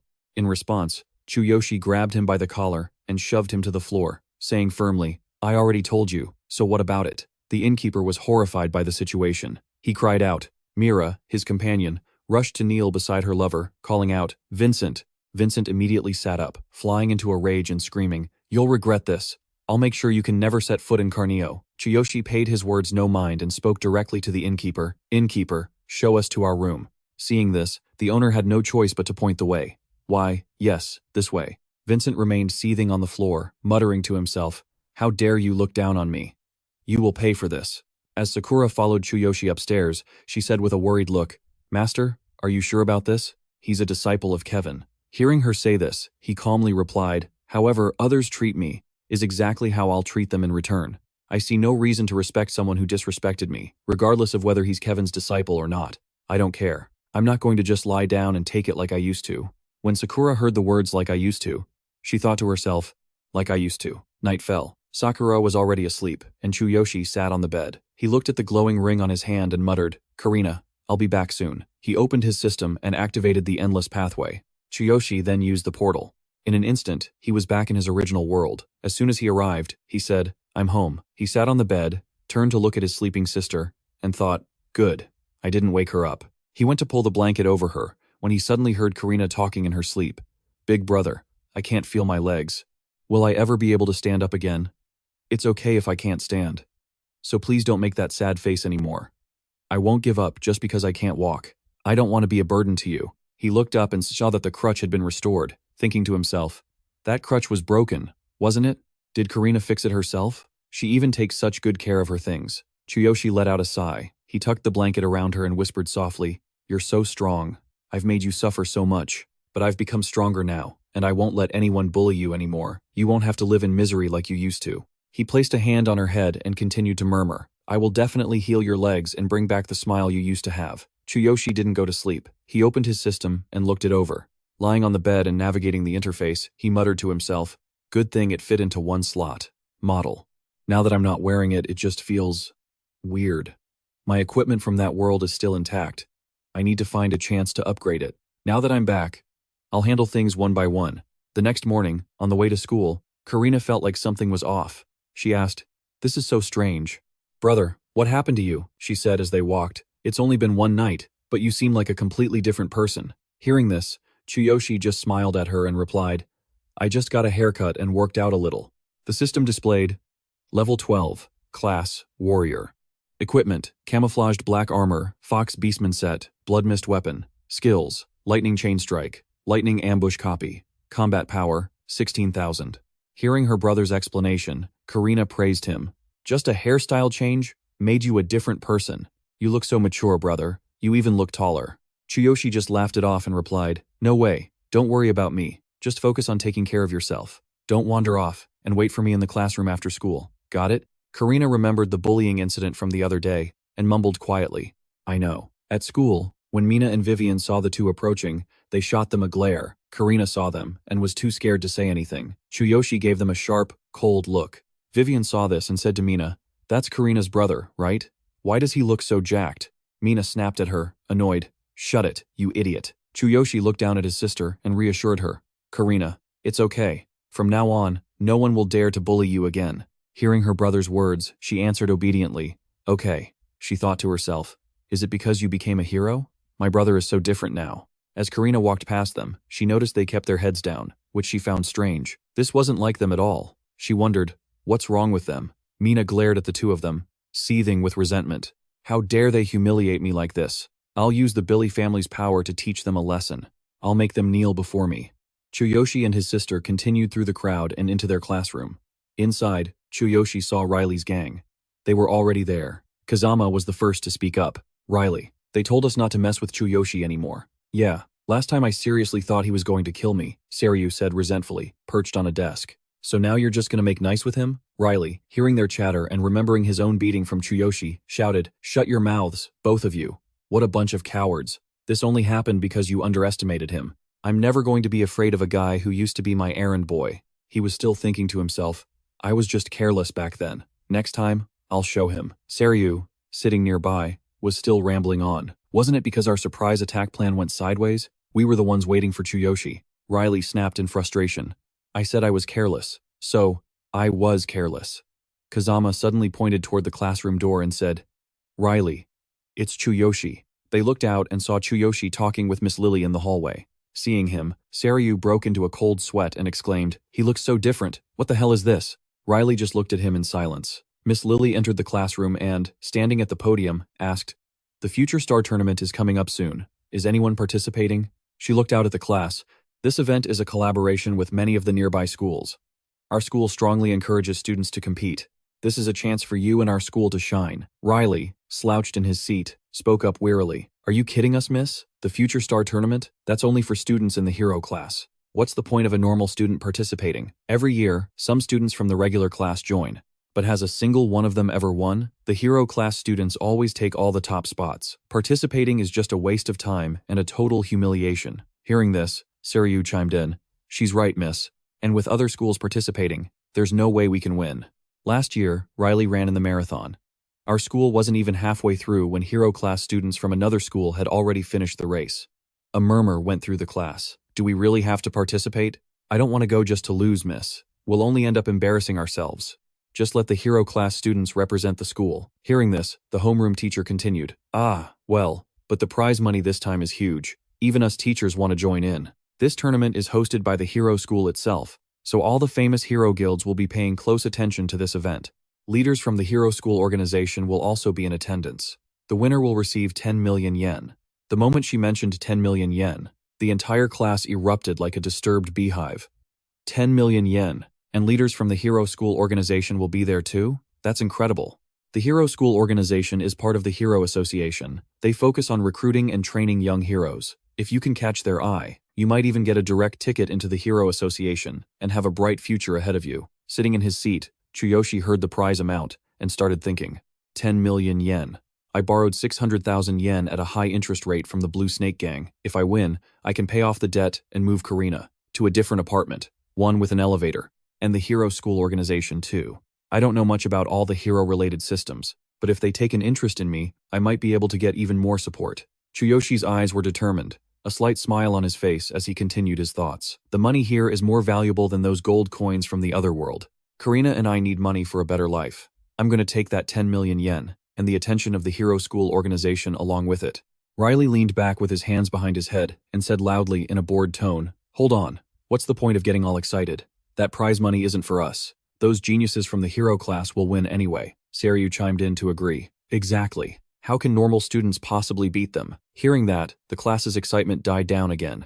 People started whispering, What's the point of getting our hopes up? We don't stand a chance. The teacher could only offer some encouragement. What's important is that you participate. Another person spoke up.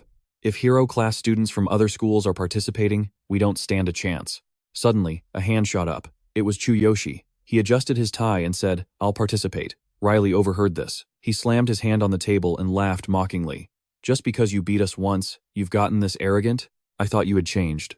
But you're still as delusional as ever, huh? You really think you can take on hero class students? The whole class burst out laughing at him. Chuyoshi, are you kidding? Fighting against hero class students?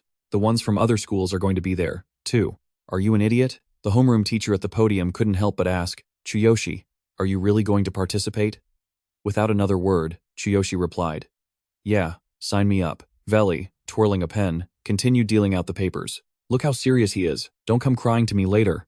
Chuyoshi immediately turned back, glaring at him with a cold stare, and said in a firm voice, Veli, want to make a bet? If I lose, you can do whatever you want. But if I win, you all had better drop this whole, I'm better than you attitude. Hearing this, Veli was stunned, speechless. Riley, however, flew into a rage, shot up from his seat, and slammed the table, yelling, You're on. This whole class is our witness. You'd better put your money where your mouth is. We'll be watching to see how you make a fool of yourself. Chuyoshi just calmly replied, Fine, be my guest. From the podium, the homeroom teacher spoke up again. Quiet. I will submit Chuyoshi's application. This afternoon, there's a pre-tournament evaluation for all participants. Anyone who signed up must attend the evaluation. Hearing this, Chuyoshi asked, A pre-tournament evaluation? I understand. Chuyoshi was now standing outside Karina's classroom. When Karina learned her brother was entering the competition, she cheered, That's awesome, big bro. Good luck. Chuyoshi ruffled her hair and reminded his little sister, Yeah, I might be late picking you up tonight, so remember not to go home alone. In the hallway, a few girls were walking by. Seeing Chuyoshi, they couldn't help but start whispering, Is that Karina's brother? I never got a good look before, but he's really handsome. He used to be so scrawny, but now he looks so cool. Let's ask Karina later. I bet he doesn't have a girlfriend. After they finished talking, Chuyoshi turned to leave, not forgetting to wave goodbye to his sister inside the classroom. People started gathering around Karina's desk. Vivian and Mina, sitting off to the side, watched the scene. Vivian said with some annoyance, Look at them, all flocking around that Karina girl now. Mina, fiddling with her phone, said to her friend, I heard her brother's joining the tournament. He's got some nerve. I already told Billy about it. She was texting her boyfriend. Billy replied instantly, I know. My dad knows some hero class students from another school. We'll use this chance to teach that guy a lesson. After reading the text, she said smugly, "Perfect. I can't wait." Looking at Karina surrounded by people, she said spitefully, "After we take care of her brother, we're going to bully that Karina girl even worse than before. She should enjoy these last few happy moments while she can." In the principal's office, he was standing by the window, hands behind his back, giving instructions. This Future Star event is very special. On paper, it's an event to foster friendly relationships among the students. But in reality, it's a strength assessment set up by the Hero Association and the major guilds. Simply put, the strength of our hero class students represents the strength of our school, which determines how much support we receive. He turned around and continued seriously. Our goal is to get at least one student into the top 5. Only then can we guarantee our school will get the investment it needs. The person on the other side heard this and replied obediently, "I understand. As you've instructed, all hero class students will participate, while regular class students have the option to join. Or not." The vice principal, standing before the principal, broke into a sweat and continued, "As expected, almost none of them have registered." Hearing this, the principal said dejectedly, "That's not surprising. The regular students aren't fools. They know how massive the power gap is." He crossed his arms and continued, "All right, so all the hero class students will participate, and no regular class students will join. Is that correct? A representative from the Hero Association will be attending this afternoon's evaluation. Make sure preparations are flawless. There can't be any slip-ups." The vice principal raised a hand to wipe the sweat from his pale face and replied, "The preparations for the evaluation are fine, but there is one thing. A student from the regular class, Chuyoshi, has signed up to participate." The principal, hearing this, turned around in shock and blurted out, "A regular class student?" By afternoon, in the pre-tournament evaluation area, all the contestants were gathered. Everyone was warming up for the test. Someone suddenly spoke up.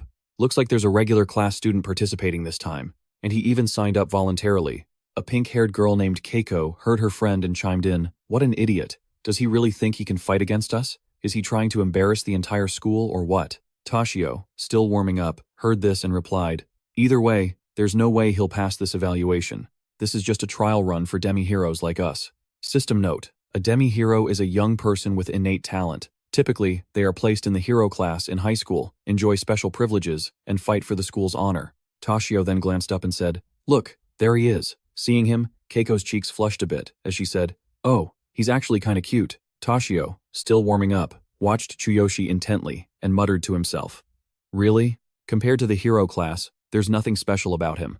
Kazuo, holding the student list, grumbled when he saw a regular class student on it. Why is a regular student participating in the evaluation? What a waste of time. This man was the teacher in charge of supervising the test. Hearing this, Toshio also spoke up, his voice tinged with amusement. Even the teacher said so. A regular class student really doesn't stand a chance here. The scene changes to a group of observers, one of whom speaks. "Thank you for taking the time to visit our school for the evaluation." In the second-floor observation room, the principal was speaking to the visitor, his voice trembling slightly. "Chairman Suzuki, down there are our school's hero class students. The evaluation will begin shortly. We look forward to your guidance." Hearing the principal, Suzuki just replied calmly, "The organization has very high expectations for your school's hero class. I am merely here to observe as a representative." This man was Suzuki, the chairman of the Hero School organization. The principal followed behind him, saying cheerfully, "We are deeply honored. It would be wonderful if our students could meet your expectations. The results will be displayed here. Please, feel free to watch from up here." With that, the principal glanced at the vice principal as a reminder, "Hurry up and start." Hearing this, the vice principal simply held up his phone and replied, "Yes, sir." Down below, Kazuo received the message on his phone, and thinking the vice principal had made contact, he turned off his device. He raised his hand and shouted to all the students, "All right, let the test begin." The content of the test is the same as we discussed before. Form your teams and enter the simulators. Kazuo walked over to the simulator in front of him, pointed at the glowing screen, and said, "These 3 machines are the basic models. The program will run D-rank and E-rank simulations, and F-rank dungeons. With your abilities, most of you will be running the F-rank program. So, you don't need to worry. Form teams in the assigned order, and the results will be displayed afterward. A score of 60 or higher is considered a pass."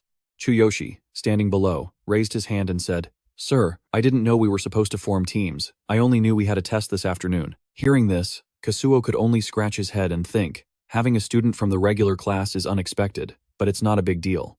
He'll probably fail right away anyway. After a moment of thought, Kazuo spoke up, In that case, you can take the test last, by yourself." Hearing the teacher, Chuyoshi thought to himself, "Alone? I'm used to this from the other world." He replied out loud, "Yes, sir." Toshio, standing on the other side, was still glancing at Chuyoshi and said, "Looks like the teacher's just writing him off. This simulation won't hurt anyone, but the dark energy and the difficulty are seriously intense." Hearing her friend, Keiko placed a hand on her hip and added, "Even a team of demi-heroes would struggle, let alone some regular student going in solo. How long can he last? It's honestly pathetic." Suzuki, along with the principal and vice principal, stood above, watching each group of students enter the simulators.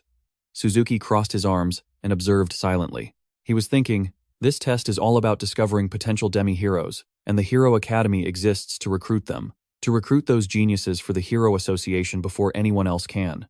In times like these, even powerful guilds have to fight.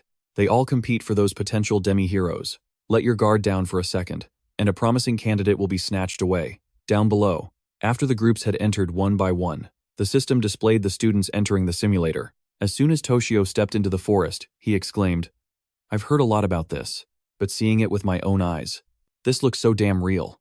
Everyone started opening their system windows. Toshio continued, "Oh, we get to choose basic equipment too?" After selecting his armor, he turned and said, "Ready? Let's go. To pass this test, you need to score over 60 points, so be careful."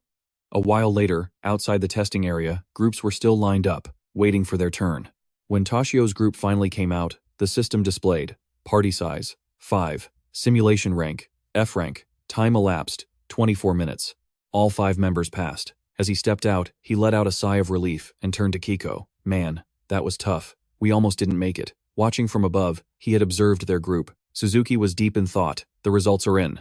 F rank difficulty, max score of 100. Most teams are scoring between 70 and 80. No one has scored over 90. It seems there are no potential demi-heroes in this school's hero class. They're all still too young. In recent years, the highest score was a 93 from a 2-person, E-rank simulation. They've since been promoted to full-fledged heroes. Even though it's only 1 rank of difference, the talent gap between E-rank and F-rank is massive. If someone could pass an E-rank, they could get into any hero training school they wanted, and if they scored high, the major guilds would also take notice. But geniuses like that are rare. Will I be able to find anyone like that here? He then pointed down and said to the principal with a smile, "This is great. With just a little more training, they'll have bright futures ahead of them." "Is that everyone for the test?" Hearing his question, the vice principal replied with some difficulty, There's still 1 student from the regular class getting ready." The principal seemed displeased by this and cleared his throat as a warning. Ahem. Suzuki, however, clasped his hands behind his back and said cheerfully, "Oh, a regular student signed up?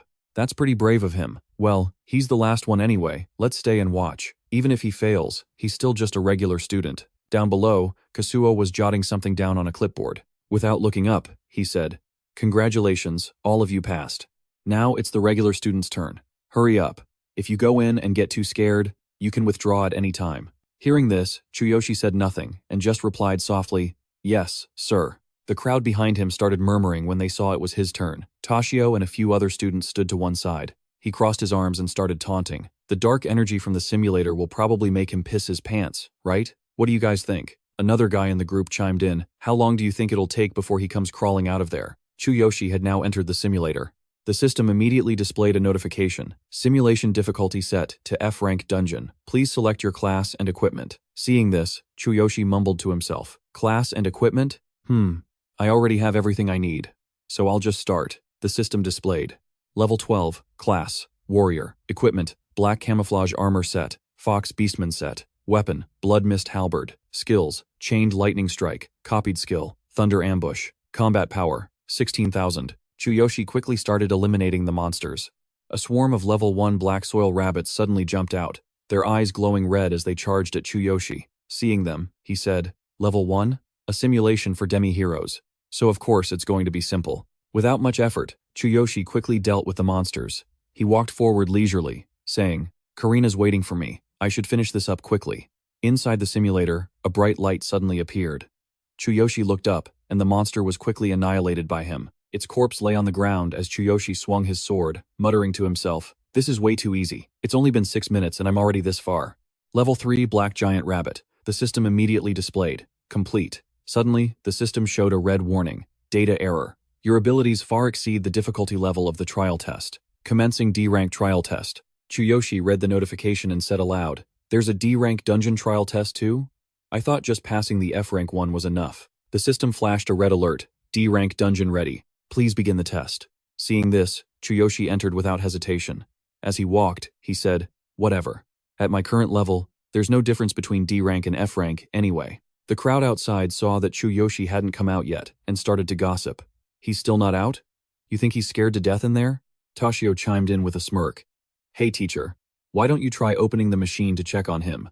He's probably too scared to come out because he soiled his pants. Kazuo looked at the system display, saying with a bit of worry, it's been 12 minutes. That's a long time for a regular student. Did something really happen? What a pain. Suzuki, still standing on the upper level with his hands behind his back, said, for a student from the regular class to last this long is quite impressive. When he comes out, Mr. Principal, you should praise him for his courage and give him some form of reward. The principal heard this and eagerly agreed with him. Of course, even though we don't know the result yet, I will definitely commend his bravery. Suddenly, the simulation machine rumbled. The door opened, smoke billowed out, and the machine announced, test complete. Chuyoshi stepped out, and the system immediately displayed the results. Congratulations, you have passed the test with a perfect score. Party size, 1. Trial tests, F rank and D rank. Total time, 12 minutes. Score, 100. The crowd below stared, their eyes wide with astonishment. Chuyoshi walked out, muttering to himself, so, I guess that's it. The 3 people in the second-floor observation room were also startled. Suzuki couldn't help but exclaim, is he really a student from the regular class? Down below, Kazuo looked at the simulator's display, breaking out in a cold sweat. What is this? 100 points. And he even cleared the D-rank trial test? How is this possible? There must be some kind of mistake. Toshio also couldn't believe it. His face flushed red as he pointed and shouted, it has to be a scoring error. There's no way a regular class student could pass both tests in just 12 minutes. And it says he passed the D-rank one too. That's impossible. Chuyoshi walked over to Kazuo and said, I don't really care about the score, sir. As long as it's a pass, that's good enough for me. I have to go pick up my little sister, so I'll be leaving now. The teacher could only nod at his words. Ah, okay. Just as Chuyoshi was about to leave, someone called out to him. Hey, student, wait a moment. Suzuki walked up and stood in front of him. You just passed both the F-rank and D-rank trial tests. Is that correct? Chuyoshi simply replied nonchalantly, yes. The vice principal standing beside them stammered, impossible. How could that be? The default setting is for a lower rank dungeon. There's no way a D-rank test could have appeared. And you passed both in just 12 minutes. And you're a regular class student, no less. Suzuki ignored the vice principal's words and continued. Your name is Chuyoshi, right? Can you tell me what the final boss of the D-rank test was? Chuyoshi turned to leave, shrugging his shoulders as he answered casually. It was a level 6, Black Wolf. It was fast, but way too weak. I only had to slash it a few times before it died. If that's all, I'm going to go pick up my sister now. Goodbye, teachers. Hearing this, Suzuki said nothing. Suddenly, the principal spoke up. Chuyoshi isn't lying, is he? Suzuki immediately cut him off. Go on and pick up your sister. Chuyoshi turned his head, looked at him, and said, thank you, sir. The principal standing beside them tried to explain, Chairman, there must be a problem with Chuyoshi's result. Suzuki immediately interrupted the principal. Mr. Principal, let Chuyoshi participate in the upcoming tournament, and keep this a secret. His score, and everything that happened today. The principal didn't understand why, but he still nodded in response. Ah, yes, understood. Suzuki remained standing there. He was thinking, there's no mistake. The final boss of the D-rank test is indeed a level 6 Black Wolf. And according to what he said, it was fast but too weak. You wouldn't know that detail unless you fought it. It's real. A hidden genius. No. He's more like a monster. A regular class student clearing both F-rank and D-rank tests in 12 minutes with a perfect score, breaking the record. Yes, I have to keep an eye on him. If my guess is correct, I absolutely must recruit this genius for the Hero Association. Chuyoshi strode down the hallway as the afternoon sun shone down on him. The system displayed his status.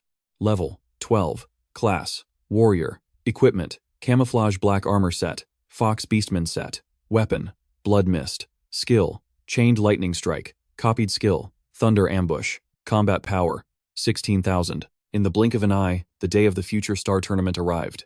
A bright red banner was hung in front of the school gate, and students were flocking to the competition area. A student holding a bag confidently walked through the crowd. Seeing him, the other students began to whisper, it's Kurozu and Sawahira Academy, the 2 top-ranked schools with ridiculously high scores. They're participating too? Another student spoke up. I heard they have a lot of students from the hero class who are already strong enough to be real heroes. We don't stand a chance against them. The top 5 ranks will probably all go to those 2 schools. Our school has no hope of reaching the top. A hand raised a megaphone, cutting through the chatter as an announcement blared out. Attention all contestants. Please make sure you have registered here before gathering at the arena. Chuyoshi, with his bag slung over his shoulder, walked up to the registration desk. The attendant saw him approach and asked, "You're from the hero class, right? What's your name?" Chuyoshi replied, "I'm Chuyoshi, from the regular class at Sexton Academy." His system also displayed his status. Level, 12. Class, Warrior. Equipment, Camouflage Black Armor Set, Fox Beastmen Set. Weapon, Blood Mist. Skill, Chained Lightning Strike. Copied Skill, Thunder Ambush. Combat Power, 160,000. Hideki, sitting at the registration desk, heard this, and simply watched him walk away before calling out, "Oh, the regular class? You've got guts. I'll give you that. Don't push yourself too hard." The students from the hero class are formidable opponents. Inside the stadium, the opening ceremony had begun. The vice principal approached and said, "Mr. Principal, Chairman Suzuki has arrived." The principal and vice principal immediately went to greet Suzuki. The moment the principal saw him, he invited him in, saying deferentially, "I apologize that there was no one here to greet you, sir." With his hands clasped behind his back, Suzuki replied to the principal, "There's no need for that. All the regular class students have registered, correct?" The vice principal, standing nearby, quickly stepped forward to answer, "Yes, sir. They have all registered. They should be in the arena by now." Hearing this, Suzuki replied with satisfaction, "Very good." In the arena courtyard, the students were also hastily warming up. At that moment, Suzuki was still thinking to himself, "So, Suzuki Shiro did register. That means he's serious about this tournament. If his power is real, then there's no doubt he's an exceptional genius. If the major guilds take notice, they might try to snatch him away. I can't let that happen." In a corner, the vice principal turned and covered his mouth to whisper to the principal, "The guild representatives have all arrived. We should begin the opening ceremony." The principal nodded in response. "All right, make sure everyone is well taken care of, and don't be impolite." The vice principal continued to whisper to him. Chairman Suzuki probably already knows, but this year, both schools, Kurozu and Sawahira, have sent their best students. The principal glanced over and asked, "Wait, they sent students who are better than usual?" The vice principal, worried, frowned with difficulty and continued, "Both schools this year seem very determined to get good results. Meanwhile, our school falls behind every year. I doubt we'll achieve any outstanding results this year either." The principal could only lean on his hand, let out a sigh, and reply, "I know. It's the same as always. We'll just do the best we can." Just then, in a room where all the competing students were gathered, a bell rang. The practical ability test will begin in a few minutes. Please gather at the testing area. Everyone in the room was busy warming up, and Chuyoshi was no exception. He was thinking, an ability test? Shouldn't the tournament be starting already? The screens on the machines lit up one by one. Ability test rules. Minimize movement while unleashing maximum power. Physical score and power score will be displayed on the screen. The maximum score for each category is 100. Chuyoshi understood immediately, thinking, so, the competition starts here. The smaller the movement, the greater the power. The power displayed will accurately reflect each contestant's true ability, and since everything is calculated by machine, there's no way to cheat. The crowd behind saw someone step forward and began to whisper, "A student from Sawahira? I wonder what score he'll get." The Sawahira student stood before the scoring machine, concentrating fully. He wound up and threw a powerful punch. The screen immediately displayed, physical score 72, power score 74. Seeing his scores, the student just grinned and muttered, "Nice." The group of contestants behind him immediately started buzzing. Both scores are over 70. Over 70 is above average. But if you get over 80, you can definitely compete for the top 3. One person turned to the guy next to him and asked, "What did you get last time?" The other guy replied, "A 76 in physical and a 66 in power. The movement restriction doesn't let me unleash my full power very well." Hearing that, his friend reminded him, "You need to practice controlling your power first." Chuyoshi overheard their conversation and thought to himself, so, over 70 in both categories is pretty good. I wonder what I'll score. The students stepped forward one by one for their test, and the system continuously displayed the results. Testing in progress. Scene High. Physical 62, power 69. Sawahira High. Physical 73, power 65. Scene High. Physical 76, power 72. Sawahira High. Physical 78, power 68. Sessen High. Physical 56, power 62. When a Sessin student came up, the group behind them started to mock them. Is this the best a Sessin student can do? 56 points? That's just average. The crowd behind them couldn't stop laughing. A male student continued to jeer. I heard there's even a regular class student from Sessin competing. I'm curious to see their pathetic little scores. The crowd also murmured, poor Seisin High. Did they have to add regular students just to fill the spots? Up in the stands with the guild representatives, everyone sitting there had their own calculations. It seems Kurozu High is in the lead. If they're trained diligently, they could definitely become promising heroes. I'll add a few of them to my recruitment list. That student from Sawahira is also quite impressive. Seisin High doesn't stand a chance. Their students are falling behind. Standing in the observation room, the principal covered his face with his hand. He sighed and muttered to himself, what embarrassing scores. Suzuki, on the other hand, was thinking, compared to the other schools, our students are clearly being left behind. I'm putting a lot of hope in Chuyoshi. In the stands, Chuyoshi's class was watching. Riley's group was also there. Seryu spoke up. The other schools even know about that? How humiliating. Hey, Riley said smugly, where's that Chuyoshi guy? Is he not going to compete? Karina sat watching from above, murmuring to herself, big brother. Karina's class was watching from the stands. Mina, with her arms crossed, started to taunt her again. Karina, is your brother planning to embarrass the whole school? In front of everyone here? Vivian chimed in. Yeah, if he's really that strong, he should be able to fight students from other schools, right? I mean, he was mocking us so much that day, wasn't he? Hearing this, Karina immediately shot back. I believe in my brother. Seeing her react like that, Mina got furious and snapped. You and your brother are a bunch of idiots. When he fails, I'm going to laugh my head off. Down at the arena, Suzuki was still watching closely. He frowned slightly, thinking, no one has scored over 80 in both categories yet, but the strongest contestants usually appear last. He pressed his lips together, still waiting expectantly. When is Suzuki Shiro-kun going to be up? Can he really compete? With the best contestants from Kurozu and Sawahira High gathered, a scuffle suddenly broke out among the group. Someone bumped into another student, and the student who got bumped angrily shouted, hey, watch where you're going. The other guy turned around, immediately drawing everyone's attention. He was Vincelov, the hero of Sawahira High. He had passed the level 4 D-rank hero exam with a combat power of 580. Someone immediately recognized him and spoke up. That's Vince. He's Sawahira's ace. He even passed the hero exam. He's a seed contestant aiming for the championship title. The student who got bumped lowered his head. If I'd known who he was, I would have just kept my mouth shut. Vince walked up to the testing machine and placed his hand on the ball in front of it. Gathering his strength, he then punched the testing ball. The machine's screen instantly lit up. Sawahira High, Physique, 86, Strength, 90. The crowd behind him watched in awe. So cool. Such a light movement, yet he unleashed so much power. He's amazing. Suzuki saw it too, and began on his assessment. Sawahira is indeed the strongest. It seems he's the most powerful student this year. I'll go talk to him after the event. Down below, as another student walked in, the others immediately started talking. Hey, Kurozu's ace is up. As soon as he entered, he started shouting. All of you who can't even score 80 points, shut your mouths and open your eyes. Watch a real ace from Kurozu in action.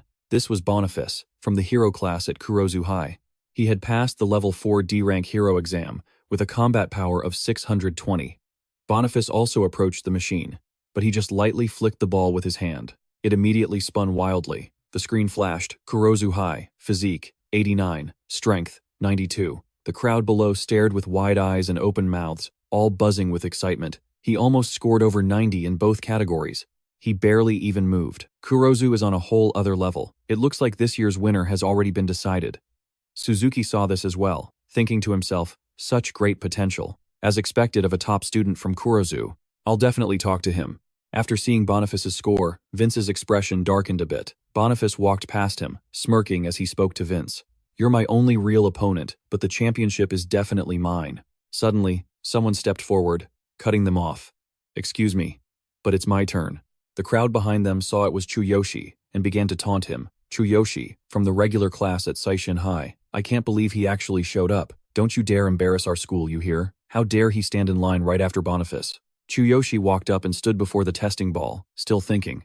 So, I just need to use as little movement as possible and release as much power as I can, right? The crowd behind him, seeing that he hadn't started yet, began to laugh and joke. They urged him on. Hurry up.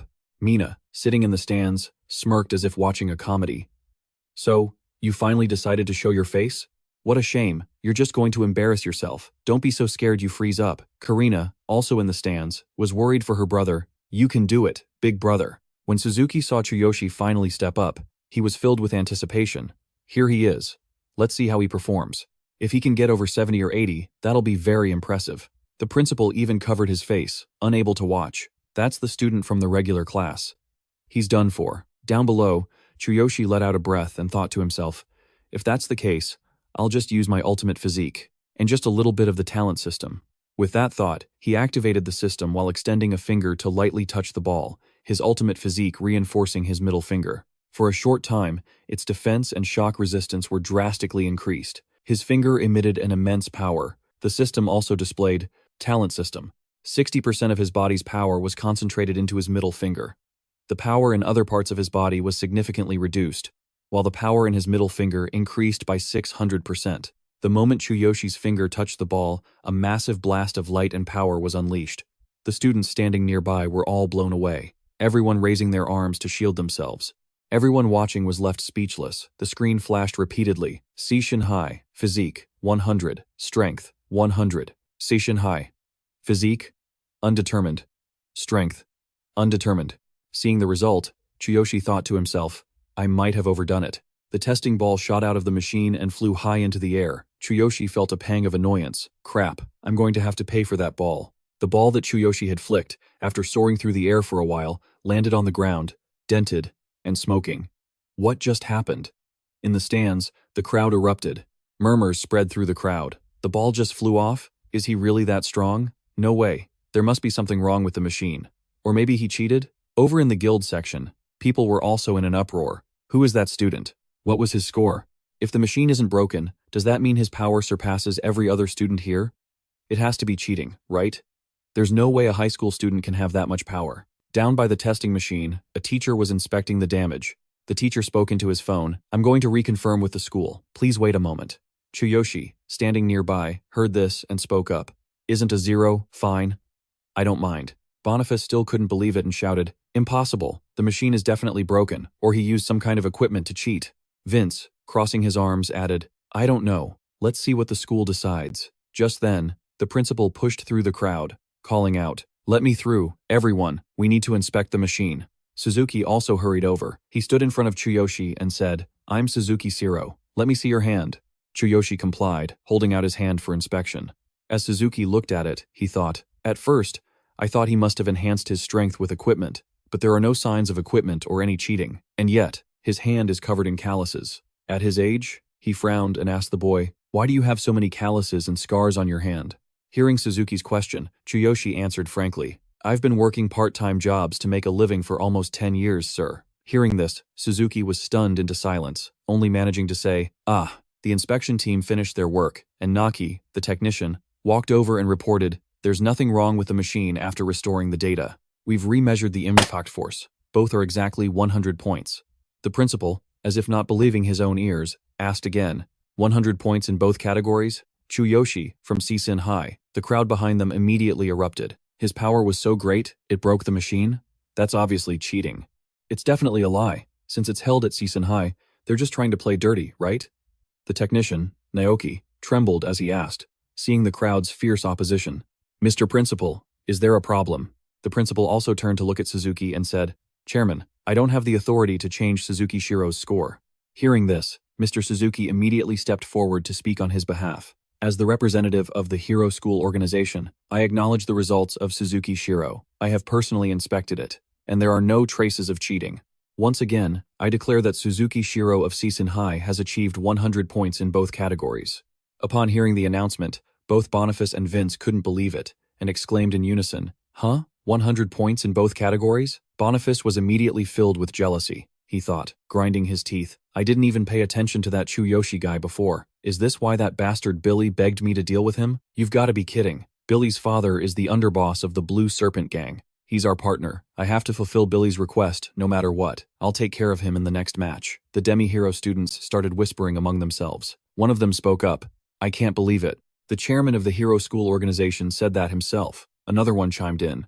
If the chairman said so, then the score must be real. So that means Chuyoshi, from Seisen High, a regular class student, is ranked first in the test. With 100 points in both categories, the test results were out, and the speakers immediately made an announcement. At the same time, his picture was displayed on the large screen. Chuyoshi of Sessine High, 100 points in both categories, ranked number 1. Everyone was instantly in an uproar. In the stands, Riley and his group were also sweating bullets. He yelled, "Number 1. This is insane." Seiryu, next to him, said with his jaw dropped, 100 points in both categories. The person sitting next to them also spoke up. 100 points in both categories? That's a new historical record. What the hell is he? In the stands, Karina cheered with joy. "Big brother, you're amazing." Vivian's jaw dropped as well. Everyone around was chattering. "See? His score is terrifyingly high." Karina turned around, stuck out her tongue, and said, "My brother is the best." Mina couldn't stand it, seething as she gritted her teeth and thought, "Why are they just letting him win like that? What are they doing?" She immediately took out her phone again and started frantically texting her boyfriend, Billy. Over on the other side, Suzuki stood with his hands clasped behind his back. He announced to everyone, Chuyoshi is the only student from Sessine High to make it into the top 10. The top 3 will receive 10, 5, and 3 points respectively. The rest will get 1 point each. He thought to himself, if Sessine High is planning to rely on Chuyoshi to get into the top 3, then the next round will be very difficult. Kurozu and Sawahira High are not opponents to be taken lightly. After a while, the arena bell began to ring again. Schools are free to form teams for the next round. The second match will be a team competition. The announcements continued. The second match is the destruction race. Teams will enter a simulated dungeon and compete to see which team can eliminate the most dark creatures in 10 minutes. Seeing this, a student on the field spoke up. "If it's a team competition, we still have a chance. We'll do our best to get our team as high a rank as possible." The teacher on the field was also holding a tracking board. He said to Chuyoshi, "Chuyoshi, according to the rules, you need at least 3 people to form a team, so you'll be sitting this one out." Hearing this, he simply nodded in agreement. "Yes, sir." He looked at the scoreboard. Sessine High was already in the lead with 10 points. This should be fine, right? Elsewhere, Boniface was fuming. "Damn it, I can't do anything to him in this match. I was going to put him in his place, but I'll have other chances. I need to focus on winning this second match for now." Boniface started warming up. He said to his teammates, "We've done this a million times back at school. We are Kurozu High's strongest team and have been specially trained for this situation. We will definitely take first place." His teammates replied in unison, "Yes." On the other side, Vince was also gathering his team members. He said, "Kurozu and Sawahira High both formed their strongest teams to take the top spot, but we aren't any weaker than them in terms of power. We can win, too." His team members responded in unison. "All right, we'll do our best." At Sawahira High, Team Captain Seishin was talking with his team. The captains from Kurozu and Sawahira are insanely strong. First and second place are pretty much locked in for them. We'll just try to get as many points as we can and aim for the top 10. Then, a member of Seishin's team spoke up. "So, this is what the power gap looks like, huh? Our team is clearly weaker than theirs." The speaker's voice rang out again. "The match begins. Each team will enter the simulator one by one." On the field, the teams began to enter in sequence.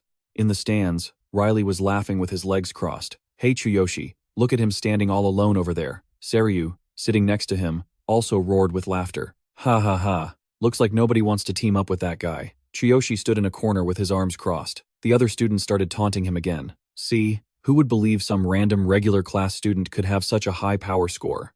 In the stands, Mina and Vivian were also teasing Karina. "Look, your brother doesn't even have any teammates. So amazing, isn't he? How pathetic." Model, seeing this, Karina seemed annoyed and muttered, "Everyone looks down on him."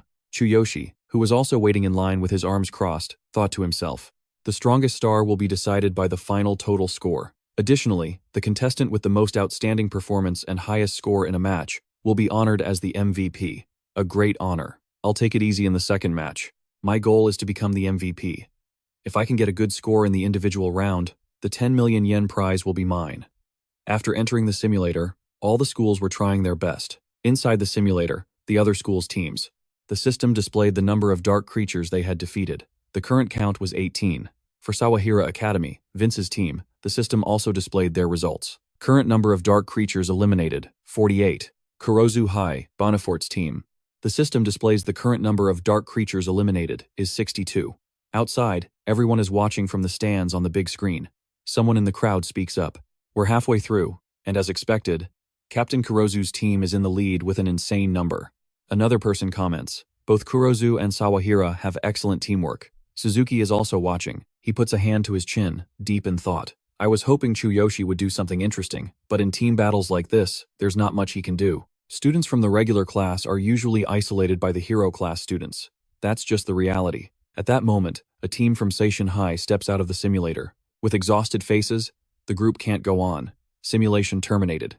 Time, 6 minutes and 39 seconds. Dark creatures defeated. 10. The person in front, supporting Toshio, speaks up. How come everyone passed out except for me and the vice captain? At this rate, we won't even make it into the top 10. Hearing this, the person behind him also speaks up. Captain, even though this is just a simulation dungeon, we still take real damage. We can't go on. They step outside. The captain of the Seishin team looks at the ranking screen, sweating, and says, "Damn, Kurozu High's strongest team has already taken down 86 of them. With 10 minutes left, how many more can they even get?" Hearing this, Toshio also turns to look at the leaderboard and says, "Sawahira's already at 63. The gap between 10th place and us is only 8 creatures. Damn it." They walk over to the support desk to talk to the teacher. "Excuse me, can we go back in? The vice captain and I can still keep going." The teacher hears them and replies, "But you need at least 3 people to form a team. The others are already exhausted, and even if someone joined you now, there wouldn't be enough time left." The captain curses, "What a bunch of useless bums. We just need one more person."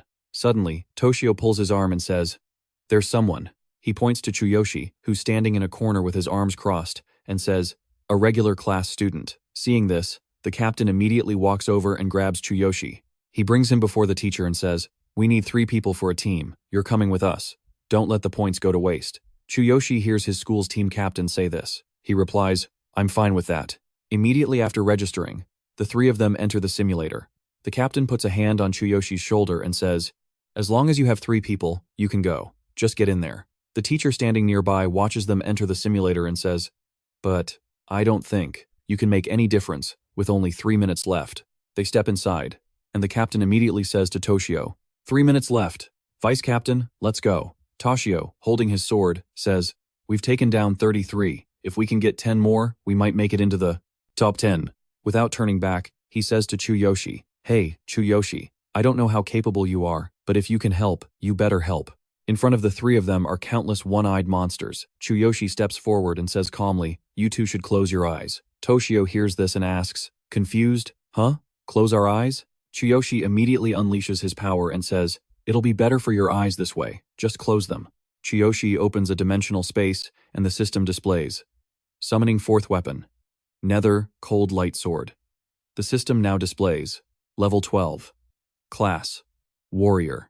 Equipment. Camouflaged black armor set, Fox Beastmen set, Blood Mist weapon. Skill, Chain Lightning Strike.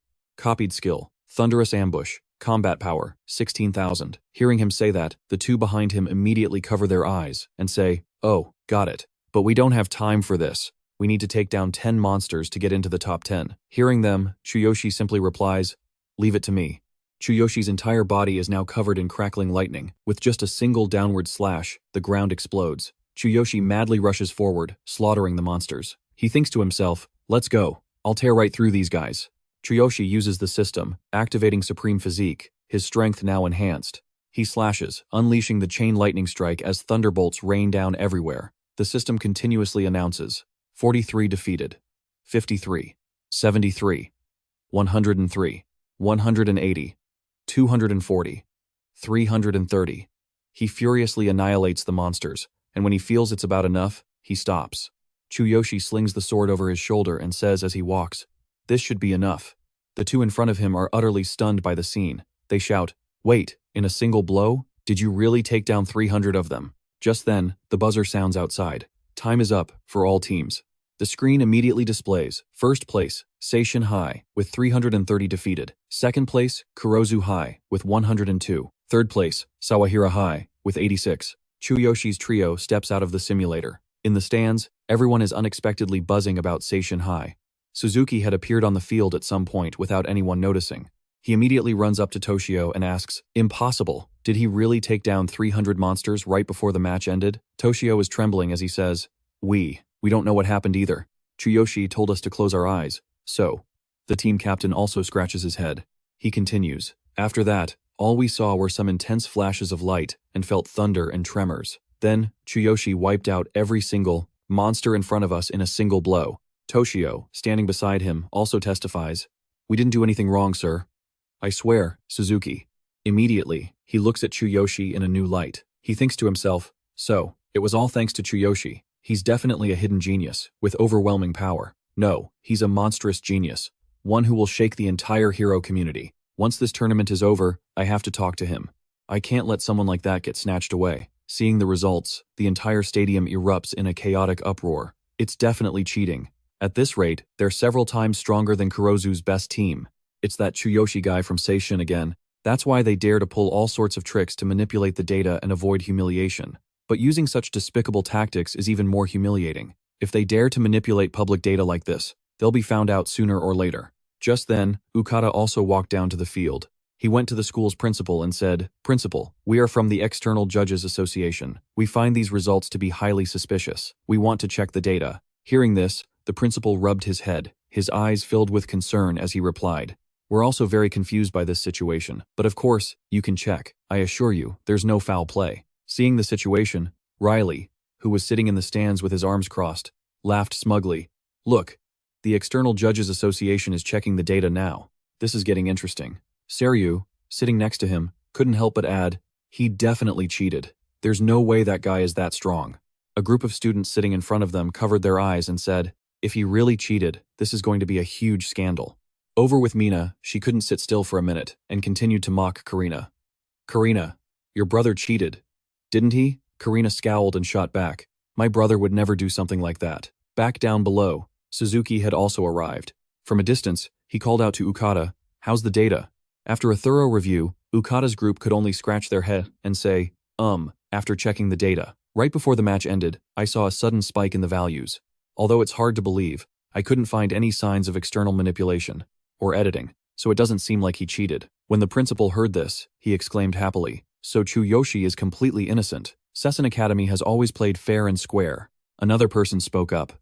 "But I've never heard of a 3-person team achieving a number like that." Just then, Chuyoshi, Toshio, and their captain walked over. He made a proposal. "How about this? If we don't take first place in the following matches, you can consider it as us having cheated. But if we continue to hold first place, then there will be nothing left to doubt." Hearing him say this, the principal hurriedly said, "Chuyoshi, calm down. First place in all matches is a bit much." Before the principal could finish, Chuyoshi cut him off. "Don't worry, sir." When Bonafort heard this, he smirked smugly. "The rest are individual matches. Let's see if you can keep your word."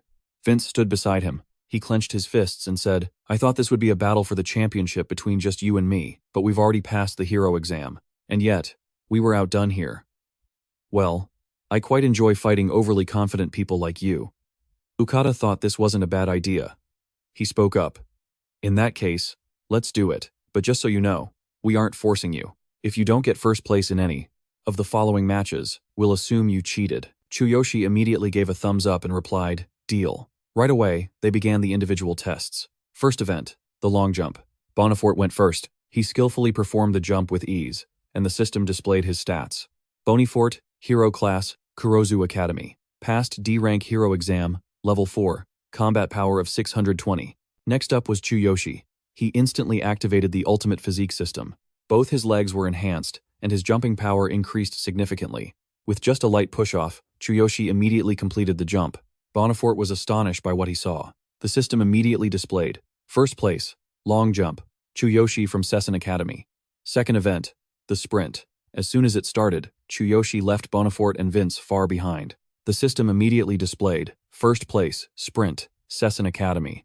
Chuyoshi. Third event, the discus throw. When it was Chuyoshi's turn, he quickly activated the Ultimate Physique system. Both of his arms were enhanced, their strength increasing significantly. He threw the discus with all his might, and it instantly vanished into the air. The system announced again, first place, discus throw, Chuyoshi from Sessen Academy. The judges sitting on the side exclaimed, their eyes wide with astonishment. "What? He broke the record." Karina, sitting in the stands, cheered non-stop. "Go, brother." Mina and Vivian were sitting above them. Both of their expressions were incredibly ugly. Mina grumbled, "Is Karina's brother really that strong?" Vivian quickly chimed in. "He took first place in all the events. He must have broken the record, right?" Over here, Riley and Seryu's faces weren't any better. Seryu's forehead was beaded with sweat as he stammered, "Riley, what's with that guy?" Riley himself had to exclaim, "Ah, this is insane." Just then, in the hallway, a figure was watching from a distance. It was Billy. His face was pale, his eyes were bloodshot and filled with hatred. He thought to himself, "What is this? I don't care if he cheated or not anymore. I can't let this happen. What the hell is Bonafort doing? He was holding his phone, sending a message to urge Bonafort on. In the competition arena, both Bonafort and Vince were drenched in sweat, panting heavily. Bonafort gritted his teeth and cursed, "Damn it!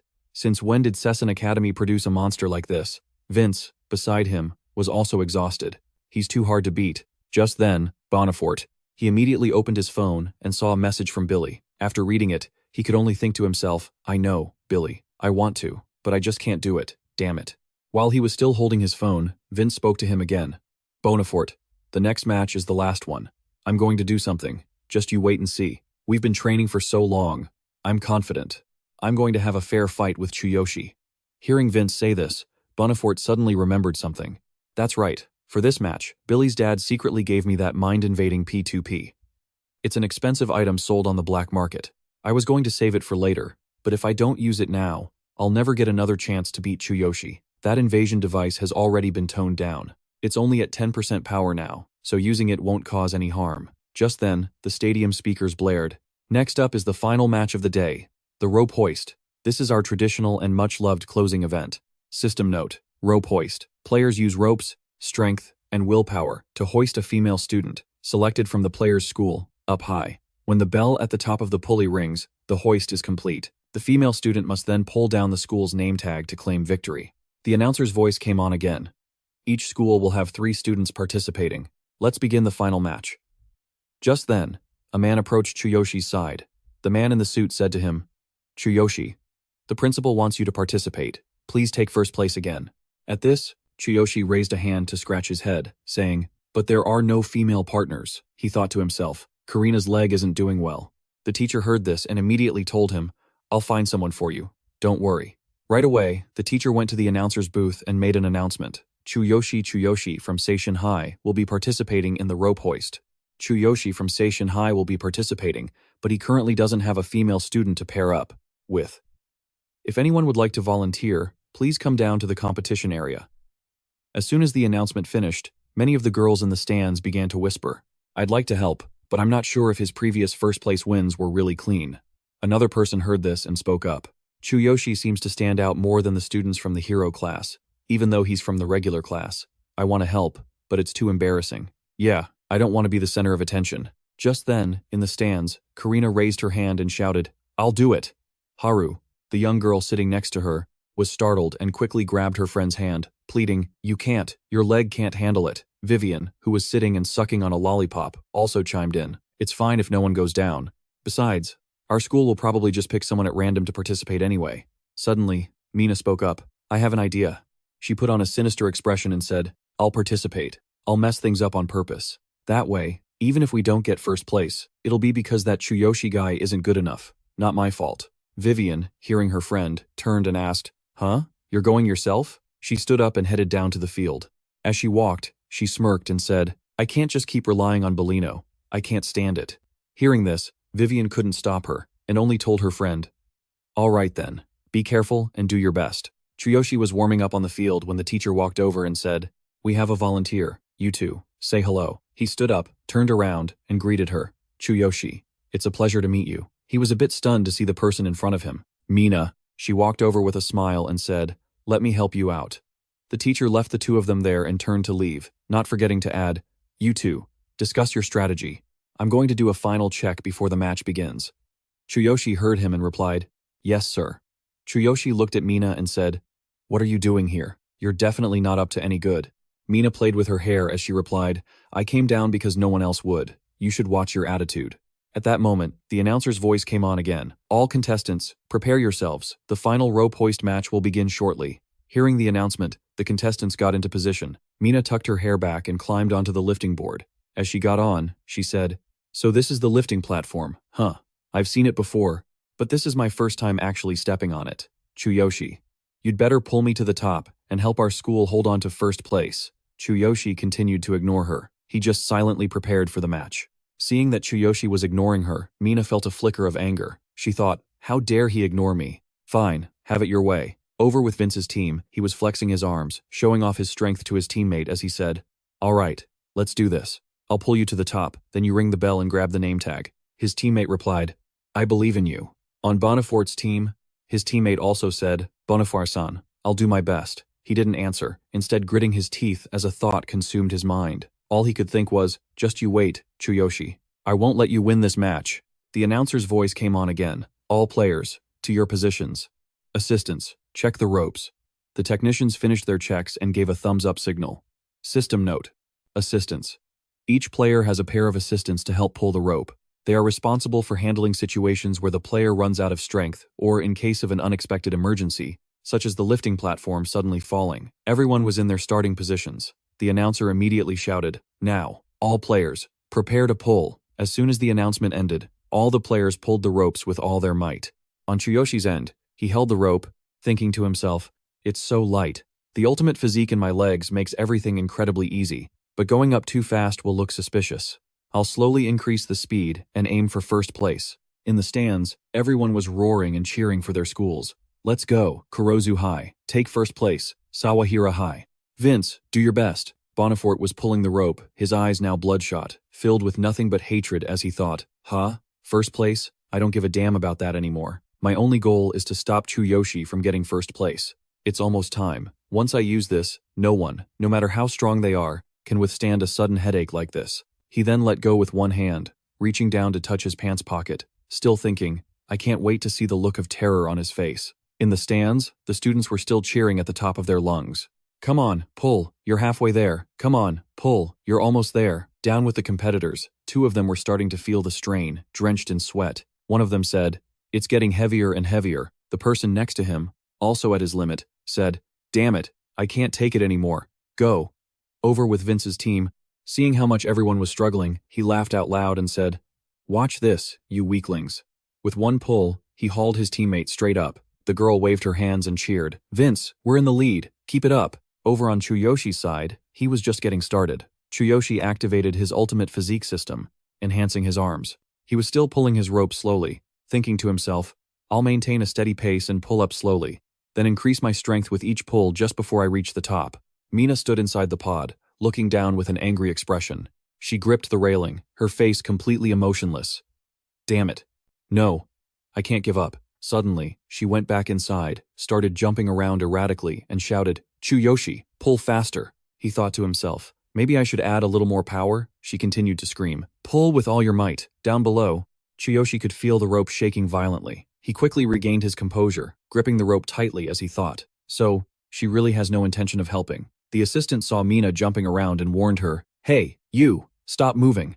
It's dangerous." Just then, Billy was in the stands. Mina's boyfriend, Billy, saw the scene and laughed with glee. He thought to himself, "That's my girl. Good job. Volunteering just to pull a stunt like this, huh?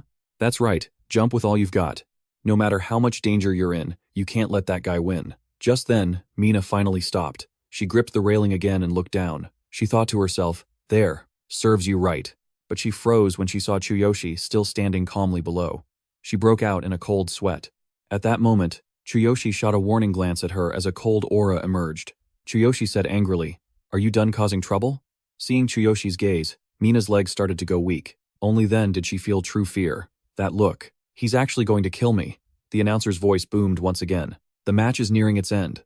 All players, keep going. Give it your all for yourselves and for the honor of your school." Boniface, hearing the word end, cracked a wicked smile, thinking to himself, "The end, huh? It's almost time." He looked at Chuyoshi's back, recalling his words, "If I don't get first place in even a single match, you can consider me a cheater, this arrogant fool." He recalled how, right before the match started, he had secretly targeted Chuyoshi. He just had to press the button, and he couldn't wait to see the look of agony on his face. "You're not taking first place in front of me." At that moment, he reached into his pocket and took out the activation chip, then pressed the button to activate the device. Note: B2P, Mind Invasion System. A high-level psychic item. When used on a target, it sends a powerful neural shockwave into their head. The target will experience a moment of excruciating headache, extremely dangerous. It is a forbidden item, not allowed to be circulated on the market. He had just pressed the button when a frequency began to spread throughout the area where the contestants were competing. Immediately, the students were affected by the frequency. They were struck by intense headaches, each one clutching their head. Boniface wasn't faring any better. He clutched his head, his eyes now bloodshot, and growled, "Huh? Why is there an area of effect? My head's about to split open." Only then did he realize something was wrong. The item that bastard Billy's dad gave him was faulty. Chuyoshi saw what was happening to everyone around him and thought, what's wrong with everyone? Suddenly, the headache hit him. Chuyoshi finally felt it. The system immediately notified him. Warning, neural shock detected, activating neural protection mode. By this point, most of the other students had already passed out from the frequency, with no one holding the ropes. Their teammates immediately began to plummet. Everyone screamed in panic. The crowd in the stands finally noticed what was happening, and people began to murmur, what's going on? Why has everyone collapsed? Even the assistants. Those girls are in danger. They won't survive a fall from that height. Somebody help them. Just then, the principal also realized the situation. He yelled to everyone, run and help them up. We have to save at least one person. As they ran, someone said, we're too far away. We can't get down in time. A female student screamed as she fell. Suddenly, a hand caught the rope. Mina opened her eyes to see and gasped. Huh? It stopped? She ran to the railing to look, wondering who did it. Mina immediately saw that the person holding the rope was Chuyoshi. He was down below, his eyes emitting a bright light. He thought, I can't let this happen. If I ignore this, those girls will be in danger. Immediately, Chuyoshi said, activate ultimate physique. Enhance both legs. Maximum jumping power. The system immediately received the command. Activating ultimate physique. Jumping power of both legs has been enhanced. Seeing the girls all screaming as they fell, Chuyoshi immediately ran in a circle. He grabbed all the ropes that no one was holding. He thought to himself, I'll grab all the ropes at once. I can't let a single one slip. Seeing this from the stands, someone shouted, oh my god, that Chuyoshi guy. He stopped all the platforms from falling. After one loop, Chuyoshi finally gathered all the ropes. He was still thinking, I can't let anyone fall. So heavy. The combined total weight is no joke. Focus all physical strength into both arms. The system announced, activating ultimate physique. All strength focused into both arms. The pressure on the legs is too great. Suddenly, the girls all shouted, you can do it. Don't give up. Hang in there. Mina stood up, and seeing the scene before her, she couldn't help but whisper, Chuyoshi. He's pulling everyone up all by himself. The crowd in the stands was also dumbfounded. People discussed, each platform must be 50 kilograms. There are over 10 platforms in total, plus the weight of the girls. What kind of insane strength is this? Chuyoshi, you can do it. At that moment, Chuyoshi was using every ounce of strength he had. He grit his teeth, thinking only, so heavy, I have to hold on. His gloves were also torn. Seeing this, Suzuki called out loudly to him, Chuyoshi, he thought to himself, that boy will definitely become a legendary hero. No matter what, I have to get him onto the elite hero team. Just then, the principal and everyone else arrived. He immediately shouted, hurry up and help him. Only then did Chuyoshi dare to let go. 2 people came to support him, and the others pitched in as well. At that moment, someone called out, we've got it. Chuyoshi, you did great. Everyone, grab a lifting platform, quick. All of them quickly grabbed onto the rope. Chuyoshi was still holding his rope. He said, I'll hold this one. Seeing this, a support staff member spoke up, are you sure you don't need a break? After what just happened. At that moment, Chuyoshi spoke up, the match isn't over yet. I said I'd take first place in every event, didn't I? Standing above, Mina saw this and muttered to herself, is he going to keep going? He must be completely exhausted by now. Blushing, she thought to herself, he's incredible. Chuyoshi struggled back to his feet. His body was trembling uncontrollably, and he thought, my arms feel like they're about to fall off. I'm gonna cramp up. I have to hold on tight. I have to get first place. Just then, the system displayed a warning. Muscle endurance has reached its limit. In the stands, everyone was still holding their breath, waiting. Come on. You can do it. He's still pulling. Karina also clasped her hands together, murmuring, come on, big brother. The crowd in the stands was now roaring with encouragement for him. Go, Chuyoshi. Keep fighting. First place. Let's go. Hearing the cheers, Chuyoshi found a second wind. He continued to pull his rope, seeing he wasn't far from the bell. Someone in the stands spoke up. Now all the girl has to do is pull down the school's banner, and it's a success. Seeing this, Billy shouted relentlessly, Mina, don't pull it down. If you pull it down, we won't get first place. Don't move. Mina was hesitating, muttering to herself, I. From her high vantage point, she saw Chuyoshi struggling with all his might to hold the rope. She immediately made a decision. Mina turned around, grabbed the rope to ring the bell, and pulled. Sitting in the stands, Billy clenched his fists and screamed frantically, Hey, Mina! Down below, Chuyoshi saw this and smiled. The banner was released. On it were the 2 words, Seishin. The crowd in the stands witnessed this scene and erupted in cheers and screams, Seishin High! Chuyoshi! Chuyoshi! First place! An announcement echoed throughout the entire arena. First place goes to Chuyoshi Shiro of Seishin High. Riley and Seryu were stunned, whispering in disbelief. First place. Vivian, standing in the stands, said in admiration, "That's insane." Karina's eyes filled with happy tears. "Brother, you did it." The guild's observation room. Inside, people were in an uproar. It's been so long since a genius like this has appeared. We absolutely cannot let the other guilds snatch him up. Gather all the information you can possibly find on Chuyoshi for me. Now, we have to recruit him to our guild at all costs. The Blue Snake Gang. A woman whispered into the ear of the man sitting on the sofa, "Boss, that Chuyoshi kid has been getting on the young master's nerves lately." The recent incident was also caused by an item the young master gave to one of the contestants. Hearing this, he asked, "The young master?" The boss of the Blue Snake Gang rubbed his temples. What a headache, making an enemy out of a genius like that. He trailed off, then grabbed his coat and stood up. "Let's go. Chuyoshi is beyond our ability to handle. I need to have a word with your young master." At the competition area, a man in a suit spoke up. "Congratulations. Your school has produced a talented hero, and he even helped the school win the championship." The principal replied joyfully, "Thank you, sir. Winning the Future Star Scholarship is a great honor for our school." Someone suddenly approached, their voice urgent. "Principal, Chairman Suzuki, we have something to report." The principal turned and asked, "What is it?" The newcomer was Tosio. He said, "We found a P2P device on one of the contestants. It seems the recent incident was caused by this device, according to our investigation. It has been classified as an extremely dangerous item. What should we do now?" Suzuki was startled. "A forbidden item?" The principal also panicked, saying, "It's not one of my school's students, right? Which contestant is it?" Tosio replied, "It's Bonifort from Kurozu High. He's the ace of his school. So at first, we thought our investigation was wrong. Bonifort has already been apprehended. Chairman, could you take over the investigation?" Suzuki's voice was low. "What? Kurozu High? Let the staff continue the investigation. I will contact Kurozu High myself later." Beside them, the principal clutched his head and sighed in relief. "Thank goodness it wasn't one of my students. I almost thought our results would be invalidated." Chuyoshi walked up, drenched in sweat, and asked, "Principal, you were looking for me?" Suzuki said, "You're just in time." The principal grabbed his hand tightly. "You are the star of our Seishin High. You completed the competition brilliantly. From now on, the school will support you in every way possible. If there's anything you need, just let me know. First off, your tuition, no. All of your expenses will be waived. Your sister's too." Chuyoshi quickly pulled his hand back and refused. "Thank you for waiving my school fees, but I don't need any special treatment."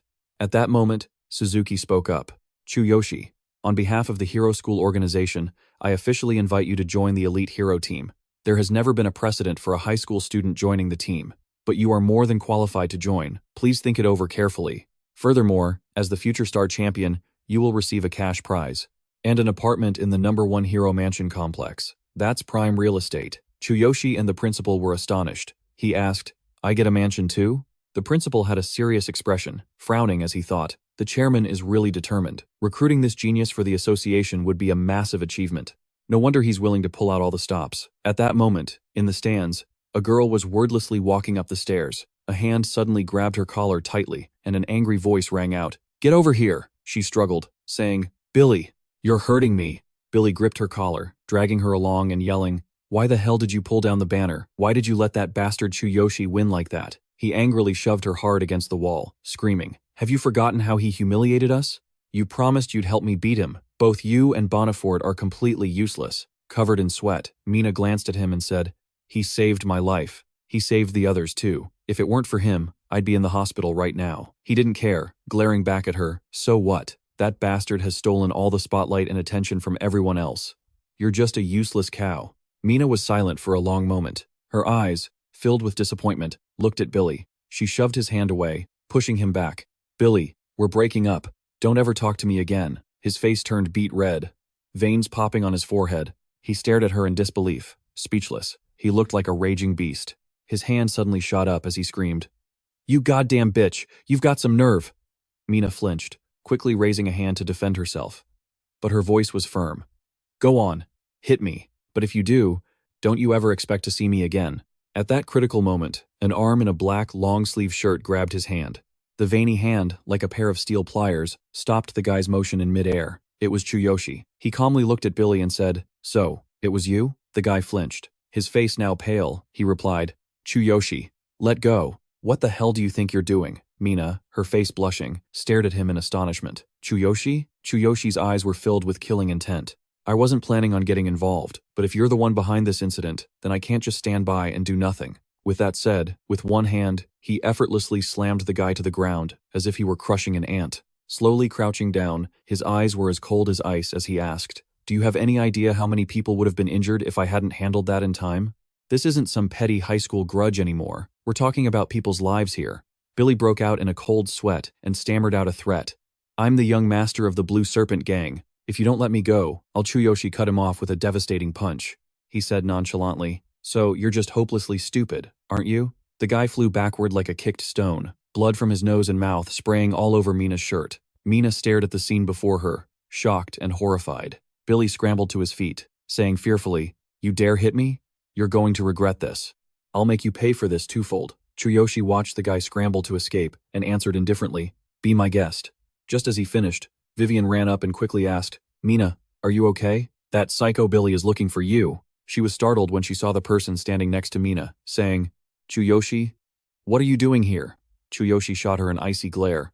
"Don't think I'm going to thank you just because you took down the name tag. I still haven't forgiven you for daring to bully my little sister." Vivian panicked internally, pretending she didn't hear a thing, and ran over to check on Mina. Mina was about to turn and leave when a voice from behind called his name, "Chuyoshi." Chuyoshi turned his head slightly and asked, "What more do you want?" Vivian suddenly cried out in alarm, "Mina, what's wrong?" It was Mina. She was kneeling on the ground. "I'm sorry for how I treated your little sister. I deeply regret my actions. I'm sorry." Vivian didn't understand why she was doing this. "Mina, why are you suddenly?" Mina didn't answer, just kept on pleading. "I swear, I'll never bully Karina again. No, I'll never bully anyone ever again. I'm sorry, please forgive me." "Vivian, apologize." Vivian also bowed her head and said, "I get it. I'm sorry, please forgive me." Chuyoshi spoke slowly. "Apologizing doesn't change the fact that you two bullied my little sister and hurt her. Just because you say you're sorry doesn't mean that Karina and I have to forgive you." His face was expressionless as he asked, "If I were to injure you and then apologize, would that make the wound heal instantly?" A long silence stretched between the three of them. Mina and Vivian had no idea how to answer his question, but just then, he suddenly said, "That being said, I've heard your apology. Get up." In the locker room, taking off his shirt, Chuyoshi said, "Once I'm changed, I'll go meet up with Karina." He was thinking to himself, "Tomorrow, I'll get the prize money, and that mansion will have an elevator, right?" Just then, the locker room door was suddenly slammed open. It seemed like someone was trying to force their way in. He threw open the door to find a group of people surrounding him. It was Riley's crew. Chuyoshi, unconcerned, slowly put on his shirt and asked, "What? You want to fight?" "This time, I'll definitely." Before he could finish his sentence, the entire group dropped to their knees, bowing their heads to the floor. "We're sorry for treating you like an errand boy all this time." Chuyoshi suddenly felt annoyed. This was giving him a headache. He thought to himself, "Why is everyone kneeling before me today?" Outside the school gate, a crowd followed him, cheering. Riley said, "You were incredible today. I really admire you." Someone behind him also chimed in, "Especially during that final match. I almost fell for you." Chuyoshi thought to himself, "What a pain." Seryu, next to him, said excitedly, "That jump was insane." Even Boniface's face went pale. Karina looked at her brother, who was surrounded by the crowd, and said, "You're so popular." Karina's friends saw Chuyoshi approaching and greeted him. "Hi." Just then, Mina and Vivian came running up, out of breath. Mina shouted, "Chuyoshi, run! Billy is bringing his gang here." Before she could finish, a hand grabbed her by the collar, yanked her aside, and snarled, "Get out of the way, you bitch." Vivian, horrified, cried out, "Mina." Just then, Billy arrived with a large group of his cronies. He glared at Chuyoshi with pure hatred. "Chuyoshi, don't you dare underestimate me. Even without my dad, I've got plenty of followers. Come on, try me. You poor pieces of trash are always starting stuff. I'm going to tear you to shreds." Riley broke out in a cold sweat and said, "It's that Billy guy. He's the young master of the Blue Serpent Gang, isn't he? You really made an enemy of him? He's not someone you should mess with." Even though he was trembling from head to toe, he still stood his ground righteously. "Hey, since I admire you, I'll back you up. Bring it on if you've got the guts." Chuyoshi replied without any expression, "There's no need. Don't get involved. Just watch over my sister for me." He tilted his head, cracking his neck, and continued, "After today, there's no longer any reason for me to hide. It's perfectly clear now. It's the fact that I'm a hero." His eyes gradually turned purple as a murderous aura flared up around him. He glared at Billy. "I'll show you the difference in power between us." As he finished speaking, his battle armor instantly materialized around him. His personal information appeared. Level 12, class, warrior, equipment, camouflaged black armor, Fox Beastman set, weapon, blood mist, skill, chain lightning strike, copied skill, thunder ambush, combat power, 16,000. Seeing this, Billy's underlings began to panic. Billy wasn't doing any better. He trembled as he tried to reassure them. Don't be scared. I'll pay you all double. There are way more of us. A henchman stammered. The hero. He's right in front of us. Chuyoshi stomped his foot, and the immense power shattered the ground beneath him. He said, "Let's go." Before a fat goon could even react, he was taken down in a flash with a single punch. Chuyoshi moved as if no one was there. His speed was demonic. No one in his path could even put up a fight. Billy, like a helpless lamb, shouted at the men behind him, "Don't just stand there like idiots. Swarm him!" Issa mustered all his courage and charged at Chuyoshi. "Don't you look down on us, you son of a bitch." Chuyoshi didn't even bother to turn around. He merely glanced at his armor's function, activating his ultimate physical state. Just then, the thug swung his club down, his face twisted in a ferocious glare aimed at Chuyoshi. Thinking he'd landed a hit, the thug roared in delight, "I did it." But then, his jaw dropped in utter astonishment as he stared at his club, now bent completely out of shape, speechless. A steel club. Chuyoshi's voice was like the Reaper's whisper in his ear as he clenched his fist and shot it toward the thug's throat. He said slowly, "Too late." The unstoppable fist flew forward, his eyes filled with killing intent as he roared, "Take this." Struck by the immensely powerful blow, the thug was sent flying backward like a rocket, crashing straight into their ringleader, Billy. Without pausing, Chuyoshi descended like a god of war, wiping out all the lowlifes around him.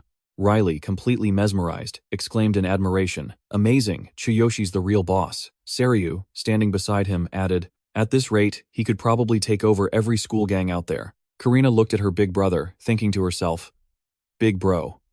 It's like he's become a completely different person." Her friend, staring at Chuyoshi, couldn't help but ask Karina, "Your brother is so cool. What's his type?" Meanwhile, the battle was still raging on. Billy's goons were being taken down one after another. Looking around, he saw there were still quite a few left. "Still more of you, huh?" he said. "I'll end this in one shot." As he spoke, he raised the steel pipe to the sky, and purple lightning began to crackle around it. The sight made the goons break out in a cold sweat. Elsewhere, two figures appeared on a rooftop, apparently observing the conflict below. One of them commented, "To be this ferocious." His precision and power. Chuyoshi's abilities are on a completely different level. One of the three great guilds, the guild master of the Final Glory Guild, a smiling old man, an S-rank hero, level and combat power, unknown. One of the five great clans, the chairman of the Raging Dragon clan, Dragon Keeper Sando, an S-rank hero, level and combat power, unknown. The man leaning on a cane spoke, "Very impressive. He might be the best D-rank hero I've ever seen. We absolutely must recruit him for our Final Glory Guild." Sando snorted coldly in response. "Don't even dream of it. My Raging Dragon clan hasn't fought over new talent in a long time. But this time, we definitely won't back down." He continued. During his awakening test, anomalous data appeared. The entire area suffered a temporary blackout. I suspect he was the cause. A brilliant talent, causing such a stir this year, winning the Future Star Award, and preventing a major disaster. That's not something just anyone can do. The Supernova tournament is also coming up. He's the talent everyone has their eyes on. This year's Supernova tournament will be even more intense than previous years. The rankings will directly affect the year's resource allocation. Even the Hero Alliance Council is sending their best rookies. Such greedy bastards. In other words, every guild eligible for the tournament is frantically scouting for potential rookies. The old man smiled. "Now that Chuyoshi's abilities have been revealed, our purpose here today is fulfilled."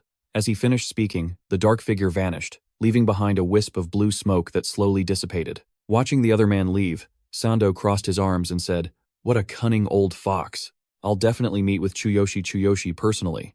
With that, a pair of huge, dragon-like wings sprouted from his back, and with a flap, he flew into the sky. Down below, massive pillars of lightning appeared before everyone's eyes. "Chain lightning strike," Chuyoshi roared. "Everyone, get down." All of Billy's goons were struck by his ultimate move. Powerless to resist, they screamed in agony. On the sidelines, Billy was shaking like a leaf, slumped on the ground, thinking in terror. Is this the difference between a normal person and a hero?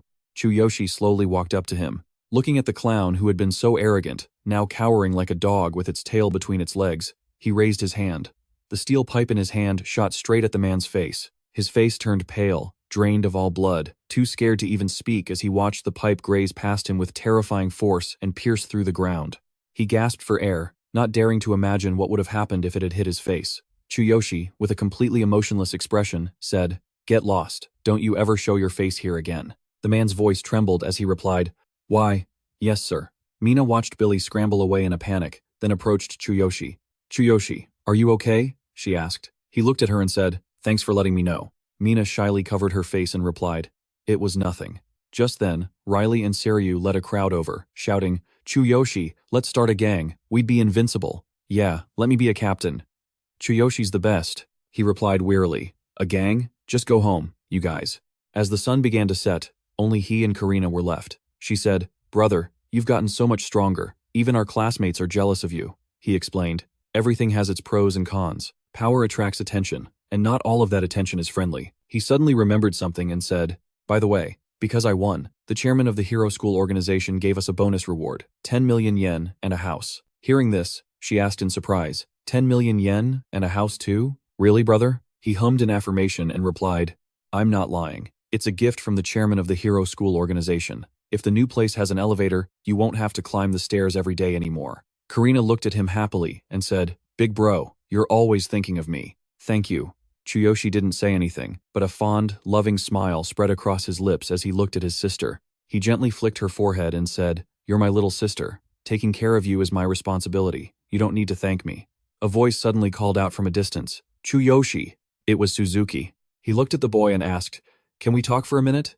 I wanted to meet with you soon, to discuss the upcoming Supernova tournament." At Chuyoshi's home, he held out a cup of water and said, "Chairman Suzuki, please have some tea." The chairman accepted it, saying, "Thank you. Have you been living here with your sister all this time?" he asked. Chuyoshi replied, "Yes. Ever since our parents passed away, my sister Karina and I have lived here, but the stairs are a big problem for her legs."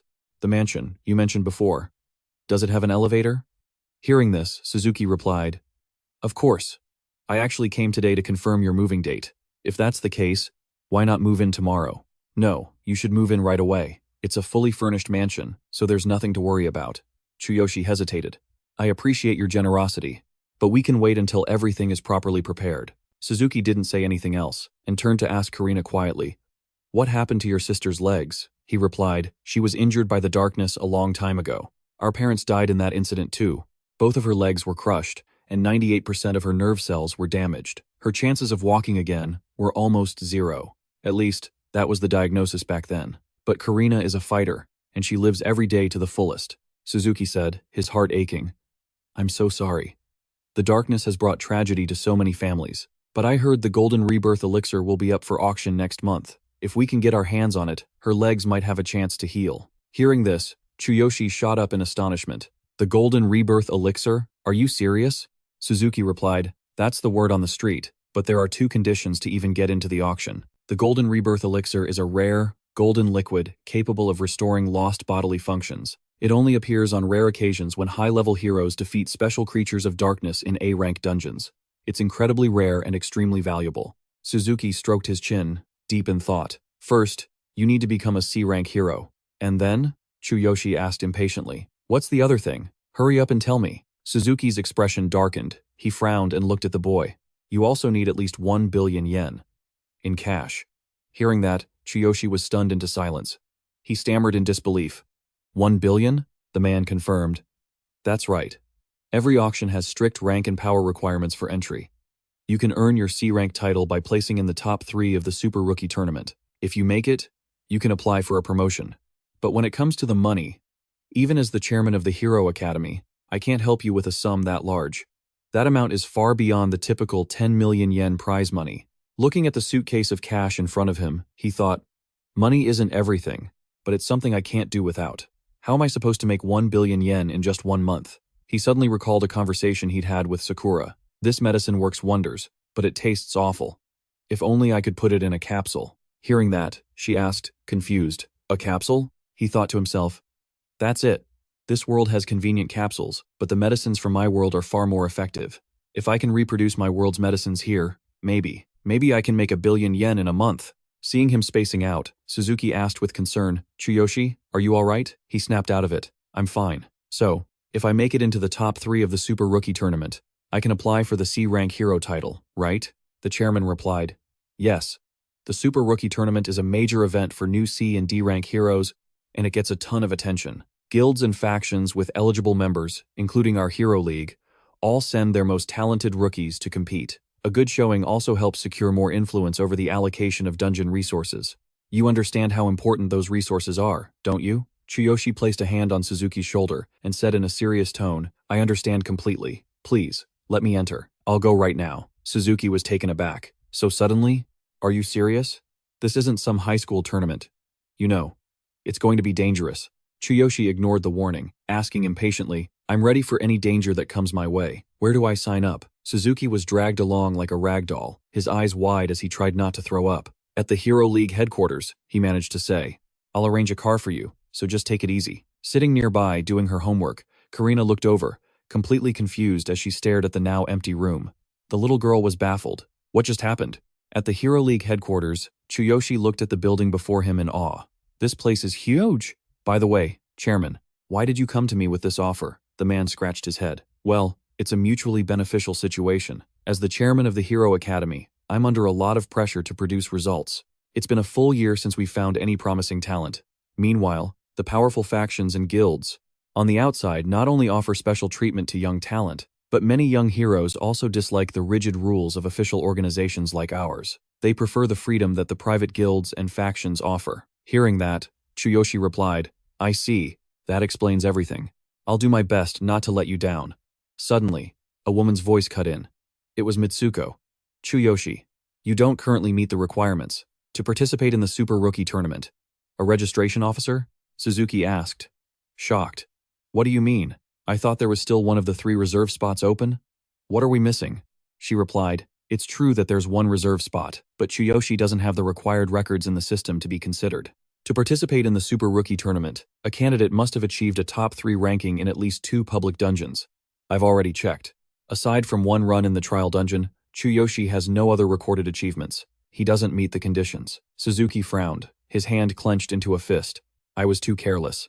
The tournament is only a week away, and the competition in the public dungeons is incredibly fierce. Getting a top 3 rank in 2 dungeons in just a few days is nearly impossible. Chuyoshi suddenly spoke up. Chairman, please calm down. What are these 2 public dungeons and top 3 achievements you're talking about? Suzuki said, It's my fault. This means there's no way for you to enter the tournament anymore. There are a total of 6 public dungeons, 3 C rank, 2 D rank, and 1 B rank, which is the most difficult. To qualify for the Super Rookie Tournament, you and your party must secure a top 3 finish in any 2 of them. However, countless other rookies are trying to qualify, so the competition in those 6 dungeons is fierce, and there's less than a week to go. Building a strong party also takes time. Hearing this, Chuyoshi said confidently, Don't worry about it. I'll get a top 3 finish in at least 2 public dungeons before the tournament starts. Suzuki asked in astonishment. Are you serious, Chuyoshi? You're not just bluffing, are you? How could you possibly do that? Turning to leave, Chuyoshi said calmly, I'm heading out now. Just make sure you save that last spot for me. You'll see soon enough whether I'm a fool or not. A notification appeared. He thought to himself, perfect timing. I need to get to another world right now. I'll get the formulas from the other world, and I'll reach level 15 before I come back. A blinding light appeared, followed by a time-space vortex leading to a distant place. Location: unknown. Other world in Cagnor, the city of the genius, Kevin. Chuyoshi's thoughts surfaced. Level 15. I will conquer all 6 dungeons by myself. Just then, he read a notification. Staying longer will result in being permanently unable to return to your original world. Looking at the information, he said, Why now of all times? So I can't stay for more than 72 hours. Going from level 12 to level 15 in 3 days will be tough, but I can manage. Sitting on his bed and looking out the window, he sighed. Looks like things are about to get a lot harder. The next day, Sakura appeared with her lovely voice. Good morning, master. He replied. Good morning, Sakura. It's been a while. She asked, confused. A while? He didn't explain, continuing, We have a lot of work to do. Hearing this, an energetic Sakura replied, Yes, I'll prepare for our departure immediately. On the road, looking at the scene before him, Chuyoshi said, This place is as bustling as ever. That's to be expected in Kevin's city. Sakura replied, Indeed. Recently, Kevin has been organizing a refining tournament with some generous prizes. It's attracting young mages and adventurers looking for rare potions. Hearing this, he asked, A refining tournament? The adventurers must be looking for good potions too. What are the prizes? She replied, I already checked. Since it's hosted by Kevin, the prizes are extremely enticing. Third place gets a basic potion formula. Second place includes an internship, a common potion formula, and a level-up potion formula.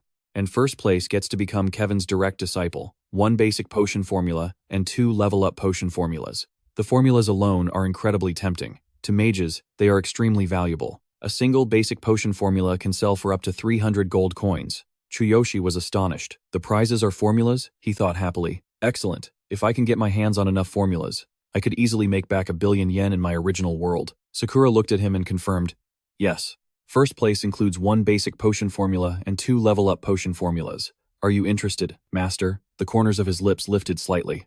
Absolutely. I will participate in this refining tournament and take first place. Hearing this, Sakura asked, I thought you came here to meet Kevin? He replied, I can't just meet him and shamelessly beg for formulas. That wouldn't be right. I'll win them fair and square. Let's go register. Sakura looked at him, thinking to herself. So the master is going to participate in the refining tournament. It seems our plans are being delayed. Again. Refining tournament registration desk. Name. Fu Lin. Class. White magician. Race. Nightcat tribe. She said unhappily. What's a weakling mortal doing here? Are you really planning to enter the refining tournament organized by my master? Chuyoshi feigned ignorance and asked, and who are you again? Hearing that, she said angrily, it's me. I sat right next to you during the mage exam. Because of you, I lost first place. He smiled placatingly. Just kidding. I remember you. I want to join the refining tournament. How do I register? Fu Lin turned away abruptly and replied, you really don't know anything. This refining tournament isn't like that exam. Even blue mages are participating. My senior brother, a talented blue mage, is also competing. If you don't want to embarrass yourself with a crushing defeat, you should just give up. Seeing the man in front of her ignore her, Fu Lin said sulkily, don't ignore me. I'll show you where to go. He had already turned to lead Sakura elsewhere. This is the registration desk, right? Let's go, Sakura. A voice suddenly rang out. Fu Lin, you're being too loud. The figure finished speaking, and then noticed Chuyoshi smiling beside her, a blue magician, Vincent, level 15.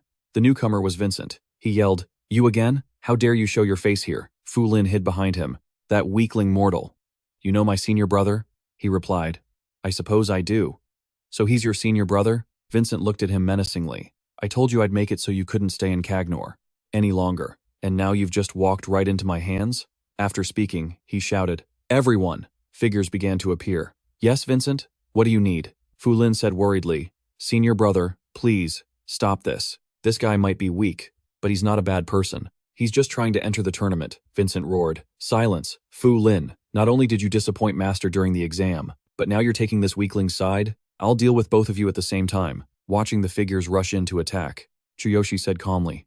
If that's how it's going to be, then I suppose this is self-defense. At the tournament registration office, Chuyoshi stood protectively in front of Sakura. Sakura, stay out of this. You'll only get your hands dirty. Fu Lin watched him prepare to face the group alone, asking worriedly, are you really going to fight all of them by yourself? The armor's information panel appeared. Level 12. Class Warrior. Equipment: black camouflage armor set, fox beastman suit, weapon, blood mist. Skills: chained lightning strike, copy thunder ambush. Combat power: 16,000. Battle helmet. Holding a gleaming dagger, one of the men looked at him and said, don't underestimate us. Trying to act tough in front of a girl when you have no real power. How pathetic. Another person stepped forward from behind. He spoke up. Move aside. Vincent's enemy is my enemy. Let me show them the consequences. When he's up against us. Gillette of the Wild Boar Tribe, a level 18 berserker. The bystanders were stunned, asking in amazement, are you really going to step in? Gillette Vincent clapped him on the shoulder cheerfully and said, all right, Gillette, I'll leave this idiot to you then. He thought, a lowly human participating in the refinement tournament? What a joke. As for that half-beast girl, if she's willing to cooperate, you can do whatever you want with her. Chuyoshi and Sakura stared silently at the vile group in front of them, and Chuyoshi's expression slowly began to change. Gillette replied in a jeering tone, a half-beast girl is too pathetic to even catch my eye, but that girl Fu Lin, she looks like she'd be fun to play with. Hearing this, Fu Lin said angrily, you're disgusting. I'm going to tell our master about this. Vincent, standing among the crowd, looked at her and replied, don't worry, Gillette.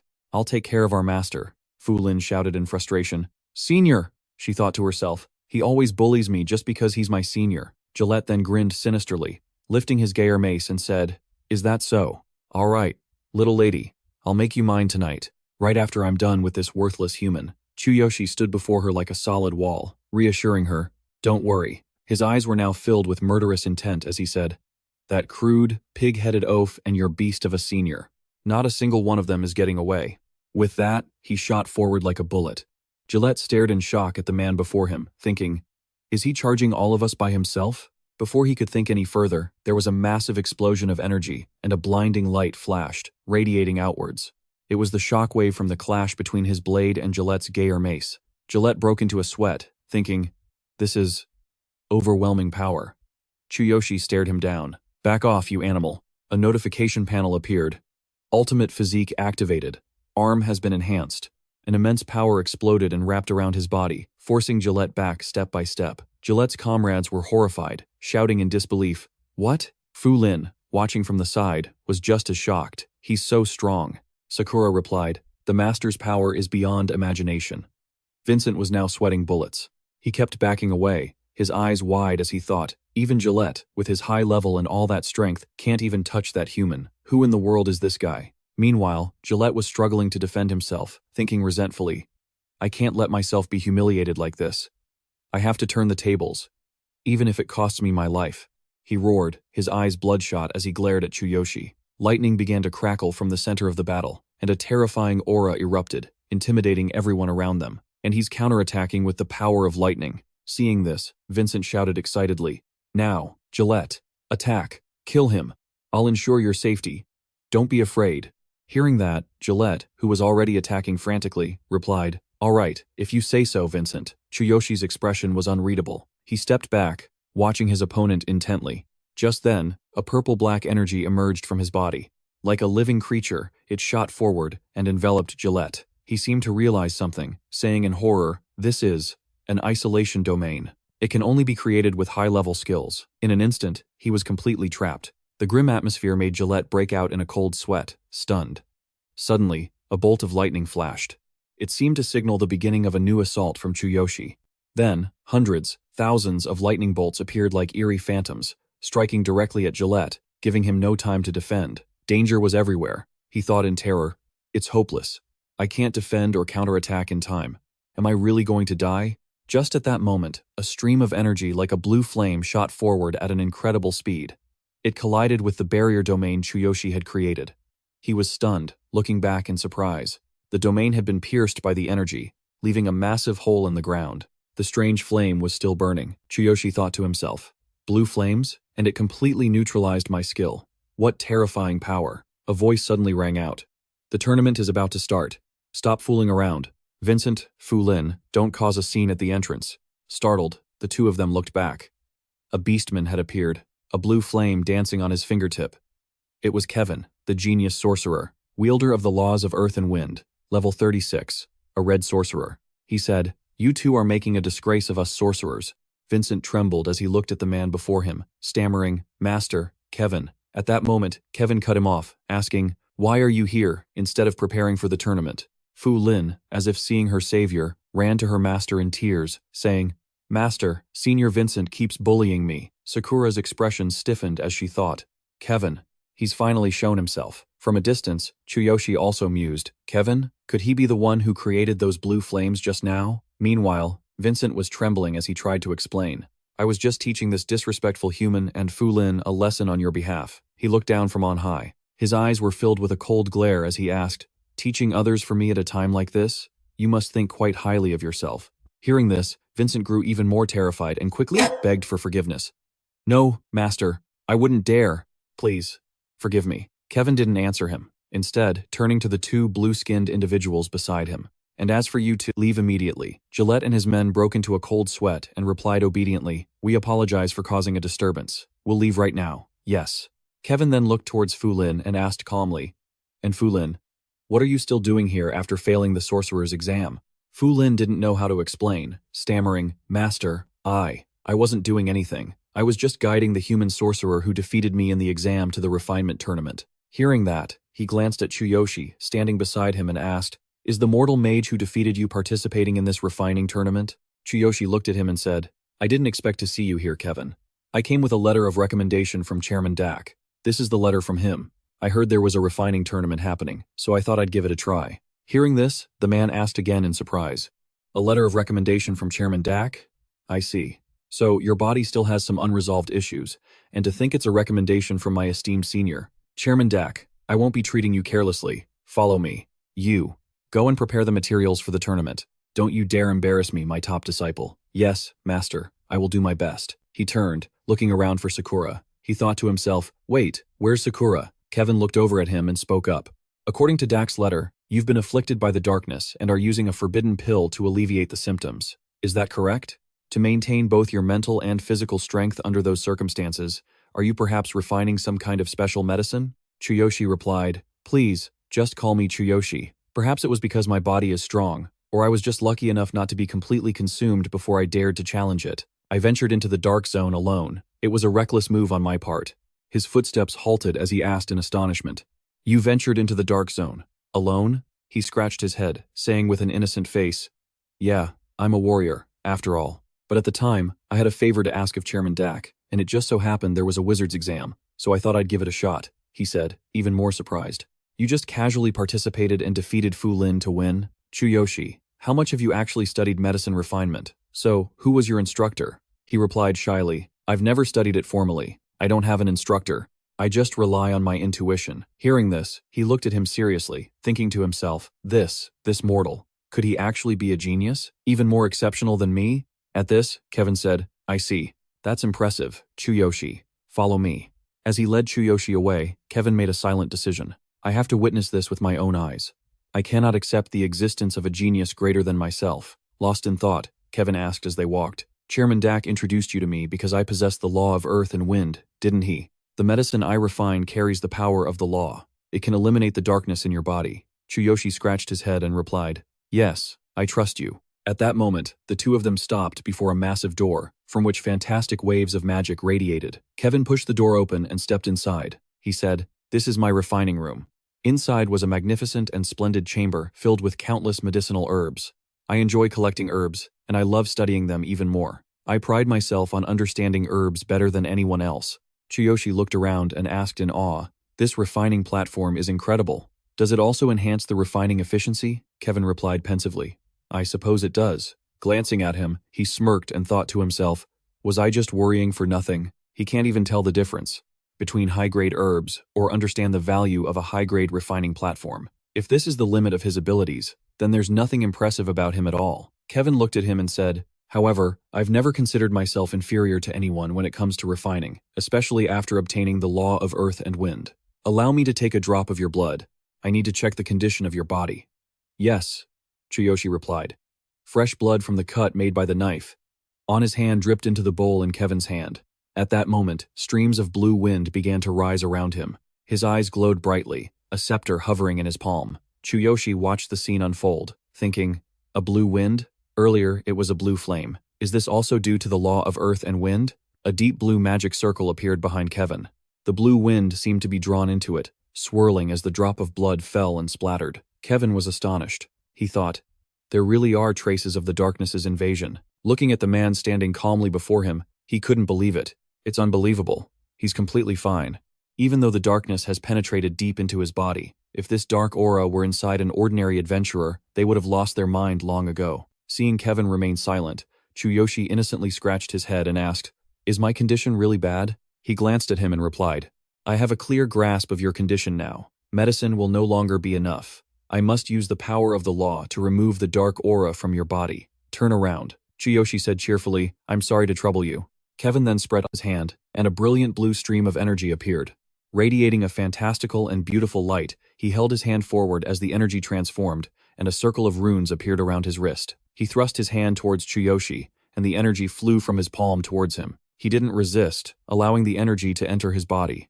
This hurts a little. My body feels like it's starting to burn. Kevin, meanwhile, frowned and thought to himself, this dark aura is harder to remove than I thought. I need to use more power to completely destroy it. He spoke up. The dark energy in your body is quite stubborn. I'm going to channel more power, but it's going to hurt quite a bit. Brace yourself, he replied. Pain?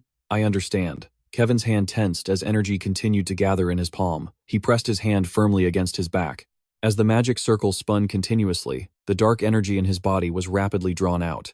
Chuyoshi gritted his teeth. His entire body drenched in sweat, he murmured to himself, Compared to before, this is nothing. Behind him, Kevin thought, even I couldn't endure this pain without taking medicine first.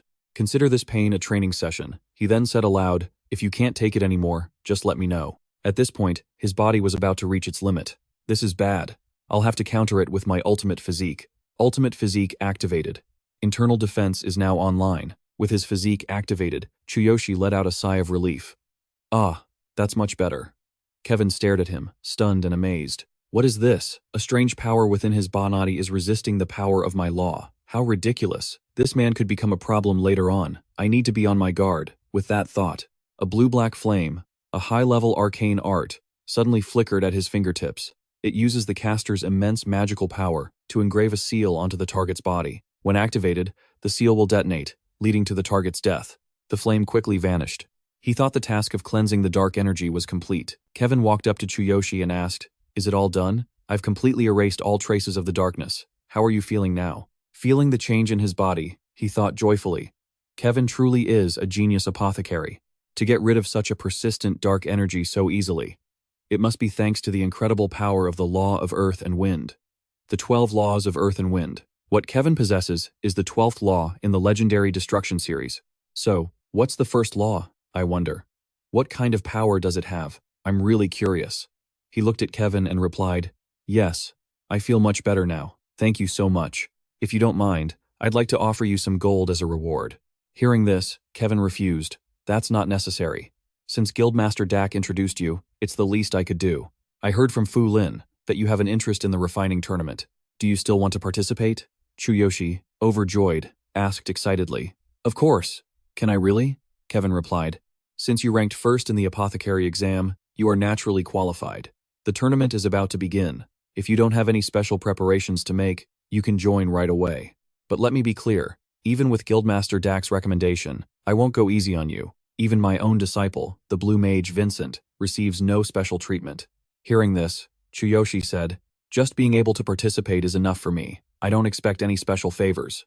Kevin said softly, entering my tournament without any preparation. You truly live up to your reputation as the one who defeated Fu Lin. This time, make sure you truly shine and show everyone your talent. This way, the tournament is about to start. Chuyoshi quickly followed, saying, yes, sir. At the main tournament venue, the arena was already packed with hundreds of thousands of people, and a deafening roar filled the air. In the center stood a person with a robe that trailed on the ground, displaying several vials and a few books in front of them. Fu Lin led Chuyoshi out. She said, Master has entrusted me with guiding you, so you'd better follow my instructions to the letter. Your registration is complete. So, where's that woman who was with you? Did she ditch you? He looked at her and replied with an innocent tone. Thanks, Fu Lin. Sakura probably had some personal business to attend to. She wouldn't abandon me. Fu Lin's face flushed with embarrassment as she said angrily, don't just casually call me by my name. Only Master is allowed to do that. You pathetic human. He held up his hands in surrender, smiling placatingly.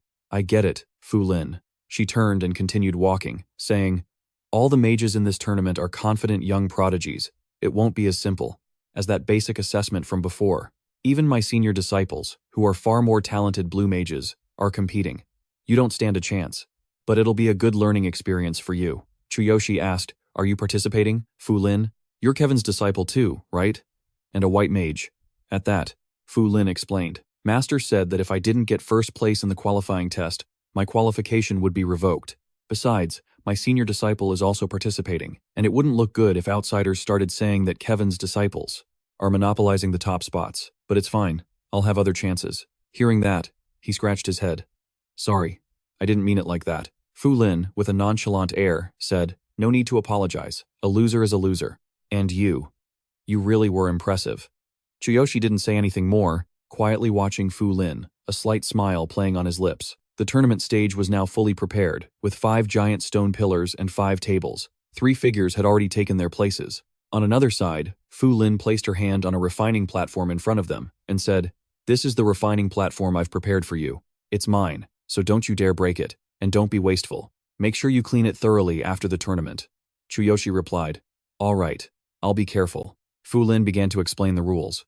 This tournament is an elimination match. Half of the contestants will be knocked out in the very first round. You're a weakling. But since you're using my refining platform, don't you dare embarrass me, he replied seriously. I'll do my best. Up in the stands, the crowd was murmuring, "A human? Is he even a mage?" Lately, even strange characters like that are joining this noble refining tournament. He's probably just here to watch. What a waste of a spot. He must have bribed the registration official. Down below, Chuyoshi frowned as he looked up at the crowd. Fu Lin stood beside him and said, "Don't pay any attention to them. To people like that, the presence of a human here is an anomaly." She suddenly pulled down his collar and whispered, "Most of the talented contestants in this tournament are blue mages. Even though they're your rivals, observing them carefully could be quite useful for someone like you." Chuyoshi smiled gently, looking at her with a fond expression, and said, "Got it. Thanks, Fu Lin." A shout echoed through the entire arena. "The refining tournament will now begin. Contestants, please prepare.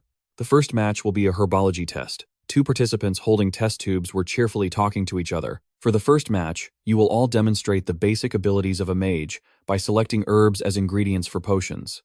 This is my specialty." Standing nearby was the contestant Drax, a level 17 Beastman blue mage, who stared doubtfully at a vial. "Is there anyone in this tournament who can't even select potion ingredients?" He narrowed his eyes, thinking, "No, there's no way this is a simple ingredient selection test. This must be about assessment ability. A great mage must possess excellent judgment." Drax stared at the participants before him and assessed them internally. "Among all the contestants, only a few of the blue mages are capable of facing me." The image of Vincent appeared in his mind's eye. The biggest threat was probably Vincent, Kevin's genius disciple. He specializes in refining. On top of that, he must have been taught many of Kevin's secret arts. Drax glanced disdainfully at the others. "As for the white mages, they're no match for me." Suddenly, someone slammed into his back from behind.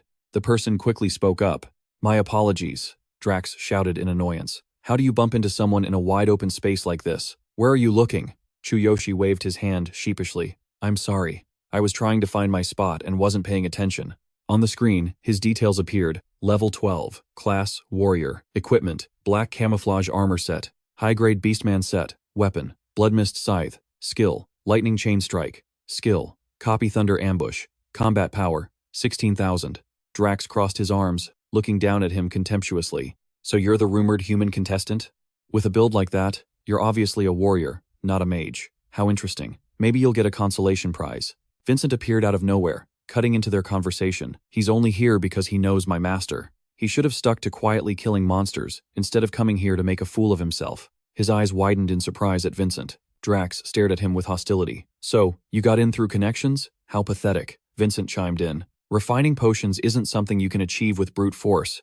Chuyoshi's expression hardened, his voice chillingly cold. "If this wasn't an official venue, I'd have already knocked you out." Trembling with anger, the man pointed at him and said, "Shut your mouth, don't cause a scene here." Drax added with a sneer, "Hey, you better watch your tone, or you'll lose your right to participate." Chuyoshi walked away, his expression still cold, clenching his fist confidently. "So, you two should be thankful for these rules. Just you wait, don't come crying to me when it's all over." An announcement blared over the speakers. "The first competition," Venti said with a smile and a wink. "The herb test will begin now. Let me go over the rules for you." She presented a wooden board with a gold-plated center.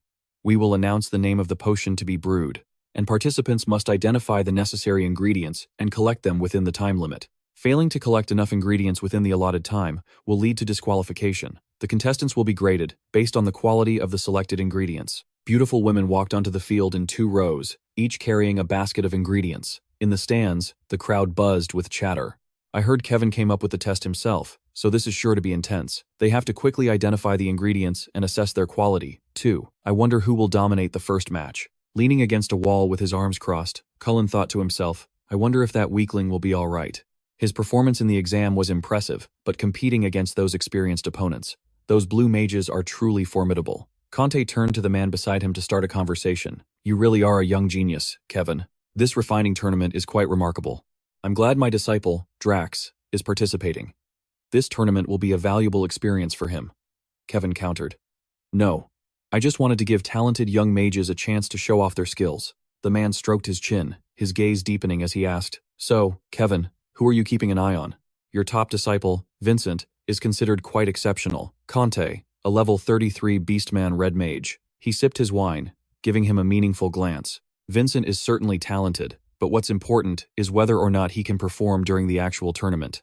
Ralph, on the other hand, is a promising rookie among the blue mages." A status window appeared. Kevin, title, Genius Mage. Wielder of the laws of earth and wind, level 36 red mage. Conte replied, I see. By the way, I heard. There's a human contestant participating this time. I've never seen a human mage before. Kevin immediately knew who he was talking about. You must mean Chuyoshi, the one recommended by Chairman Dak. His eyes lit up and a smirk played on his lips. He's a warrior, but he's never trained as a mage. And yet, he's not only participating in a mage's exam as a human, but he also defeated my own female disciple to take first place. I'm actually quite curious about that boy, the man asked, full of doubt. Someone who has never trained as a mage and still managed to get first place in the exam? Could Chairman Dak have made a mistake? Conte rested his head in his hand, a look of amusement spreading across his face. If that's the case, then even I'll have to keep an eye on him. Down below, Chuyoshi stood firmly in the competition area. He gazed thoughtfully at the baskets full of herbs. So, these are the prepared ingredients? No wonder half of the participants get eliminated right in the first round. These baskets only hold enough ingredients for half of the contestants. In other words, the other half won't be able to get the ingredients they need. Chuyoshi stroked his chin, picturing everyone fighting over them. Plus, potions require a diverse range of ingredients, so the contestants have to choose the correct ones from these baskets. If they rush and just grab things randomly. Model. Taking random ingredients or wasting time searching will get you eliminated immediately. He clenched his fists. He thought with excitement. This is interesting. This tournament is much harder than the mage exam. The challenge here is to choose ingredients quickly and accurately. It's time for me to use the God's Eye, Venti announced loudly. Right now, I will reveal the name of the potion. She tore the gold-plated strip from the wooden board. The first potion is the primary cooling potion. The participants scrambled to fight over the ingredients. Chuyoshi stared in shock as the crowd surged forward like a storm. They're so fast. As expected of true mages, they've memorized all the necessary ingredients for basic potions. He began to activate his skill. But I'll be relying on you, God's Eye. The system's voice rang out. God's Eye is analyzing. Analysis result. Primary cooling potion. The 3 required ingredients are spirit firegrass, heartwood, and withered vine. Chuyoshi also dashed in to compete. Alright, just 3 ingredients. Seeing the massive crowd fighting over the herbs, he broke out in a cold sweat, thinking, it's over. It's way too late for me to squeeze in there. What's this? Vincent, having easily gathered the ingredients, gloated. I could do this with my eyes closed. Behind him, Draft was still fighting his way through. Move it. This is a piece of cake. He looked in surprise at the herb in the other person's hand. Not bad. Looks like these blue mages aren't just for show. Chuyoshi clenched his fists in determination. There's no way I'm going to lose here. His sharp eyes narrowed. It's time to show them the power of a warrior. Chuyoshi unleashed his skill. Lightning ambush. The first ingredient is over there. He targeted the mage at the very front. The man was completely stunned by his action. This is an abuse of the skill system. Hey, is that foolish human causing a scene because he knows he's about to lose? In the observation area, Conte was equally surprised. What is he planning to do? A warrior skill? Kevin asked, his brow furrowed in annoyance. What is the meaning of this? A participant broke out in a cold sweat as he looked up at the sky. Why did the sky suddenly turn pitch black? Chuyoshi suddenly appeared behind the man like a shadow. This made the participant jump in shock. He shrieked, "What the hell are you doing?" The man asked, trembling, "What's going on?" In his mind, Chuyoshi gave a command, "Cancel skill." The system responded instantly. Lightning ambush has been cancelled. Looking down at the participant, who was pale with fear, Chuyoshi thought to himself, no need to push it any further, this is enough. He reached out and took the herb from the basket. Alright, found the spirit firegrass. The system screen appeared, Divine Eye, highlight, highest quality spirit firegrass. Chuyoshi placed a hand on the man's trembling shoulder. Thanks. Conte hadn't expected him to act so recklessly either. Using a warrior skill to get to the ingredient quickly and then canceling it? What an interesting kid. Kevin didn't reply, completely stunned on the inside. Not only that, but he also managed to grab the highest quality spirit firegrass. Could he really identify the most suitable ingredient? Or was it just pure luck? Chuyoshi grabbed the ingredient and walked out, his aura blazing. System notification. Heartwood has been collected. The other participants broke into a sweat from the pressure emanating from him. The system announced, Withered Vine has been collected. Venti gave a playful wink. Time's up. Potion crafting examiners, to your positions. Please evaluate the accuracy and quality of the ingredients selected by the contestants. She continued. The necessary ingredients for a basic fever-reducing potion are spirit firegrass, heartwood, and withered vine. The potion crafting examiners stepped onto the arena floor. One examiner walked past a participant, coldly judging. Incorrect ingredient. Eliminated. One after another, the verdicts were the same. A participant slammed his hand on the table, helpless with frustration. An examiner stood before his table to make their assessment. Draft's ingredient selection is correct. The total quality score is. Venti announced in a loud voice. 84 out of 100 points. Excellent quality. Draft crossed his arms, looking incredibly pleased with himself. Of course, Kevin commented politely. As expected of Conte's disciple, both his speed and accuracy are astounding. He replied humbly, he's pretty good. Down below, Venti continued her report. Correct ingredient selection, total quality score is 94 out of 100 points. Superb quality. Vincent looked up at the sky arrogantly. In this competition, no one but me has a shot at first place. This time, it was Conte's turn to stare wide-eyed at the man beside him. Worthy of being called a genius disciple. The man, flattered, smiled in satisfaction. Thank you. With a score like that, it was obvious Vincent would take the lead in the first round. Fu Lin clenched her fists in fury. That weak little human. He actually managed to select the right ingredients. The examiner walked over to Chuyoshi's table. Venti announced, correct ingredient selection. Total quality score is. Muchihan silently looked up at him. So, this is the human mage, Chuyoshi? The ingredients are correct, but what about the quality? The magic stone on my scepter is suddenly reacting violently. Muchihan's eyes widened in disbelief as he looked at the object in his hand. What in the world? Is the evaluation device malfunctioning? Kevin shot to his feet and ordered, stop hesitating and announce the results. The announcer trembled as he spoke. Why, yes, contestant Chuyoshi. Venti immediately complied and made the announcement. Correct ingredient selection. The total quality score is. Muchihan raised his scepter high. 100 out of 100 points. Perfect quality. Upon hearing this, Kevin and Conte were dumbfounded. What? And of course, the crowd in the stands erupted into an uproar. No way. That human got a perfect score. Even Vincent and Draft lost to him. Fu Lin covered her mouth, utterly shocked. That weakling. Unbelievable. Chuyoshi looked at the palm of his hand with satisfaction. The divine eye analyzed everything perfectly. It's flawless. I can't wait for the next match. Hearing the announcement, the other participants grabbed their heads and yelled, a perfect score? Unbelievable. To get that score, every single ingredient had to be perfect. In a situation like that, how did he manage to pick out only the perfect ones? The examiner held the scepter displaying 100 high for all to see as proof. All contestant scores are measured accurately by the analyzer. There are no errors with the score. That is all I can say. Conte slowly began to accept the reality of the situation. It seems he has an exceptional talent for selecting ingredients. I wonder how skilled he is in other fields. Kevin muttered non-committally. Indeed, his gaze turned sharp and cold. I'm also quite curious. Venti once again raised the wooden board, announcing the start of round 2 of the refining tournament. All remaining contestants, please return to your refining stations. You will now be required to refine an intermediate-level invisibility potion. We are very much looking forward to seeing your skills. A childish voice called out, Hey, newbie. Fu Lin crossed her arms, glancing over at Chuyoshi. You did pretty well just now. Round 2 is focused on refining, which is the essential skill for judging one's level and talent. It's the most important skill for a mage. He looked at her and nodded. The previous round was focused on that too. Fu Lin asked doubtfully. By the way, where's your staff? Hurry up and bring it out. How can you start without it? Startled, Chuyoshi scratched his head in confusion. I forgot it. He broke into a sweat as he remembered how the guildmaster had lent him a staff at the beginning. She did it out of pity, but now, most of my stats are for a warrior class. Refining requires a lot of mana. I definitely don't have enough. Seeing his expression, she figured it out and shouted with a frown. You forgot your staff? What kind of mage are you? He scratched his head awkwardly. I just happened to forget. There I go again. The lady's face flushed red as she avoided his gaze. Honestly, she reluctantly handed Chuyoshi her staff. Here, just take mine, you idiot. You're lucky I'm here. He reached out and took the staff. Thank you, Fu Lin, Chuyoshi said confidently. With your staff and my refining foundation, I can definitely win. She pretended to be cold and turned away. You'd better, Venti announced loudly. Crush the ingredients and begin refining. You only have one attempt, and the time limit is 30 minutes. After those words, a murmur went through the stands. Only one try, and just 30 minutes? That's so difficult. Intermediate invisibility potions are hard to make.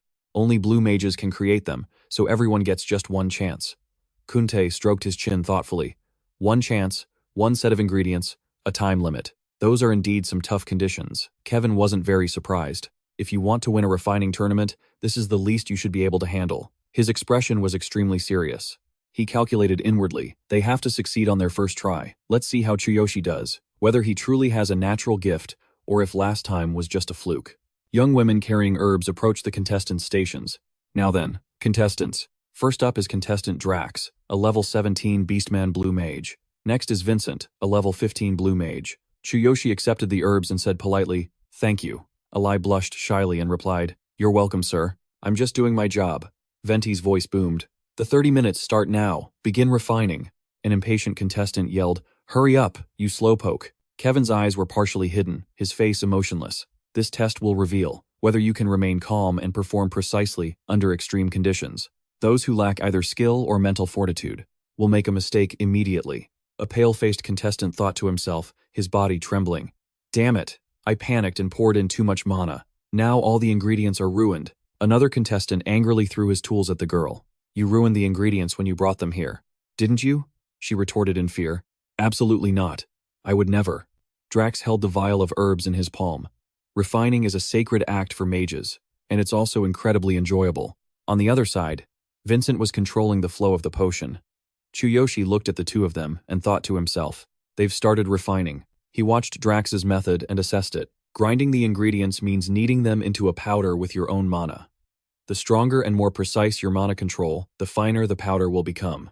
Then, Chuyoshi looked over at the other guy. The final and most crucial step of refining is combining. The system screen appeared again. Vincent, level 15 Blue Mage. Mana capacity, 1060, he concluded. A person's mana capacity is the key to this process. He glanced to the side, marveling inwardly. As expected of Kevin's disciple, that wave of mana, his capacity must be over 1,000. Kunte exclaimed. This mana wave. So your disciple has been hiding his skills all this time? His expression turned sinister. His mana capacity is over 1,000, isn't it? With numbers and skills like these, it will only take him a few years to advance to a red mage. A corner of Kevin's mouth curled up, his voice filled with pride. Vincent's talent is simply a gift from nature, but his mental fortitude still needs improvement. Kunte spoke up, puzzled. Speaking of which, where is Chuyoshi? Kevin was also confused. I don't see him. Come to think of it, I can't sense his presence either. Finally spotting him, Kunte asked doubtfully, is he just standing there? Kunte narrowed his eyes and stated the situation. If he doesn't start now, he won't be able to finish in the allotted time. Kevin was suspicious of Chuyoshi's actions. Is he procrastinating? I can't sense any mana waves from him at all. He guessed to himself, looks like this round belongs to the two guys competing out there. Chuyoshi activated his skill, Divine Eye, Analyze, Drax, Blue Mage. Mana capacity, 880. Current item being refined, Intermediate Invisibility Potion. Quality Analysis, 96% D rank. Refining process, 36.3% C rank. Divine Eye analyzed Vincent, Blue Mage. Mana capacity, 1060. Current item being refined, Intermediate Invisibility Potion. Quality Analysis, 72% C rank, 28% B rank. Refining process, 42.6%. His eyes sharpened as he calculated in his head. Their mana capacities are 880 and 1060, but mine is only 510. It seems Drax is making a C-rank potion, while Vincent is aiming for a B rank. As expected of Kevin's disciple, an intermediate potion is nothing to him. Fu Lin's face flushed with anger. Hey, newbie, there are only 20 minutes left. Stop spacing out. Venti broke out in a sweat, trying to stop her. You shouldn't distract him like that. Chuyoshi gripped the scepter and began refining. That's right. Since I started out as a warrior, my mana capacity is naturally insufficient. Drax and Vincent were surprised that he had finally started. Drax sneered. Is that the limit of his mana wave? He's no different than a mid-level white mage. The other guy smirked, his voice dripping with sarcasm. He was a bit impressive in the first round, but it looks like his luck has run out. Up above, Kunte frowned deeply and stroked his chin in thought. Huh? Is that all there is to Chuyoshi's mana wave? In that case, his mana capacity must be less than 600. What a waste for someone with a talent for selecting ingredients. The corner of Kevin's mouth lifted in a sneer, full of contempt for the boy. Was I overthinking things? If this is all he's got, then he's not worth worrying about anymore. He spoke his thoughts aloud. But the fact that he mustered the courage to participate in this competition is truly praiseworthy. Fu Lin looked at Chuyoshi with suspicion. Huh? Is that all the mana he has? No way. He wasn't like this during the mage examination. What in the world are you doing? Drax swelled with confidence. That's right. It's about time I used the skills my master taught me specifically for this tournament. A stream of red power spewed from his mouth. It was high-grade mana enhancement. Mana capacity increased by 300. Current mana capacity, 1180. High-grade mana enhancement temporarily increases mana capacity significantly, but it reduces the user's HP by half. HP minus 50%, mana capacity plus 300. Drax smirked triumphantly, looking at the person next to him and thinking, "My mana capacity now surpasses yours, Vincent. You probably thought I could only concoct a C-grade potion, but this time is different." He raised his staff high and commanded, "Combine." A spectator's eyes widened, covering their mouth in astonishment.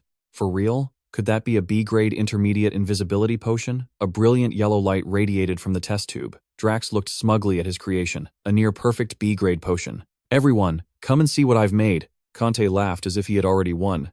"It's almost perfect. Even his disciple can only concoct a passable B-grade potion. This tournament's champion will be my disciple. As long as he comes out on top in this match, his overall score will be unbeatable. Kevin, I won't let you have the upper hand forever." Kevin remained expressionless, thinking silently, high-grade mana enhancement is a very difficult skill. Trading life for mana, that's not something an ordinary mage or sorcerer can use. It seems Conte really cares about his disciple. Still, high-grade magic is high-grade magic. In the shadows, the corner of his mouth curled into a smirk. But does he really think he can win with a B-grade potion? Foolish. Kevin's brow furrowed. "Do you think I wasn't prepared for this, you old fool?" He had great expectations for his disciple Vincent's performance. "Show them what you've got." He held the potion vial in his palm.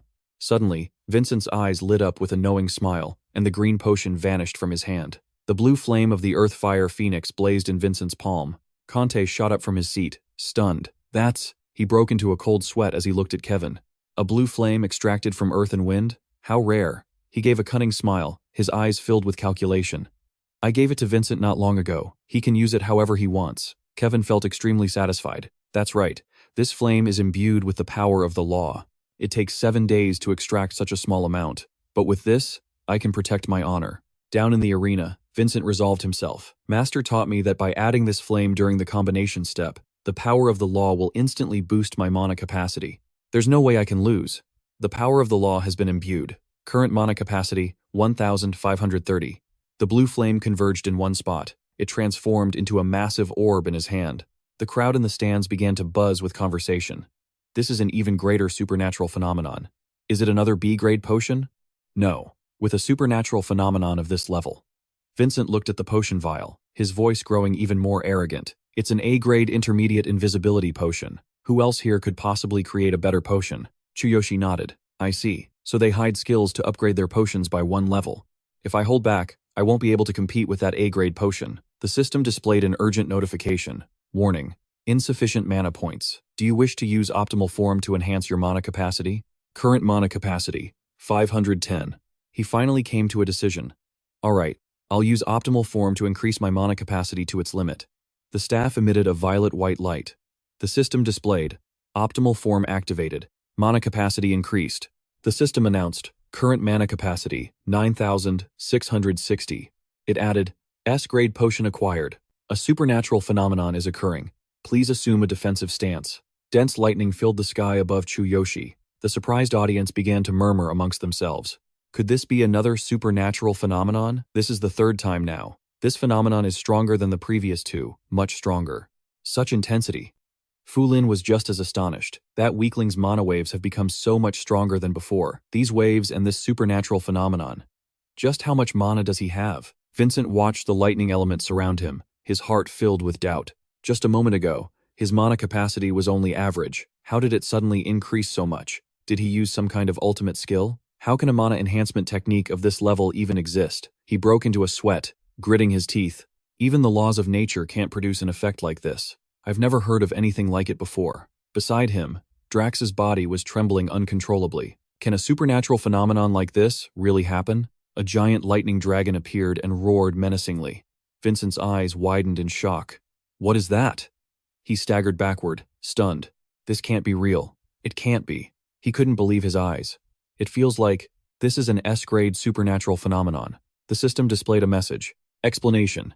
S-grade supernatural phenomenon. The highest level of supernatural event. It profoundly affects heaven and earth, manifesting externally. However, it is accompanied by a powerful divine punishment, which typically occurs when concocting an S-grade potion. Chuyoshi used his staff to control the lightning element, connecting with the herbs for refinement. A system prompt appears. Warning. Mana adjustment for ingredient grinding is complete. Please release your mana. The herbs are crushed into powder. The system announces again. Warning, the grinding of ingredients is complete. Grinding level, 100%. He shouts the command, begin combination. Penty's eyes fly wide open, pupils shrinking in utter shock and fear. Impossible, that's divine punishment. If I hadn't prepared beforehand, I would have taken massive damage. Meanwhile, Kevin's pupils constricted, his gaze fixed on the Thunder Dragon. The rarity and difficulty of refining an S-rank potion comes from this very trial. Refiners need exceptional skill and high mana just to withstand the divine punishment. During the process, one would normally use a protective potion before taking on this punishment. Is he trying to kill himself? A system screen appeared before Chuyoshi. Do you want to use the Heavenly King's hammer to absorb all damage? He didn't choose immediately, considering his options. My plan was to take the lightning with my optimal physique, but I didn't expect the Heavenly King's hammer could also absorb damage. In that case, refining the potion will be much easier. He finally made his decision. The Heavenly King's hammer also radiates lightning. To this hammer, this is nothing. Come forth, Heavenly King's hammer. From the sky above, a massive, giant, golden hammer appeared. Before he could recover from one shock, Kevin was hit with another. What is that? Conte was also shocked. What is this overwhelming aura? A giant lightning dragon descended from the heavens, and it was completely absorbed by the Heavenly King's hammer. The system displayed a notification. Heavenly King's hammer has absorbed the Heavenly Thunder Strike. Chuyoshi commanded in his mind, store the Heavenly King's hammer. He then told the system, begin synthesis. Instantly, a stream of golden light flowed from the staff into the glass vial, and the entire arena was enveloped in a brilliant gold light. Chuyoshi planted his staff on the ground, his back held perfectly straight. It seemed the process was a complete success, resulting in an S-rank, mid-grade invisibility potion. The system didn't disappoint him, showing the results immediately. Warning: mid-grade invisibility potion has been successfully refined. Quality assessment: S-rank. Kevin's face was beaded with sweat. An S-rank, mid-grade potion. I can only create that by pushing the laws of nature to their absolute limit. How can someone like him be more talented than me? I cannot accept this. Finally, Conte couldn't take it anymore and yelled, Master Kevin, forgive me, but that human definitely cheated. He leaped from the stands down to the arena floor. Please come with me for an inspection. Conte was adamant in his belief. Impossible. There's no way a white mage could create an S-rank potion. Kevin followed him down. The system explained flight magic, a skill exclusive to mages, which allows them to float in the air and move by covering their entire body with mana. Vincent also believed Chuyoshi couldn't have done it. You definitely cheated. What kind of trick did you use? Even my master can't create an S-rank, mid-grade potion that easily. The audience members also began to stand up and criticize him. A human cheating in the refining tournament. How despicable. A human shouldn't have been allowed to participate in the first place. Cut off his limbs. Make sure he can't wander around anywhere else. Fu Lin crossed her arms, stating firmly, no, he didn't cheat. During the mage examination, he proved his abilities. I can testify to that. Venti gave a troubled laugh and said, but if you're asking me, I think it's best to let Master Kevin decide. Hearing the curses from all sides, Chuyoshi spoke calmly. You all think I'm cheating? I just used my own power, same as everyone else here. Fine, investigate all you want. I'm used to it. Conte walked up to him. Mage Chuyoshi, you used some method to cheat, didn't you? Master Kevin and I observed your mana waves. At most, your mana capacity is only 600. With mana at that level, you could never create a mid-grade S-rank potion. He raised his staff and proposed, will you consent to a mana check? If you claim it's your own power, then prove it. Conte's voice was stern. Answer me now. The system provided a note. Mana measurement spell. A type of spell used to measure another person's mana capacity. The greater the mana capacity, the stronger the light emitted. Chuyoshi remained silent, thinking to himself, a mana measurement. If I can't control my enhanced mana capacity, they'll assume I cheated. My actual mana capacity is indeed low. He let out a small smirk. However, I have no reason to hide it. Chuyoshi slammed his staff on the ground and readily agreed. Test me. If it'll make you all shut up, I'll allow it. Conte looked determined to expose him. Let's see if your abilities are real. I will measure your power. Conte brought his staff before Chuyoshi. He chanted, release your mana, show us your true level. The system announced, optimal physique has been activated to 100%. The mana capacity enhancement has reached its maximum level. Chuyoshi smirked. Alright, make sure you measure it properly. The mana meter continuously emitted a blue light. The light filled the entire arena, so bright that Conte had to shield his eyes with his hand. It didn't increase gradually. It just shot up to this level. Just how large is his mana capacity? Chuyoshi said proudly. I've released 100% of my mana. The man looked at his trembling staff. The staff was shaking, and the orb, unable to withstand the power, began to show cracks. The blue light even escaped the arena. Staring at the shattered pieces of the orb, Kante's eyes widened in disbelief. My staff. He couldn't seem to believe what he was seeing. What is this? Chuyoshi rubbed his sore neck. Are you satisfied? Is that enough to prove my magic level? Kevin answered for him. Impressive. He spoke politely. My apologies for doubting you. This is the first time I've seen someone so talented. I hope you can understand why I couldn't believe it at first. Kevin clapped Chuyoshi on the shoulder. Standing before a young and talented man like this, even I am outshined. You truly are a genius. I am truly honored. Kevin unceremoniously took the S-rank potion from Chuyoshi's hand and said to the man, Master Kante, I don't think there's any need to question his earlier performance any further. He looked at the golden liquid. This S-rank, mid-grade potion, is more than enough to declare him the champion of this tournament. Do you agree? Kante was dumbfounded. Indeed, there's nothing left to argue. Kevin looked around at the stands. Does anyone else here have an objection? If you're not satisfied, then step forward and challenge me yourself. Chuyoshi bows his head slightly and replies, No, Vincent says frankly, I admit that I have been defeated. Kevin clutches the glass vial. It's finished. He raises the vial high, announcing Chuyoshi as the champion of this tournament. Fulin blurts out, her face flushing with excitement. Awesome, he did it. He seems to sense something and glances in her direction. Chuyoshi smiles gently and gives her a V sign. Thanks. Fulin's face turns bright red with shyness, her hands coming up to cover her mouth in embarrassment. Fulin's eyes show unconcealable admiration. She raises her hand in response, sticking her tongue out playfully. That's because I helped you. Kevin silently observes Chuyoshi's actions. His sharp eyes narrow. A young man who is also a genius mage. You can't help but admire him. Kevin stares at the vial in his hand. The potion he created is magnificent. Have I, Kevin, really lost? That's an S-class intermediate invisibility potion. He turns his back and walks away coldly. There's no telling how much he'll develop in the future. A murderous aura radiates from Kevin as countless wicked plans form in his mind. I'll use every connection and all my power to ensure he doesn't leave this city alive. Chuyoshi, you will die here. Fulin presents a chest. This is the prize for winning the tournament. Take it.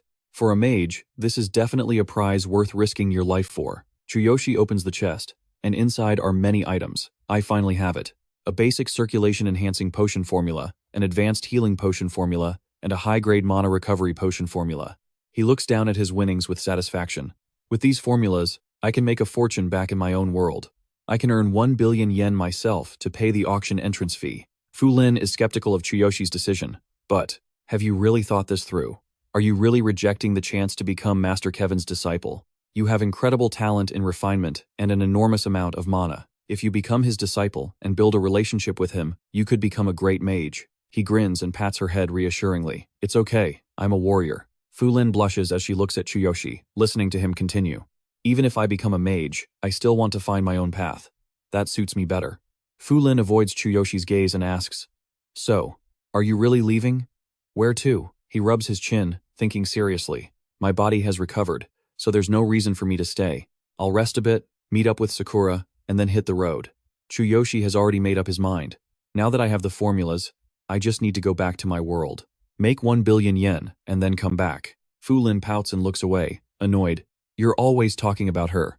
What's your relationship with Sakura? He asks blankly. Sakura? Chuyoshi calmly explains. She's my friend and my comrade. She probably went somewhere for a reason, but I'm sure she'll be back soon. Fulin isn't pouting anymore but still won't look at him. I see. A comrade. Make sure you come see me before you leave. I have something to give you.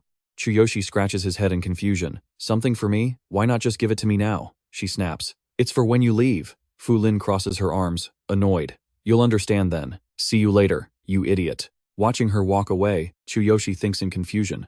Why did she suddenly get angry? A while later, in his in-room, he sits on the bed, thinking to himself, I've never had a chance to properly examine this infinity ring since I got it. It feels like I haven't had a single second of rest. The system displays an emergency notification. Warning. Due to an unstable debugging error, you cannot stay in this world for more than 3 days. If you exceed the time limit, you will not be able to return to your original world. Warning. You also cannot use the endless corridor until 3 days have passed in your original world. Chuyoshi lowers his head, mumbling his calculations. So that means I can only stay here for 3 days at a time, and I have to wait 3 days before I can come back. Interesting, I'll have to plan carefully. But what does debugging mean, anyway? He opens the system window. Oh well, it's not important right now. A mechanical voice echoes in Chuyoshi's head. Warning. A wooden box has been stored in your telepathic inventory. The corner of his mouth quirks up. This is getting more and more interesting. System notification. Endless corridor activated. Chuyoshi says with excitement, I just need to bring these 3 formulas back. He jumps into the endless corridor. 1 billion yen, here I come. Time passes to another day. Suzuki eagerly promotes the place. This mansion isn't as luxurious as a hero's villa, but I've prepared the best room for you. Karina's eyes light up as she looks around the space. Chuyoshi looks at the room in surprise. Thank you so much. This mansion is even better than I imagined. The little girl clenches her fists and exclaims, It's so gorgeous. I can't believe it. Am I really going to live here? Suzuki grins and claps him on the shoulder. The Heroes Association doesn't spare any expense. Besides, you're worth the investment. Your sister will probably be comfortable here too. Do you need anything else? Chuyoshi scratches his head shyly. Actually, if it's possible, I'd like to turn one of the rooms into a small laboratory. I want to try making potions. The man asks in surprise. Potions? That requires specialized knowledge and skill. Are you sure you want to do that? Suzuki readily agrees to the request. If that's what you want, then of course, we have plenty of rooms here. I'll renovate one and prepare the necessary equipment. It'll be done this afternoon. Chuyoshi replies happily. That's great. Thank you so much. You've been a huge help. His eyes are full of hope for the future. I guess I can start tonight then. A line of ants carries food back to its nest. A foot in a sneaker steps over them. In a place with a sign that reads Blue Snake Gang, Yukio speaks arrogantly. Hey, kid, do you have any idea where you are? Toru says. You've got an annoying face. Don't come crying to us if you get lost and beat up. Chuyoshi replies calmly. I know exactly where I am. I'm here to see the Blue Snake Gang. Is the boss around? I want to talk about paying off a debt. The thug scoffs back. Playing the big shot. Are we? If you're here to pay and still acting tough, then step right up. What's your name? Without a hint of fear, he introduced himself. Chuyoshi. The sound of rushing footsteps emerged. An arm pushed Yukio away. Mr. Chuyoshi is here. Move it. Takashi and his subordinates appeared, looking tense. Mr. Chuyoshi, we've been waiting for you. The boss told me to come and greet you. Looking at the familiar face he had once punched, he was surprised. Seeing the guy's respectful attitude towards him, Chuyoshi was confused. What's going on?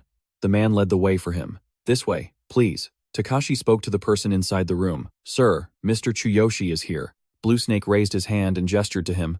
Hero Chuyoshi, welcome. He was the leader of the Blue Snake Gang, level 24, warrior class, with a combat power of 14,100. Chuyoshi slammed the briefcase on the table. His face was emotionless. This place is more lively than I thought. He opened the briefcase full of money and said, Here is 600,000 yen, principal and interest. Check it. Blue Snake approached ceremoniously. Why be so formal? You could have just sent it through someone else. I really appreciate it. Let me introduce you. He pointed to a man with a reluctant expression. This is the vice leader of the Blue Snake Gang. The system displayed the information of the Blue Snake Gang's vice leader. Level 10, tank warrior class, combat power of 2,300. Then he pointed to a man with half golden teeth, and this is the president of the Mad Wolves. Leader of the Mad Wolves, level 21, warrior class, combat power of 11,200. The system spoke up. Heavenly Eye is analyzing. His sharp eyes read the numbers. A combat power of 2,300, 11,200, and 14,100. Not bad. Chuyoshi glanced at Blue Snake and asked, So, what's this all about? Blue Silver and Mad Wolf flinched. Blue Snake broke into a cold sweat, thinking, he saw all 3 of our power levels in a second. Does he have some special item? Things like that are incredibly rare. They're ridiculously expensive. No one gets their hands on them easily. This kid is impossible to read. He walked over to the other 2 men. I'll be direct. Blue Snake placed his hand on the stack of money on the table.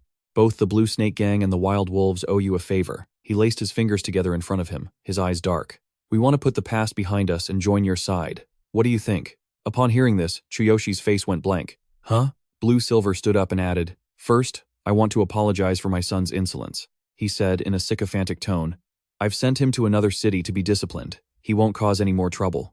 I hope you can forgive us.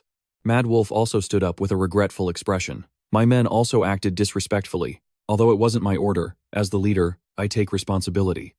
That spatial ring had a tracking spell on it, but it's been removed, so you can use it without worry. His eyes lit up, focusing only on the information about the ring. Chuyoshi looked at the shiny ring on his index finger. Now that you mention it, the guys who attacked me the other day were from the Wild Wolves, right? So it was the spatial ring. taken from that mage that had a tracking spell on it. How careless of me. He spoke calmly.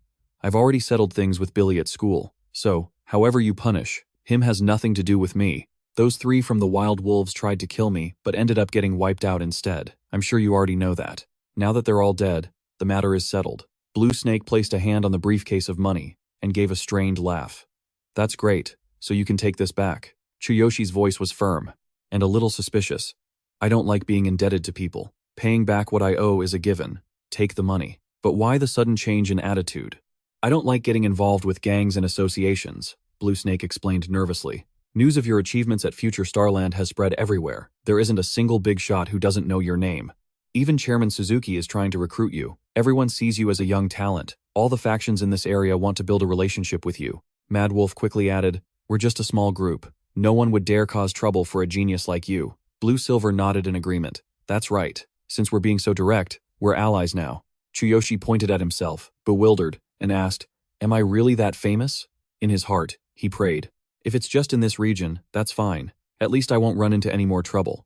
The scene changes to a short while later. Blue Snake cheerfully saw him off. Chuyoshi, remember to visit again. Blue Silver said friendly. You're always welcome here. He was speechless. This kind of reception is a bit over the top. Chuyoshi grabbed the briefcase, turned, and walked away. All right, business is done. Time to get back to work. I'll buy some ingredients and start brewing potions. The system announced, you have taken a box out of the spatial ring. At a shop with no sign, Sadao was taking inventory in his ledger. These herbs have been so hard to find lately. It's best to just stock up while I still can. And these items too. Chuyoshi walked up and said, hello.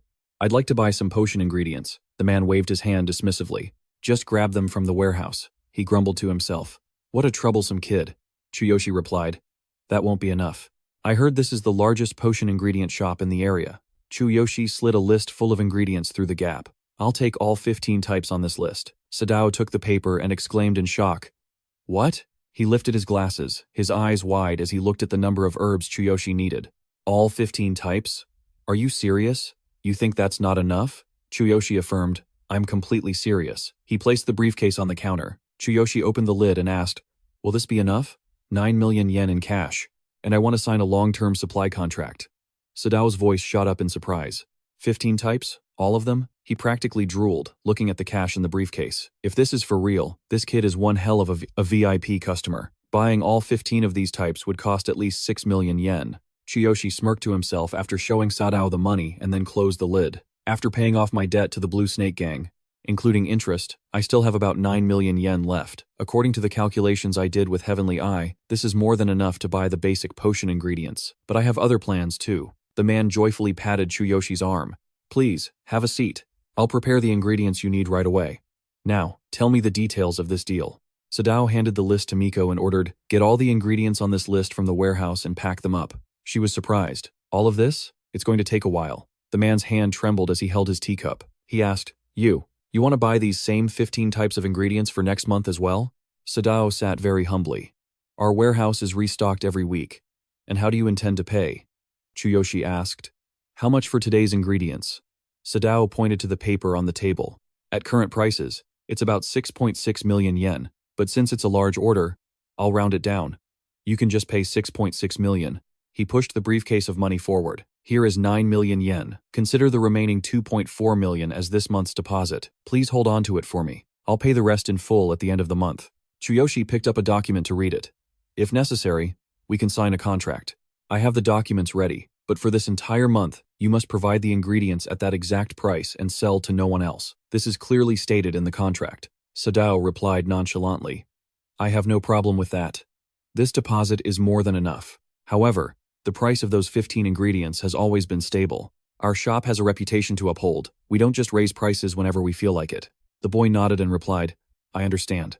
In that case, I look forward to working with you. Chuyoshi thought excitedly. As long as I have the ingredients, I can start my experiments tonight. But the price of medicinal ingredients is sure to skyrocket in the future. With this contract, I won't have to worry about a thing. The sky had turned a late afternoon yellow. Chuyoshi opened the door to his brand new laboratory and exclaimed, This actually looks pretty legit. Not bad at all. Karina spoke up. I heard Chairman Suzuki even paid a large portion of the cost out of his own pocket. We should really thank him. I didn't know you could make potions too. What are you planning to do in this lab? Chuyoshi knelt in front of the little girl and answered. Of course, I plan on repaying Chairman Suzuki even more. He told Karina the reason he built this lab. Chuyoshi's gaze drifted downward. It was to fulfill an old promise. He looked sadly at her injured leg and said softly, I promised I would make you smile again, just like you used to. Karina asked, bewildered. What are you talking about? Chuyoshi gave a wry smile and replied, It's nothing. Just wait and see when it's done. I'm starting now, so you should go over there. The little girl didn't understand what was happening. Karina tried to stop him. Come on, don't. He shut the lab door without hesitation. That's that, T%. I need to concentrate. Chuyoshi smirked. All right then. He snapped his fingers. Exhilarated. Chuyoshi said, Let's begin. The system continuously announced, You have retrieved a wooden box from your inventory space.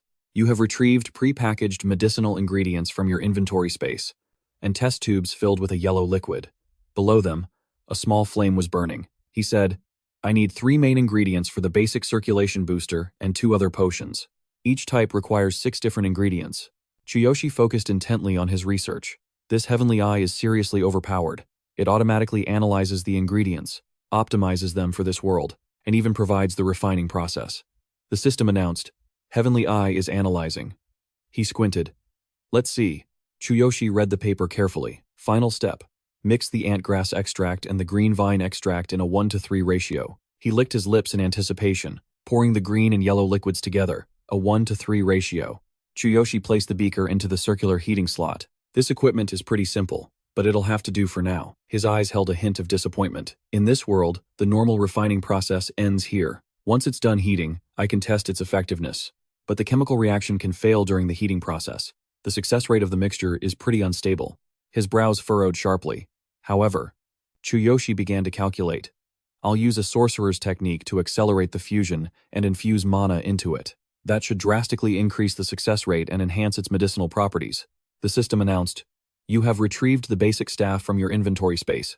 He looked at the staff. Both ends were crackling with lightning. I finally have a chance to use the basic staff I bought before coming back. I'll put it where I left the God King's hammer. It's at the inn in the other world, but time is stopped over there, so it should be fine. Chuyoshi raised the staff high. He began to cast a spell. Begin fusion. This is a refining technique only I know in this world. The system continuously blared warnings. Fusion progress at 30%, 40%, 60%, 90%. This even surprised him. Science and magic fused into one. The fusion speed is incredible. The system's voice rang out. Warning. Fusion complete. Chuyoshi exclaimed joyfully. Excellent. The first batch is complete. Let's test its effects. He picked up the test tube.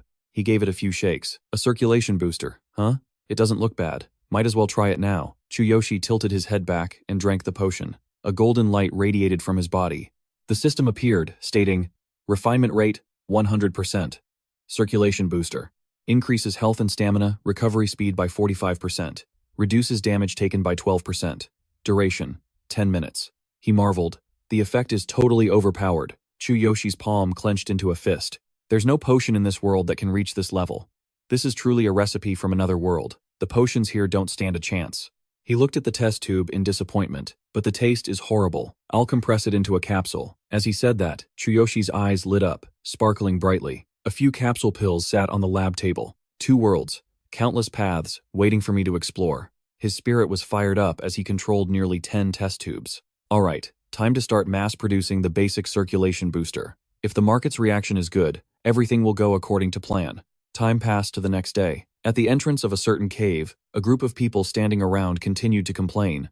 This is exhausting. This C-rank dungeon has a lot of loot, but it's too big, and we can only afford low-grade potions, so we have to be careful. In the end, we're still just too weak. Chuyoshi appeared silently, a cloak of concealment hiding his identity and making his face hard to recognize. It was a common item used to hide one's identity. With his face covered, Chuyoshi pushed a rectangular cart forward. This spot should be good. This dungeon has the most adventurers. One person noticed Chuyoshi and said, Look, a wandering merchant. Is he really trying to sell potions like that? What an idiot. The group of adventurers laughed. They were scornful of his actions. The potion industry is completely monopolized by the 3 major corporations. It's safer to buy from an official shop anyway. It's probably a fake. He took out a pill and presented it. Everyone, if you're not satisfied with your current potions, try our new booster potion. 1 box of 6, perfect for adventurers. First come, first served. The adventurers stared pensively at the pill in Chuyoshi's hand. A new potion? Is it from one of the 3 major corporations? No way. I go to the potion shop all the time, so I definitely know if there was a new product. Sumi walked over and grabbed a box. He sneered contemptuously. Hey, potions are an adventurer's lifeline. No one's going to buy something from an unknown source. And what do you mean by that? Is this thing really more effective than the medicine from the big 3 corporations? What kind of medicine is it? How much does it cost? And what does it do? He didn't get angry. Instead, he explained the medicine's effects. This is a basic circulation-boosting capsule. It helps restore health and stamina, and reduces damage taken from attacks. The details are on the box. One box contains 6 capsules and costs 24,000 yen. Each person is limited to 10 boxes a day. A vein popped on his forehead as he hissed. 6 pills for 24,000 yen? And it's a limited item? Are you insane? The circulation boosters from the big 3 only cost 20,000 yen for 10 pills. Kasumi slammed both hands on the table and yelled, "This is a joke, get lost." This is obviously useless. The crowd of adventurers started cracking their knuckles, looking like they were ready to jump Chuyoshi. What a blatant scam. This is infuriating. That shady stuff costs more than the products from the big 3. What a ripoff. Some hot-headed hero is definitely going to flip your stall over. Just you wait. He didn't argue, just gave a knowing smile. Chuyoshi pointed to a few capsules. I have free samples. If you're not satisfied with the effects, feel free to flip my stall. He held up a capsule, his voice turning sinister. But, if you're impressed, you have to buy a whole box. Kasumi's face flushed with anger. He shouted, "Fine, I'll give it a try. But if this stuff is trash, don't even think about running." Kasumi snatched the pill from Chuyoshi's fingertips. "Gimme that." The other adventurers jeered at his actions. "You're really betting on this? How ridiculous. Let's see how you embarrass yourself, hero." 24,000 yen is nothing. Kasumi popped the pill into his mouth to test its effects, and swallowed it. Instantly, the pill's effects activated. A system notification appeared. Health and stamina recovery speed increased by 45%. Damage taken reduced by 12%. Effect lasts for 10 minutes. Kasumi was stunned. "What?" The man gave a knowing smirk. It boosts health and stamina recovery by 45%, reduces damage taken by 12%, and lasts for 10 minutes. See now? This price is completely justified. Another adventurer shook him. "No way. Is that for real? Is it really that effective?" Kasumi's ears were filled with the noisy chatter of the crowd. If that's true, it's several times more powerful than the potions from the big 3. The circulation boosters on the market only increase recovery by 10%, health recovery, and 12% stamina. This thing is several times stronger in both aspects, and it even reduces damage. He grabbed a box of the medicine. He spoke to Chuyoshi in a low voice. "I'll take a whole box of this. I can buy a maximum of 10 boxes, right? Here's my hero card. Go ahead and scan it. I'll take 10 boxes. The man quickly took the card and ran it through the scanner. 240,000 yen was deducted from the hero card. "Here are your 10 boxes. Thank you very much." The system explained. A payment device exclusive to heroes, allowing for easy deposits and payments via the card. Kasumi quickly hid the 10 boxes in his bag, looking around furtively like a thief. "Yeah, thanks. Will you be back tomorrow? You'll be selling here again, right? What time will you be here?" He turned around to see dozens of pairs of wide eyes staring at him. The crowd of adventurers rushed forward. "Let me try one of those pills. You have free samples, right? I'll try one too. That guy's probably just an actor you hired. Let me try one for myself. If this is a scam, you'll pay." Chuyoshi said calmly. "There are 5 free samples left." One adventurer hesitated, not putting the pill in his mouth yet. But the person next to him had already swallowed one. The third person swallowed it reluctantly, and the fourth looked just as uncomfortable. The last pill was snatched up by another adventurer. A golden light enveloped the bodies of all 5 of them. Kasumi yelled, "So? See it now?" Seeing this, the crowd scrambled to pull out their cards. "I'll take 10 boxes. I'll take 10 boxes too. Me too. Here's my hero card. Scan mine first. Me too. 10 boxes. The crowd fought to get their hands on the remaining medicine. "Is this stuff really that effective? I'll buy 1 box. Hurry up. Give me a box too." No. Make it 10 boxes. Me too." A devilish smile spread across Chuyoshi's face. "Please form a line. It's a maximum of 10 boxes per person." The adventurers were all on their phones. With this kind of effect, it would sell out even at double the price. "Hurry up and buy some. It's a limited supply. Whoever gets some will make a huge profit. Send the signal. Tell the whole party to come and buy as much as they can. Then we'll resell it. I don't care." His eyes lit up as he thought to himself, "Everything is going according to plan. Of course, I can't earn the 1 billion yen entry fee just from this. But this pill is more than enough for the first phase of the plan. With its insane effects and limited supply, the frenzy is about to begin." Looking at the long line of people, Chuyoshi thought with excitement. And when that happens, the big three corporations will definitely come looking for me.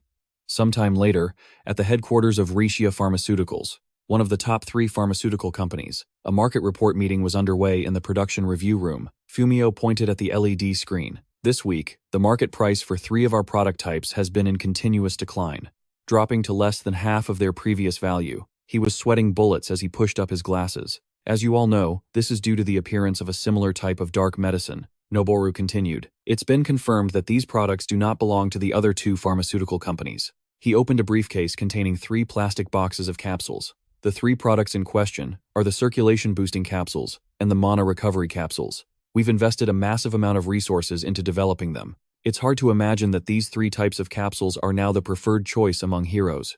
Noboru nervously presented a test report. Furthermore, after conducting rigorous pharmacological tests, we've discovered that these capsules could only be created by a group possessing extremely advanced technology. With such high quality, I don't understand why they're being called dark medicine.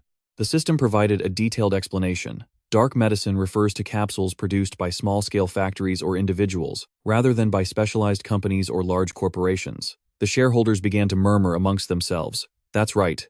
It's clear that all 3 types were produced by the same company, using similar production methods and achieving high efficacy. Luckily, these aren't products from our rival companies, or they would have cornered the market long ago. They couldn't stop whispering. Even with our equipment, we can't identify the exact components and ingredients. I wonder what kind of genius is behind this, and why does no one know about them yet? The meeting room door opened, and a firm female voice rang out. If all these capsules are this potent, then the products from the 3 major companies have to be considered failures. The group shot to their feet, bowing at a 45-degree angle. Chairman, she strolled past them calmly. Have we identified the group producing these capsules yet? The other 2 companies must have already started making their moves. That person was the chairman of Red Tia Pharmaceuticals, Misa. Beside her was her butler, Tommy. Misa crossed her arms and said, "We can't afford to fall behind." Fumio let out a long sigh. No one knows who's making these capsules, and they change their sales location every day, making them even harder to track. Noboru spoke up to salvage the situation. However, we've launched a comprehensive investigation and will report the details as soon as possible. Her fox-like eyes narrowed. That's too slow. The company's situation is critical. Misa stood up again and walked out of the room. Get the car ready. Tommy accepted the order. Yes, ma'am. Someday, at the entrance of some dungeon, the voices of adventurers echoed, I'll pay 10 times the normal price. Give me the last 3 boxes. Get lost. I'll pay 20 times. I'll pay 30 times. Please.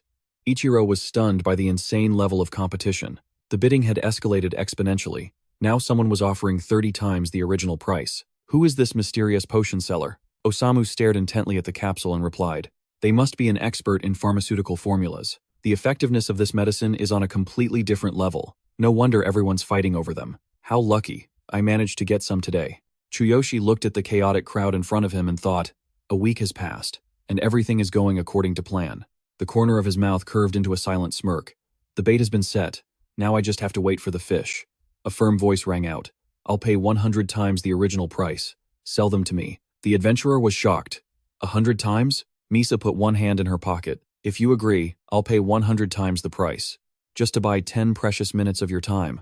What do you say? Chuyoshi thought triumphantly. I've hooked a big one. The luxury car door closed, with guards standing on either side. Misa swirled the wine in her glass. Thank you for giving me 10 minutes. Let's introduce ourselves. I am Misa, the chairman of Rigia Pharmaceuticals. He replied politely. It's a pleasure to meet you. Chuyoshi thought in surprise. So, the chairman of one of the 3 major pharmaceutical companies is a young woman. Is that so? Misa was also surprised when she heard his voice. His voice is very young, too. Even though he's hiding his identity, I thought he'd be middle-aged at least. She got straight to the point. I'll get straight to the point. I want to buy the formulas for the 3 types of capsules you're selling. Chuyoshi held up 5 fingers. 10 billion yen. Misa was taken aback by the demand. She set her wine glass aside, getting serious. 10 billion yen is a bit much. It's over our budget. Aren't you going to discuss it with your partners? Red Tia Pharmaceuticals came here to show our sincerity. Every word from Misa was sharp. The amount we can offer is 3 billion yen. Even for such excellent formulas, this is still a very substantial amount. She narrowed her eyes, calculating internally. He's deliberately driving up the price. With 10 billion yen, I could buy 50 other average formulas. Is he the leader of the group? Chuyoshi calmly replied. No. 10 billion yen. No more, no less. And I don't have any partners. I created all 3 types of capsules myself. He looked up, his bright eyes staring directly at Misa. You understand, don't you? These capsules will help your company re-establish overwhelming dominance in the market. Isn't Red Tia currently facing its biggest crisis? She was surprised by this information. No partners? If that's true, then this guy is a formidable genius of potion making, Misa asked doubtfully. Biggest crisis? What do you mean? Chuyoshi took out a phone with a chart and began his analysis. The 3 major pharmaceutical companies, Richiya Pharmaceuticals and Matsui Pharmaceuticals, occupy almost the entire capsule market. But according to the data I've collected, Richiya's market share has dropped from its peak, from 26% down to 12% over the past 23 years. The reason is that your products have lost their competitive edge.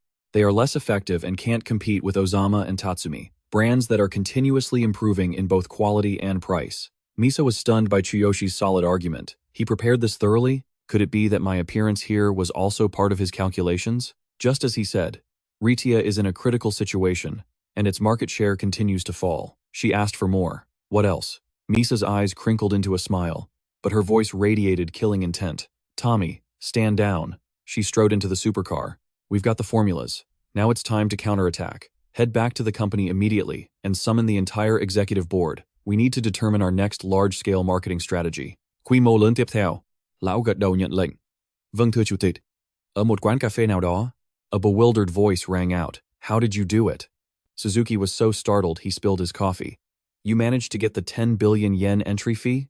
But it's only been a week, Chuyoshi said, helplessly. Chairman Suzuki, please lower your voice. Everyone in the cafe was looking over at their table, gossiping. Did you say 10 billion yen? That kid just casually came up with 10 billion yen? Could it be? He presented a card. I just happened to have a valuable formula, so I made a small deal. This card holds 10 billion yen.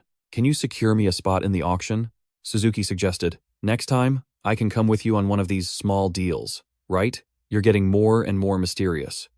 Chuyoshi recalled that memory. He radiated a murderous aura, each word spoken with conviction. Misa, you must know by now that the superior effectiveness of my capsules has reshaped the market. If Red Tia can produce these 3 capsules, you can dominate the market. Furthermore, Oriana and Tatsumi are also interested in my formulas. Do you still think 10 billion yen is too expensive? She remained silent, just quietly drinking her wine. Misa felt a sense of alarm, analyzing the potential profit accompanied by a threat, a sharp strategy. If he was really as young as his voice suggested, he was truly a monstrous genius. In the end, she still agreed to Chuyoshi's demand.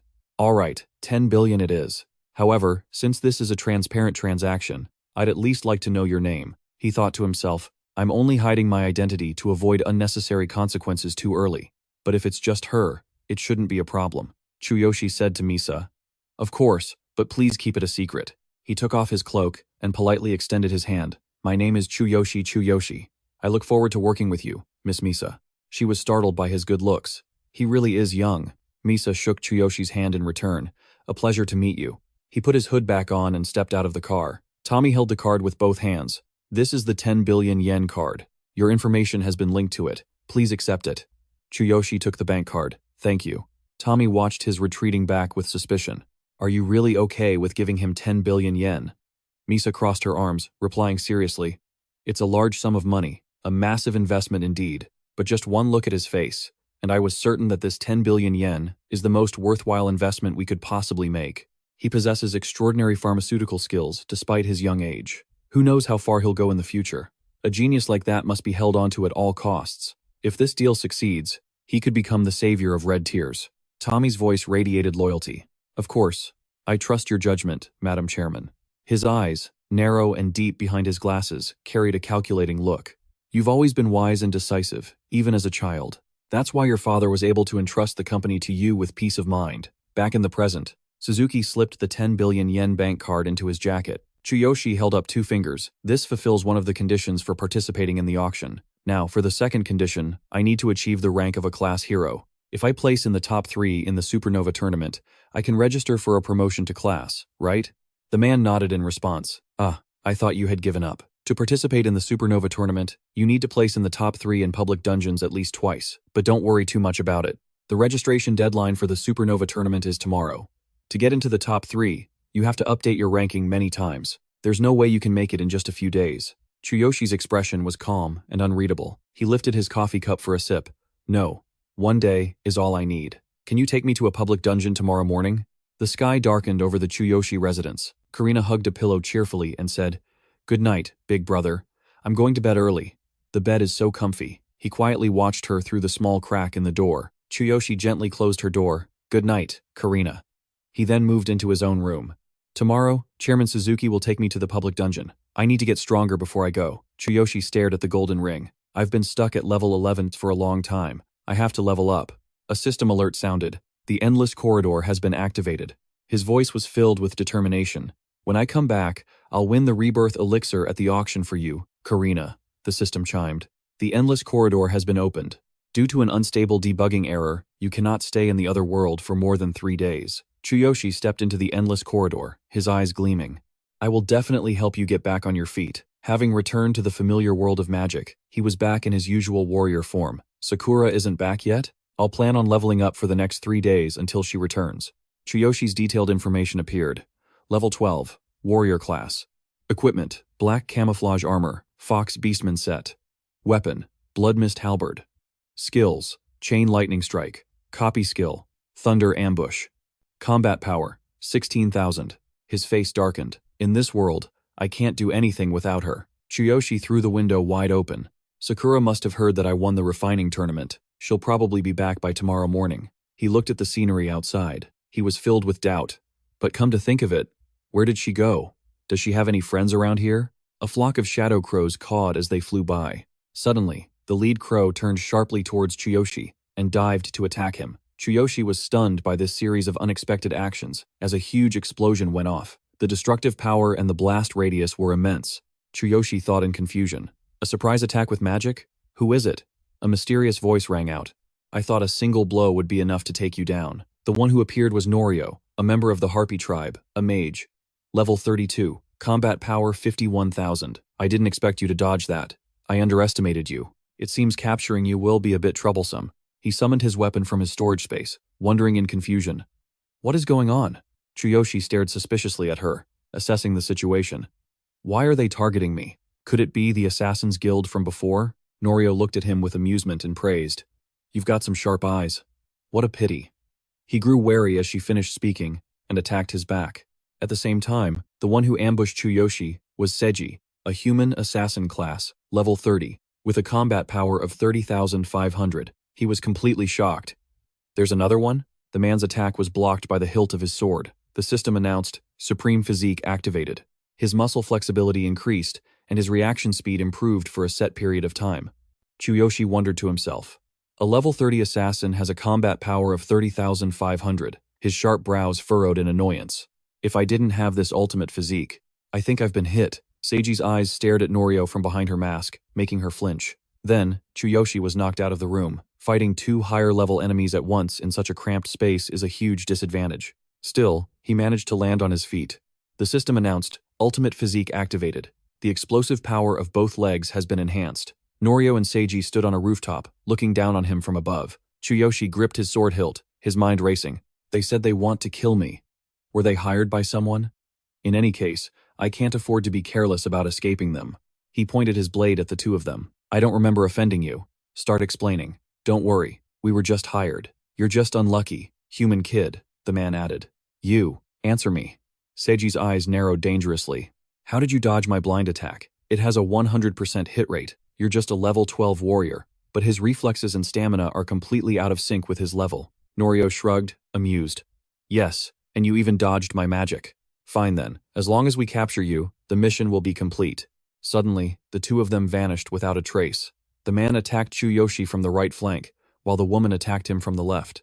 Chuyoshi once again managed to evade all their moves with ease. Norio was astonished. "Blocked again?" Seiji thought, stunned. "He dodged it again?" His eyes blazed as he gripped his blade firmly. "You think I'll surrender quietly?" Chuyoshi pointed his sword to the sky, and lightning struck down from above. The woman returned to the man's side, both of them surprised by this. As the lightning bolt came down, Norio quickly created a defensive shield. Seiji scoffed lightly. "Thunder. If your level were a bit higher, I might not have escaped unharmed." He then unleashed his power. He charged forward with his dagger to attack again. "Too bad you're only level 12. Struggling will only cause you more unnecessary pain." Sparks began to fly from Seiji. He lunged to attack Chuyoshi but was knocked back. Norio suddenly appeared on the other side. Don't forget about me. Unfortunately, he was hit by her attack, his face contorting in pain. Chuyoshi angrily gritted his teeth, fighting two higher-level opponents at once.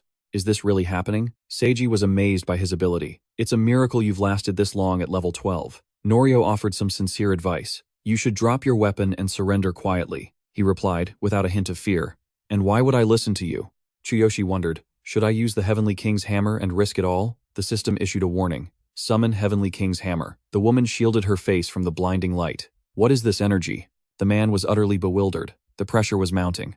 He stepped forward confidently, protected by the Heavenly King. Suddenly, a familiar voice called out, Chuyoshi, you're hiding something, aren't you? He looked up in surprise. In the air.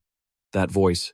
Kevin pointed at Chuyoshi and unleashed his skill. Explode. The secret killing move pierced straight through his chest, and Chuyoshi coughed up blood.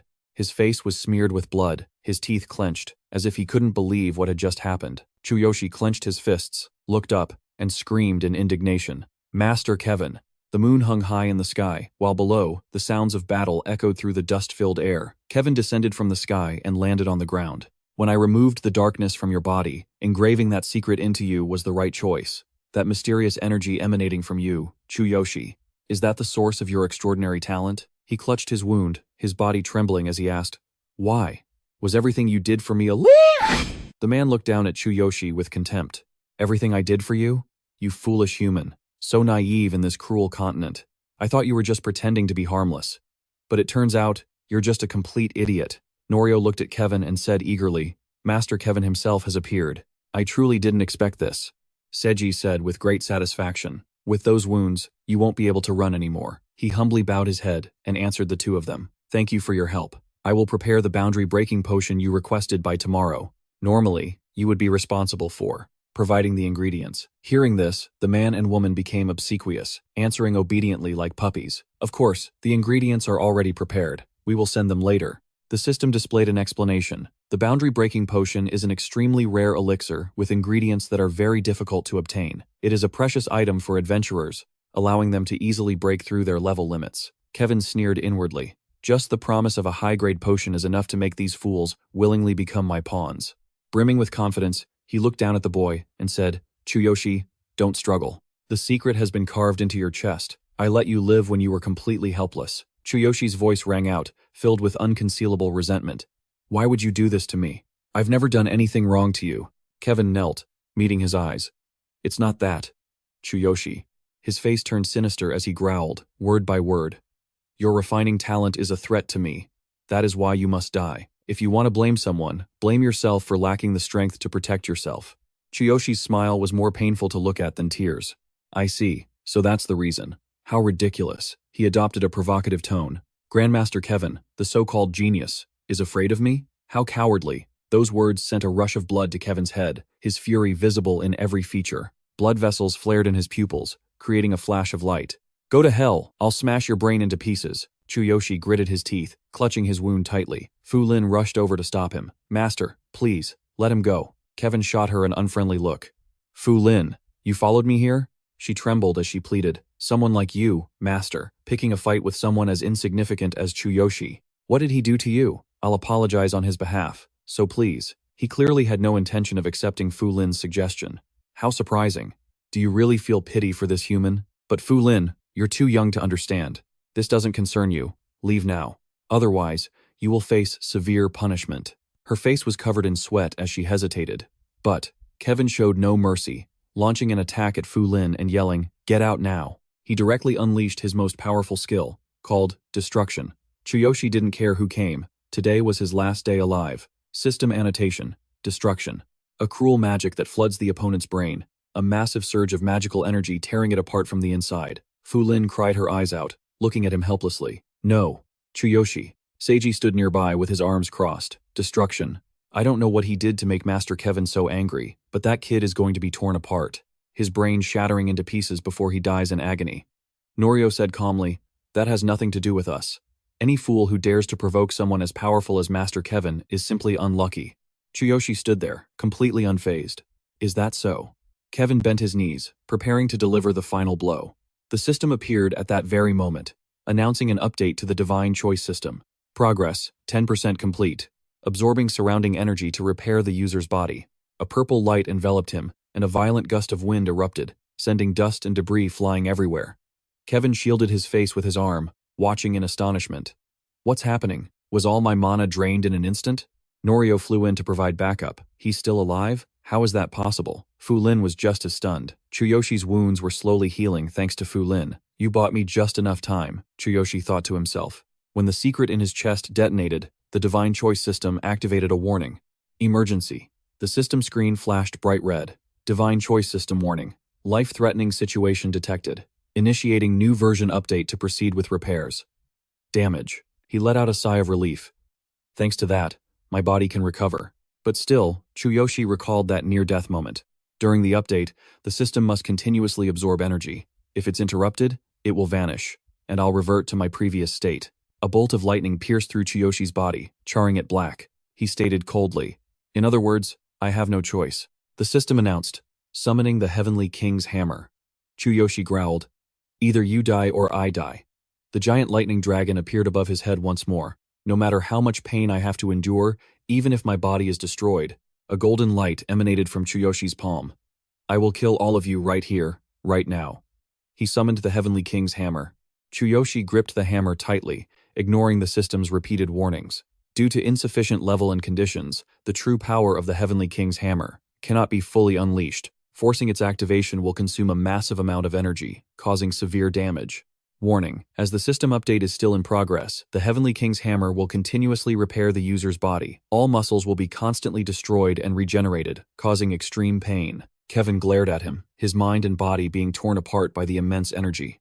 And yet he keeps regenerating? This aura is unstable, but terrifyingly powerful. How is he doing this? And that hammer? Impossible. Sergi rushed to his side. Master Kevin, that kid isn't normal. We should join forces to destroy him, Norio said, a hint of panic in his voice. My magic wave patterns are being disrupted by him. I can't wait any longer. The system announced a warning. 10% of the Heavenly King's hammer's energy has been released. Damage calculations to the body are changing. Chuyoshi's form now looked like a demon wielding a hammer, a blessing in disguise. The hammer keeps tearing my body apart, and at the same time, the system continuously repairs it during the update. The system warned again. Release duration, unknown. He charged forward like a mad dog. Then let's just break everything. Sensing trouble, Kevin activated his magic shield. Fortunately, he managed to create an energy shield, blocking Chuyoshi's attack. Sergi, standing inside, sneered. You fool, no matter how strong you are, you'll never break through this dual energy shield. As soon as he finished speaking, Chuyoshi shattered Kevin's barrier. The three inside froze, staring in shock as their solid defense was easily broken. Chuyoshi looked down on them like ants. I told you, I will tear you to pieces. Beastmen, his body covered in injuries, trembled as he fled the forest, the night wind scattering dry leaves. A rustling sound broke the late-night silence. Sakura calmly followed him, full of confidence. Beastmen pleaded in fear. Please, spare me. I'm so sorry. Please let me go. Sakura pulled down her hood and said coldly, Let you go? You didn't spare my father back then, did you? He denied it frantically. I wasn't the mastermind, I always thought. And suddenly, spirits flickered in and out of existence behind her. Their eyes glowed red. You already passed from this world with the old Beast King, my lady. Sakura's face darkened, but her eyes remained sharp. Even if you weren't the mastermind, you were an accomplice. Every single name is written here. I will take revenge on everyone who humiliated and plotted against my father. Beastman immediately waved his hands, trying to justify himself. My lady, I was threatened. I had no choice. Your father's enemy was the current Beast King's father. He threatened to kill me if I didn't obey. She scoffed, gripping the hilt of her sword. Don't worry, I'll make sure your comrades follow you soon enough. Instinctively, he drew his sword to defend himself. If you really intend to kill me, then be prepared to be killed. Beastman clutched an old wound in pain. He had suffered a deep chest wound in that battle. Damn it. I have no choice. Sakura readied her weapon. The way you call me my lady, and then immediately charged like the wind. She used her technique, saturated storm, disgusted by the man before her. That scornful tone of yours gives me goosebumps. He was overwhelmed by Sakura, his eyes rolling back. You've really mastered your father's saturated storm? She took out a notebook and jotted something down. As for the rest of you, just sit tight and wait. Sakura approached to examine Beastman's body. I didn't expect to run into him while planning to kill Kevin, the gatekeeper from that year. He was the one who secretly opened the gate for them to invade, acquired 6 gold coins, acquired 4 intermediate mana potions, acquired 8 intermediate recovery potions, Acquired an intermediate grade item. He was weak, but his legs were fast. It took me a while to catch up, but none of those who betrayed my father will ever escape. Suddenly, her eyes widened, and a chill ran down her spine. Sakura looked toward the capital in confusion. What is this feeling? She quickly shot forward. Master is in danger. The night sky was in turmoil, thunder crashing violently. Chuyoshi was groaning in agony. It hurts. It hurts so much. His whole body trembled uncontrollably. My bones are constantly being crushed. My soul feels like it's on fire. Just how strong is the Heavenly King's hammer? Can the divine choice system even fix this wound? Warning. Physical damage is approaching the 60% collapse threshold. If it reaches 100%, my body will be completely destroyed. Witnessing Chuyoshi's power left Norio and Seiji bewildered. Master Kevin, who is that kid? This pressure is impossible. Is he really level 12? What's his actual level? Kevin responded to them nonchalantly. You two are such idiots. It's just a special skill. Can't you see he's constantly taking heavy damage? It's probably a life-sacrificing secret move. There's nothing surprising about it. Now, both of you, charge him while he's wielding that dragon hammer. Understood. Seiji shouted a warning at Chuyoshi. Kid, I'm going to crush your throat in a single blow, so don't hold any grudges. Chuyoshi didn't reply, just gave a cunning smile. The man froze, his eyes wide. I can't move. Just then, the system issued a warning about the hammer's danger. The Heavenly King's hammer is a supreme, sacred weapon that controls lightning. Its wielder can silently discharge powerful electrical currents around themselves. Any enemy who approaches without high lightning resistance will be easily paralyzed. Chuyoshi immediately taunted Seiji. Trying to get close to me? Are you asking for a death wish? As he finished speaking, he struck the man directly, and lightning engulfed them both. In an instant, Chuyoshi eliminated his Taurus opponent. Enemy defeated. Target, human, class, assassin, level, 30. Combat power, 30,500. The system then asked for his input. Warning, do you wish to use the energy of the defeated enemy to upgrade the system? He agreed to proceed, but things were only getting worse. Warning, energy has been allocated to the system. 48% complete. Warning, physical damage is approaching the 66% collapse threshold. Kevin observed the battle and reminded his other student, avoid close quarters combat. Seeing Chuyoshi approaching her, she grew wary. There's something wrong with the energy around him. Norio was also terrified by him. An assassin taken down in a single blow. Impossible. How can that kid be only level 12? Master Kevin, I don't need the potion. I surrender. Hearing this, Chuyoshi laughed in amusement. Surrender? The system was continuously flashing red alerts. Warning, physical damage is approaching the collapse threshold.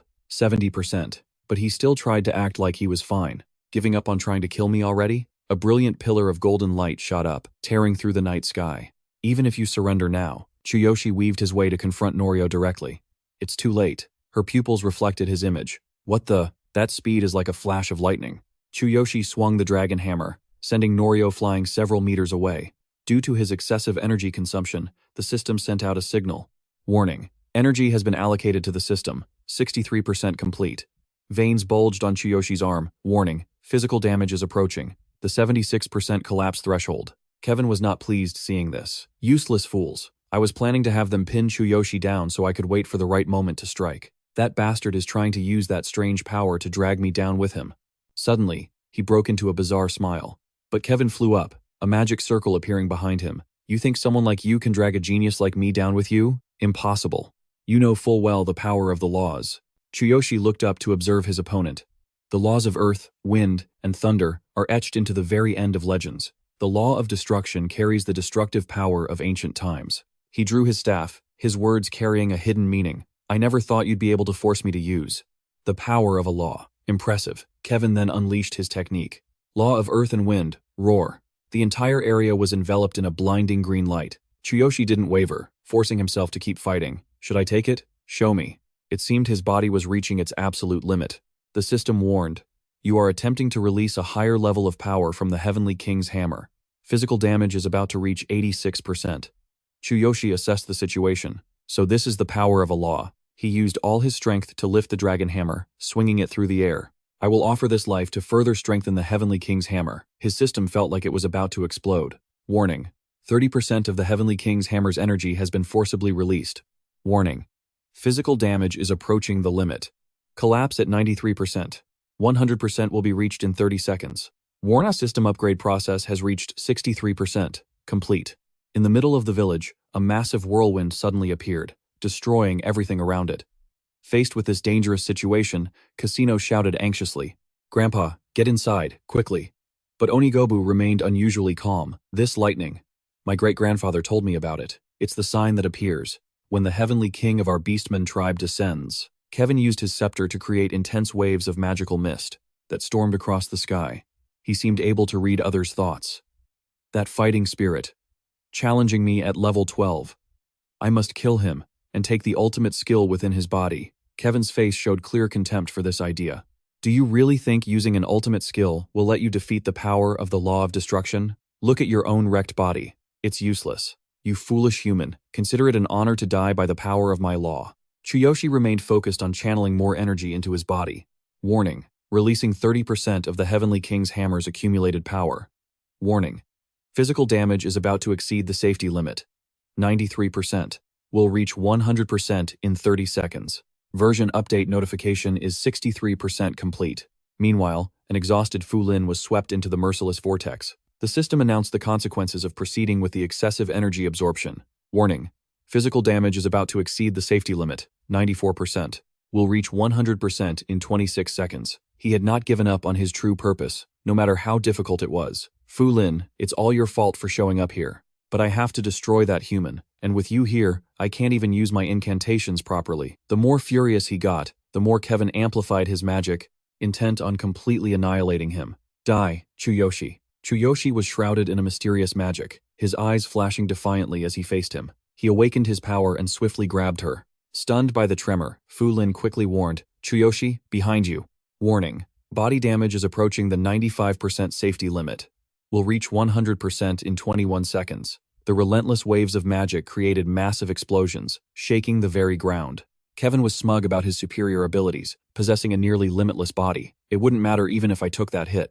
It's over. She lay securely in Chiyoshi's arms, dazed by the tremor. I'm alive? The maelstrom of magic shot like a missile straight at his back, as if wanting to pierce through Chiyoshi's body. And yet, he stood firm, shielding Fu Lin to keep her safe. Warning. Body damage is approaching the 95% safety limit, and will reach 100% in 18 seconds. Kevin was astonished by his persistence, this resistance to the power of the law. It's getting stronger. It didn't stop there. The two continued to clash with enormous energy. Chuyoshi raised his hand powerfully, standing in the eye of the raging storm. That supernatural power terrified Kevin. Impossible. Have you surpassed the power of the law? How can a level 12 do this? And this strange power, why does it make me shudder like this? Chuyoshi's magic gradually gained the upper hand as it slowly spread out, and soon, the vortex of Kevin's magic was devoured by Chuyoshi.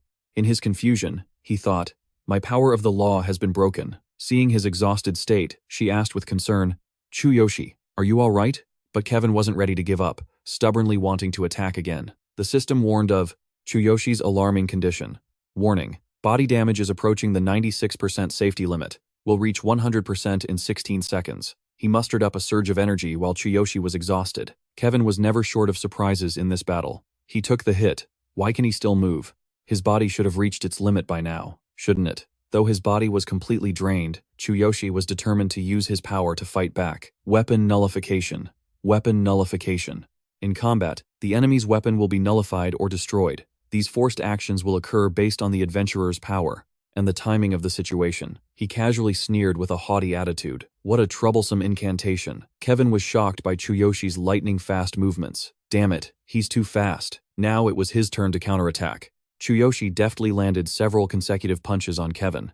The force was so strong it seemed to plaster him to the ground. Kevin coughed up blood, full of disbelief. He made me slip up and nullified my staff? To remain so calm under this kind of pressure. Just who is he? Chuyoshi stood tall and offered some sincere advice.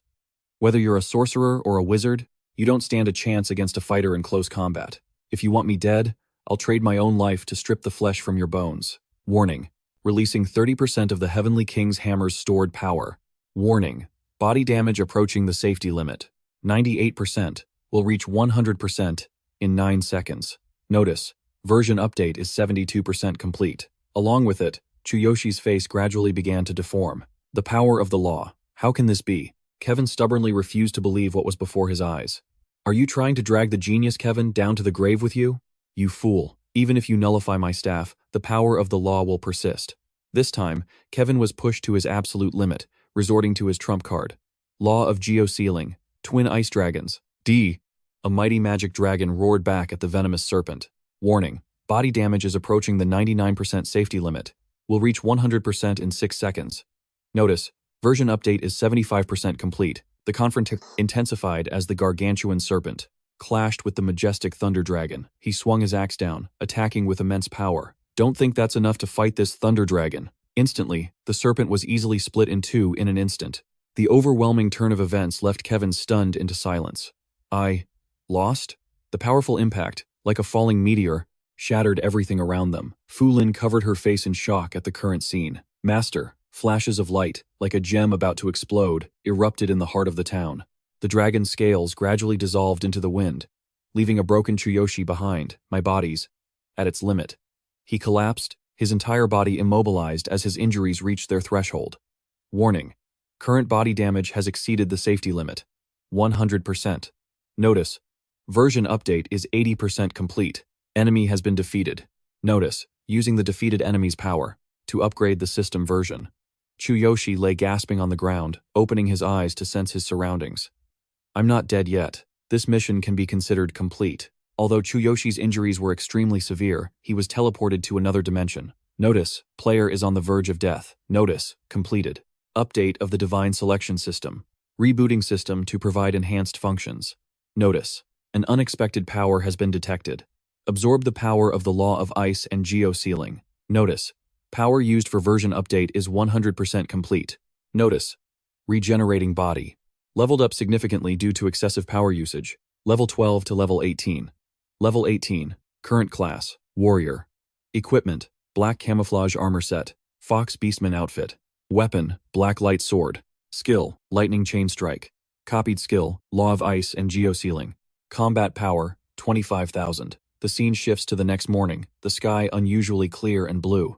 The early morning sun crept through the window frame, shining directly on Fu Lin as if to warm her. Fu Lin awoke, groggily opening her eyes. Chuyoshi? Master?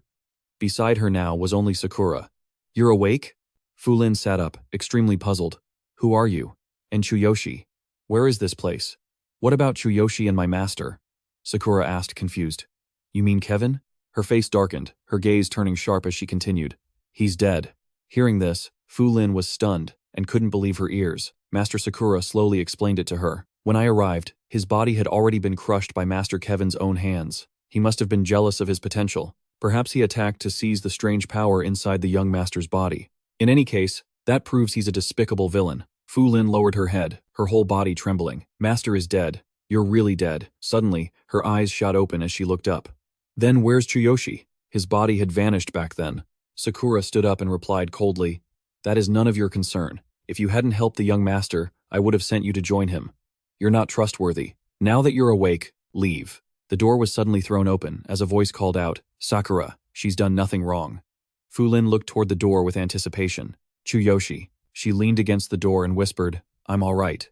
But the sight before her left Fu Lin stunned. Chuyoshi appeared before her with a completely unfamiliar interface.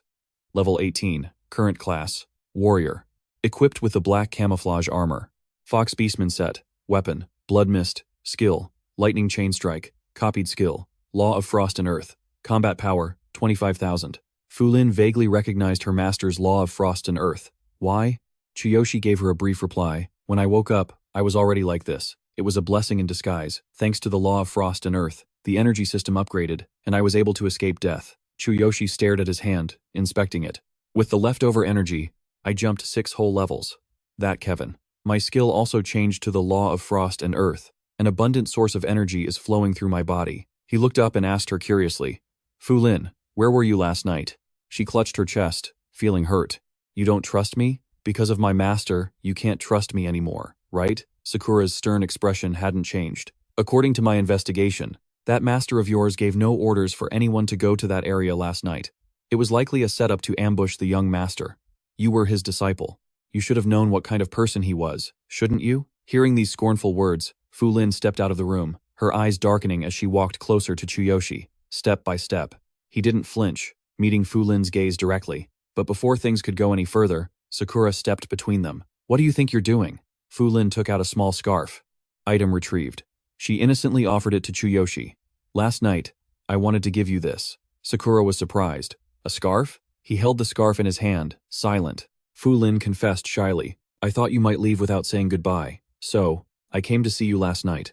I'm not good at embroidery, so I used a little magic on it. If you don't like it, you can just throw it away. Chuyoshi softly said her name, stopping her from saying more. Fu Lin, stop. But she was already sobbing, tears streaming down her face. I don't know if Master understood you or not, but ever since I can remember, he's the one who raised me and trained me to be a mage. I can't just forget that kindness. Even if you killed my master, I don't want to be someone who can't do anything about it. Let's just pretend we were strangers from the start. Seeing her vulnerable state, Sakura glanced at him with concern. Chuyoshi looked up at the sky and took a deep breath. He watched Fu Lin's small figure disappear into the forest. Thanks, then. Meanwhile, Sakura was lost in her own thoughts. That bastard Kevin dared to touch the young master. I was careless. I underestimated the young master's power. When I found him, his body was recovering at an incredible rate. How could the young master defeat Kevin when he was only level 12? Suddenly, Chuyoshi called her name, Sakura. Snapping her out of her private thoughts and back to reality, she replied, yes.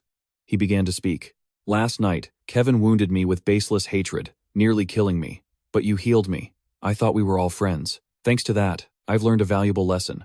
Don't trust anyone so easily. Sakura looked at Chuyoshi, both confused and curious. Young master? His voice remained steady. I don't know what you plan to do from now on, but when I was suffering from that divine punishment and was close to despair, you encouraged me to live. Chuyoshi's handsome face softened a little. Perhaps your past is still something you can't reveal, but when that time comes, I'll be ready to listen. Sakura's whole body tensed up, and she nervously clasped her hands together. Blushing, she slowly agreed with him. Chuyoshi turned and ordered Sakura, all right, let's go now. His hand cherished the scarf like it was a treasure. Chuyoshi imagined Fu Lin's delighted and engrossed face as she finished this scarf. He treasured it, gently wrapping it around his neck. Sakura followed behind, busy rummaging through her bag. She took out an old notebook and crossed out a line of text. Thank you, young master. The two of them walked side by side into the forest, where many challenges awaited them. Suzuki said repeatedly, Are you really planning to go into that cave alone? Once you submit the application, there's no turning back. It's dangerous. Look around. Even the guild members go in groups of at least 3. He used his power to snatch the file from the man's hand and reassured him, I'll be fine. Suzuki stared blankly as the stack of papers flew out of his hand. Chuyoshi shot him a confident glance. I'm strong now. Level 18. Current class. Warrior. Equipped with the black camouflage armor, Fox Beastmen set, skill, lightning chain strike, copied skill, law of frost and earth, combat power, 25,000. Sando spoke into the phone in a low voice. Was it Chairman Suzuki who recruited Chuyoshi that day? He slowly stepped out from the center of a magic circle. One of the 5 major guilds, chairman of the Raging Dragons, the Dragon Guardian Sando, an S-rank hero, combat power level, unknown. It seems we've underestimated the hero alliance's move. One of the 3 great guilds, the Guild Master of Glory. The old man spoke with a smile. An S-rank hero, combat power level, unknown. The person on the other end of the line gave a cold laugh. Everyone's scrambling to find young talent these days. Sando, what are you busy with? I can't hear a thing. In the midst of a fierce battlefield, with steel flying everywhere, Sando stood in a corner, creating a protective barrier. He replied nonchalantly, just some trivial matters. If he joins the alliance, we'll see how talented he is in the rookie tournament. The strongest fighter of the Inner Dragon Guild, Luca, an S-rank hero, combat power level unknown. Luca approached Sando, gleefully reporting his success. Captain, we're done. Sando was still focused on his phone call. We should investigate more thoroughly. Sando glanced back at him coldly. The rest will have to wait until the tournament begins. I'm hanging up now. The person on the other end wasn't pleased, asking while holding a shisha pipe. You call that a trivial matter? You've been working hard to expand your influence, haven't you? Luca grabbed the barely conscious Rut by the hair. Stay with us. Sando looked at the man and greeted him. Rut, long time no see. If you had accepted our conditions back then, it wouldn't have come to this. Rut's entire body was trembling uncontrollably, but his voice remained firm. Sando, no matter how you try to force us, you won't get anything. I've been in this line of work for years, and I'm prepared to die. Dissatisfied with that answer, Sando scoffed coldly and delivered the finishing blow. Then die. After dealing with Rut, he gave Luca some quiet instructions and left. Luca, I'm leaving the rest to you. Accepting the task, Luca replied, Got it. Don't worry. Amidst the desolate scene, he slowly walked away. Outside, an astonished voice called out, Alone? Don't be ridiculous and just go home. A level 18, planning to enter a dungeon alone? You won't make it out of there alive, let alone rank at the top. Chuyoshi indifferently replied to the receptionist. There's no rule against soloing, is there? I'm in a hurry, can you just register me? Your preliminary profile shows you're a level 18 warrior. Skills: Lightning Chain Strike, Copy Skill, Law of Ice, Earth Shield. Combat Power, 25,000. Mamoru angrily yelled in Chuyoshi's face. Do you want to die that badly? Hikari noticed the commotion and stepped forward, saying gently, if he wants to go, you can't stop him. She took Chuyoshi's file, pressing her curvy body close as her hands scanned each page. Your name is Chuyoshi Tsukishiro, right? We've registered your request. We currently have 6 dungeons available, 3 C rank and 2 D rank. There's also a B rank dungeon with the highest difficulty.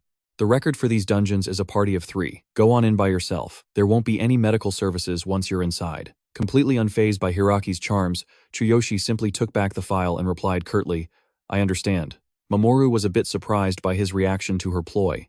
For a beautiful woman like her, who so many heroes admire, to be completely ignored by him, he's got no taste. As for Hiraki, seeing her ploy fail, she couldn't hide her anger but still put on a sweet facade to say goodbye. Good luck. He looked at the thick stack of quests in his hand, calculating to himself, there are 6 dungeons, but I only have time today. Suddenly, Chuyoshi spotted a group making a commotion in front of the dungeon gate. Tazuo, Hana, did you lose the staff? It would cost us a lot of money to get it back from another guild. Hana sat on the ground, crying her eyes out guiltily. I didn't mean to. The monster appeared so suddenly, I panicked. Hideo asked worriedly, what are we going to do? It's really expensive. It sold for 21 million yen at the auction. We could have used that for many more years. Losing it is a huge loss. Tazuo sighed helplessly. We're exhausted and out of potions from our last run. It's too dangerous to go back inside now. Should we try to trade a reward and ask another guild if they have a staff? His path blocked by them, Chuyoshi spoke politely. Excuse me. Could you please move aside? Tazuo sheepishly stepped aside, making way for Chuyoshi. Sorry about that. Are you planning to enter the C-rank dungeon? Hideo gently tapped his shoulder. He looks unfamiliar, probably a rookie. Are you really going to trust him? Tazuo signaled for him to lower his voice. I know, but don't be so quick to judge. While the two were talking, Hana approached Chuyoshi coyly to ask for a favor. We accidentally lost our staff in there. Could you please get it back for us? The 2 guys behind her were stunned. Did she really just ask him? Tazuo immediately ran over, dragged the girl back to scold her, then apologized. Chuyoshi, I'm so sorry. Are you going into the dungeon with a party? We dropped it near the exit.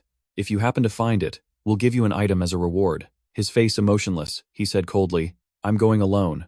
I don't have a party. His words were spoken lightly, but they left the entire group stunned. Tazuo stammered, You're going into the dungeon alone? Hideo also quickly questioned him. What's your level? Could you be a B-rank hero? But you look so young. Before stepping through the gate, Chuyoshi answered his question in a low voice. Level 18. D-rank hero. Suguru also spoke up, concerned. A level 18, D-rank hero going in there alone. That's no different from suicide, Tazuo quickly added. This isn't an evaluation dungeon. Yasu added a reminder. At that level, you'll be swallowed whole in no time. Tazuo awkwardly introduced his party. We're a party of 5. A mage, a priest, a rogue, a tank, and a warrior.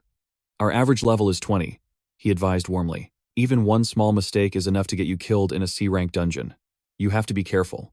But Chuyoshi didn't even wait for him to finish, rushing through the gate while not forgetting to thank them.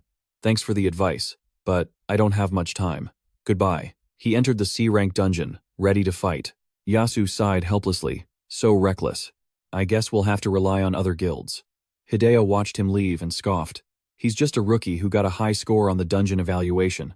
And now he's overconfident. Only Tatsuho noticed something unusual, thinking to himself, but he seemed so calm. He doesn't seem like an amateur. Current status. Entered C-rank dungeon. On the other side of the gate, Chuyoshi stood in the middle of a dark cave. He changed into his combat gear while observing his surroundings. I've never seen a stalactite dungeon like this before. The notification panel began activating his skills. Activating God's Eye. Analyzing limestone cave terrain. Related attributes. Darkness. Limestone. Water. Monster level. 20 to 25. Darkness attribute appearance rate. 30%. Recommended skills. Fire, light, holy. After that, Chuyoshi finished putting on his combat gear. Ready to start the mission. The divine selection system has been upgraded, but I don't really see much of a change. He summons his lightning sword. Level 18, current class, warrior. Equipped with black camouflage armor, a fox beastman outfit, and the blood mist blade. Skill, chain lightning strike. Copied skill, law of frozen earth. Combat power, 25,000, as displayed on the system panel. Item, compatibility. Items from all worlds can be used without restriction. Chuyoshi encountered a sinewy beast trembling in the darkness. It turned its head, revealing eyes blazing red like hellfire, as other beasts began to awaken. Tsuchigumo, level 22. Chuyoshi looked at these insignificant beasts and sneered inwardly. This dungeon seems peaceful, more so than the ones in other worlds, perfect for testing out how strong the law of frozen earth is. He swung his sword. The law of frozen earth has been infused into the blood mist blade, granting it an abnormal wind attribute. Law derivative. The power of an abnormal law can be unleashed through the weapon. A frenzied Tsuchigumo charged at Chuyoshi. Law derivative, Tempest. He swung his blade in a single arc. The sword strike transformed into a violent storm, and the creature's body instantly vanished. Chuyoshi's expression turned cold as he witnessed the sword's power. Is this the power of a law? It's incredible. At this rate, I might just make it into the top 3 in all 6 dungeons at once. In the end, I'll only be able to obtain the legendary Law of Destruction. If I can get more laws, I could challenge those at higher levels. 15 minutes later, outside the dungeon, Haido complained. This is bad. I doubt any other party will enter this dungeon today. Tazuo clicked his tongue. If someone else finds it, we're screwed. Hearing this, Hana could only apologize dejectedly. Suguru looked towards the dungeon gate and mentioned Chuyoshi. Well, it's been 15 minutes. That guy's probably kicked the bucket by now. Yasu agreed. Yeah, probably. I've been an adventurer for a while, so I'm used to this stuff. Just as he finished speaking, the gate suddenly reappeared. The whole group was stunned, unable to believe it. An announcement boomed. New record. Mamoru read the document in disbelief. But this is a C-rank dungeon. A new record was set after just 3 months? Hiraki asked urgently. Which party was it? He replied, handing her the file. It wasn't a party. It's the first solo player. It's that kid from before. The system notifications kept popping up. Hero Chuyoshi. Chuyoshi has cleared the dungeon, completed in 15 minutes and 33 seconds. The previous shortest record for this dungeon, 19 minutes and 54 seconds, has been updated. This is the first clear by a solo player. The current shortest completion record is 15 minutes and 33 seconds. As the crowd stood there in astonishment, Chuyoshi walked out, completely unscathed and with a cold expression. Tazuo couldn't help but gasp, while Hana noticed the staff. He's holding the staff. He swept his cold gaze across the group, his soft yet powerful voice asking, I believe this belongs to you, right? Don't I get an extra reward for breaking the record? Seeing Chuyoshi emerge, Mamoru and Hiraki rushed over to greet him. It really is Chuyoshi. The level 18 Chuyoshi from before? We need to confirm. Please make way. Tazuo was full of admiration. You actually got the staff back. Haido was astounded. And you cleared the dungeon in record time too? It's possible. Hana, holding the staff, innocently suggested. Do you want to join us? We could go on adventures together. His expression unchanged. He replied, Does this belong to you all? I found it while fighting the Tier 3 Tsuchigumo boss, so I brought it with me. Hearing Chuyoshi speak so casually, Tazuo was stunned. You saw it while fighting the boss, and just picked it up? Who on earth are you? He wondered. If he's really only level 18, then he's the strongest D-rank hero I've ever seen. Is he really a D-rank? Tazuo was still dumbfounded, unable to believe his eyes. How did a rookie clear it so easily? Finally getting a chance, Mamoru spoke up hesitantly. Excuse me, who here is Mr. Chuyoshi? The one who just broke the record? Hiraki added, Please allow me to confirm your identity. Chuyoshi, finding this annoying, could only urge them on. Do they really need to confirm my identity? I have things to do, so let's make this quick. Hiraki was still in disbelief. Is it really you? I thought it was just someone with the same name. Mamoru, however, didn't beat around the bush and got straight to confirming the information. Hero Chuyoshi has updated the party record for the Tier 3 dungeon. A new solo player record has been established at 15 minutes and 33 seconds. After updating the info, Mamoru made an offer. Would you be willing to accompany us to the Hero Alliance headquarters? It's not just about the party record. You'll receive a special reward for setting the new solo record as well. But Chuyoshi paid the offer no mind, simply waving his hand as he walked towards the next dungeon. Not right now. I have to enter another dungeon. Maybe later. Once again, he left the crowd astonished. Tazuo called after him. Another dungeon? Don't you need to rest? Hana added worriedly. That's right. You don't even have a priest to heal you. If you push yourself too hard, you'll end up dead. Chuyoshi scratched a wound on his face and replied nonchalantly. I don't need to recover or anything. I was just warming up. Every word he spoke sent shockwaves through them. Tazuo's jaw dropped as he asked, Warming up? That record-breaking run was just a warm-up? 20 minutes later. Inside, the C-rank dungeon. Terrain. Ruined structures. Dungeon attributes. Earth, Spirit, Wind. Monster levels, 22 to 28. Chance of darkness event, 36%. Recommended skills with water, ice, or earth attributes. Chuyoshi urged himself on. I have to hurry. I want to clear every dungeon here today, but after the system update, it looks like I'll have to figure out its new functions on my own. I won't figure it out right away. I'll need to test and research it carefully. After walking for a long while, he reached the entrance to the boss area. As Chuyoshi opened the gate, he thought warily. Ever since I got the divine selection system, I haven't taken a single real break. The gate swung open, and the real battle began once more. He encouraged himself. Let's go. Chuyoshi froze. A woman with an elegant posture stood before him, wearing a dress made of battlefield rubble and stone. Standing there was the boss, the Dark Lady. It was as if she had been waiting for him for a long time. He tilted his head in disappointment and lamented, "It's not a darkness event? What a letdown." Model. So there are humanoid monsters here too, huh? I read that there are 30 types of cave monsters and 60 types of shadow monsters, with new types appearing every year. The lady gently raised her arm as magic flooded out, and she spoke with sympathy. Brave hero, you've worked hard. Chuyoshi was momentarily stunned as he watched the lady's magic shoot toward him. That wave is. Chuyoshi immediately activated his ocular skill. Analysis with Divine Eye, a mental type attack that causes the enemy to see an illusion for a short period. The intensity and duration of the illusion depend on the level difference between the two. He calmly analyzed her technique. I definitely felt the wave of a mental attack. It's similar to the magic waves from the other world. She must be a monster skilled in mental attacks, luring heroes with illusions and then killing them. Chuyoshi observed the terrain, then looked at the lady gathering magical power and the skeletons around her. They must belong to the heroes who were deceived. Before he could prepare, she launched her next attack. Divine Eye activated a small defensive barrier. Automatically resists low-level non-physical attacks. Duration, 3 hours. Cooldown, 24 hours. The lady saw that he was completely unaffected. She couldn't help but be surprised. It had no effect? She wondered. Should I try increasing the frequency? Chuyoshi smirked, silently thanking the system. Is this one of the new features? I can now use a passive skill this powerful? If that's the case, then you're no longer a threat. After speaking, he swung his greatsword. The lady's dark eyes reflected the blue magic as her body dissipated with the attack. She couldn't accept it. Why didn't it work? Outside, Mamoru received the information and was astonished. It's true. He broke the records for 2 C-rank dungeons. As soon as he came out, he went straight into the 3rd dungeon. Not with a party, but as a solo player. He's setting a new record for solo players. Hiraki was flustered, answering another call. I'm sorry. We don't have any information on Chuyoshi Suzuki Siro's previous achievements. He doesn't come from a prestigious family or a major guild. The only information on record is that he once lived in the slums. That's right, his sponsor is Chairman Suzuki. We will continue to monitor Chuyoshi Suzuki Siro. Tatsuo's group was still standing there, waiting for his results. He said in admiration, in 1 hour, he single-handedly broke the party records for 2 dungeons. I bet he's going to conquer the last C-rank dungeon record too? That's terrifying. What does that mean? Obviously, the remaining D-rank dungeons are nothing to him. More and more people gathered, waiting for Chuyoshi to emerge from the gate near the C-rank dungeon. Finally, someone in the crowd remarked, that D-rank hero named Chuyoshi is getting a lot of attention. A second later, he emerged again. Remnants of blue magic still swirled around him as the system notifications popped up continuously. New record, Hero Chuyoshi.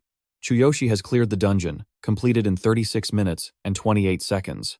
Updating the shortest record for this dungeon, 46 minutes and 54 seconds. First solo completion. The current shortest record for the dungeon is 36 minutes and 28 seconds. The witnesses swarmed him, bombarding him with offers. He continuously set new records for 3 dungeons. C-rank dungeons.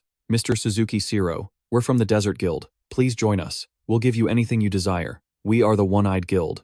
You just need to break dungeon records with us. Chuyoshi politely declined the invitations from the guilds. I just left the Hero Association. I'm sorry, everyone. I'm used to acting alone. Someone asked, are you still planning to continue? He explained, I have no intention of joining a party or guild. I'm in a hurry, so please clear a path. Another person, looking impressed, suggested, don't you need to recover your stamina? If you're too tired, let our priestess heal you. The priestess also offered, I'm a priestess. Let me restore your health.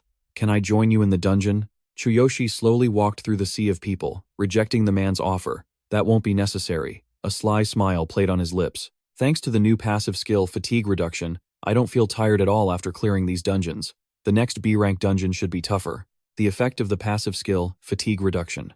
A permanent passive skill that allows the user to reduce stamina consumption based on the level difference when their overall combat power far exceeds the enemy's.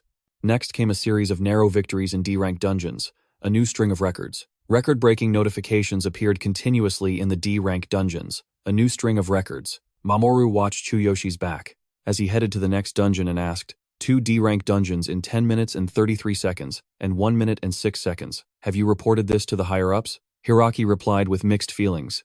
I've already reported it. It seems he's really doing it. He's finally targeting the last B-rank dungeon.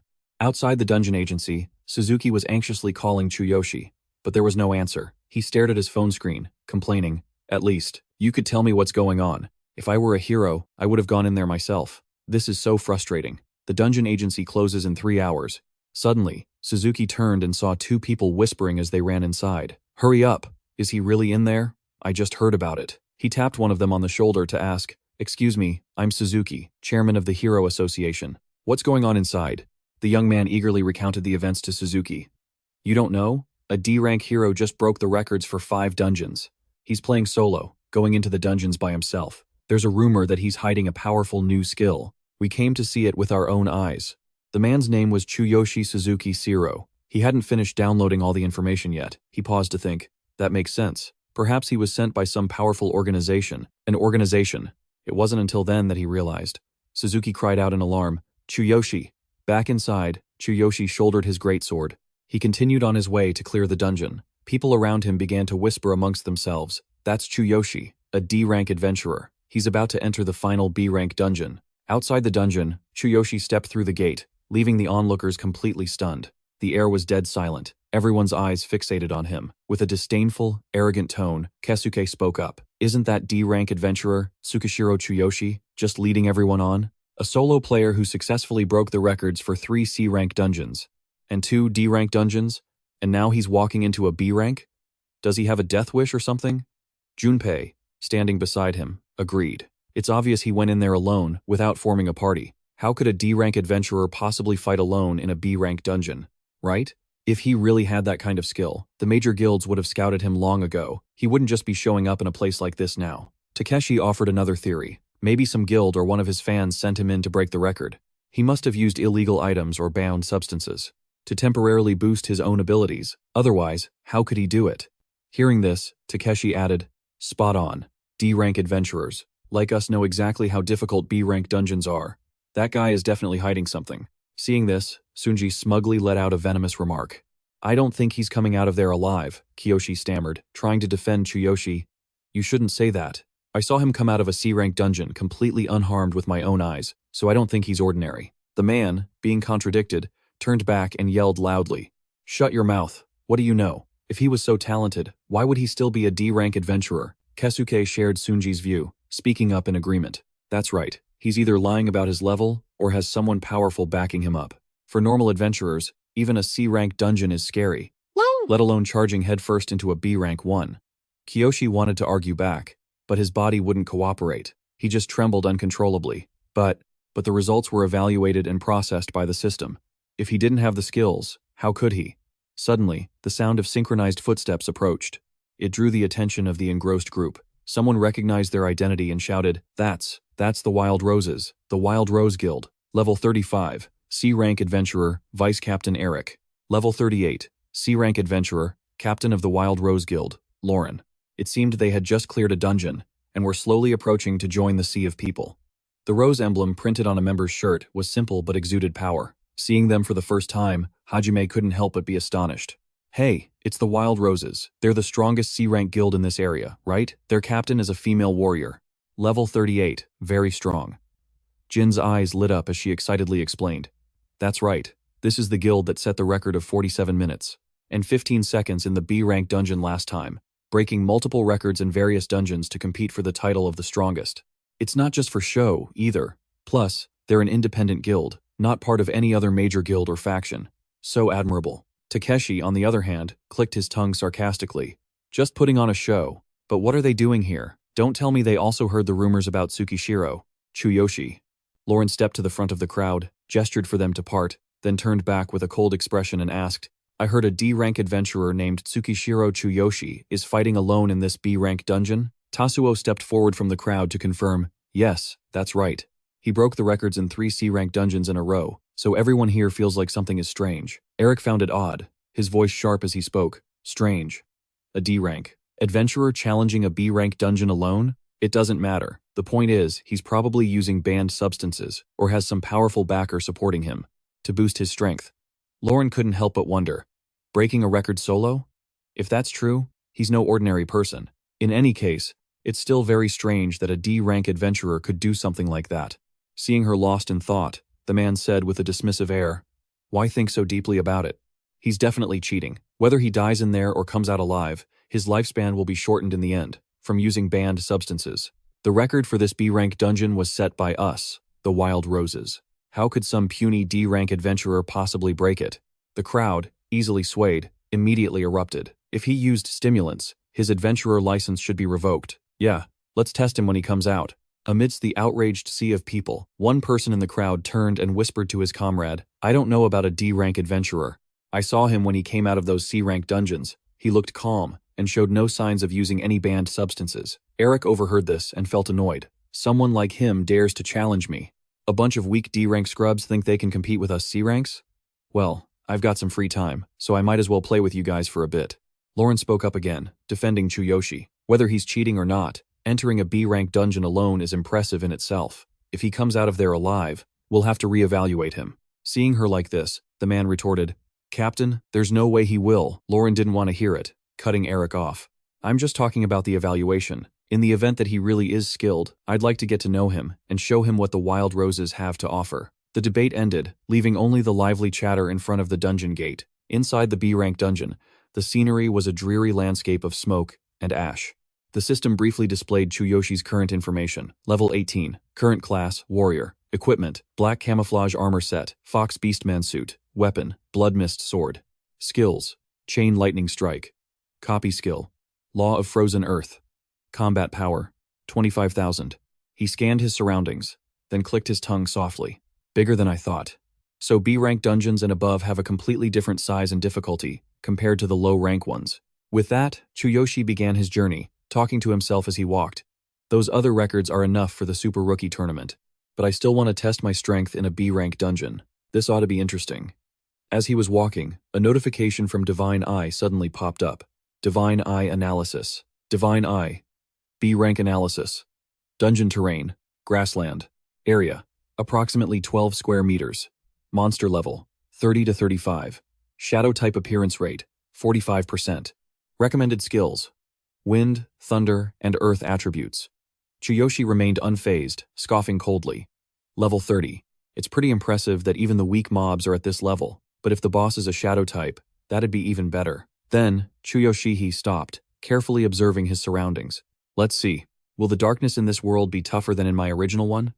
I'm so looking forward to this. The battle-hungry warrior charged forward to strike. Come at me, you monsters. His greatsword swept down, seeming to rip space itself apart, sending everything flying in a wave of destruction. Everything shattered as if the fabric of space was torn, and the domain trembled. The beasts scented an intruder and emerged from the shadows. Monster information, Vicious Wolf, level 30. Dark Wind attribute. Characteristics, extremely agile, can slice through armor with its sharp claws. Weakness is the abdomen. Recommended attack is related to earth-rending thunder. Having achieved his goal, Chuyoshi exclaimed in satisfaction, perfect. He brought his sword down for another strike. The wolves, struck by his thunder punishment, convulsed uncontrollably, their bodies frozen in place. One tried to struggle, lashing its sharp claws toward Chuyoshi. The other bared its fangs and lunged forward in a frenzy. He praised their attack power while delivering the finishing blow. You really are agile. As the sword came down, one beast was instantly crushed, its form disintegrating into ash. The remaining monster rose up to counterattack. It lunged forward but was immediately blocked by a magic shield. How about this? It hadn't given up, still charging madly, wanting to tear Chuyoshi to shreds. Earthwinder. With a single counterattack, he sent the beast flying, its body slamming into the rocks, motionless. After dealing with them, Chuyoshi still wasn't satisfied. He clicked his tongue and sighed quietly, thinking, I'll probably need to replace my gear and weapons from the other world. They were definitely stronger than the low-level monsters from before, but that's what makes it interesting. Is that all you've got? Come on, give me some more of these weak B-rank dungeon monsters. As if his wish was granted, the moment Chuyoshi finished speaking, the ground began to shake. Hordes of beasts swarmed out from the smoke and fire, attacking like a tidal wave. His blade already drenched in monster blood, Chuyoshi looked down at the piles of beast corpses. Finally, he was satisfied. It's been a while since I've had a fight this fulfilling. Suddenly, a roar echoed out, instantly drawing his gaze. A stone rhino. Level 32. Elite. Dark Earth attribute. Characteristic. Powerful defense. A layer of stone covers its entire body, giving it an extremely high defense rating. This powerful defense cannot be broken unless it is truly injured. It excels at changing its attack patterns. Its weakness is its eyes. Recommended attacks are related to lightning, elemental magic, and poison. The rhino raged, each footstep shaking the ground. Chuyoshi was intrigued but quickly launched an attack on the elite monster. He swung his sword down on its head, but it was blocked by its hard armor. His attack was nullified. Now, Chuyoshi finally felt a real challenge. He exclaimed, "Tough one," as he landed back on the ground. The rhino had already targeted Chuyoshi and was charging toward him. He quickly cast a spell to block its massive attack. The block cost Chuyoshi a considerable amount of mana. Even so, the corner of his lip curled up slightly. "You're fast for such a big body, huh? Still coming at me?" The rhino had no intention of taking a break. It gathered momentum to attack again, and Chuyoshi quickly regained his battle rhythm. Still charging? The rhino's murky, ferocious eyes locked on as it lunged forward. This time, he easily parried its assault. "I'm not in the mood to play with you, big guy." Chuyoshi quickly identified its weakness and delivered a decisive strike. "Your weakness is your eye, isn't it?" A finishing blow. The system immediately announced, "Powerful defense has been broken by the attack." Weak point hit. His emerald eyes blazed as Chuyoshi commanded in a low voice, "You're finished. Lightning strike. Tear its body to pieces." The rhino, struck in its vulnerable spot, let out a heaven-shaking roar of agony as lightning pierced every cell. It couldn't withstand the assault and collapsed. Having finally defeated it, Chuyoshi had also sustained considerable injuries from fighting the elite monster. "My gear is also nearing its limit. Fighting with just weapons, without the divine selection system, is really tough." He looked at his greatsword and quickly calculated, "I need to hurry up and upgrade my equipment in the other world. Otherwise, I'll be in trouble when I fight the boss." A notification from the Divine Eye appeared. Divine Eye Weapon Assessment. Current compatibility with host is 46.3%. Insufficient power output. Monotonous effects. Has obtained a high-grade weapon with a passive agility skill.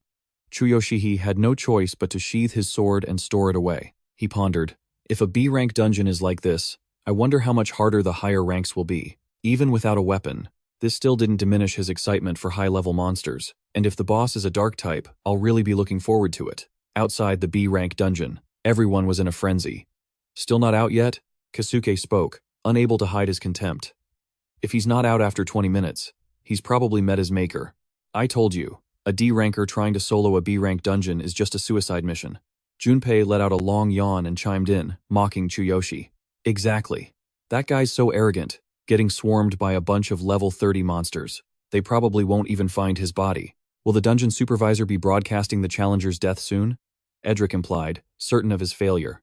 He recounted, "When the Wild Rose first took on a B-rank dungeon, that was a historic moment. A whole herd of level 30 rhinos and the final boss. They barely managed to clear it in 1 hour, 5 minutes, and 15 seconds. No one in this area will ever be able to break that record." Amidst the admiring gazes for the Wild Rose, someone still spoke up for Chuyoshi. That Mr. Chuyoshi, he was something else, too. Maybe this B-rank dungeon is.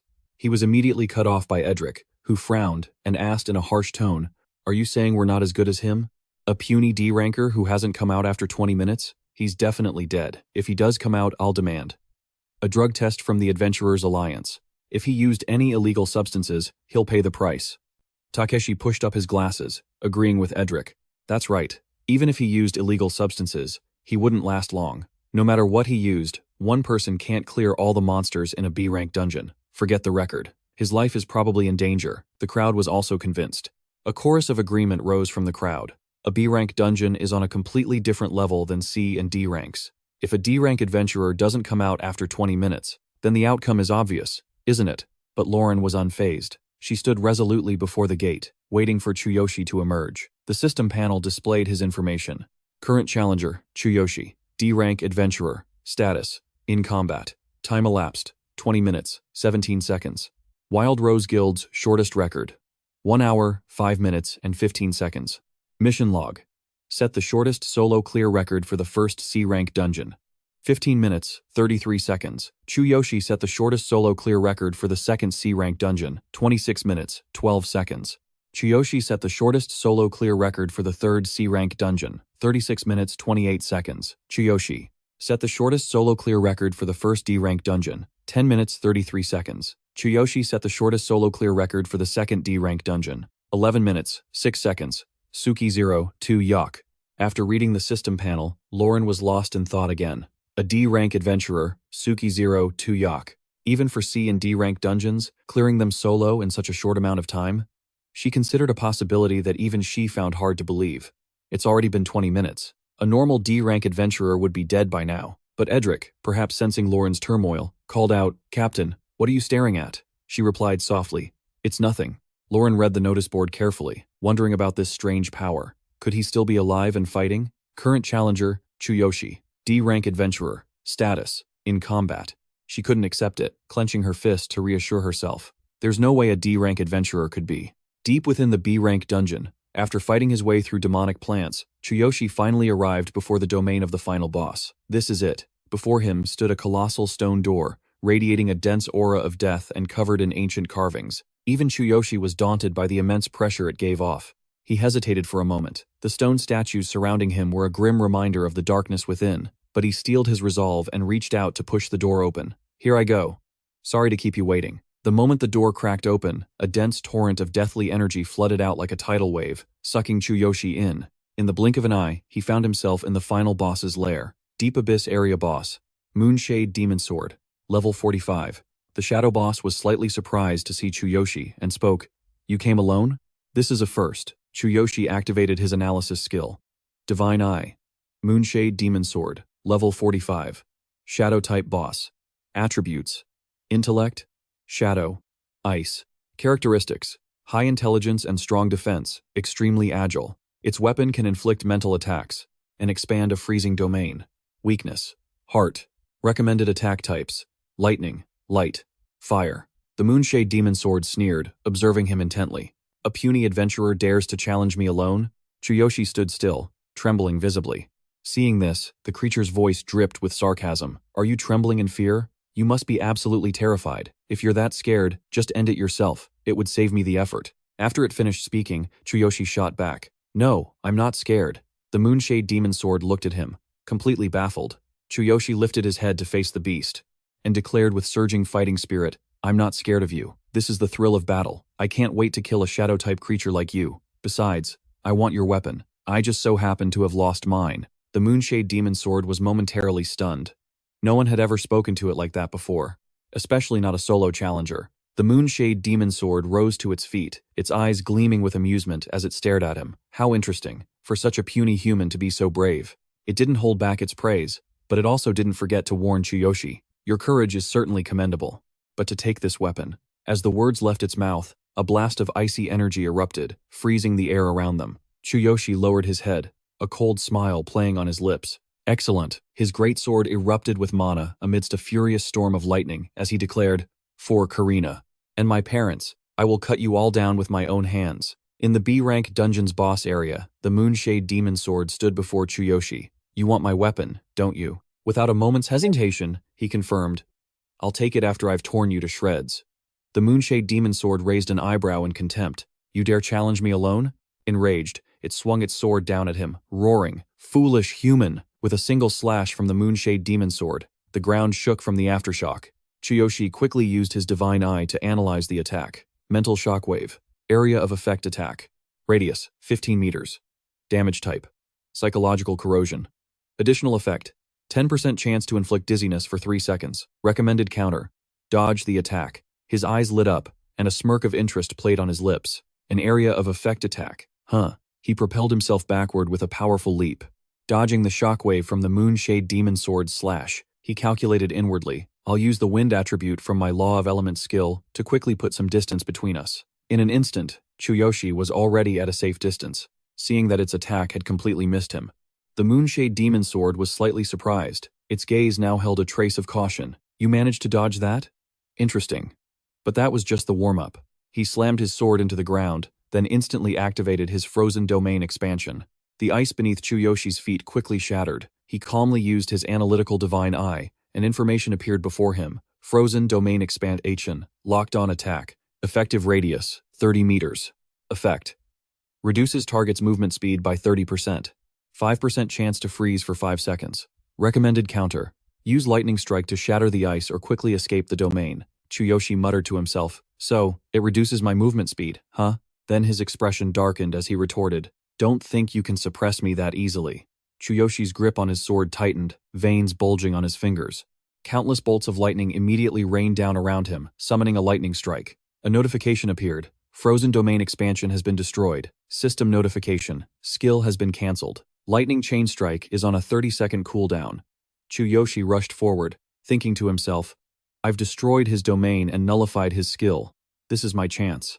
His greatsword slashed straight at the demonic venom sword, but the blade passed right through him. Chuyoshi was stunned. Seeing the demonic venom sword's health bar barely move, he thought in disbelief, "Just a scratch?" The demonic venom sword's expression was cold, his tone mocking, foolish. He swung his sword, scoffing contemptuously, "Your attack is nothing more than a mosquito bite." Chuyoshi leaned back to dodge the surprise attack, and used his divine eye to analyze again. A notification appeared. Target possesses extremely high defense. 75% physical resistance. 90% dark attribute resistance. Recommendation. Attack the weak point, the heart. Use lightning or light attributes. Chuyoshi dodged to the side, muttering, "Your physical resistance is that high? Fine, I'll aim for your weak spot." He pushed off from the melted ice, launching himself into the air. Seeing Chuyoshi charge in recklessly again, the demonic venom sword mocked, "Arrogant fool." He brought his sword down, but Chuyoshi dodged aside again, the blade grazing his face. The demonic venom sword was slightly surprised. How can he predict my attack so accurately? Before he could react, Chuyoshi teleported behind him. He got into position to unleash his ultimate skill, lightning chain strike. Chuyoshi's hand gripped his sword tightly, veins bulging on his skin. "Unleashing the law of ice and earth," he said in a challenging tone. "Let's see how you like this." The attack struck the demonic venom sword right in the chest. His health bar dropped rapidly as his pained cry echoed. Chuyoshi smirked mockingly, "So you're not so invincible after all." The demonic venom sword's gaze changed completely, now filled with caution. "You're tougher than I thought. For a human warrior." He raised his sword high and roared angrily, "You're getting too confident." Divine Eye analysis activated. A notification appeared. Ice Sword Aura. Single target lock-on attack. Type: ice and physical damage. Additional effect: 20% chance to slow for 5 seconds. Recommended counter: dodge. Chuyoshi tried to dodge, a bit panicked. "It's a lock-on attack. I can't dodge this." Finally, he decided, "In that case, I'll use impulse to absorb the impact." But the attack still caused Chuyoshi's health bar to drop. He frowned, watching the panting demonic venom sword, and thinking, he absorbs most of the damage. On top of his powerful attacks, this bastard's agility is terrifying. Chuyoshi charged forward, cursing as he attacked. "Don't just stand there in a fight." His sword pierced the demonic venom sword's chest, and purple blood spurted from his existing wound. The demonic venom sword hurriedly swung his sword to push him away. He was seething with rage. To think a lowly human could push me this far. Once again, the Divine Eye analysis helped Chuyoshi. Mental shockwave plus physical sweep. Combination attack. Area of effect: 120-degree cone in front. Damage type: psychic plus physical. Additional effect: 30% chance to cause knockback. Recommended counter: retreat behind the boss. He immediately followed the suggestion. Another stab pierced the same wound, causing the demonic venom sword's health to drop. His eyes widened in disbelief. "Again? How is this possible? How are you predicting my attacks?" Chuyoshi stood there calmly. "Maybe it's because your movements are so predictable. I can see them a mile away." The demonic venom sword seemed to have been provoked into a crazed laughter. "Getting arrogant now, are we, human warrior?" he officially snapped, roaring loudly. "I underestimated you. You're clearly no ordinary fighter." Chuyoshi watched in alarm as the demonic venom sword began to change. From his back, 2 wings suddenly sprouted. A notification appeared, introducing Eclipse Venom Sword, Final Form. Divine Eye analysis was used. A detailed explanation appeared. Has transformed into the final form of Eclipse Venom Sword. Combat power increased by 50%.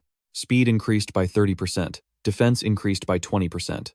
New skill acquired. Black Moon Ice Prison. Wide area attack. Psychic Frost. Weak point remains unchanged. Chuyoshi smirked.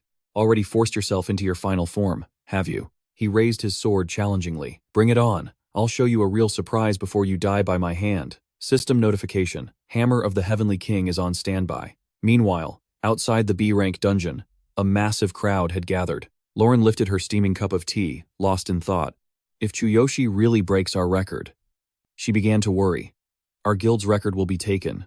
That could affect both our reputation and our resource allocation. It would bring about a huge change for the guild's future. Just then, Ig came over to pour more tea for Lauren and asked, "Captain, what are you thinking about?"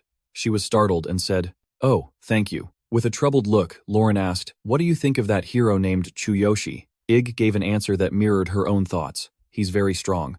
It's likely our record will be broken." Lauren was surprised and questioned him. "Why do you think that?" Ig answered honestly, "I've never met him, but I heard about the situation when he entered the dungeon. Even when the people around him were being sarcastic and causing trouble, he just glanced at them once and left." Recalling Chuyoshi's emotionless face at that moment, he asserted, "If he were just a reckless fool or an addict, he wouldn't have acted that way." Lauren agreed, murmuring, calm and steady. Suddenly, Ig noticed a commotion nearby. Edric, surrounded by a crowd of admirers, was talking enthusiastically. "Using powerful stimulants shortens your lifespan. Even if he makes it out alive, he'll be a weakling. I swear I'll eat this staff if he walks out of there alive." Ig looked away from them and stated firmly, "Personally, I find the quietest beasts are the most terrifying." Back in the B-rank dungeon, in the deep shadow boss area, the demonic venom sword, in its final form, faced Chuyoshi. His body was enveloped in golden lightning. The demonic venom sword raised an eyebrow warily. That power. It doesn't seem to belong to this world. Could it be from another one? He looked closely at Chuyoshi and spoke. "I'll admit it. Model. You're not the strongest hero I've ever faced, but you've certainly surprised me more than any other." Chuyoshi calmly taunted back. "Don't worry, the real surprise is yet to come." The enraged demon venom sword charged forward. "Is that so? Then, show me." The two quickly engaged in battle, their movements so fast that no one could follow them.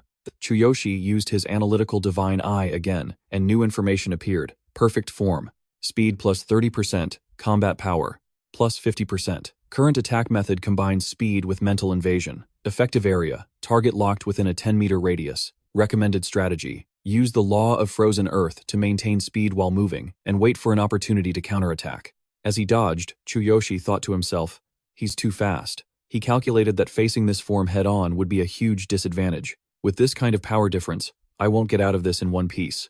With that thought, he charged forward to attack. Law of frozen earth. Chuyoshi swung his sword to block the attack, but his blade couldn't withstand the force. The blow grazed past his face, and as he retreated, his health bar dropped to half. Chuyoshi smirked. "Not bad." He instantly leaped and teleported behind the demon venom sword. Chuyoshi continued his assault, but the slash didn't damage him at all. The demon venom sword laughed triumphantly. "Your weapon feels like an ant bite." He raised his giant hand, swiping his claws at Chuyoshi. "Let's see how long that tough talk lasts." Despite his taunts, the demon venom sword watched Chuyoshi's swift movements and marveled. Even though he's completely suppressed and constantly losing HP, he shows no fear. He's strangely calm. Unaware of his opponent's thoughts, Chuyoshi calmly dodged each attack. The demon venom sword attacked furiously. "How much more of this can you take?" Countless ice spikes surrounded Chuyoshi. The analytical divine eye displayed Black Ice Moon Prison, wide area attack, effective radius of 50 meters, damage type, ice plus mental invasion. Additional effect, 30% chance to freeze for 5 seconds. Recommended strategy, find shelter. Instantly, an ice spike grazed his face, leaving a long scratch. Chuyoshi noted that the attack range was too wide, but he quickly spotted a potential safe zone. Focusing all his strength into his core to maximize his defense, he was still sent flying by a massive ice pillar. His health bar plummeted as a system notification popped up. Strongest body performance has decreased by 60%. The demon venom sword frowned slightly. "You're still alive after that? But with that little HP left, how can you possibly win?" As he finished speaking, he gripped his sword and charged, intending to end it with this attack. "I'll cut you in two. You have only your own recklessness to blame." Suddenly, Chuyoshi threw away his sword and muttered, "It's time." A brilliant golden light emanated from his hand, illuminating the entire area. He thought to himself, "Using the analytical divine eye, I'll use the momentum from the boss's attack to launch myself." Chuyoshi's hand gripped the hilt of a new weapon as he thought. "And when his guard is down, I'll summon the Heavenly King's hammer." A murderous glint flashed in his cold, determined eyes. Seeing Chuyoshi rush forward, the demon venom sword sneered, "You still have some fight left? You can't kill me." The silhouette of a monstrous beast emanated from Chuyoshi's weapon. He calculated, because the divine selection system upgraded the power I can draw from the hammer. It's increased from 3% to 10%.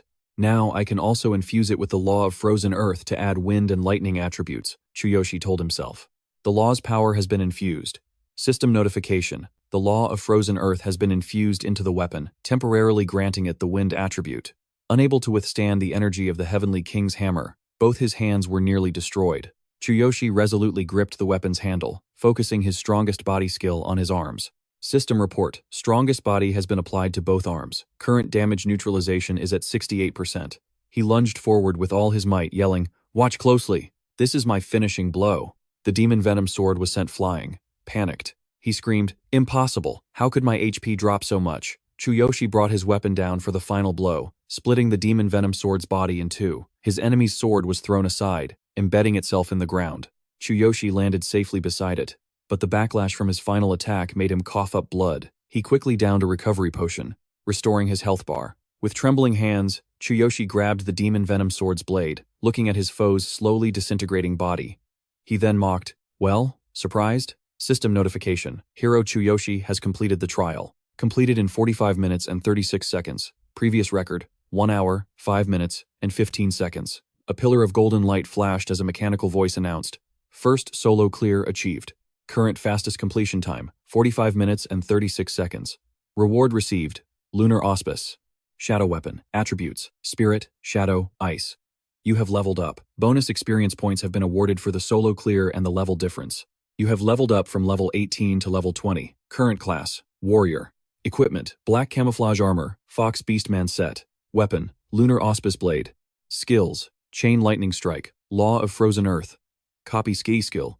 Combat power, 27,600. Outside the B-rank dungeon, a crowd waited anxiously, staring at the gate. Just then, an announcement rang out. Hero, Chuyoshi has cleared the B-rank dungeon, finishing in 45 minutes and 36 seconds, shattering the previous record of 1 hour, 5 minutes, and 15 seconds. The first solo clear. The current record for this dungeon, 45 minutes and 36 seconds. Especially the line reading 45 minutes and 36 seconds. Chuyoshi, right above the Wild Rose Guild's time of 1 hour, 5 minutes, and 15 seconds. Edric was stunned.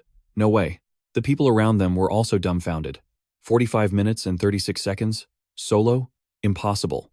Lauren shot up from her seat in shock. She stared at the gate in disbelief. He actually did it. The surrounding staff members also murmured in shock. Where's Chuyoshi? Hasn't he come out yet? 45 minutes and 36 seconds to complete the solo run. Just then, the gate flashed, and a powerful gust of wind burst out from within. The crowd hurriedly shielded themselves. What's going on? Chuyoshi's figure slowly emerged from the gate, carrying his prize, the demonic poison sword. He walked out with a majestic stride, his powerful aura and cold expression silencing everyone around him. A few people couldn't help but whisper amongst themselves. Brutal. Is that the boss's blood splattered on him? Might be his own blood too.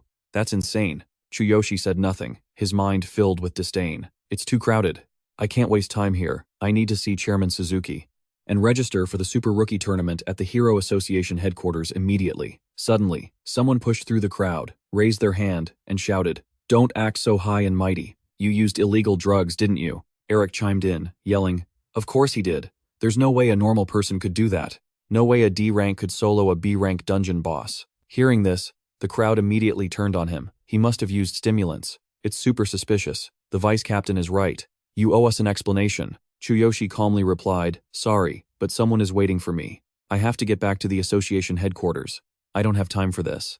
Edric raised his weapon to block him. How convenient, huh? Putting on an act so you can run away? If your power is real, then fight me one-on-one. Defeat me, and your record will be acknowledged. Chuyoshi gave him a cold, mocking glance. Nonsense. Edric seized the opportunity to accuse him. Nonsense? Everyone, look. He's panicking and trying to run away. Chuyoshi thought to himself. Vice Captain of the Rose Guild. A level 35 Archmage. Combat power of 18,000. You're going to regret talking to me like that. Just then, a figure appeared, blocking the way in front of Chuyoshi. Lauren announced sternly, "Wait, Hero Chuyoshi, if you achieved this result through your own strength, then I sincerely respect you. But it's hard for anyone to believe a D-rank hero could do something like this. Even I find it hard to believe." He asked coldly. "So what?" Lauren proposed. "I want you to prove your strength. What you've just done is clearly extremely suspicious, and it requires an explanation to the heroes who fought here. I hope you understand. For everyone here, results are everything. Chuyoshi asked a staff member nearby, "What time is it?" The person quickly replied, "Around 5 p.m." He nodded, then glanced at them coldly. "Then I still have some time. A one-on-one fight is fine." The crowd exclaimed in horror, "Are you for real? You just beat a B-rank dungeon boss and you still want to fight? Are you crazy? That's the vice captain of the Wild Rose Guild," Edric thought with contempt. What an idiot. Fighting one-on-one right after a boss battle is suicide. And I've just mastered a powerful new skill, Elemental Burst. He thought confidently, "This is a magic spell our guild won at a high price through an auction. It immobilizes the enemy, channels elemental power, and then unleashes a massive, high-damage explosion, even if he's lying, and is actually a C rank or even the same level as me. I'm confident this skill can take him down in an instant." At equal levels, a mage's burst skill is invincible. The morning light shone on the lake's surface, accompanied by a voice announcing the rule. No killing. Both sides, please get ready. The two stood facing each other, waiting for the signal. A quick note, the no-kill rule is one of the official regulations for a duel between heroes. Its goal is to decide a winner without causing bodily harm or taking a life. Edric, holding his weapon, introduced himself. Wild Rose Guild. Vice Captain Edric. C-rank mage. Level 35. Combat power of 18,000. Chuyoshi also introduced himself ambiguously. Chuyoshi, warrior, level 20. After saying that, he mentally added his own combat power. It's 27,600. But if I reveal that here, things will get complicated. Edric scoffed. Not going to state your combat power? Is it so low you're afraid we'll know you're on drugs? What kind of drug has so few side effects, I wonder? Impressive. Chuyoshi said quietly. You'll be stunned when I reveal my true power. Edric swung his weapon contemptuously. Tough talk. Let's see if you can still talk like that after I crush you. Lauren watched thoughtfully, when suddenly her eyes widened in shock. It was Chuyoshi, calmly resting the sword. The gigantic sword on his shoulder. Lauren suddenly remembered what Ig had said back then. An idiot or an addict couldn't possibly be that calm. The staff member nervously raised his hand and shouted, "Begin." Edric raised his axe, arrogantly declaring, "I'll end this quickly." Light emanated from the head of the axe as he smugly yelled, "Witness the difference in class between us." Edric thought excitedly, "I'm going to crush that fool." With this technique, the damage from the explosion will render him unable to fight. Lauren was a bit confused. Elemental burst? Using that right away seems a bit unfair. Chuyoshi stood there calmly, the silhouette of his sword still glowing. Suddenly, his entire body shifted as if he had vanished on the spot. The people around them weren't paying attention to him, still marveling at Edric's technique. Elemental burst. He's using that move already? Where does he get so much stamina? He's been fighting all day and he's still not tired? Edric was focusing his power to summon the gale, when suddenly, Chuyoshi appeared right in front of him, leaving him stunned. The system announced, 36% of energy concentrated in the right arm. Chuyoshi sneered as he swung his fist. The only reason I'm a D-rank hero is because I haven't had a chance to rank up yet. Edric, horrified, tried to say something. You! But it was all cut short by Chuyoshi's fist hitting him square in the face. Just like that, Edric was sent flying in front of the entire crowd. His body slammed hard onto the ground, and he was knocked out cold. The system immediately announced, Vice Captain of the Wild Rose Guild, Edric, C-rank mage, level 35, combat power of 18,000, has been defeated instantly with a single blow. Lauren was horrified. One hit, it's over. What would have happened if that were me? Could I have dodged that move? The veins on Chuyoshi's arms were still bulging, his eyes filled with killing intent. He gave a cold glare around the room and asked, "Anyone else want to try me?" The people around him quickly covered their faces in fear. That was Edric, with a combat power of 18,000, and he got sent flying in a single blow while using a weapon. Lauren was also terrified, a sense of dread creeping into her heart. That wasn't an ordinary level of power. If he's really at level 20 right now, then in the future. Just then, Ig calmly walked over and said, "See? I told you he was strong. I just didn't think he was this strong. Hurry up and get Edric to the infirmary." A few people immediately went to help Edric away. By now, Lauren had composed herself and stood calmly before him to confirm, "Hero Chuyoshi, your strength is real. On behalf of the Wild Rose Guild, I acknowledge you." Chuyoshi replied coolly, "Thanks." Suddenly, a staff member shouted an announcement. Chuyoshi's comprehensive data has been confirmed by the system, and his results are deemed valid. Record-breaking combat power level. Everything has been confirmed as normal. Any objections to this matter will not be accepted. The crowd began to buzz with chatter. What a monster. Not only did he solo a B-rank dungeon, but he also sent Edric flying with a single hit. He has to have at least the power of a C ranker. And, I was just mocking him earlier. How embarrassing. Chuyoshi paid no mind to the noisy chatter and left coolly. Lauren couldn't help but think in admiration. Maybe one day he'll become an S-rank hero. If only I could form a guild with him. Outside the dungeon agency, a luxurious black car was parked by the road. The moment he saw Chuyoshi step out, Suzuki's face immediately lit up with joy. He was so happy he was moved to tears, praising him non-stop. Incredible, you solo cleared a B-rank dungeon in 45 minutes and 30 seconds. I was the first one notified of your results. I've found a true prodigy. Suzuki clapped him on the shoulder. His eyes filled with anticipation as he said, the Super Rookie Tournament starts tomorrow. Today's the last chance to register. I was so worried something had happened to you. Now I can finally relax. You not only made it out alive, but you also set an unbelievable record. Let's go to the Hero Association headquarters. Chuyoshi nodded and replied, all right. The car sped away with both of them inside. The scene changes to the Hero Association headquarters that evening. A shocked voice exclaimed, you updated all of the dungeon agency's records in a single day?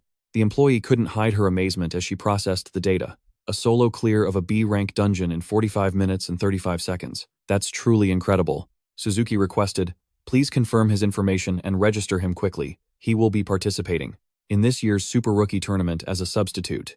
The employee hurriedly bowed. Yes, sir. Please wait just a moment. A moment later, the employee reported, the results have been confirmed and the registration is complete. Mr. Chuyoshi's application to participate in this year's Super Rookie Tournament as a substitute has been approved. Please arrive at the venue on time tomorrow. Chuyoshi thought to himself. She's speaking to me so respectfully. It doesn't matter if it's my old world or here. Power is still the most important factor. Outwardly, he replied calmly. Understood. Suzuki's eyes lit up, and he clapped Chuyoshi on the shoulder with a grin. You did it! Even though you're just a substitute, a lot of people compete that way in this tournament. The rest is up to you. The future of our Hero Association is counting on you. Chuyoshi gave a small smile and murmured, the Super Rookie Tournament. Right. I need to win it and apply for a C-rank hero license, he told himself. That's probably the fastest way to become a C-rank hero. If I become a C-rank, I'll have a chance to get a rebirth pill at one of the auction houses. Karina's legs can probably be healed.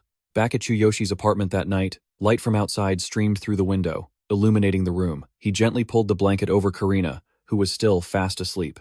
Chuyoshi gazed at her tenderly and whispered, Karina, I'll help you walk again soon. He slowly closed her door and returned to his own room. Exhausted, Chuyoshi flopped onto his bed without even changing his clothes. He checked the system.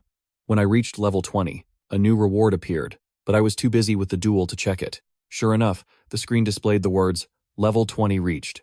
The reward should be pretty good, Chuyoshi exclaimed happily. There it is. He immediately tapped on the compatibility system. The screen displayed a notification. Level 20 reached. You can receive a reward from the compatibility system. He wondered, do I get a reward every time I level up?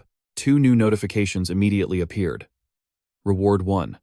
Apply the Divine Selection update to one of your existing skills, significantly amplifying the skill's effect. Reward 2. Update to the strongest body version, automatically increasing the defense of your entire body, including a 60-fold increase in protective force, while allowing you to adjust your body's center of gravity.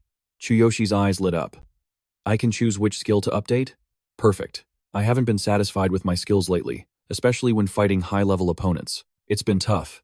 He remembered his previous battle and shot up. Reward number 2. A 60-fold defense increase for my entire body. This will solve my weaknesses. About my own physical body in combat.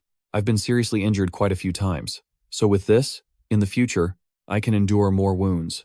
Chuyoshi quickly pressed accept. A blinding light flashed, and the system announced that the second reward had been received. Strongest body has been updated. Chuyoshi eagerly pulled open his shirt to test it on his abs and marveled, hey, this is pretty awesome. 60 layers of defense. Every time I have a power outburst, I tend to get injured. This should help ease the burden. At the same time, the system displayed. First reward received. Please select the skill you wish to update. Lightning Chain Kick, he calculated. Let's go with Lightning Chain Kick. It's the only one I have right now. I need to find stronger skills. A golden light shone again. Lightning Chain Kick has been updated. Divine Selection has transformed it into Heavenly Thunder Quake, with its area of effect increased 100 times. It was originally 3 meters, and now it's 300 meters. The restrictions of Lightning Chain Kick have been removed, allowing for continuous attacks on an enemy for about 10 seconds within a 5-meter radius. Chuyoshi was stunned in amazement. The area of effect increased 100-fold, and I can use it freely, with continuous attacks in a 5-meter radius for about 10 seconds. This is insane. I've gotten even stronger. He comfortably lay down and told himself, tomorrow is the Super Rookie Tournament, so I need to get to bed early. It had been a while since he'd had a good night's sleep. Suddenly, an image of Sakura appeared in his mind. And nameless anxiety stirred in Chuyoshi's heart. Sakura seemed to be worried about something. He closed his eyes and comforted himself. Once things are settled here, I'll return to that world. With my current strength, I should be able to help her. The scene shifts to the outskirts of the city early the next morning. On a deserted road, Suzuki drove Chuyoshi while giving him instructions. In this Super Rookie Tournament, the limits on resource allocation will be decided, so don't hold anything back. Your ranking is the top priority. There will be many talented people who will risk their lives to fight. You can't let your guard down, okay? Chuyoshi replied coldly. Yes. In his mind, he scoffed. Risking their lives? Ever since becoming a hero, I've gotten used to things like that. Seeing his attitude, Suzuki grew worried. It seems the kid has matured, but he's also gotten colder. He tried to find a topic of conversation. Oh, right. This tournament is being held in a dungeon inside a large mountain. It's huge inside. I heard that a legendary S-rank hero once hollowed it out with a single punch. That's why that mountain is called One Punch Mountain. He was an incredibly outstanding S-rank hero. Chuyoshi was slightly curious. One Punch Mountain, a legendary S-rank hero. That sounds unfamiliar. Are they different from normal S-rank heroes? Seeing his interest, Suzuki said, I've only heard bits and pieces. But even among S-rank heroes, there are still differences in power. The car moved towards the mountain ahead. Suzuki added wistfully, whether that warrior still exists in this world is a mystery. I've only heard the stories passed down. The car stopped, and he announced, We're here. Chuyoshi got out of the car and stared in amazement at the scene before him. This is the tournament venue? One Punch Mountain. A massive cave appeared in his line of sight. Chuyoshi muttered, One Punch Mountain, huh? He couldn't help but think. The power of a legendary S-rank hero. No matter how many times I hear about it, it still sounds incredible. Suzuki said, Pretty impressive, huh? It's even bigger on the inside. The first time I saw it, my jaw dropped. I'll take you to the entrance, but for the matches after that, you're on your own. A staff member was waiting outside to check. You must be the contestant, Chuyoshi, right? Please follow me this way. Suzuki instructed Chuyoshi. Be careful when you go in, okay? No matter what happens, you have to come back here alive. Chuyoshi walked inside with a calm expression. Don't worry, I understand. In the event area for the Super Rookie Tournament, countless warriors were standing in the waiting hall. Chuyoshi held a map and looked around. The Hero Association is over here. He glanced around, using his divine eye to analyze them. Member number 1, Jace, level 36, C-rank hero, warrior class, combat power, 16,500. Member number 3, Ceres, level 36, C-rank hero, battle priest, combat power 15,500. Member number 2, Fabian, level 36, C-rank hero, bandit class, combat power 16,000. Chuyoshi mused, they're all young C-rank heroes, with outstanding combat power, as expected of elite soldiers from the major factions. Finally, he took the initiative to start a conversation. Hello, I'm Chuyoshi, level 20 warrior, participating as a substitute for the Hero Association. Jace scoffed. A level 20 D rank? Why would the Hero Association send someone with such a low level? Fabian jeered. They should have at least sent a C rank. It's true that a substitute has the right to participate, but we don't want to carry dead weight. Ceres speculated. He probably got in through connections. We'll just have to work hard enough so that the substitute doesn't have to play. Chuyoshi didn't pay any mind to their taunts and calmly walked towards a seat. Well then, good luck, he told himself. The purpose of this tournament is simple. Help the association get to victory and allow me to receive a C-rank hero license. I need that license to participate in the auction and secure the rebirth elixir so Karina can walk normally again. Chuyoshi remembered an image of himself with Karina and thought to himself, no matter what, I have to win. Just then, a scornful laugh echoed throughout the room. Garbage? A level 20 D rank as a substitute? Is the Hero Association that short-staffed? They must be really desperate for people. The surrounding crowd looked annoyed toward the entrance. The Sea Serpent Guild, one of the 5 major factions that has long been in conflict with the Hero Association and fought them in every way possible, stepped inside. There were 4 of them.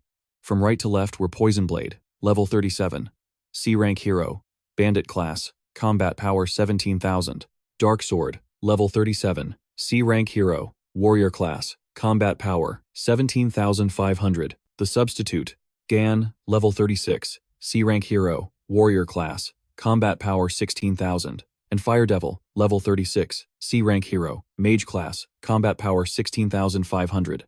Chuyoshi silently assessed them. Their combat power is higher than ours.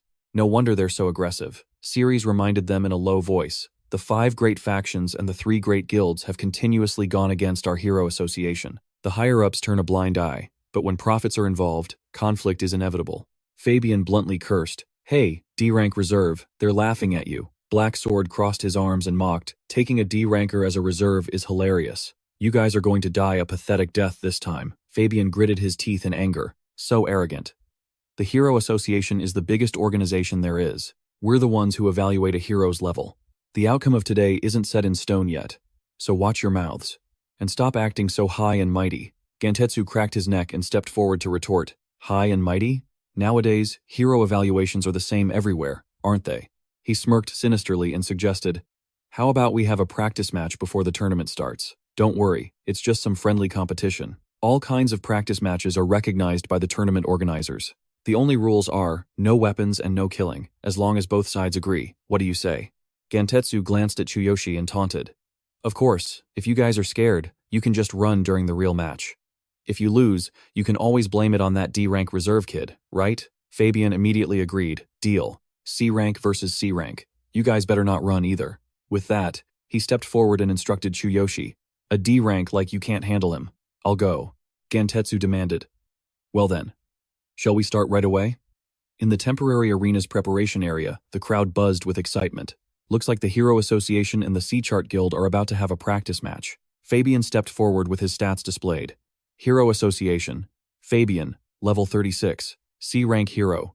Robber class, combat power of 16,000. Opposite him, Gentetsu also cracked his knuckles as he approached. C-Chart Guild. Gentetsu, level 36, C-rank hero. Warrior class, combat power of 16,000. The two faced off, waiting for the starting signal. Fabian rushed in first to attack, thinking to himself, even without weapons, my bare hands are more than enough. Gentetsu easily leaned back to dodge the attack, his tone dismissive. What a petty trick. Fabian screeched to a halt, gritting his teeth as he thought, what's with his speed? Gentetsu raised his leg high, smirking sinisterly. I'm used to fighting robbers. I have no intention of going easy on you, you slowpoke. As he finished speaking, he stomped down, breaking Fabian's bone. Fabian cried out in agony, clutching his leg, as his 2 teammates called out in horror. Fabian! He clutched his injured leg and groaned. My leg! The system announced a broken leg, making him unable to participate in the tournament preparations. Gentetsu looked down on him.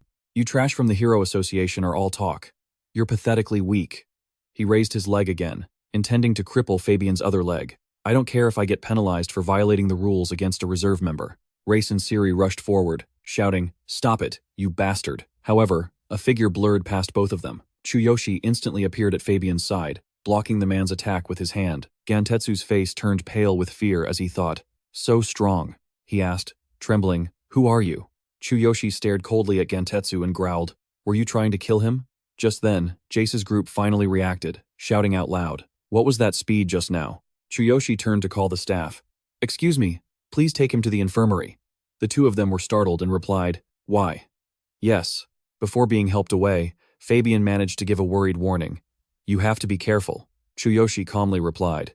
You're the one who needs to be careful. He pulled down his jacket, issuing a challenge. I'll continue the practice match. If you're scared, get lost. The massive, towering body stood defiantly against Chuyoshi. You? Fine. Reserve versus reserve. The man laughed contemptuously, sneering, to think even a D-rank brat can act this arrogant. His legs began to move powerfully, closing in on Chuyoshi. Then, a fist carrying immense, authoritative power flew towards him. Here I come. Race couldn't contain himself at the big guy's despicable actions. He and Siri ran forward. You coward. He's trying to get our members injured so we'll be disqualified for not having enough people. A flash of blue energy suddenly shot past Gentetsu. Utter surprise washed over his face as he realized Chuyoshi had dodged the blow. Chuyoshi expertly read Gentetsu's move and countered, kicking him in the leg. Gentetsu tumbled across the ground, letting out a pained shriek. My right leg! Not giving him a moment to recover, Chuyoshi flashed forward, grabbed his head, and asked with icy calm, Does a broken leg hurt? He then smashed the man's head into the wall, causing it to crack and shatter. The man's body lay limp on the cold ground. The system panel displayed a notification. Lost consciousness, unable to fight, cannot participate in the tournament. Chuyoshi's victory stunned the onlookers into disbelief. But, isn't he a D rank? Before everyone's eyes, he dusted off his jacket and calmly stated, "Now we're even." He shot a sharp glare at them. "Still want to continue?" The three people behind him flinched and backed down. The group quickly turned and left. Jace took the opportunity to give him a warning. "Remember this." Though worried, the other contestants couldn't help but express their admiration after witnessing Chuyoshi's power. What incredible strength. He broke his leg with a single kick and sent him flying with one punch. "I can't believe he's a D rank." In the Hero Association's preparation area, Siri offered her sincere gratitude. "Thank you for avenging Fabian earlier. What is your true power? How can a D-rank hero possess that kind of ability?" He remained the same, his face an icy mask, as he replied honestly to Siri, "I just couldn't stand by and do nothing. I really am a D-rank. Since Fabian is injured, you'll have to participate." Chuyoshi didn't hesitate for a moment, accepting with determination. "Understood. I cannot lose this tournament." Behind Siri's back, Jace whispered a quiet compliment about him. "He's got some fire." She approached, placing a bracelet on his wrist with an instruction. "This is the communication bracelet used in the tournament." The bracelet shimmered with a silver light, appearing on the hands of all three members. Jace's system panel displayed the rules and event information. "Let's see. Contestants, please check the details." Hearing this, Chuyoshi asked in confusion, "The event is an elimination contest?" "It's a simple strategy to eliminate half of the contestants participating," Siri explained, picturing the contestants surrounding a monster. "All participants will have to defeat the monsters inside a mock dungeon. If you score 150 points in an hour, you pass, and vice versa. However, there are the following rules." The heavy hitters began to appear one after another. According to her explanation, there are currently 120 contestants. If more than half are certified to pass, only the top 60 with the highest scores will advance to the next round. As for those who pass but aren't in the top 60, they are still considered to have failed. This means that getting even 155 points doesn't guarantee you'll pass. That's why we have to kill as many monsters as possible to get more points. Jace, standing beside him, added, "You can choose between two difficulty levels, normal and dark mode. In normal mode, one monster is worth 1 point. In dark mode, only shadow monsters appear, and killing one gets you 5 points. Every 30 seconds, the number of monsters will automatically and significantly double. In other words, it's going to be a tough fight, so stay sharp." At the same time, he specifically stressed, "Don't be lured in by the points in dark mode. Just pick normal. The monsters are generated according to the player's level. You're at level 20, so the monsters in both normal and dark mode will also be at level 20. But even at the same level, the dark mode monsters are much stronger than the normal ones. A previous contestant chose dark mode and was defeated." The passionate explanation continued, with Siri trying to add as much information as she could. "That's right. Even normal mode isn't easy. They double every 30 seconds. No matter how enthusiastic you are at the beginning, your stamina and energy will eventually drop. In the middle of the fight, you could easily get surrounded. Basically, it's like a test of endurance and kill count. An hour of fighting like that must be exhausting." Chuyoshi wanted more information, so he immediately asked, "What's the highest record?" Siri and Jace spoke in unison, slightly surprised. "The highest record for this basic stage?" Then they quickly answered him. A heroic contestant with an overwhelming aura emerged from their story. A long time ago, a contestant from the Hero Association chose dark mode. It took them 45 minutes to get 1,500 points, which means they had to defeat 300 same-level shadow monsters within those 45 minutes. 300 shadow-type monsters. Truly unbelievable, isn't it? That contestant is now the youngest S-rank hero in the history of the Hero Association. He's our pride and joy. Jace and Siri couldn't help but sweat at the thought of that incredible achievement. If I chose dark mode, I wouldn't even last 10 minutes. And I wouldn't even kill 20 of them. Having to fight twice the number of shadow monsters alone every 30 seconds. It's a total nightmare. I agree. Besides, I'm a frontline priest, so I probably wouldn't even last 5 minutes. Those shadow monsters are incredibly strong. Once they start multiplying, we don't stand a chance." Chuyoshi found this very interesting. He smirked slightly. 45 minutes, 300 monsters, 1,500 points. Interesting.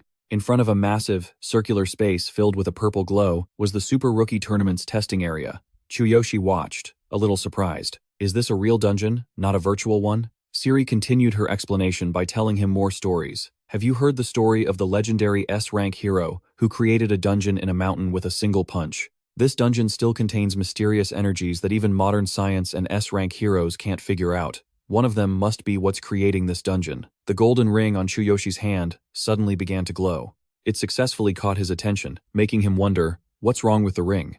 The contestants waiting in the hall slowly began to enter the dungeon. Standing before it, Siri carefully instructed her teammates.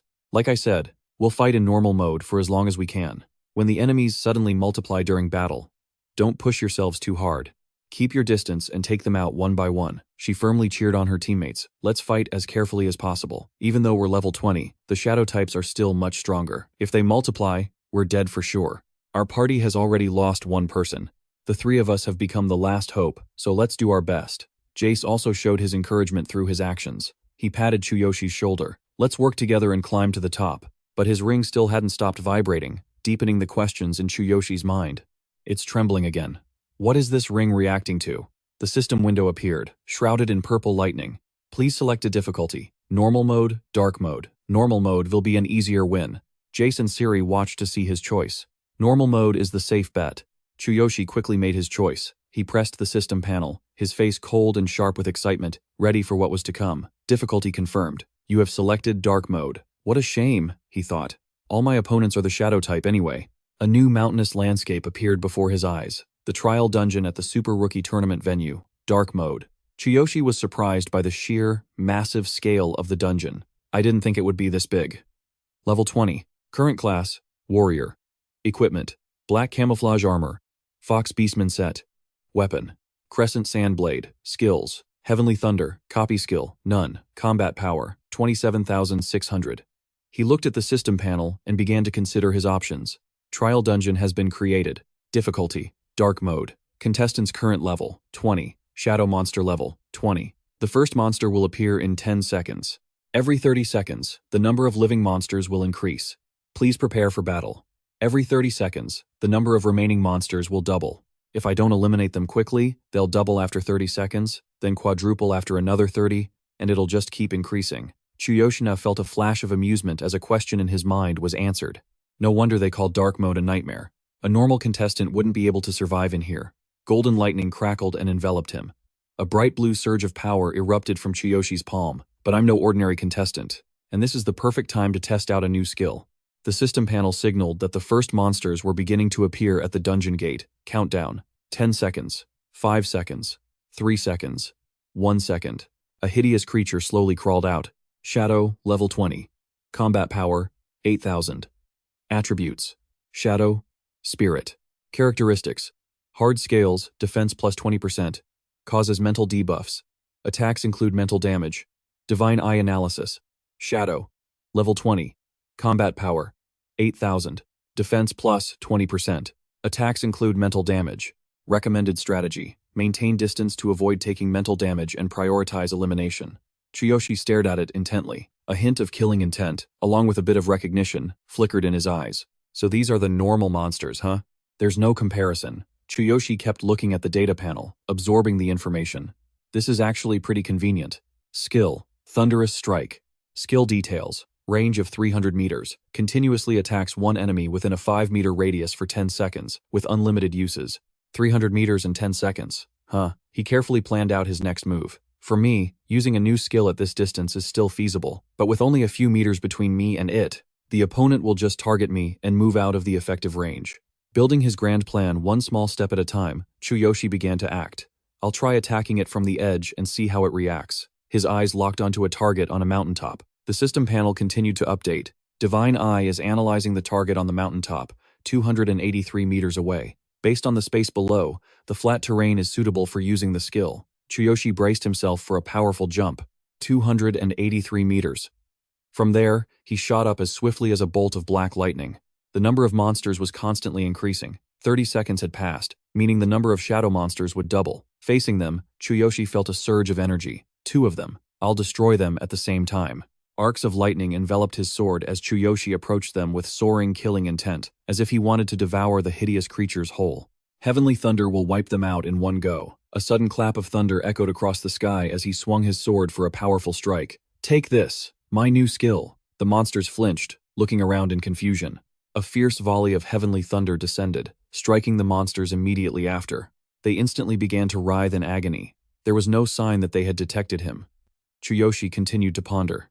The problem is that I'm out of their attack range. At this distance, I'll be safe, and they won't notice me. The system panel displayed a notification as the powerful lightning bolt had yet to fully dissipate.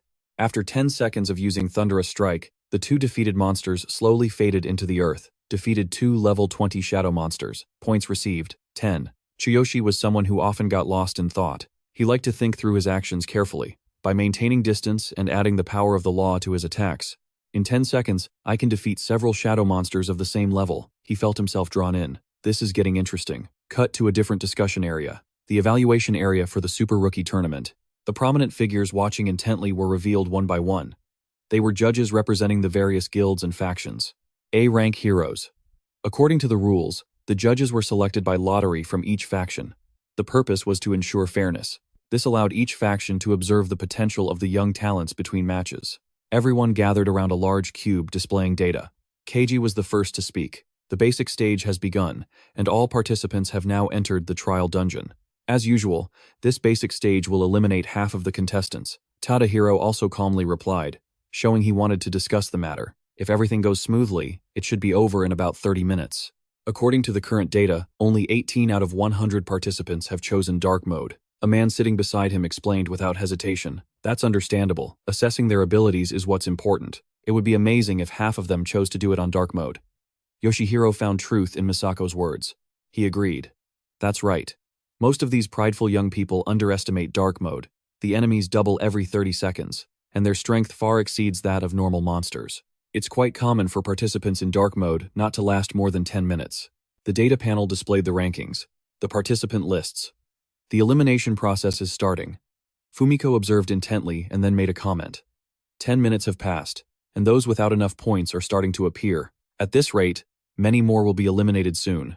Keiji suddenly flinched. He jumped up in alarm, causing a stir among those around him. Motoki immediately had a question, asking in a scrutinizing tone. What's wrong? Did a contestant from your faction get eliminated? Take them back for more training.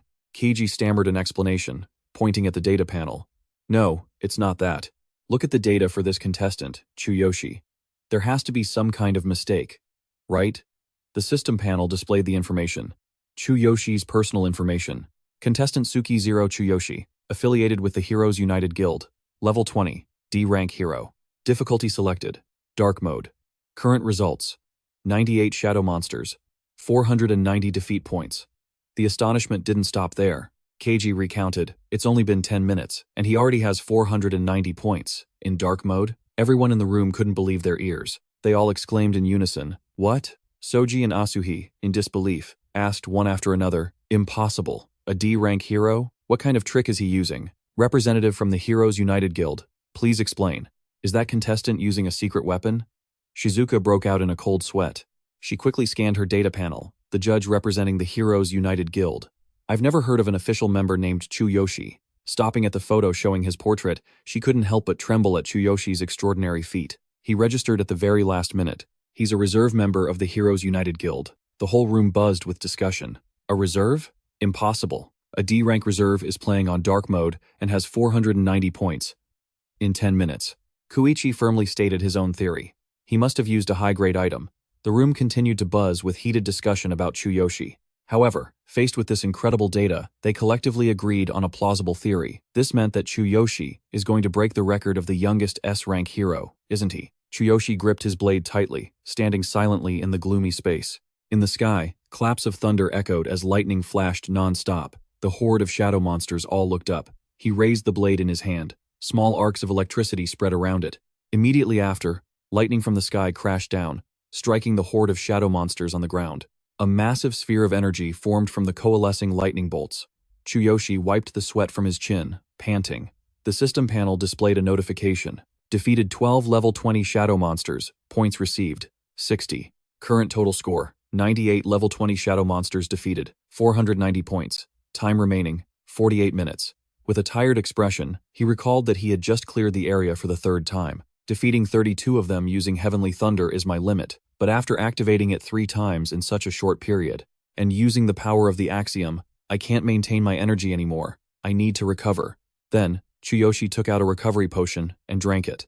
His energy was rapidly recovering. Setting his sword aside, he sat down to rest. While I'm recovering, I just need to wait for the next wave of monsters to arrive. Overall, this is still easy. The record for the youngest S-rank hero in the Hero Association is 300 monsters in 45 minutes, 1,500 points. Closing his eyes, Chuyoshi resolved to break that record. 50 minutes after the start, and outside the gate, a figure slowly emerged. His face showed clear relief. The system displayed his information again. Name, race, affiliated with the Hero Association. Level 36, C-rank hero, warrior class.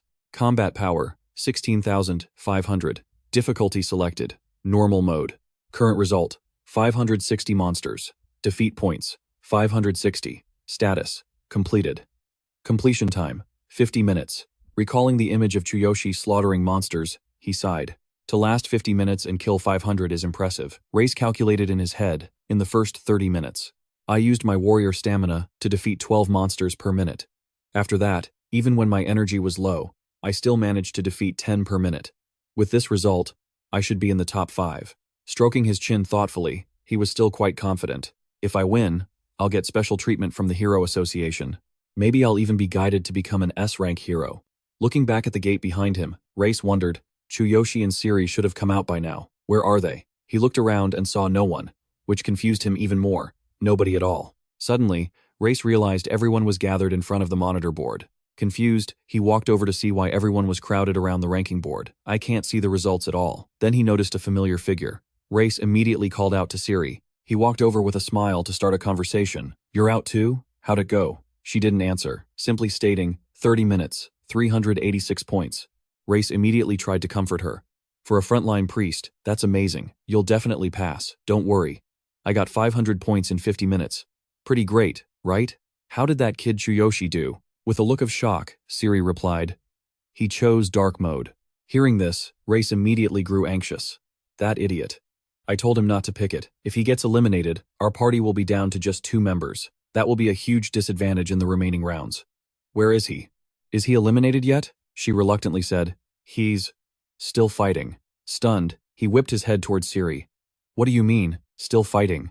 Race looked up at the large screen where she was pointing. Chuyoshi was sitting comfortably in first place. Contestant, Chuyoshi. Affiliation, Hero Association. Level 20, D-rank hero. Difficulty selected, dark mode. Current result, 588 shadow monsters. Defeat points, 2,940. Status, in progress. 53 minutes have passed. His face turned pale. His voice filled with disbelief. 588 shadow monsters, 2,940 points, in first place. Unbelievable. Siri couldn't hide her astonishment either. She explained, that's why everyone's gathered here. Chuyoshi has broken the record of the youngest S-rank hero. All eyes were glued to the screen. Race was even more shocked. He broke that record? His voice trembled as he read out the words, 45 minutes, 300 shadow monsters, 1,500 points. That legendary record, the one that inspired so many young heroes. Race was absolutely stunned. And now it's been broken by a level 20, D-rank provisional hero. Siri continued, there are 7 minutes left. Everyone is waiting to see what Chuyoshi will do. How many more can he take down? 7 minutes later, Chuyoshi slowly walked out of the gate, covered in dust. When they saw him emerge, everyone was stunned into silence. The moment Race saw him, he called out, Chuyoshi, over here. Siri, still in shock, stared at Chuyoshi. Do you know your results yet? He answered nonchalantly, of course. Race slapped him hard on the shoulder, half in praise and half in reproach. You crazy bastard. I don't know how you did it, but you broke the record and got an unbelievable score. On the evaluation screen, his information stood out dramatically. Contestant Chuyoshi. Affiliation, Hero Association. Level 20, D-rank hero. Difficulty selected, dark mode. Final result, 648 shadow monsters. Defeat points, 3,240. Status, completed in 60 minutes. Race was overjoyed when he saw the final score, 3,240 points. That's insane, Siri said with a trembling voice. That record might never be broken. Looking up at the screen, Chuyoshi lamented, if I had more time, I could have killed more.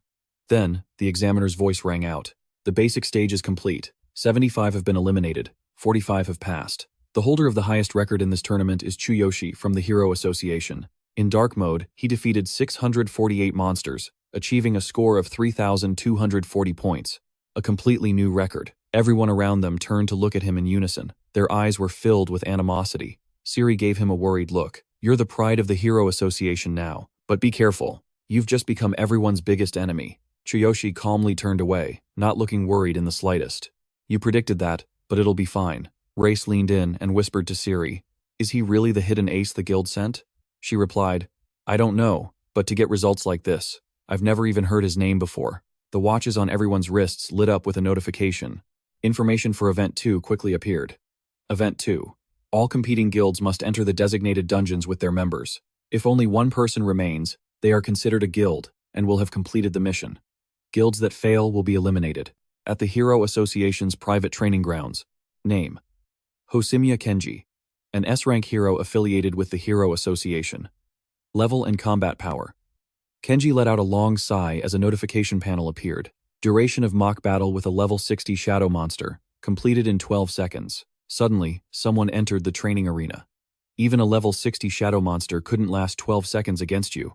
An S-rank hero is on another level. That person was Sesko, one of the 4 elders of the Hero Association. He spoke up and asked, "This year's Super Rookie Tournament has begun. Aren't you participating?" Kenji, wrapping his wrist, said with a bored tone, "It's the same thing every year. It's enough to just attend the final awards ceremony." However, Sesko's next words made him freeze.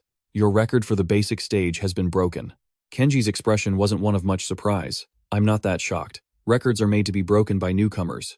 With a slight smile, he asked, "What are the score and time for the new record?" The elder calmly replied, 3,240 points in dark mode within 60 minutes. As soon as he heard that, his expression immediately darkened in disbelief. Kenji asked through gritted teeth, "How many points?" Sesko handed him a file. "See for yourself. The record was just broken, and he's now the center of attention." Looking at the information inside, he still found it hard to believe. 3,240 points, dark mode in 60 minutes. Is he an S-rank hero? Is he from the Hero Association? Chuyoshi. Chuyoshi, an unfamiliar name. Who is his direct S-rank supervisor? The elder spoke slowly. Interestingly enough, this D-rank kid isn't guided by any S-rank supervisor. He's just a reserve member recommended by Chairman Suzuki from the Hero Academy. He was completely stunned. A reserve member? Has his background been confirmed? Could he be a spy from another organization? There have been cases like that before, haven't there? Sesko replied. We've investigated, but found nothing. Returning the file to Sesko, Kenji asked, "Can you continue to observe this Chuyoshi? If he's a real talent, he might be able to open that gate." The file slowly dematerialized in the elder's hand. "That gate, you say? We can't afford to miss this moment. I will watch his every move." Continuing to wrap the bandages on his hand, he then said, "I want to recommend him for the awards ceremony. I wonder who is stronger, him or me in the past." "This is the Super Rookie Tournament's competition area," the judge announced with an expectant voice. "The guild battle will begin shortly. Each guild, please enter your designated dungeons." Quickly, the participants immediately headed inside the gates. Siri reminded them as she ran, "This is related to the new rankings. The guilds will be randomly teleported to a dungeon and will receive their mission immediately." Jace asked, "So, does that mean we have to fight for a good spot first? A difficult location, and a tough mission could get us defeated or even eliminated." Chuyoshi quickly dashed forward, then used a skill to accelerate and enter the gate before them. In the monitoring room, a few people were pensively looking down. Masayuki spoke slowly. "This is where the Super Rookie Tournament truly begins." Tomoko frowned seriously. "I hope everyone is ready." After the 3 of them entered the gate, they appeared in a dense forest. Siri carefully observed their surroundings. Complex terrain, with a powerful shadow monster, a dense forest. "We need to get our bearings quickly." Suddenly, a mission screen appeared before them. Within 3 hours, obtain 6 dark crystals from the bodies of specific shadow monsters. Failure to do so within the time limit will result in elimination, Jace explained. Dark crystals, a special type of crystal that appear inside certain high-level shadow monsters. They're very valuable for crafting, increasing a weapon's sharpness, and also reinforcing defensive layers. They sell for an extremely high price on the market. Siri looked around, a bit worried. Rare shadow monsters. Collecting 6 of them in 3 hours will be difficult. We're in a huge forest. They could be anywhere. Chuyoshi silently stared at the mission details. Suddenly, she signaled for the 2 of them to be quiet. Just as Jace was about to ask, Siri whispered, "The spiritual domain I just set up is wavering." Not far away, a few voices cheered excitedly. "We just got in and we're already harvesting. All our efforts up to now haven't been in vain." Some team was happily rummaging through the backpack of someone lying on the ground. "As long as we don't die, the rankings don't matter. This is pretty profitable, isn't it?" Leaving the unconscious person behind, they quickly left. "Let's go." Their figures faded into the distance. "Let's keep looking for smaller guilds." Jace and Chuyoshi watched this scene in silence. Siri quickly prompted, "Let's leave this area first." As the 3 walked through the forest, they remained vigilant. He recounted with annoyance, "I heard that among the volunteer contestants, there are some who are just looking to profit. The items that contestants carry are all valuable. I just didn't think we'd run into them so soon. She was also uneasy about the situation. No hero is supposed to die. The rules of this tournament are wrong. Chuyoshi finally spoke up. No, it's designed for them to fight each other. Siri and Jace looked back at him, confused. Designed? Chuyoshi rubbed his chin and began to explain. The mission isn't what's important. It's about how to stay alive. The real intention of putting all the guilds in the same dungeon is to eliminate contestants through killing each other. I don't understand the specific purpose, but this guild battle is essential for survival competition. He was a bit surprised. A survival competition? She also quickly realized the problem. So the mission is just a part of it, huh? Suddenly, he sensed danger and said, many others have also reacted. Immediately after, sharp rocks shot through the air toward them. Jace reacted instantly, drawing his weapon and shielding the other two. Just as the rocks reached them, he precisely swung his sword, cutting them in half. Jace shouted angrily, a surprise attack! How cowardly! Do you people even call yourselves heroes? Show yourselves. Quickly, a team revealed themselves. Information panels appeared one by one. Hoakui, level 36. Mage, combat power 17,500. Nanduk, level 37. Rogue, combat power 17,000. Hak Kim, level 37. A warrior with a combat power of 17,500 stepped forward, smirking mockingly. Told you I'd remember you. Chuyoshi remained silent, a faint smile on his lips. They're targeting us. Blacksword's eyes glinted with killing intent. Hero Association. We've been looking for you guys ever since we got here. Let's settle this right here, right now. What kind of item did that substitute use to break the record? He said, his greed showing. How could a D-rank hero achieve a record like that? You must be secretly using some kind of treasure, right? I want it. I bet it would sell for a high price. Jace tightened his grip on his blade, whispering their strategy. All three of us are fighters. When the match starts, Siri, stick close to me. I don't know Chuyoshi's real abilities, but can you handle one of them? Don't take your eyes off that bandit. His main target is Siri, our frontline priest. He then took a step forward, his expression furious. Fine, the Hero Association isn't afraid of anyone. Let's see who backs down first. Huh, the man scoffed and snapped his fingers. You think it's just the three of you? A 3-on-3 would be suicide. We're not that stupid. Suddenly, a few others rushed out from the bushes, their information appearing. Level 36 warrior. Combat power, 15,200. Level 35 mage. Combat power, 15,000. Black Sword announced confidently. These two guildmates of mine also want to teach you dogs from the Hero Association a lesson. Jace's expression soured. So, they had allies, Siri said worriedly. Another bandit and a mage. We'll have to fight them head on. Let's retreat. Just then, Chuyoshi placed a hand on his back. You two, please go find the dark crystal as planned. I'll take care of things here. Jace snapped anxiously. What are you talking about? You want the two of us to just go do the mission? Even Siri was extremely worried. You can't be serious. There are 5 of them. He calmly stepped forward. Trust me and go. We can't afford to waste time. I'll handle all 5 of them. Jace grew even more anxious, trying to talk him out of it. You're going to fight 5 of them alone? If your level was higher, maybe. But you're a level 20 D rank. That's suicide. But just then, Black Sword and his crew were closing in. Thinking of escaping? I don't think you'll get the chance. As he summoned his sword, Chuyoshi said, There's no time. Just trust me. They're after my treasure anyway. Jace was still hesitant. But fighting 5 of them, even with a hidden treasure, Chuyoshi retorted as sparks of electricity crackled around him. In mid-air. What treasure? Venom Fang froze, a sense of unease washing over him. Is he really a D rank? Siri was silent for a moment. Then she immediately grabbed Jace's hand and pulled him away. Jace, let's go. Jace still wanted to stay, but that meant Chuyoshi would have to fight alone. When he realized Siri and Jace were trying to escape, he immediately ordered, Those two are running, get them. Chuyoshi activated a skill. He rushed in front of them in an instant. Law of Earth and Defense. Before Black Sword could even react, Chuyoshi was right in front of him. The power of his ultimate physique concentrated in his arm. With a single sword strike, he attacked all 4 of them at once. One of them, unable to block in time, was slashed across the torso. Impossible. Black Sword staggered back, his face pale. He injured 4 of us and killed 1 in a single move? What is his combat power? Fire Fiend was utterly shocked. My arm is completely numb. What is that strength and speed? Black Sword warily raised his sword. Did he really plan to fight 5 of us alone? Chuyoshi stopped, a victorious smile on his face. I gave you a chance to escape, yet you came looking for trouble with us. Venom Fang was now so scared, his face was drained of all color. Captain, could there be some kind of mistake? That fighting spirit, it can't belong to a D rank. Meanwhile, Siri and Jace were still running in the opposite direction. Jace said worriedly. Leaving Chuyoshi behind is no different than leaving him to die alone. She reminded him. Chuyoshi also said he didn't use a treasure to break the record. Jace asked blankly, so what? While keeping her pace, Siri explained, it means he's genuinely skilled. His power might be beyond anything we can imagine. She continued, since he's holding them off, we have to do our part even better. Let's find the dark crystal first, then go back for him. Back with Chuyoshi, Venomfang asked, trembling. Captain, are we really doing this? Black Sword gritted his teeth and stubbornly charged forward. There's only one of him. No matter what, we'll finish him right here. Attack. All four of them attacked him at once. Chuyoshi remained perfectly calm as one of his eyes changed color. So, you're ganging up on me? The system notifications sounded again. God's Eye analyzing 4 enemies. Average combat power, 16,500. Counterattack recommended. Use an area of effect skill to weaken the group, then eliminate them one by one.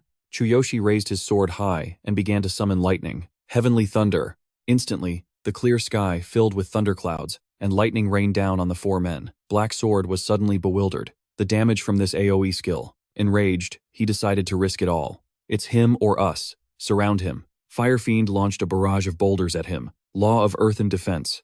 The earth at Chuyoshi's feet rose up, and with a light swing of his sword, he destroyed the attack. As he stumbled back, Firefiend looked down in fear to see his arm had been frozen solid. A freezing aura surged from the sword, and Chuyoshi easily finished him off. A system notification appeared. Defeated Firefiend. Level 36. Combat power 16,500. Venomfang screamed in rage. Firefiend. Chuyoshi immediately used a skill to freeze his legs. Too slow. With another sword strike, Chuyoshi finished off Venomfang. The system chimed again. Defeated Venomfang. Level 37. Combat power 17,000. From behind, a man tried to take the opportunity to sneak attack him. Die. Ambush kill. But just by raising his hand to block, Chuyoshi's arm stopped the man's blade, and it only left a small scratch. Strongest body, defense transcended. Seeing that tiny scratch, the man's face turned pale. Just a small scratch. Impossible. With another strike, he easily finished him off. Defeated a level 36 robber. Combat power, 15,200. Black Sword now realized the situation. He trembled, not daring to speak. He's on a completely different level than us. Just how high must his level be? Slowly, Chuyoshi turned back to look at him. Your turn. The man fell to his knees in fear, begging, please spare me. We were brainless. Please let us live. What's your real level? That power. He answered calmly. D-rank hero. Level 20. The man asked further, then what about your combat power? Raising his sword, he said, 27,600. Black Sword's eyes widened in disbelief. A D-rank with 27,600? With one swing, the system window announced again. Defeated Black Sword, level 37. Combat power, 17,500. Chuyoshi's sword was so powerful, it called down a bolt of lightning. The Supernova tournament was being held in a designated cave deep within the forest. The surroundings had become frighteningly quiet. Chuyoshi looked down and let out a soft breath. All right. He bent down and picked up a loot bag. A pretty good haul. I got a lot of different things. The system displayed the spoils, 2 instant recovery potion pouches and a money pouch. Items. Black-bladed sword. Demonic fire staff. Next, Chuyoshi opened his hand and stored the items in his ring. It's a good thing I have a spatial ring. It would be a shame not to take all these spoils back. Just as he finished, he froze. Someone's coming. I can't stay long. Without another word, Chuyoshi teleported elsewhere. Let me go back and meet up with Jace and the others now. The scene shifts deep into the forest, where Jace and Sari are desperately dodging a beast's frenzied attacks. Crypto Darkness's health bar had already dropped by nearly half. She was constantly providing support from the rear. I've cast a defensive spell on you, so do your best. Sari cautiously reminded him. I've already depleted a third of its health. Watch out for that horn. Jace didn't reply, instead charging straight into close combat with it. He squinted his eyes and exclaimed, a dark crystal. It's on its chest. We found one. How lucky. Its defense is really high. Come on, let's finish it quickly. Sure enough, there was a glowing gem on Crypto Darkness's chest. Sari was suddenly startled in horror. Huh? That's a new move. Be careful. But just as she finished speaking, it struck. He couldn't react in time, and was thrown back violently. Jace's health bar dropped to half. He growled, gritting his teeth in anger. Damn it. This thing is definitely different from a normal shadow monster. Just one hit, and it feels like my insides have been scrambled, Jace lamented internally. And that's even with Sari's defensive spell on me. Suddenly, Crypto Darkness turned its head towards the back. Sensing something was wrong, she quickly retreated. This is bad. As a battle priest, I could die instantly. Without a word, it directly channeled mana through its hand. Crypto darkness clenched its fist and threw a punch. Sari was terrified as she felt her body being pulled through the air. The suction is so strong. The distance between its fist and her was closing in.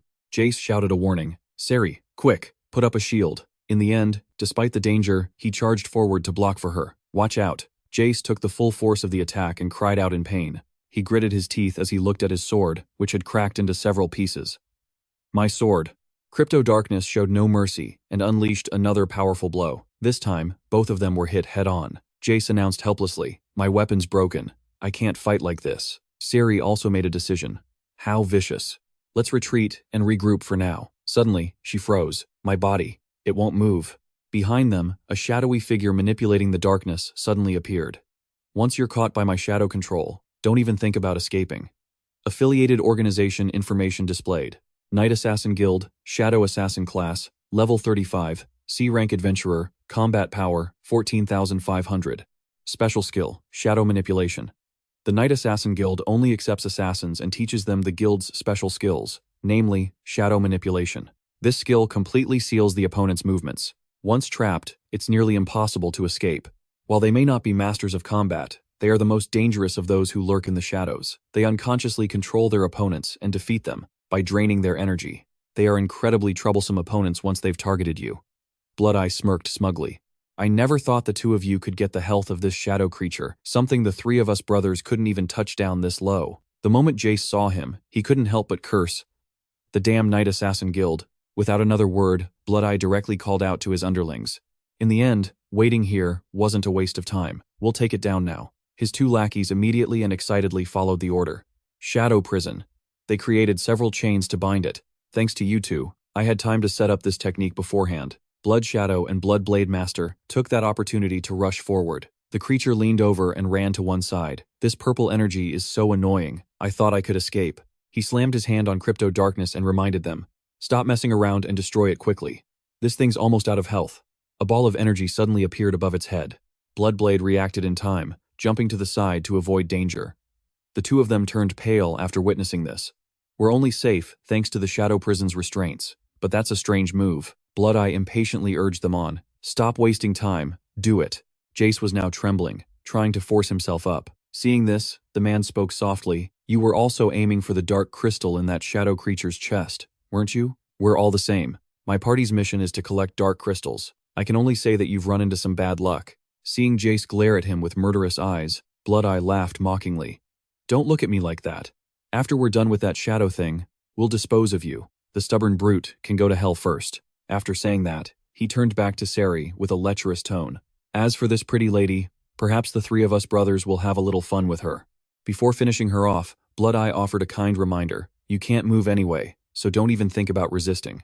Suddenly, a bolt of lightning flashed in the middle of the sky. Bloodblade looked up, bewildered. What was that? A thundercloud? Just as he finished speaking, the lightning bolt struck down. Seeing that Crypto Darkness had been defeated, the man shouted in alarm, Captain, we have a problem. Blood-Eye's eyes widened in horror. What's happening? From a distance, Chuyoshi's sword came soaring through the air. It plunged straight into the center of Bloodblade's chest, leaving Bloodshadow gaping. An ambush. Before he could even recover, Chuyoshi appeared right behind him, motioning for silence. Chuyoshi punched Bloodshadow with all his might, his fist enhanced by his strongest body. He finally couldn't withstand the blow and was instantly killed. With those two down, he glared toward Blood-Eye. He was so startled that his voice trembled. You're Chuyoshi? Chuyoshi, the one who broke that record. A cold sweat broke out on Blood-Eye's face. He tried to threaten him. Don't come any closer. Aren't you worried about what will happen to your teammates? Chuyoshi just slowly summoned his warhammer. That's the worst move you could have made. Chuyoshi looked down at Blood-Eye with murderous intent. Now then, let's see which of us is faster. A few stray sparks of lightning still lingered on the ground. Chuyoshi's info. Level 20, current class warrior, equipped with black armor, disguise set, Fox Beastman. Weapon, Lunar Sandblade. Skills, Heavenly Thunder, copy skill, none. With a combat power of 27,600, he gripped his warhammer, his fighting spirit blazing. Blood-Eye was startled with fear. What kind of skill is this? He found it hard to believe. This power. Even Veze had to pause. This fighting spirit. He's on a completely different level than us. The system displayed the analysis from God's eye. Enemy's reaction speed is 0.3 seconds. The current distance is 9 meters. With a normal attack, Siri's throat will be cut within 0.8 seconds. Recommended strategy: use strongest body to focus all power into the middle finger and take down the target instantly. By exploiting an opening, Chuyoshi seriously assessed the situation. A normal attack won't work. If the God's Eye analysis is correct, I need to take him down instantly, or Siri will be in danger. Thinking this, he began to radiate a powerful aura. If this hammer were smaller, it would be easier to throw. Chuyoshi quickly made the hammer shrink until he was satisfied, then stopped. It's smaller now. Chuyoshi lowered his head in thought. Is it because the system was upgraded? So now I can adjust the size at will. Blood-Eye had long lost his patience. He screamed, I told you not to come any closer. I'll kill you. Chuyoshi didn't say a word, and simply released the hammer. Focusing his power into his middle finger, Chuyoshi flicked it, sending the hammer flying. The warhammer shot toward the target like a gust of wind, leaving Blood-Eye so shocked his jaw dropped. He was sent flying by the warhammer's devastating impact. Blood-Eye flew back and crashed through several large tree trunks before he was finally eliminated. The system displayed, Defeated Shadow Assassin, level 35. Combat power, 14,500. Siri was a bit surprised. It's over that fast? In a single blow? Vase had to remark, this skill and power, he's on a completely different level from us. At that moment, the warhammer returned to him, and Chuyoshi rubbed his wrist. The system displayed again, level 21. Current class, warrior. Equipment, black armor. Disguise set, fox beastman. Weapon, lunar sandblade. Skills, heavenly thunder. Copy skill, none. Combat power, 29,000. He looked down seriously at the two of them. Are you two all right? She and he were so shocked they were stunned. After a moment, Vase asked with a look of disbelief, Did you take care of all the others before this too? Without hiding anything, Chuyoshi took out a weapon. Yeah, and I also took their weapons while I was at it, since Jace's weapon was broken. This is just too convenient. Siri couldn't help but wonder, just how strong are you? He replied modestly while taking out 2 pills. I'm only level 21. Recover your strength. I have an idea. Siri held the pill in disbelief. Level 21? After all that? I can't believe it. Chuyoshi avoided the subject and walked over to Crypto Darkness's body, counting the dark crystals those assassins had. We now have a total of 3. Once he was done, Chuyoshi looked up. We need 3 more to complete the quest. Vase continued grimly. We have less than 2 hours left. We have to hurry. The screen displayed a countdown. 1 hour and 48 minutes. She spoke up hesitantly. If we keep fighting special dark monsters fair and square, we won't make it in time. It takes time, effort, and we could be interrupted again, like last time. He immediately acknowledged it. That's right. Chuyoshi seriously proposed a plan. Continuing like this will get us nowhere, and the risk is too high. So, let's change the plan. Vase stood up and offered, You're the commander now. I'll cooperate with any plan you have. Chuyoshi quickly sat down to examine the leftover items. We can use the assassin's cloaks. He decisively ripped off a suitable piece of the fabric and used it to cover his mouth. Chuyoshi's entire body radiated a murderous aura. We're going hunting too. The 3 of them quickly set off on their hunt. Chuyoshi first laid out a plan. Look for teams of 3. We have the advantage in numbers, and they're more likely to have dark crystals. But the goal isn't to kill, it's to steal the crystals and incapacitate them. That way, they'll automatically fail when time runs out. Vase quickly asked for clarification. What exactly should we do? He quickly turned to her to ask, Siri, can you use sealing magic? She immediately gave a full reply. Yes, sealing magic. I can use a forbidden art to prevent enemy mages from casting spells. The duration is about 6 seconds. Chuyoshi was finally satisfied. That's enough. Then, in the next fight, if there's an enemy mage, can you use your forbidden art on them? Vase, please use a warrior's striking skill to stop one person's movements. I'll take down the last one, then deal with the other 2. You and Siri didn't hesitate to take the order. Got it. He frowned and declared in a cold voice. Then let's go hunt some prey. In another area deep inside the forest, a laugh rang out. The opponent was really strong, so it took some effort. A group of 3 was chatting after a tough fight. This is my first time doing an ambush, so let's just rest for a bit before we move on. A high-grade energy recovery orb. These guys are rich. If we just make it out of here alive, we'll be set. Suddenly, Chuyoshi appeared from above. After receiving his signal, Siri and Jace also appeared. The 3 of them quickly leaped down from a tree branch. She took out a staff and charged forward. Silence! Han Tian's face went pale, and he froze when he saw them. His whole body suddenly felt as if it were being crushed. Silence. The other 2 immediately panicked. What? Chuyoshi hurriedly urged Jace. Hurry up! He didn't hesitate to reply. All right. Before they could even react, he had already zipped past them. Another one. With just one hand, Chuyoshi took the guy down. Jace seized the opportunity and charged forward with his elbow raised. Hates's jaw dropped as he tried to fight back. Who are you people? Face us with dignity. He rushed forward, swinging hard at his sword. Chuyoshi also appeared suddenly from behind, causing Heidzi to break out in a cold sweat. He landed a blow that wiped him out on the spot. Han Tian's eyes widened in astonishment. 2 people defeated in less than 10 seconds. I have to run. But before he could take more than a few steps, he was called out by Siri. Are you planning on abandoning your teammate? Han Tian struggled with all his might, but it was useless. My leg, what is this effect? He was stunned when he saw Chuyoshi's figure flash by. So fast. Is he an assassin? He didn't hold back, landing a punch right in Han Tian's gut, and the guy finally collapsed at Chuyoshi's feet. Well then, should I steal their stuff? The 3 of them split up to loot each one. He was pleased to find a stone. Good, found one. 2 more to go. Chuyoshi turned to ask, how much time do we have left? Siri quickly pulled up the screen to check. 82 minutes. Jace was a bit pensive. It takes time to find and defeat suitable groups. Just finding these guys took almost 30 minutes. But Chuyoshi just coolly reassured them. Let's keep going. It'll get easier to find good groups later on. His words confused him. Why? As he walked, he explained, the weak groups have all been eliminated, so the remaining ones must have some loot. 20 minutes later, the second group was defeated. 60 minutes remaining. Jace squinted in frustration. Damn it, they don't have one. 35 minutes later, the third group was defeated. 45 minutes remaining. Siri suddenly exclaimed with joy. Found one. Just one more to go. 45 minutes later, the fourth group was defeated. 35 minutes remaining. They continued to split up and search. Nothing. Next group. 60 minutes later, the fifth group was defeated. 20 minutes remaining. Chuyoshi signaled for the other 2 to start searching. Jace squinted, muttering under his breath. Please let there be one. I'm about at my limit. Siri also had to let out a tired sigh.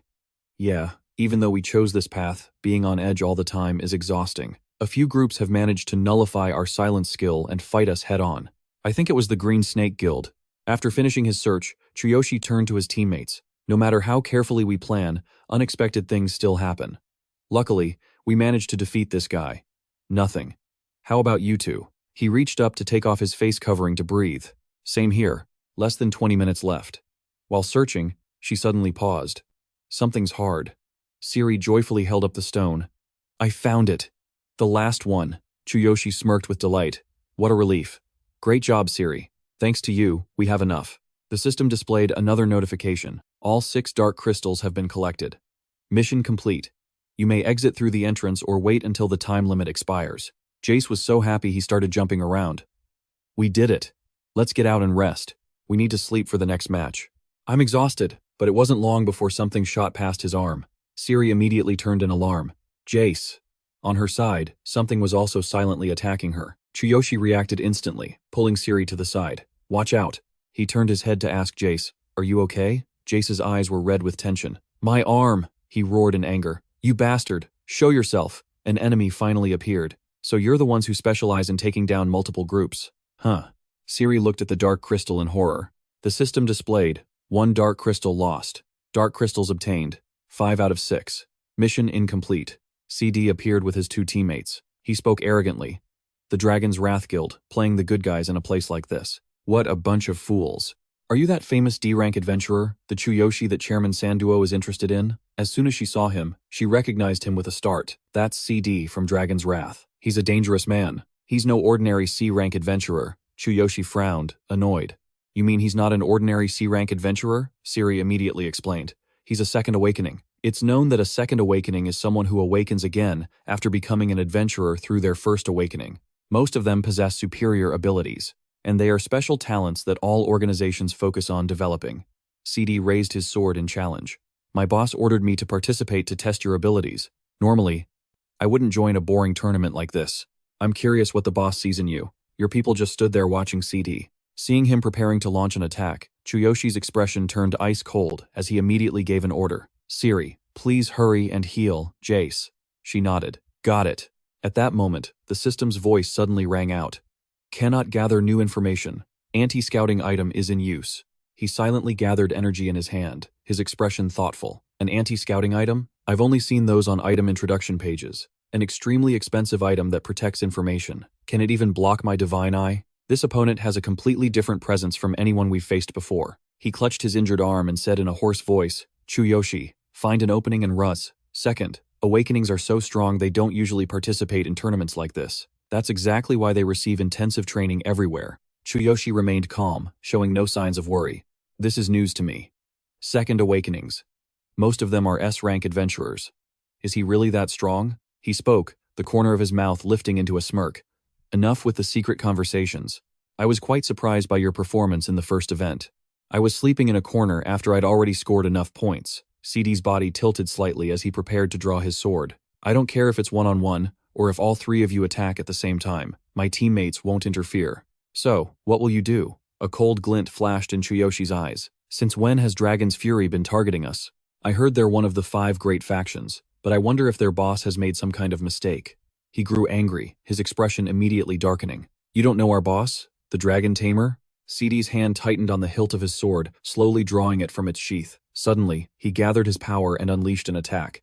A gale force wind shot straight towards him. Seeing Chuyoshi block the blow, CD smirked. Good reflexes. Witnessing this, both she and he couldn't help but be stunned. Just from a light draw of his sword?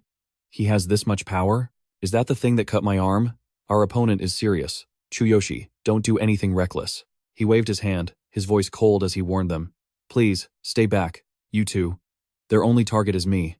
I can't drag you into this. He turned his head back and muttered instructions to his subordinates. Got it? Don't interfere. They nodded. Yes, Captain CD. He leisurely rolled his wrist, a cold smile on his face. This event ends in about 15 minutes. He trailed off, and in the next moment, CD vanished. Then, a sword suddenly shot straight for him. Chuyoshi immediately swung his blade to block the attack. His face immediately turned ferocious. Quick reactions. I like that. Without hesitation, Chuyoshi launched a swift counterattack. This speed. But I can read his movements with my heaven's eye. Chuyoshi's blade sliced forward, preparing to collide with CD's whirlwind attack. Let me see what you're made of. The whirlwind suddenly transformed into a ferocious serpent's head, the aftershock cracking the ground. Immediately after, the system chimed. Analyzing.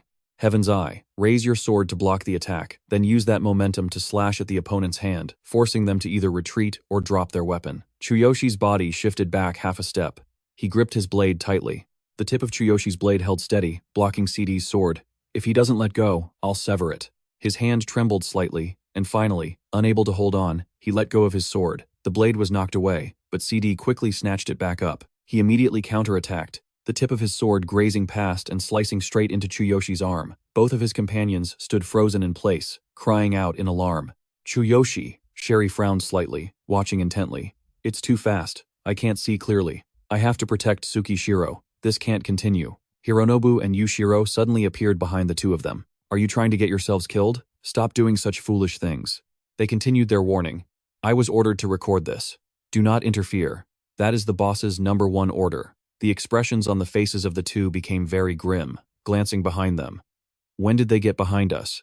I didn't sense their presence at all. Are these two that much more skilled than we are? Over on the other side, Chuyoshi glanced at his bleeding wound from the corner of his eye. What a terrifying attack. If I didn't have a reinforced body, my bones would have been crushed by that single blow. CD's eyes widened, his gaze fixed maniacally on Chuyoshi. You'll die if you lose focus for even a second. Chuyoshi's eyes flashed as he used it to check. Heaven's Eye analysis. The opponent is about to unleash a finishing blow. Use a skill to quickly interrupt. CD thrusted his sword forward as fast as a gale of wind. Chuyoshi quickly raised his hand, creating a defensive formation in front of his body. His technique erupted, sending dirt and rocks flying everywhere. Witnessing the scene, the others all stared with wide eyes. To go head-to-head with Captain CD and last this long. This wasn't in the reports. Could he also be a second-time awakened being? The two blows collided violently, instantly kicking up a thick cloud of dust. Both of their weapons were pointed directly at their opponent. Suddenly, a voice echoed through the quiet atmosphere, announcing to all contestants, there is 1 minute remaining in the second event. He sheathed his sword, the corner of his mouth lifting into a cold smile. I'm surprised a D-rank adventurer was able to keep up with me. But time is up. We can't settle this match. Right now. Chuyoshi also put away his weapon, his expression still calm. Is that what you think? A purple crystal suddenly appeared in his hand. Doesn't this mean I've won? The system announced, all 6 dark crystals have been collected. Mission complete. You may now exit through the entrance or wait until the time limit expires. Sherry's eyes widened, unable to believe what was happening. He got it just now? But when did he take it? During the fight, did he really have enough spare attention to fight? while also stealing the dark crystal from me? The crowd of people watching from the outside were also horrified. What? I can't believe it. Chuyoshi turned to leave, his words echoing behind him. Our mission was to collect the dark crystals, not to fight with you. A coldness emanated from his entire body. If you want a real fight, then why not wait for the next match? A man picked up his phone to report, Sir, I've sent the video of the fight. The man on the other end stared intently at the screen, then nodded. I see it. Tell CD to return immediately. The resources are not important. The system chimed in. One of the 5 great powers, the chairman of Dragon's Fury, the Dragon Tamer, Sando, S-rank adventurer, combat power, unknown. He immediately snatched the phone and spoke. I'm not going back. The next stage is a one-on-one battle. This match will be decided soon. The person on the other end cut him off. Return, CD. Without waiting for a reaction, Sando continued on the other end. You can't win against him. Hearing this, CD's rage exploded. I haven't even used my final form yet, the one you know so well, sir. That form can fight on par with even a high-level shadow. With a cold expression, the man replied, Your final method. Your most powerful form. Model. He can even defeat a high-level shadow. Pausing for a moment, Sando said in a low voice, Then let's do as the boss wants. Seeing his rage, Kenjiro spoke hesitantly. Commander, will we be going back after this is over? CD looked up, his face dark, and growled out each word, I will kill you. If you mention going back one more time. He stared straight ahead, his gaze ice cold. This is the first time the boss has told me I can't win. I'll go all out in the next match. Sando continued on the other end of the line. It seems the time has come to see this Chuyoshi. He shot up from his chair, a cheerful expression on his face. Since you said so. The system displays the information. One of the 3 great guilds. The chairman of Final Glory. The man who is always smiling. Dan, an S-rank adventurer. Combat power unknown. He sat down, a cigarette in his hand. I didn't think you'd remember that. Or maybe the Adventurers Guild sent him. Approaching the forbidden zone of One Hit Mountain? If so, we must go immediately. Looking up, he gazed at the sky. No, it seems to be the Adventurers Guild itself. I don't understand his true power either. I've never seen it myself, but Sando's words were vague. He can definitely open that gate. Inside the forbidden zone of One Hit Mountain. On your side, all 3 of you entered the gate. 45 people participated in the second stage, but only 12 passed it. The rest either died or gave up. We passed, but I'm not very happy about it. Upon entering, Chuyoshi looked around. Including us, only 3 teams made it through with all their members intact. There's also one other team, a 2-person team, and a solo player. A solo player? What a monster. He stared intently at the screen, his voice low. We barely gathered the required number of dark crystals. The other teams collected more than necessary, and already finished. We're in last place for this stage. Surprised, he asked. Last place? Then that solo player is. On the screen, the information of the leader appeared. Shin Kai, belonging to one of the 3 great guilds, the Skull Knight Guild.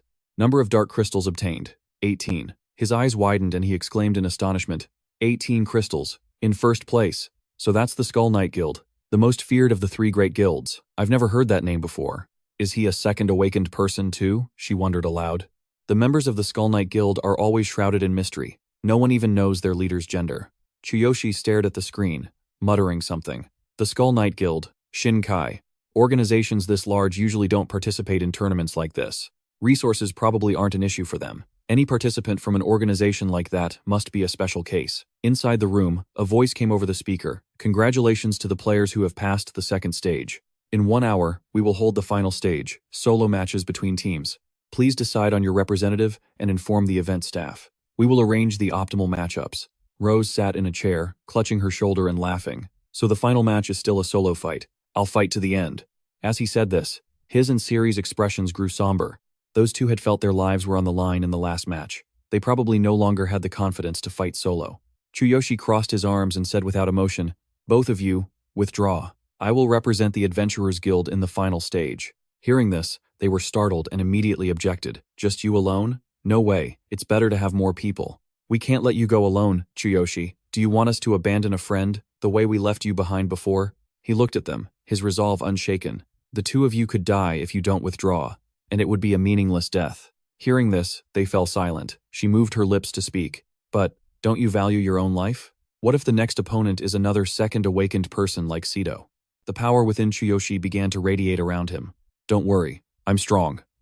Seeing this, they were stunned. Then, understanding, he hid, I get it. All right, I'll trust you. The three of them went outside and bowed their heads.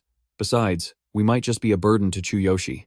I hope you can win, Chuyoshi. Seeing the two of them smile and wave, he said, you did well. As he turned to go inside, Chuyoshi noticed the figure of someone sitting behind him. He was sitting with his legs crossed on a chair. He rubbed his chin thoughtfully. It really takes a lot of courage to be alone. The system displayed a name. Kenji, S-rank adventurer. Affiliation, Adventurers Guild. Combat power, unknown.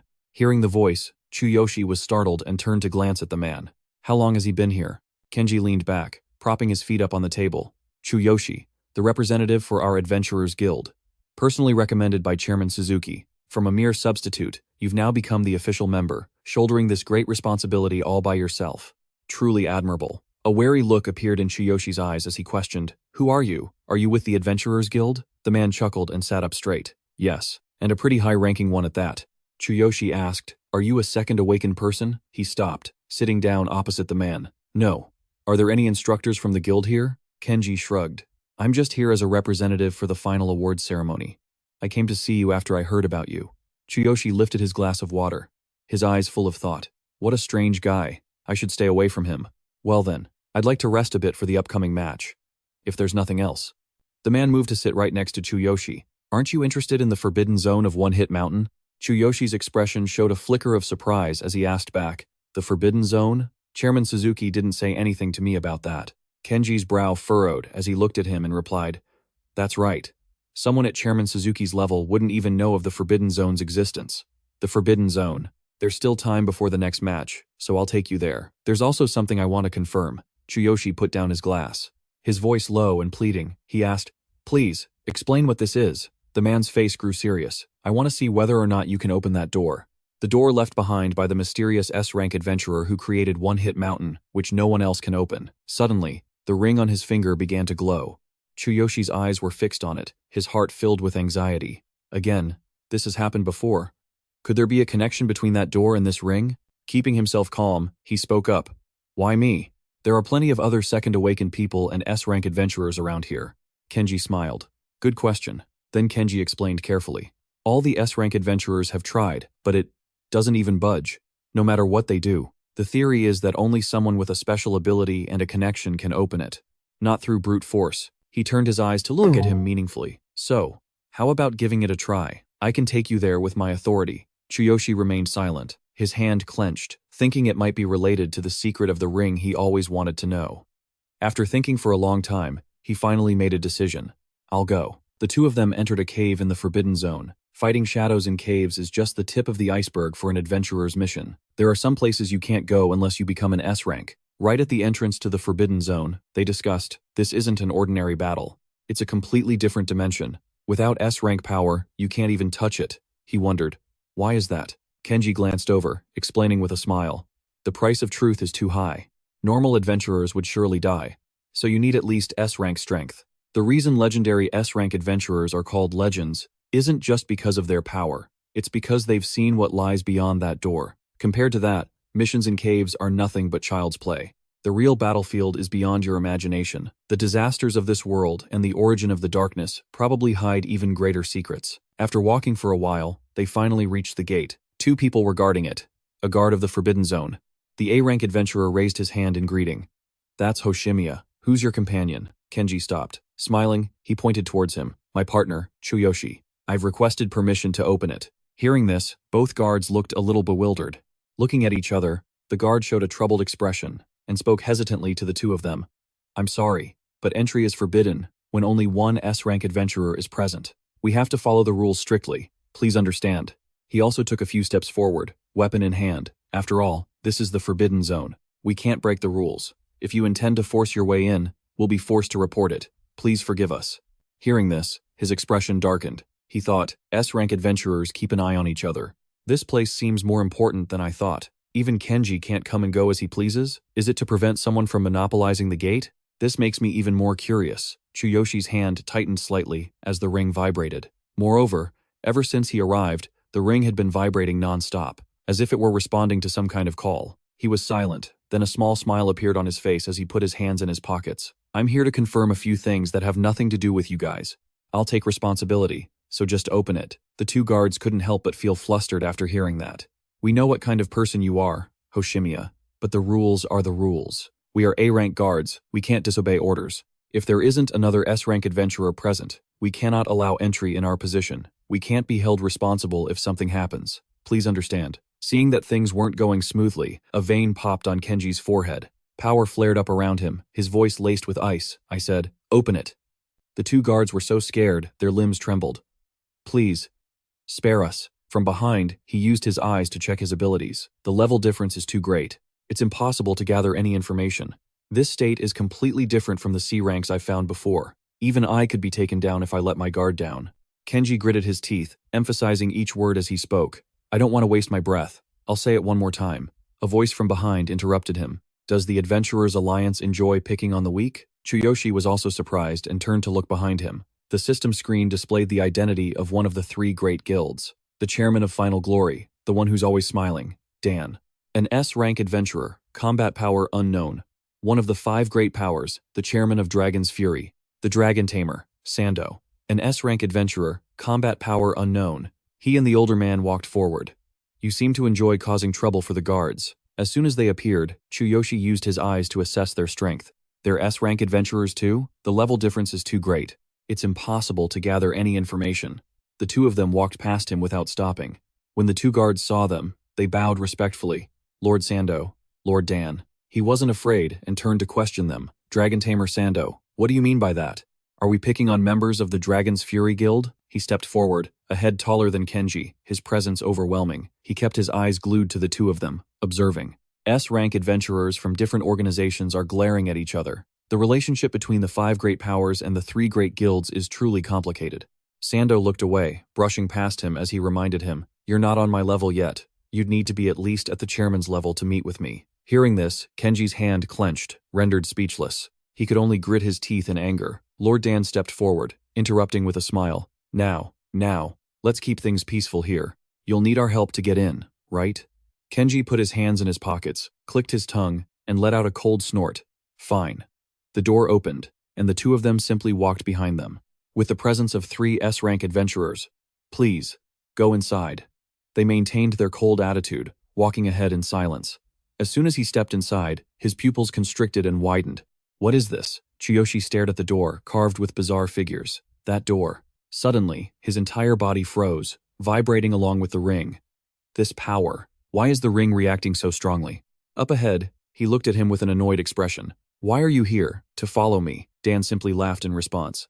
You're overthinking it. We're simply interested in Chuyoshi. Whether he can open the door or not, we just want to see what happens. A door that no one has been able to open for such a long time. Kenji had already suspected as much. Just as he predicted. The 5 great powers and the 3 major guilds have good intel. He said there's an agreement to share all information about the door. It doesn't hurt to just hang back and watch. Seeing no one respond, Kenji glanced behind Chuyoshi, only to see his body go slack and his expression darken. Worried, Kenji walked over and was about to pat his shoulder to ask, Hey, what's wrong? Suddenly, Sando came over and grabbed his hand before he could touch the other man. Don't touch him. I just stared at him with a dazed expression. Sando kindly explained, Can't you tell? He can't see us anymore. Kenji still didn't understand. What do you mean, sir? The man beside him spoke up, his words full of hidden meaning. It's been a long time since something like this happened. It seems he's being called by that door. They just stood there and watched. In a trance, Chuyoshi dragged himself toward the door and reached out with the hand wearing the ring. The light from the ring began to glow intensely. This feeling, it's just like the first time I was summoned by the hammer in the other world. Chuyoshi pressed his hand against the door, feeling a stream of light flow into it. An announcement rang out. Eligibility has been confirmed. The door slowly creaked open, and a brilliant light poured out from within. Without a second thought, he stepped inside.